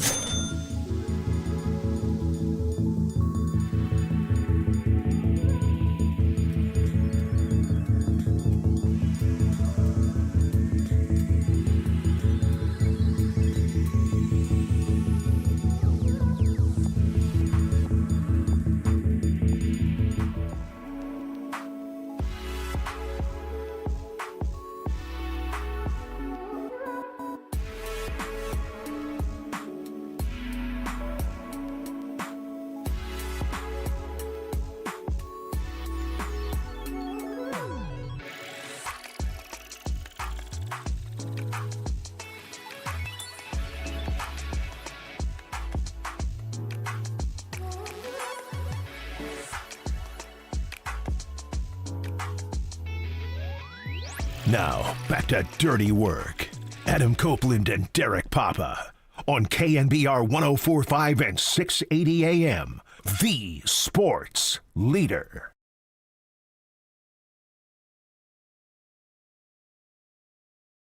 Greatest show in America, Dirty Work, rolls on a Tuesday afternoon. I'm going to just start missing Mondays and coming in Tuesdays. My favorite day. Favorite day of the show. However, we should let everybody know, and this was talked about at FanFest by a couple of fans of me who said they love the NBA grab bag. One kid said to me, I don't care about that guy who hates the NBA grab bag. NBA grab bag? I love the NBA grab bag. That one caller on the wine line. Yeah, and I said, dude, it's not. I said, I think that guy's in the minority. No. That guy will not impact what we do with the grab bag. I think the grab bag is beloved universally. Anyway, the NBA grab bag, it'll be here tomorrow. We don't want to short anybody the grab bag. Well, we had some issues with it today, Coach. We did have some issues. My week got started late, so I'll tell you guys about it tomorrow about how I actually haven't even obtained it yet, but I do have some stuff I got to take care of today. You just got to come up with a story. In order to come up with a story for how I got the grab bag, yeah. We are going to do, though, we talked about if there's enough time, and I think this is enough tune-in radio right before a Giants game. You will get Tim's Tuesday Takes and Trivia today, right before we get you to Giants. Tim didn't want to do it. This was the one day he didn't beg for it. He begged we didn't do it today, but you know what? The people wanted, Tim. We're doing it. He begged if he could still do it this week. He said, can I please still have it this week? Get the stories right. I didn't want to do it at all. And you were like, oh, okay, we need it. We need to fill 5 minutes. We did not. We needed it. It's not 5 minutes. We needed it. It's a solid 15-minute segment. Most of the Sounders on KNBR, but the NBA grab bag sounder is really stupid and annoying. Okay, hold on. To be fair, all the time. We've heard this guy. To be fair, I don't think he hates the segment. He just hates the sounder. NBA grab bag. So maybe that's a little annoying. Yeah, nice. But the segment itself is gold. It's gold, people. So you'll get it tomorrow, the NBA grab bag. You'll still get Tim's Tuesday Takes and Trivia today, right about 3:30 before Giants pregame, or before Giants baseball. Taking on the Sacramento A's tonight, by the way. Okay. That's how we're calling them, right? Yeah. Okay. Big changes, by the way, for the 49ers. Yeah. And this is documented. I wasn't here yesterday, but we'll run through some of these. Yep. Jalen Moore signs with the Chiefs. 2 years, $30 million. Are you surprised with that one? It's funny. I think we all kind of expected him to exit. Yeah. But I didn't think the Chiefs were going to make him the blindside protector for Patrick Mahomes. Don't tell John Lund. John Lund, maybe his least favorite player in NFL history is Jalen Moore. Well, you know what? In the 5 games that he filled in for Trent Williams, he wasn't bad. Not that bad this year. He's not going to be the next guy to fill in for Trent Williams once Trent Williams retires. No, he wasn't going to be the replacement for him. Yeah. That's what you were saying. So I'm not totally surprised that the Chiefs went out and got him. I figured he was going to get a decent offer somewhere. Chiefs really need left tackle and offensive line help. Yes, they so do. It's not a shock that they invested in it in some capacity. Elijah Mitchell. It's kind of a bummer. I don't even know if he's going to make the team with the Chiefs. Yeah, 1 year, $3.5 million with the Chiefs. I'm going to like him back. Talanoa Hufanga signs with the Broncos, 3 years, $45.20 guaranteed.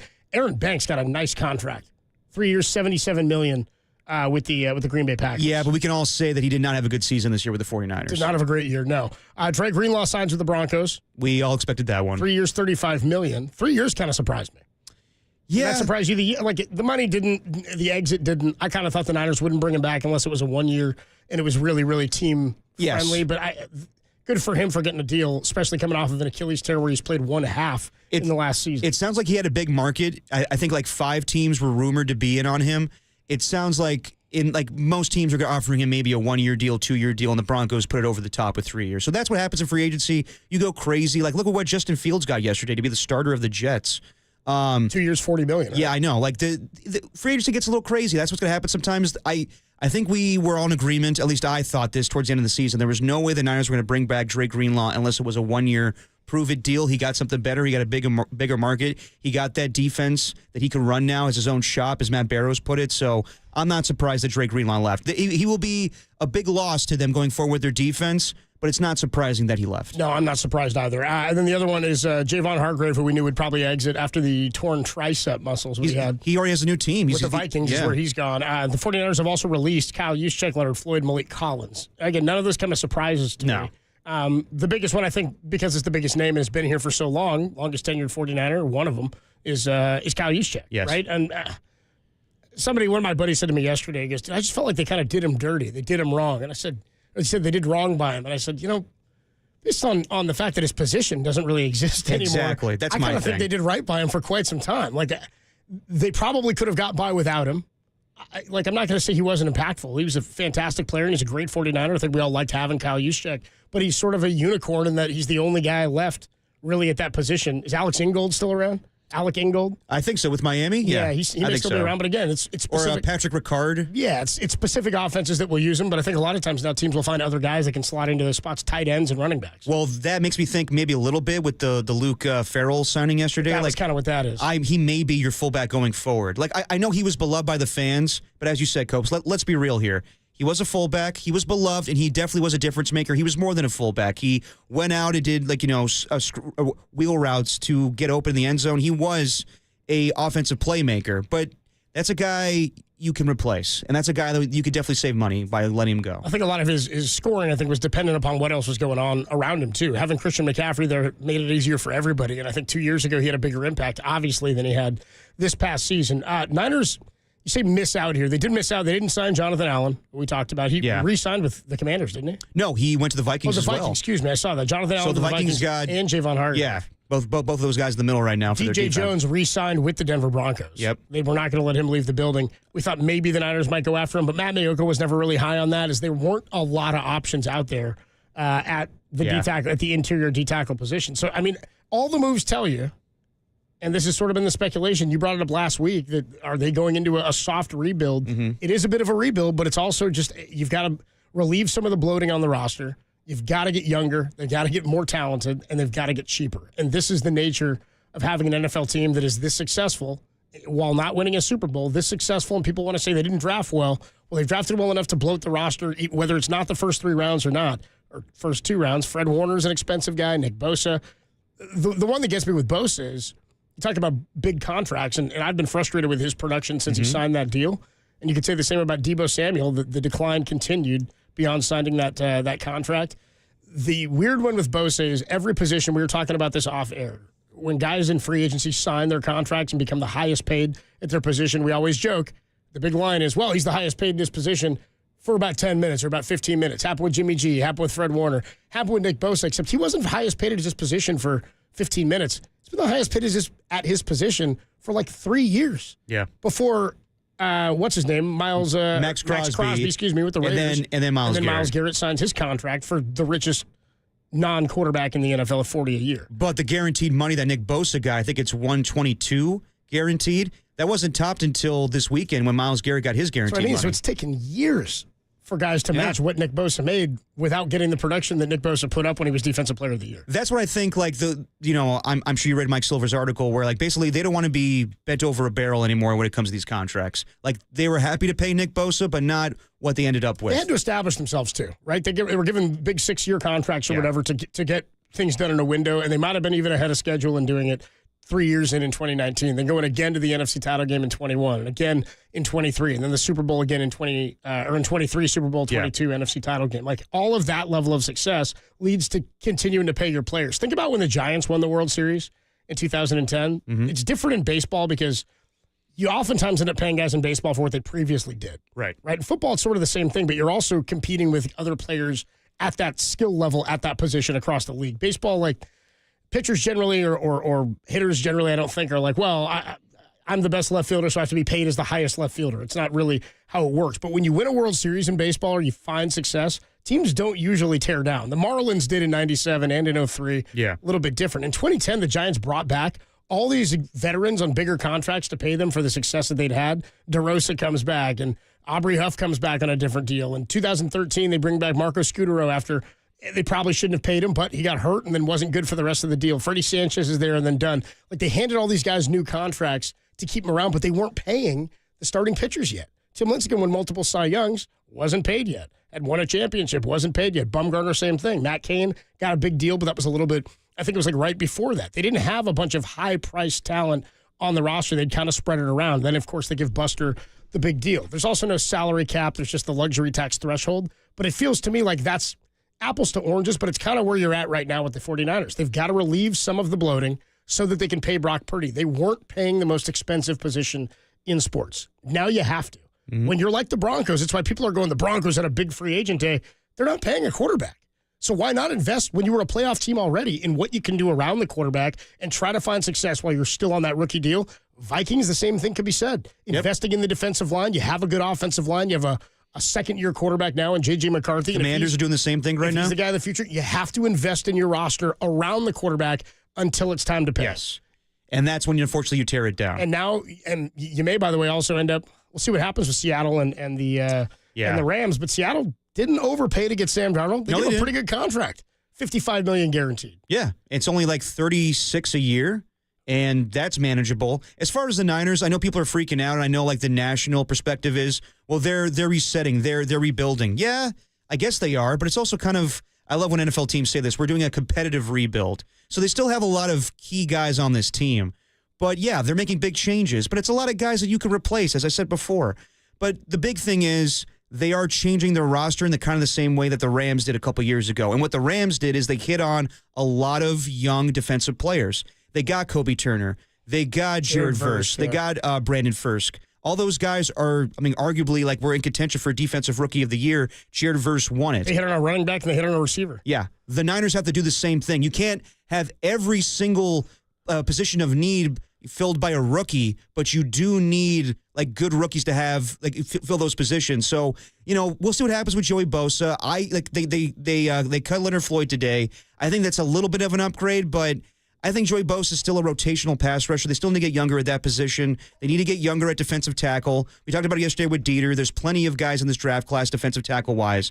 They need to hit on these guys, but they also need a veteran presence. So it's being smart in both ways of getting veterans that won't be costly, but getting big-time playmakers defensively. And I do wonder what Robert Sala's thinking right now, where he wanted a Dre Greenlaw and all these guys, and now you're like, all right, we paid you to be the highest paid defensive coordinator in all of the land. You got to make it work now. And he's like, well, I was expecting good playmakers, but now you're making me out to be some defensive mastermind, which I can be. He's turned around each defense he's coached, and he's developed each and every year. His defenses have gotten better, both with the Niners and with the Jets. They improved every season. If you go side by side, the question is, and I think the general thought is this is kind of a one-year deal for Robert Saleh, that he's probably going to get more head coaching offers next offseason. And if he does, and if he is here, if he's not here beyond this season, are you putting enough on his plate to help you be successful, or are you hoping that he starts the trend to improve the development of some of these young players?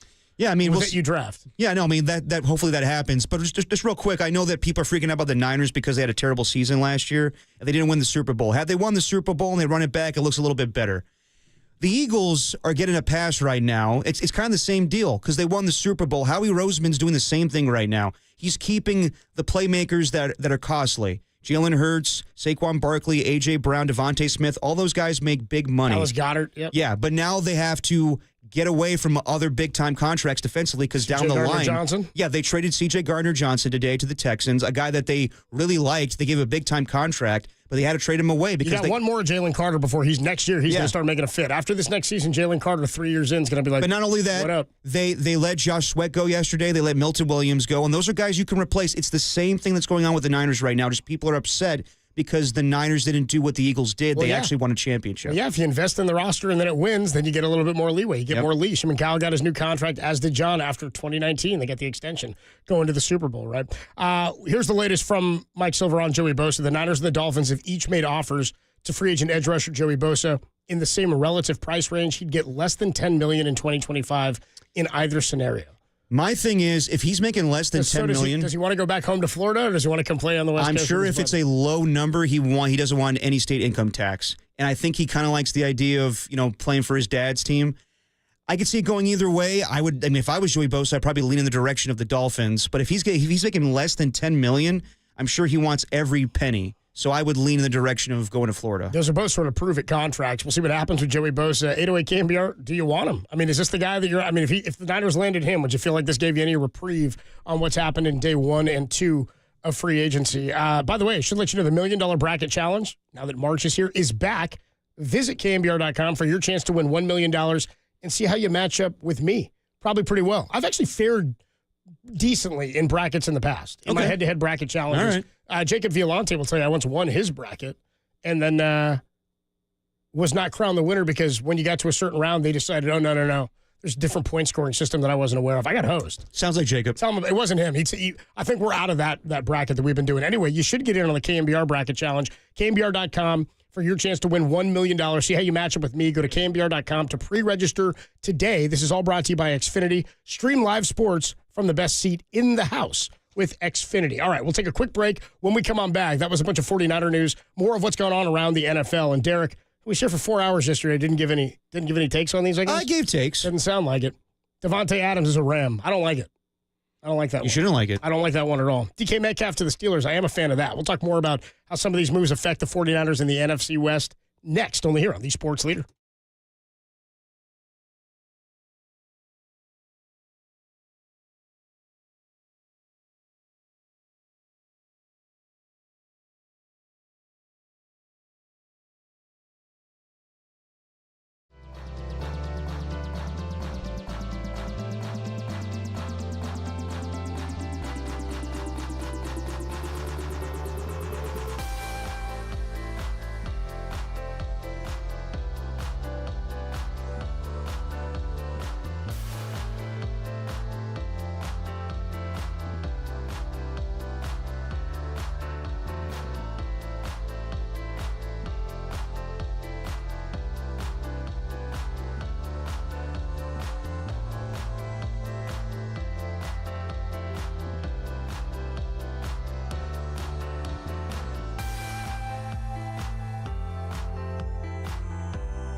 Now, back to Dirty Work. Adam Copeland and Derek Papa on KNBR 104.5 and 680 AM, the sports leader. Omaha!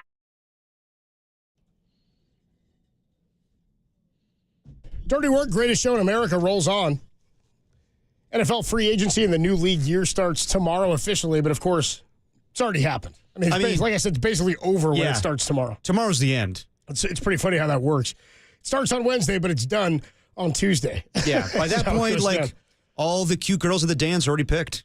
Yeah, but sometimes you can hang around long enough and end up with a Jimmy Butler, kind of like the Warriors did. That's true. Yeah, we'll see what happens if the Niners end up landing Joey Bosa, but the report from Mike Silver is that he's got 2 offers on the table, 49ers and the Dolphins, and both offers are in the same price range relatively, is what Mike Silver says. He'd get less than $10 million in 2025 in either scenario. Some more news from the NFC West. I don't know how much you guys got into this yesterday. Devontae Adams to the LA Rams. We talked about it. Dieter wasn't a big fan because he thought it was kind of substituting a 30-year-old wide receiver for another one. Cooper Kupp getting cut probably different tomorrow. Receivers, though. Definitely different. I think Devontae Adams has shown that. I know in the last few years he hasn't put up great numbers with the Raiders and Jets, but you have to look at the quarterback situation. Receiving this year. Yeah. Well, yeah, between two teams. But he primarily got that with the Jets because at the end there, Aaron Rodgers and him were heating up. But I'm of the mindset that Devontae is still an elite receiver. Oh, he's still a great player. I think he's not. I mean, obviously not as good at the peak of his powers, but I still think he's up there and capable of being a top guy. 85 catches for 1,000 yards in 14 games this year. Yeah. I mean, I know you see most of that comes with the Jets, but people want to crap on the season Aaron Rodgers had. Devontae still put up pretty good numbers. In 14 games, goes over 1,000. 2 years ago with the Raiders, he put up in 17 games, he had 103 grabs for 1,100 yards.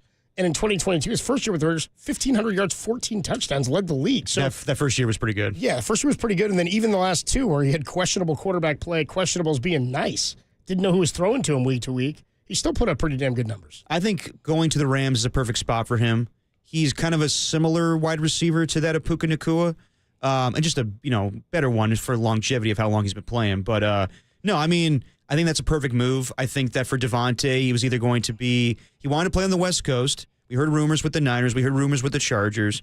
There's also rumors about him following Aaron Rodgers to wherever destination he was going to go to. But this is probably the best thing for him. Go to a good team, stay on the West Coast, go with a contender. I think the Rams are better right now than what they were during the season with Devontae Adams. I think Cooper Kupp, solid moments this season, but they definitely need to move on. Devontae Adams also is an an injury-prone guy. I think this is an upgrade, too, and he's your number 2. Yeah. I mean, you got Devontae Adams. So the Rams got better. And he's your 2. The Niners are, got worse. We'll see what they do in free agency, but that's one thing we're like, damn, the NFC West champions are doing big things while the Niners are letting guys go out the door. The Seahawks ended up trading DK Metcalf to the Steelers. Still waiting to find out who's throwing him the football, but Aaron Rodgers and Russell Wilson are both on the table right now. 4 years, 132 for DK. It sounds like the Steelers are in on Aaron Rodgers. Yeah. And it sounds like tomorrow is when they officially release Aaron Rodgers. So I'm assuming that's where we're going to get an announcement of where he's going to go. I like the move because they definitely need a wide receiver help. You know how I feel about George Pickens. There's just some weeks where he's amazing and some weeks where he's just aggravating. Skill set is there, but he just talks too much. He doesn't back it up most of the time. No. And I wonder if he's going to stay on the roster.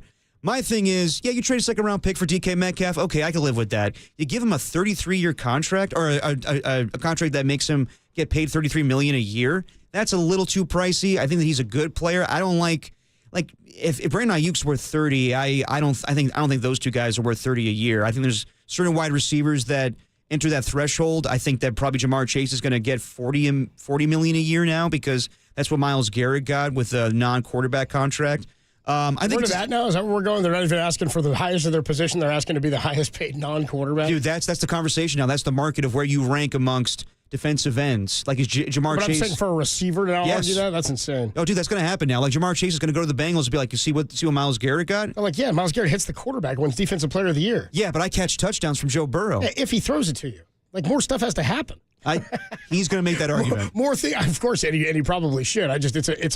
It's an apples to oranges comp. No, definitely. I mean, DK this year in 15 games, 66 catches for 992 yards. So he's not even coming off of an amazing season. No, he's not, and he's definitely declined over the years. But 1,100 yards 2 years ago. When the money's there, like his whole stipulations were like, I want to play in a warm climate. I want to play with a good quarterback.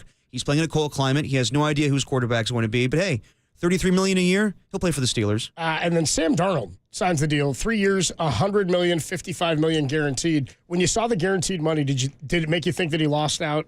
That he lost some money on those last two games? Well, when I saw the guaranteed money at first, I was the like, Lions game and the Eagles game in the playoffs, right? The $55 million, I'm like, that's not bad. But then you see like what he got. It's 3 years, 100. So he's getting about like 33 a year. Yeah, I mean, I don't think he lost out. I think that's appropriate money for him. I think it's a guy that had a really solid season. He threw, 35 touchdown passes, had a career year, but he hasn't been consistent enough. And yes, he definitely S the bed the last two games of the season. The win and be the number one seed in the NFC game. Week 17 against and then Lions. The playoff game. He looked terrible in those two games. Now, I do think that Niner fans shouldn't just be like, well, they got Sam Darnold, so the Seahawks are going to be a pushover this year. I don't think so. I think he's a slight upgrade over Geno Smith. I say just a slight upgrade. But, yeah, the only wide receiver he has now is Jackson Smith and Jigba.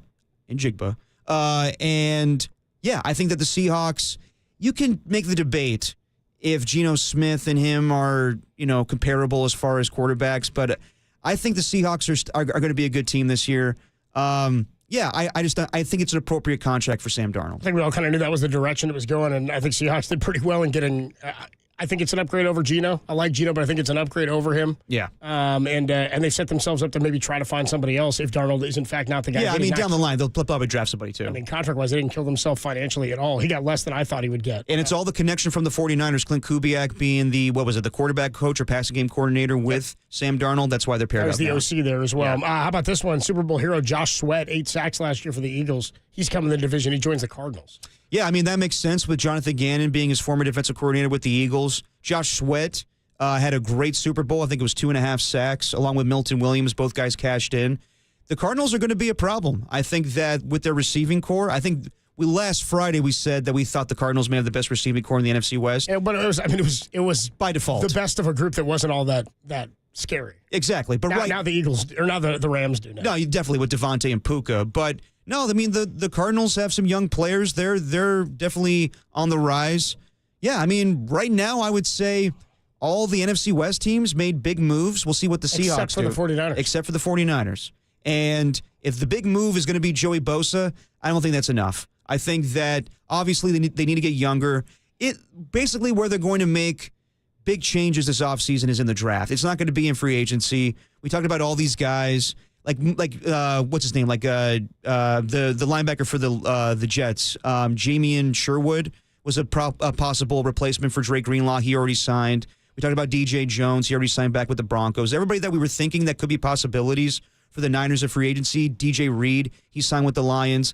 The Niners are going to have to make, second day and third day and maybe after that pickup. So we'll see if Joey Bosa signs, but I don't think that's going to be the end-all, be-all. And I don't know if that's going to be that much of a difference maker. It'll be cool for marketing with Nick Bosa and Joey Bosa, but they definitely need to upgrade at the pass rush position and all along that defensive line. And then Myles Garrett, the big one, obviously doesn't affect the NFC West, but massive contract. And the fact that they weren't going to talk to him, that the owner's like, yeah, I'm not speaking to him. That was the last report we had last week when we spoke. And then over the weekend, we find out Myles Garrett apparently had some communication with the owner or with Jimmy Haslam or the general manager because they're not going to trade him. They've signed him to a massive contract. It's funny how he's like, I just want to win a Super Bowl. That's all I care about, winning a Super Bowl, unless you pay me $160 million, $123 guaranteed over 4 years. A massive deal for a top 2 player on defense in the NFL. Of course. Top 2 defensive linemen for sure. But I am massively disappointed because the guy was like, it's not about winning. It's not about winning. I want to go to a championship contender. I want to win a Super Bowl. Sorry, what did I say? It's not about money. He said it's not about winning. No, it's not about money. It's not about money. No, of course it is, because eventually whoever he was going to get traded to need to give him a new contract because his deal was up at 2 years. But don't sit on Rich Eisen's sofa and be like, yeah, I don't care about the money. I just want to win a Super Bowl. I'm seeing all these guys go to the playoffs and the Eagles and Chiefs go to the Super Bowl. I want to be part of that conversation. I believe him, but everybody's got a price. Of course and to make you the highest paid non-quarterback in the history of the NFL could sway you a different way to make it about the money. I know, but then you're all in on the plan with Cleveland. Doesn't mean you're all in on the plan. It means you wanted the money. If they say we're not trading you, but we will give you $160 million, might be enough to sway me to stay in Cleveland.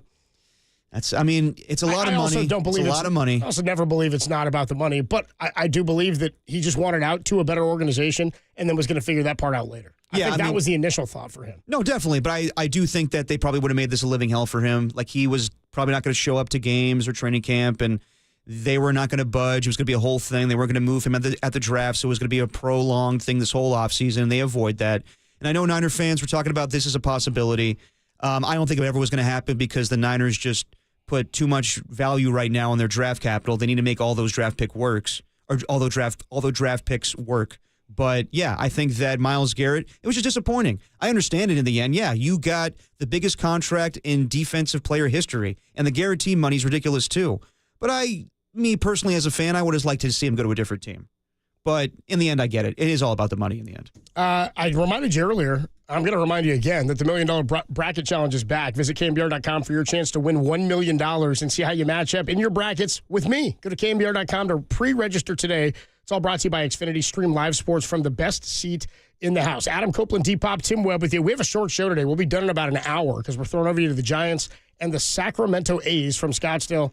Jeremy Springs pitching for the A's, I believe, is the starter. And the Giants got Verlander going, who's going to be, by the way, the number 2 starter in the rotation and your home opening day starter against the Mariners on April the 4th, Friday, April 4th. We're just a couple of weeks away from opening day. I'm getting excited. How do you feel about Verlander being number 2 in the rotation? I think I told you. When they signed him, you asked me, like, where would he pitch? I was like, he's the 2 or the 3 would be my thought. And maybe trends more as a 3, but you can get more depth into it if Robbie Ray's throwing the ball well, and he has.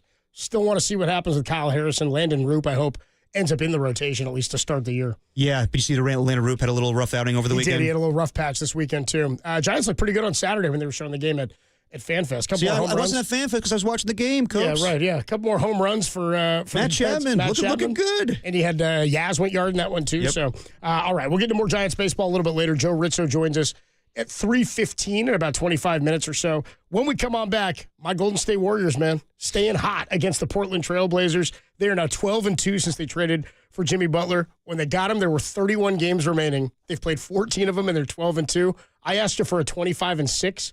That might have been light. There are not huge landmines coming, but the next 4 for the Dubs will be a nice test, starting with Sacramento on Thursday. And we got news from Shams Charania about an hour ago, saying that Jonathan Kuminga is now expected to return to the floor against the Kings for the Warriors on Thursday, and we will be out at Harmonic Brewing getting you ready for that one. Kuminga back on Thursday. Warriors have won 5 in a row.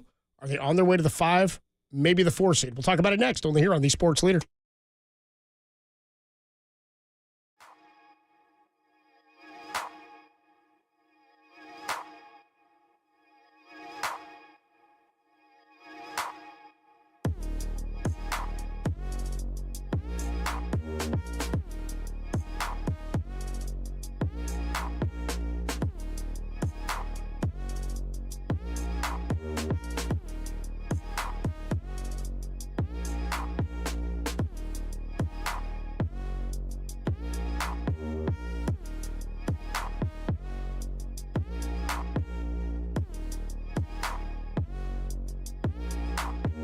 Yeah, NFL free agency is delicious, and hoops are scrumptious. But forget all that. Giants baseball returns to the airwaves this afternoon as the Giants take on the A's at 3:50, which means half the dirty work, and that's great for everyone.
Now, back to dirty work.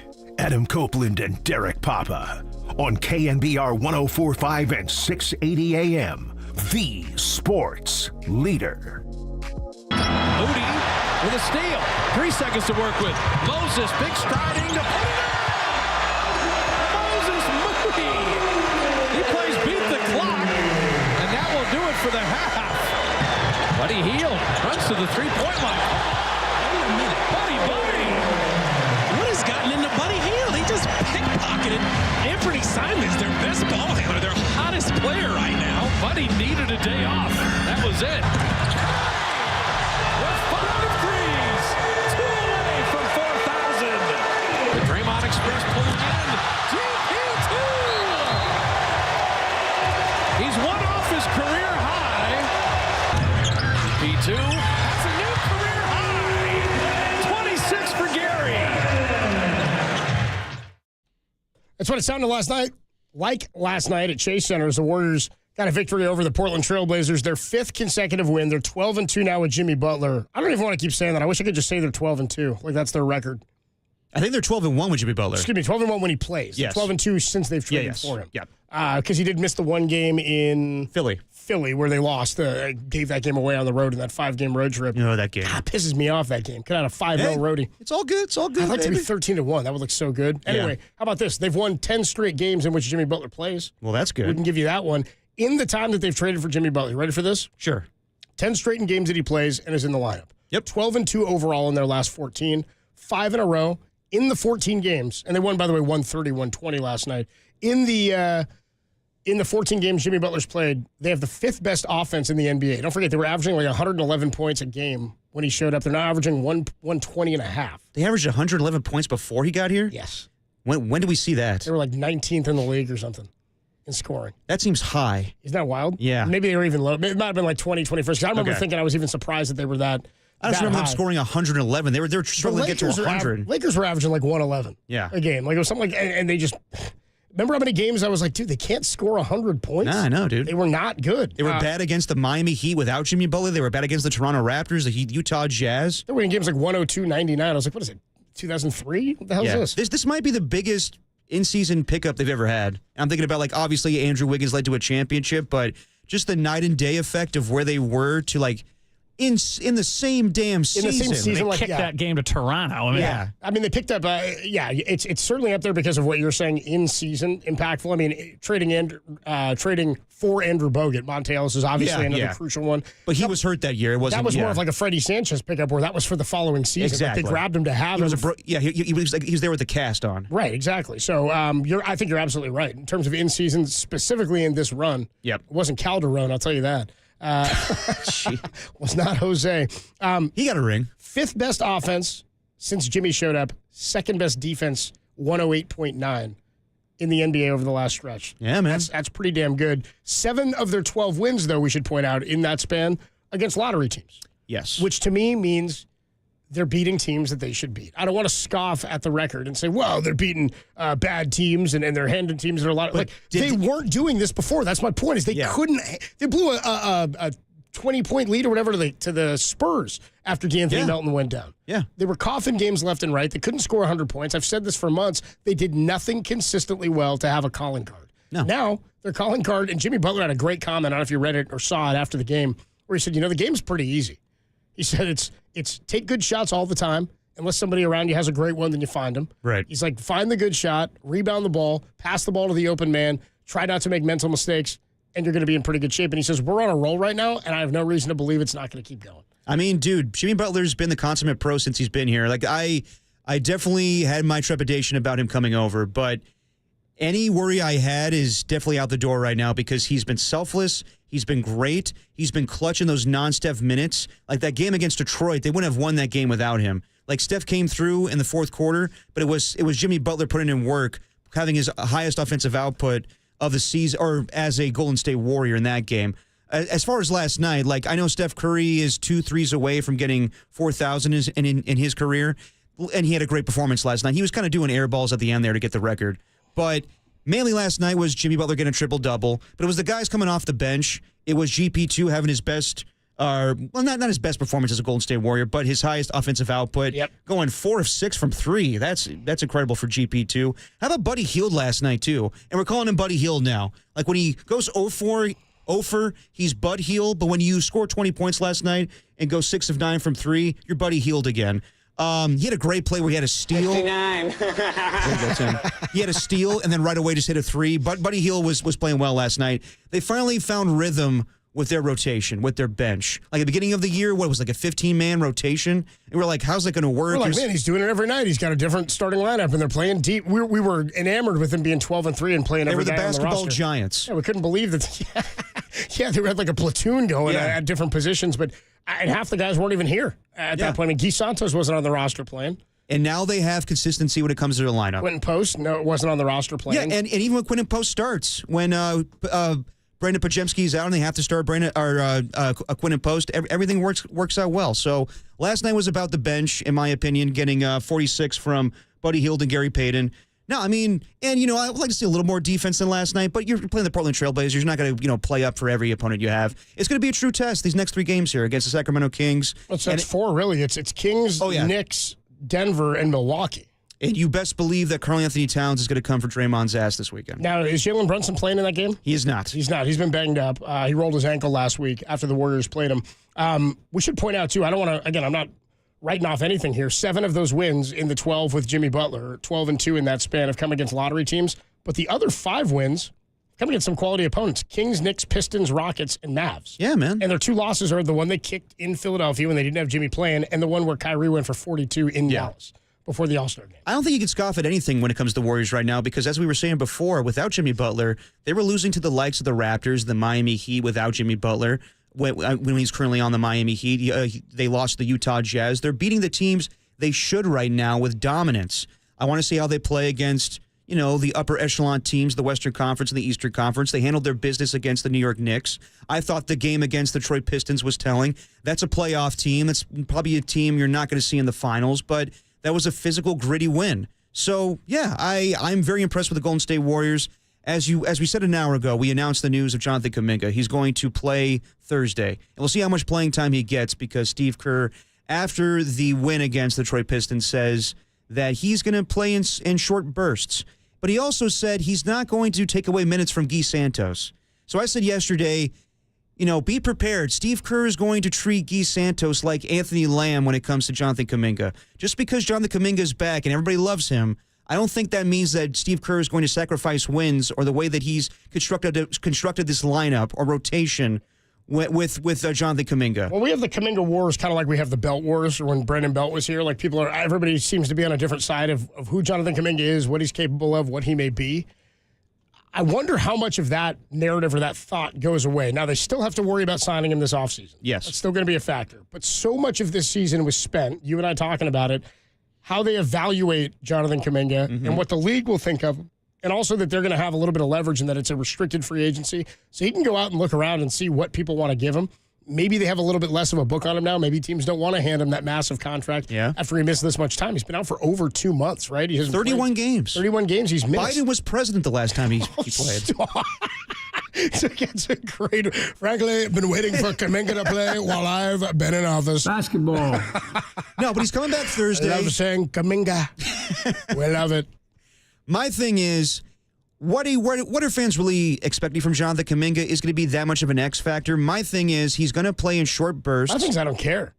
No, I know, but that's the way it should be. That's the way, it's baby steps. It's learn from Jimmy Butler. If he gives you anything now, it's all found money. This is what we meant by, we don't know where they can go with it. And that's great. But if you're expecting him to be an X factor in the playoffs, I don't think that's happening because Jonathan Kuminga's never been an X factor in the playoffs. He started those games against the Memphis Grizzlies when they went on their championship run, but that was quick. That was when Steve Kerr was like, I need somebody else there with size. He played 6 minutes, and then he realized, all right, Jonathan Kuminga's too amped up for this moment. I can't have him play long minutes. So I think, and the reality is, I think that everybody else loves Jonathan Kuminga. I don't think Steve Kerr's that big of a Jonathan Kuminga guy. So I think it's going to be baby steps. I'm not saying they're going to trade him this offseason. I think they're going to make a long, hard evaluation of where he stands with the organization. But I don't think he's going to have an impact on this team this season. I don't know what the impact will be. I think if he's impactful and if he shows that the minutes and the spurts that he's playing in are beneficial to the team in the rotations, he'll be out there. I think if he's not, they're going to have to temper those, and Steve will have to figure out how to work him in if he's going to work him in. You know that when we get to the playoffs, all the rotations shrink and shorten up anyway. Yes. So in each series, it can change, right? It can evolve. You can go to 5 to 9 guys or 8 to 9 guys in a series when you get into the postseason. So maybe that changes. Maybe he's up to speed by then and his stamina's back. He has been running full court scrimmages to, I think, get some of his pace back up. Yeah. And that may have been part of why they've waited so long, not just the health of the ankle, but to make sure that they could plug him in and have him hit the ground running. So we'll see what happens in the short bursts. But I'm not concerned about the impact because I said to you last week, you said, well, what if it doesn't work out? What if he's out there? They're not in the evaluation stage of him anymore. They're in the title-chasing stage now. They're in the trying to get to a certain seed in the playoffs, hold on to the 6, maybe go a little higher. If he's not helping you do that in the immediate, you don't have to play him. Before they had to play him because they didn't have anybody else. Right. They needed him out there. The need for him there is not the same. All he can do at this point in my mind is help you. If he's beneficial to the roster and is working in the rotations, he will play. If he's not, he won't. No, That's he's kind of the way I see it. He's a luxury right now. You're happy to have him back, but I think it's going to be more so fans clamoring for him to get playing time. Like, I'm not worried about it because Steve Kerr won't sabotage the team just to get Jonathan Kuminga minutes. He's going to be smart about it. He even said that prior to the comments on Saturday night where he's like, when Jonathan Kuminga comes back, I want him to be a smart basketball player. I don't want him shooting those same contested shots. So I'm not worried about it from a Steve standpoint. He's going to do the right things. I just think that fans need to lower their expectations as far as, yes, Jonathan Kuminga is going to come back and he's going to play, but he's not going to be the guy that everyone thinks he's going to be, I believe, this season. I don't believe that he's going to make an impact. Like, now that they have Jimmy Butler, that's the guy that's going to take this team to the next level. It's not going to be Jonathan Kuminga. By the way, Steph, 5 more threes last night. Can't remember how many he made on Saturday.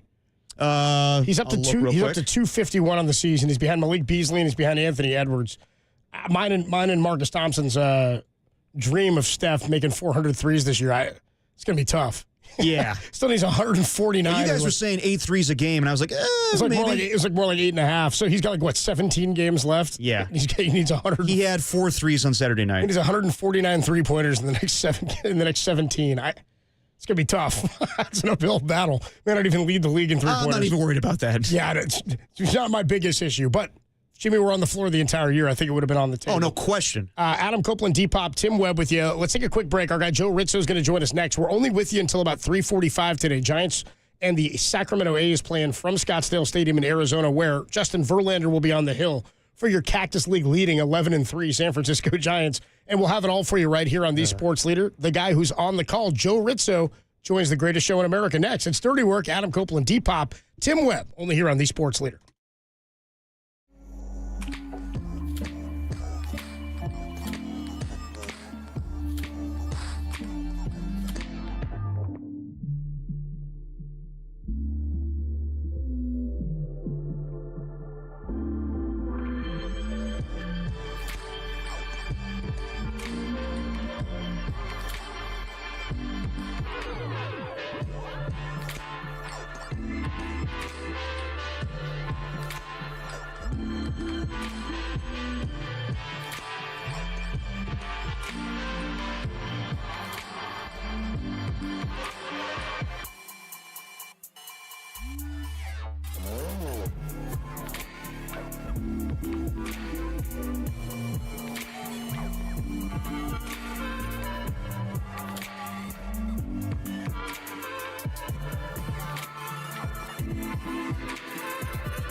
The 49ers continue to shed contracts as the team released defensive end Leonard Floyd this morning. For all the latest in 49er land, keep it locked to KNBR, the shedding salary leader.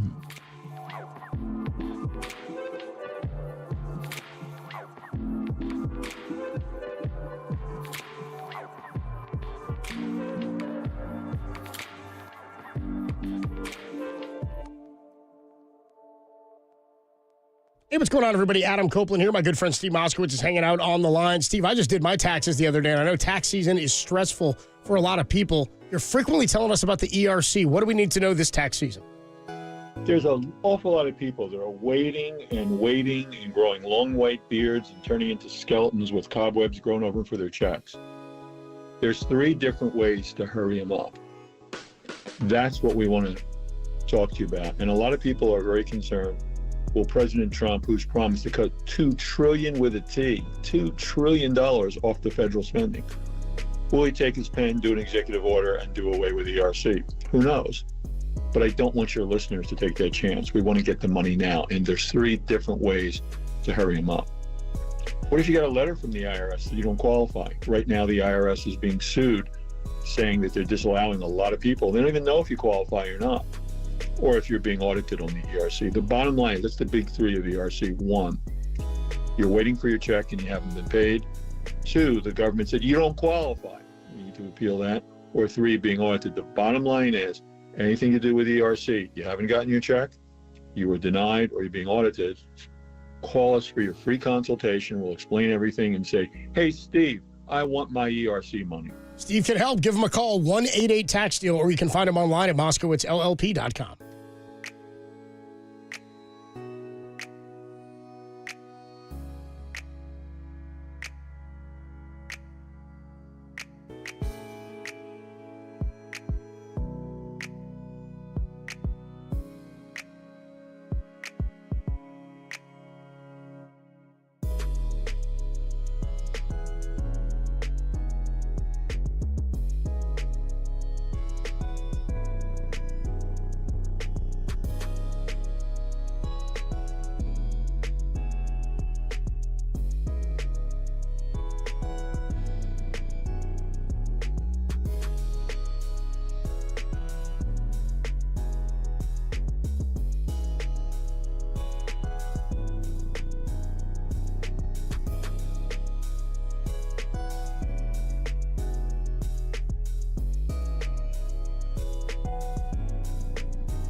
Now, back to Dirty Work.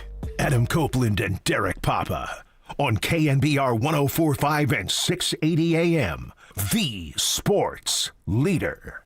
Dirty Work rolls on a Tuesday afternoon. We'll be signing off pretty soon here in about a half hour because we got to send it down to Scottsdale Stadium where our next guest is. He'll be on the call for the Giants and the Sacramento A's tonight from Scottsdale Stadium. It's our guy, Joe Rizzo. What's up, Joe? How you doing, man? What's up, Joe?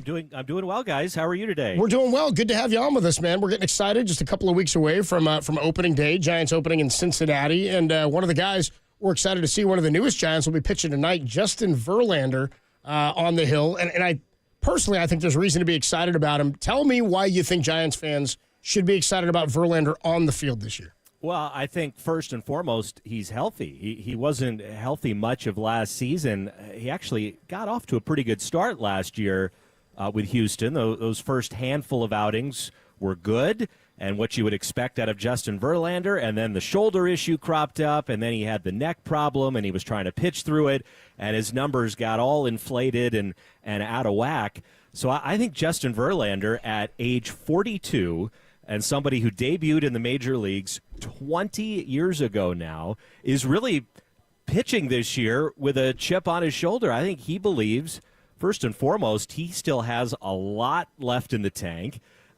He's made it clear that 300 wins is a goal for him. He's 38 wins away from that, so that would probably take multiple years to come anywhere close to 300. But he wants to prove that last year was kind of a one-off, that it was totally due to the injury issues. Before that, still a very effective starting pitcher. He's only 3 years removed from winning a Cy Young and being the premier pitcher in the game. The Giants, they aren't expecting that kind of level of production, but he has been in camp and has been healthy, and he is somebody that I think a lot of the younger pitchers have also gravitated towards. Verlander has been very upfront with spreading his knowledge to all the young guys and all the young, talented arms here in camp for the Giants. So I think it's just been a great fit. And I enjoyed watching his last start. He started here against the White Sox. He got up to 4 innings. And in that last inning, he cranked it up. He reached back and was consistently hitting 95, 96 miles per hour. You watch this guy pitch, and he looks like he's 32, not 42. So, again, I think he's got a lot to prove this year. He's slotted in that second spot in the rotation right now after Logan Webb, and he'll be out there tonight. So, Joe, what do you make of the battle for the 5th spot in the rotation right now? Kyle Harrison has been struggling a little bit, and Landon Roop has been pitching well, but he did struggle on Sunday. What do you see from the young pitchers right now, along with Hayden Birdsong? Yeah, I mean, there's going to be ups and downs here in the spring, especially for young pitchers. This is a great hitting environment. I think we all probably overreact to the highs and the lows of spring training starts. But I think this is a battle and a competition that'll go all the way until the end of camp in 2 weeks. And even when the Giants settle in on the 5th starter, whoever it is, and I think you're right on that Roop, Harrison, and Birdsong are the 3 leaders. Although don't forget about Keaton Wynn. He's a little behind everybody, but he was a pretty effective starter much of the first half last season before his injury issues, so he could be someone in the mix as well down the road. But whomever the Giants go with for that 5th start, the other 2, I think, are still going to have major roles on this team. So we might all get caught up on this spring competition. It's part of what spring training is all about. And they all show flashes, and they all, I think, are going to be huge parts of this organization for many years to come. But all 3 are going to contribute significantly in one way or another. Now, if you ask me right now on March 11th, who do I think it's going to be? It's hard to discount what Landon Roop has done here in camp. Now, you mentioned he did get roughed up a little bit facing the Cubs A lineup on the road last Sunday after just dominating at his first 3 starts. I think the Giants are very, very interested to see how he bounces back from that. If Landon bounces back from that outing, whatever his next start or long relief outing is here on the calendar, I think that's going to go a long ways to helping his cause. Kyle Harrison pitched over at the minor league complex yesterday, so we didn't get any eyes on that. Hayden Birdsong dominated yesterday, taking on the Rockies. Now, it was late in the game. He was facing really only minor leaguers, but he hasn't walked anybody in 7 innings this spring to go with that electric stuff. So it sounds like he's finally going to get a chance to start. He hasn't had a start yet in the spring. The next time he comes up on the schedule, according to Bob Melvin, it's going to be as a starter. So that's going to be a big outing for him. But we'll see how it all goes. I'll go back to the original point, though. No matter who is the 5th starter, all of these guys are going to have very important roles for this staff this year. Talking to Joe Rizzo, he'll be on the call for the Giants and the A's today. 4:05 first pitch. We'll get it over to Joe for a little mini pregame starting at 3:50, so in about 25 minutes or so. Some of the other spots on the roster on the offensive side of the ball I wanted to ask you about. Casey Schmidt is having a really, really nice spring. We've seen him play second. We've seen him play short. We've seen him play third. You anticipate he's going to make the team as one of the bench infielders, can fill in just about everywhere? It's a really tough call right now because I think Casey Schmidt and Brett Wisely may just be competing for one spot. Yeah. The way it likely shakes out. Now, if there are injuries that happen elsewhere on the roster in these next 2 weeks, then that can totally change the complexion. So we sit here now, and it might change in the next couple of weeks. But assuming good health and assuming where we are right now is how things stack up once the season begins in 16 days. I don't know, because both Casey Schmidt and Brett Wisely are playing very well in camp. They're both showing their versatility. I mean, I watched Casey Schmidt play, and it seemed to me that things started to slow down for him last September. He was getting some time playing, second base for the Giants, and hitting for some average and hitting for power. And I was really interested to see if that was going to carry over into this spring, and it really has. He's doing the same thing. He's looking more and more comfortable at second base, even though it's not his most natural position. I mean, he's won a minor league Gold Glove over at third, and obviously he's blocked over there. I think what Brett Wisely has going for him right now, in addition to the fact that he's having a good camp himself, is he's a left-handed bat, and the Giants need some left-handed hitters on their bench. They want that balance. So maybe the slight edge to Brett Wisely right now, but Casey is making it a really, really tough decision for the front office, and you love to see that in spring training. It's been a great battle, and it's probably going to go all the way down to the end of camp here in a couple of weeks. So overall, Joe, what do you make of the Giants' 11-3 record? It is spring training, but what do you see? Are you seeing the makings of a team that could make some noise this season? I certainly hope so. I mean, I never get too caught up in the wins and losses. 11-3 is great, and it's number one in the Cactus League, again, for whatever that's worth. I think more importantly than that, in addition to guys being healthy, and that's first and foremost now for these last 2 weeks down here, the Giants are just playing a good, clean brand of baseball, and I think that's what you hope carries over into the regular season. The Giants have really preached, and this, I think, has come from the absolute top. Buster Posey setting the tone those first few days in camp, saying, and look, Buster knows what it took to bring a winner here to San Francisco, playing half your games in Oracle Park. The little things that you have to do defensively, on the mound, running the bases, all the things the Giants were at the very best at in baseball there for a number of years. Those are the kinds of things this team needs to do better, and they have absolutely delivered with that in these first, 3 weeks worth of games. Now, is it going to carry over into the regular season?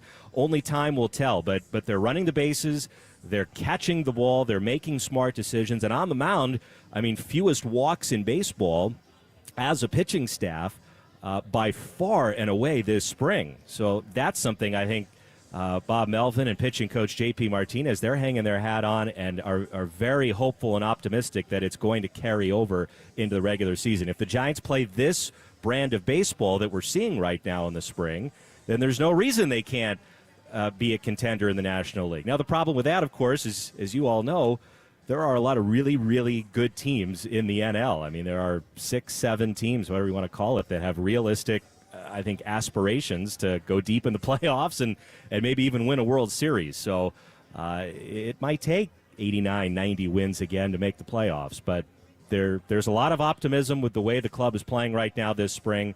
And everyone hopes that it's going to carry over into the regular season. Giants baseball coming up at 4:05. Giants and the A's right here on the Sports Leader. All right, when I look at the bullpen, I've got like 5 guys who it feels like, okay, they're guaranteed bullpen spots. Walker, Duvall, Rogers, Miller, Sean Jelly.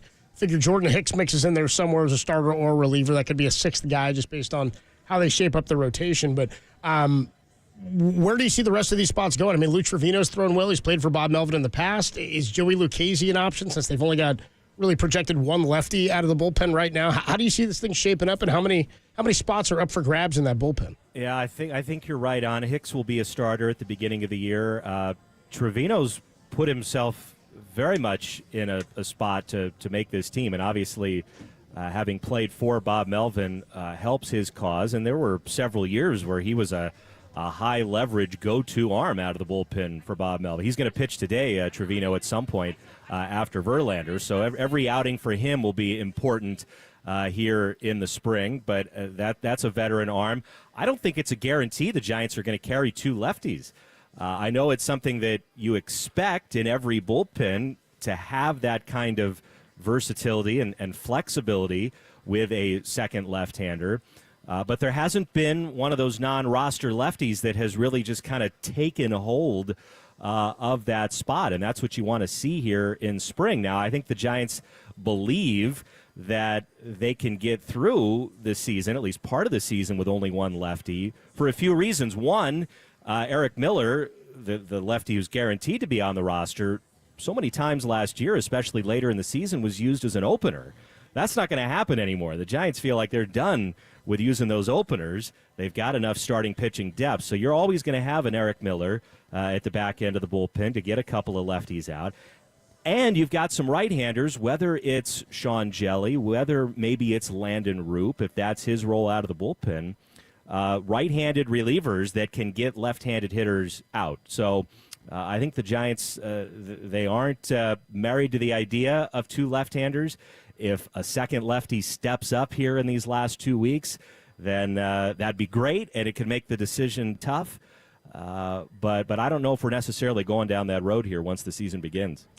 Joe Ritzer, the voice you hear, he'll be on the call coming up at 4:05, and we'll hand it over to him in about 20 minutes. Joe, have a great call today. We'll talk to you soon, man. Thanks, Joe. All right, thanks, guys. Good deal there. We are signing off in about 20 minutes to get you over to Scottsdale Stadium for the Giants and the A's. And you can hear all the action with Justin Verlander starting right here on the Sports Leader. But we do have time because he begged and we obliged. Tim's Tuesday Takes and Trivia. Such a lie. We will do it next before we get you out to Giants baseball, only here on the Sports Leader.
Hey, what's going on, everybody? Adam Copeland here for Underdog Fantasy. Look, this basketball season, when your favorite stars are scoring buckets, Underdog is alley-ooping you an opportunity to win money by watching sports with Underdog. Underdog is one of the leading sports apps, and you can play right now, right here in California. To play their pick'em game, all you got to do is choose whether or not a player will go higher or lower on one of their stats. In basketball, it's things like points, assists, rebounds. Maybe you pair those together and you go higher or lower than one of those. They've got all your favorite sports teams and leagues and stars to choose from. You can go cross-sport, go with some hockey, pair it with some basketball, maybe even some college hoops now that March is here and you've got conference tournaments going on. You can play, by the way, with as little as $1 to get everything right.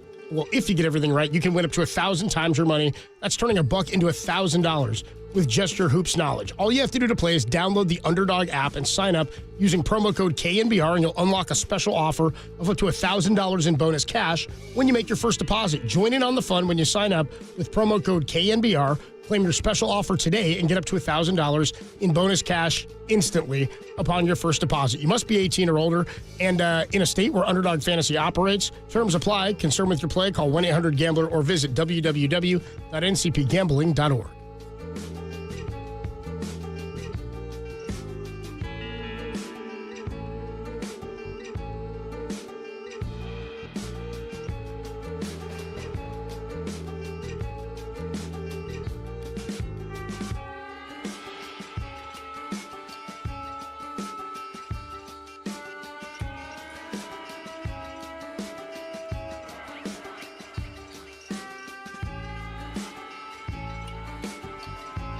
Now, back to Dirty Work.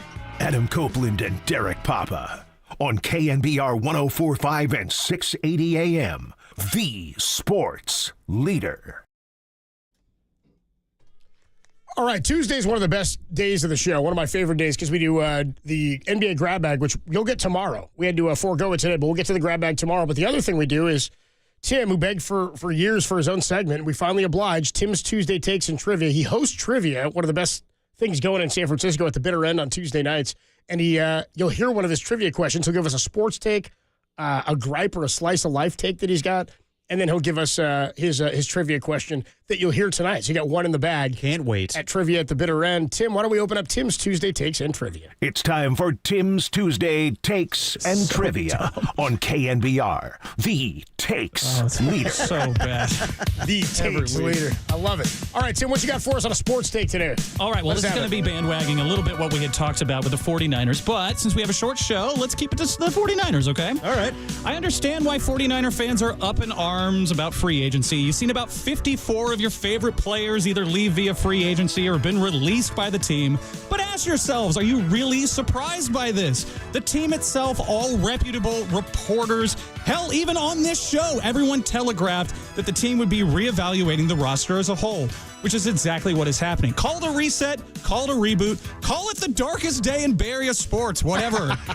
It sucks to lose a player that you root for.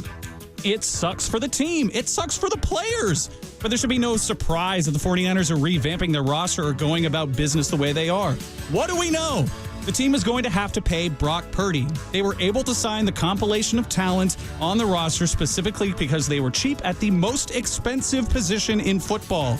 The ability to spread $60 million at any position that isn't the quarterback is the greatest luxury in sports. Now, they can't do that.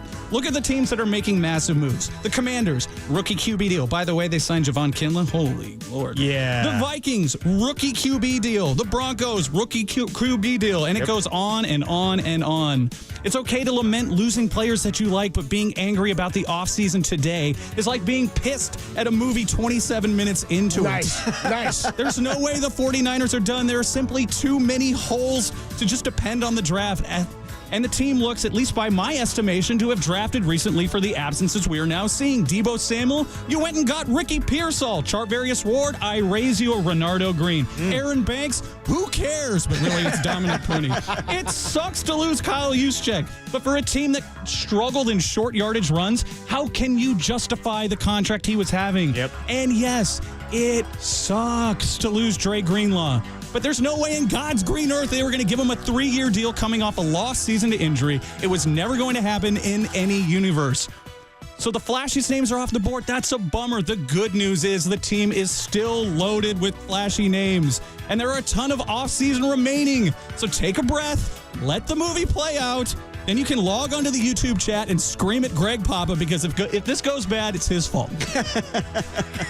Well done, Tim. Well done, Tim. I like the take. I like the raising me a Renardo Green. The 27 minutes into the movie was very good. Very good comparison. Okay, my question is, when you said that can't happen, were you doing Tim Kirchin? That can't happen. Yes.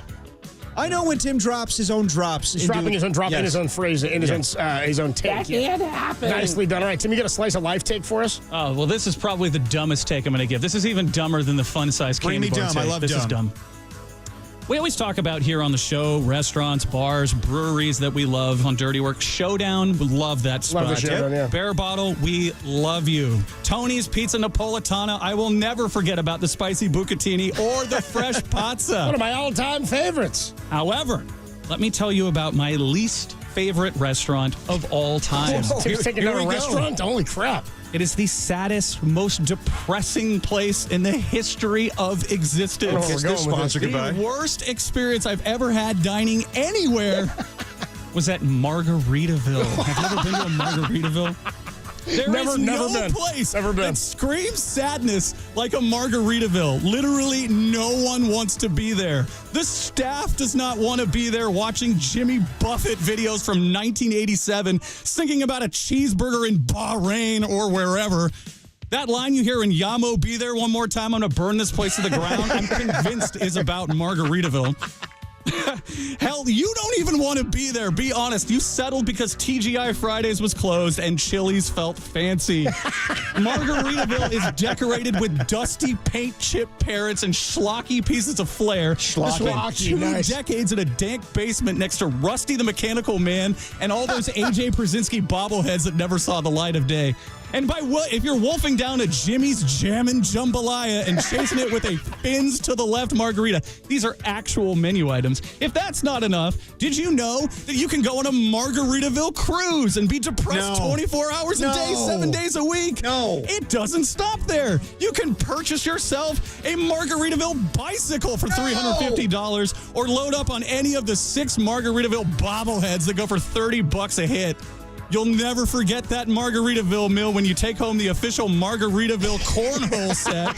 It's all from the website, and I quote, they have everything to help you embrace the Margaritaville state of mind. You know there's a word for the Margaritaville state of mind? It's called delusion and depression. Simply don't go to Margaritaville. It sucks. I'll tell you what, this is one of the... Well done, Tim. Tim's on foot. Tim's had numerous lines today that I wish we had more time to get into because there's some pretty funny ones there. Jimmy's Jammin' Jambalaya. That was good. That one got me. What'd you say? The schlocky or whatever the hell you said? Schlocky. Okay. Pieces of flair. So, Tim, when was this? Yeah, when did you go to Margaritaville? When's the last time you've been there? Okay, well, there is a Margaritaville. There's a couple of them that are somewhat close, but not super close. But the one that I went to was in Chicago, and it was with a family. It was a family meeting. And I was so sad, like 10 minutes in, because I remember watching, they have televisions, and not like flat screens, like old boxy televisions showing footage of Jimmy Buffett concerts. And this is morbid, but the only thing I could think of was everybody's in these videos are dead. And I'm sitting here eating fries, watching this terrible music, and just the depression of it all. 408 checks out on the Golden State Lumber and Showroom text line and says, preach, Tim. Hot damn, Tim is killing it. Best Tuesday yet. Tim is on fire. Let's end it with a trivia question that you'll hear tonight at the bitter end as part of Tim's trivia. Tim, what you got, bro? All right, last week I went easy on you. This week I'm not going easy on you. Okay. There are 2 capital cities in the United States that lie on the Mississippi River. Name them. One of them's hard, one of them's easy. Jackson, is that the easy one? No. I'm not going to know this. I think Super Bowls for one of them. I think Super Bowls for one of them. Super Bowls.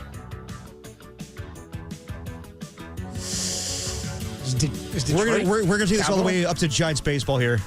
I got nothing. Close to New Orleans, Baton Rouge. Okay. That's the one at the mouth of the Mississippi, and then at the top, St. Paul. What was the easy one? Baton Rouge. That's where the Mississippi ends in the water. I guess I could have just named cities. Yeah. All right, Tim really nerded it up here.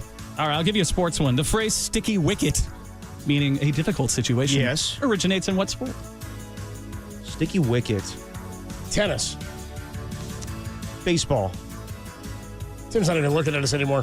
It's cricket. Sticky wicket. All right, let's just say sticky cricket. 623 I guess says that rhymes. 623 says, F you, Tim. Their Jamaican Me Crazy wings are fantastic. You made my point.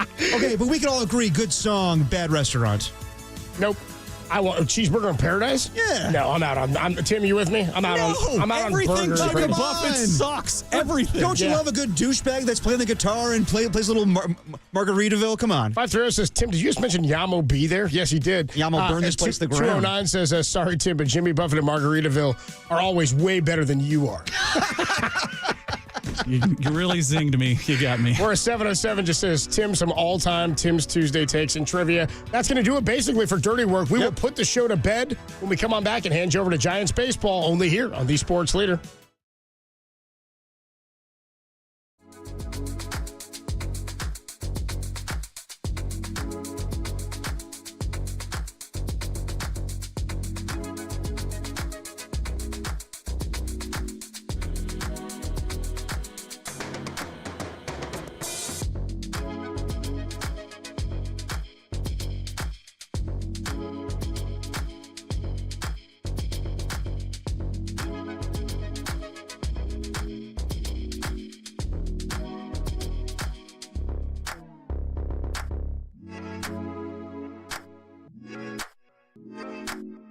The 49ers continue to shed contracts as the team released defensive end Leonard Floyd this morning. For all the latest in 49er land, keep it locked to KNBR, the shedding salary leader.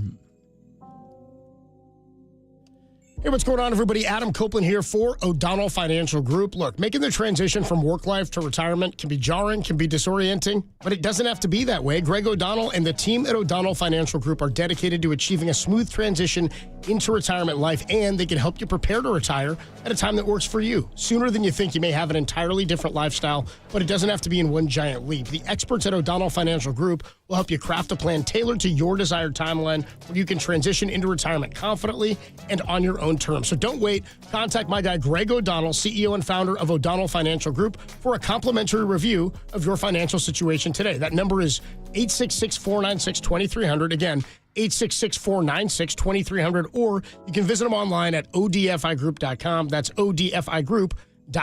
If you're a licensed financial professional, please consult your compliance department prior to giving any specific advice. All information included herein is confidential and proprietary to Lone Beacon.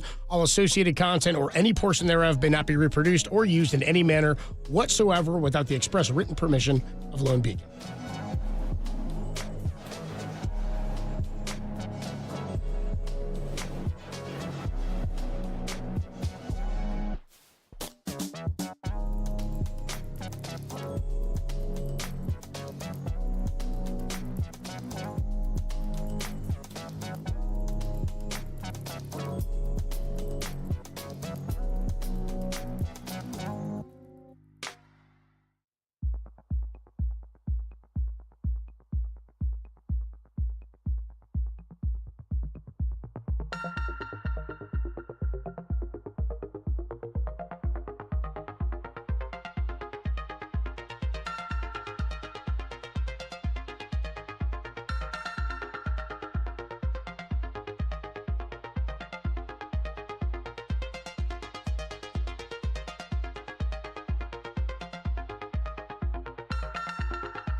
Time for dirty work to put the show to bed.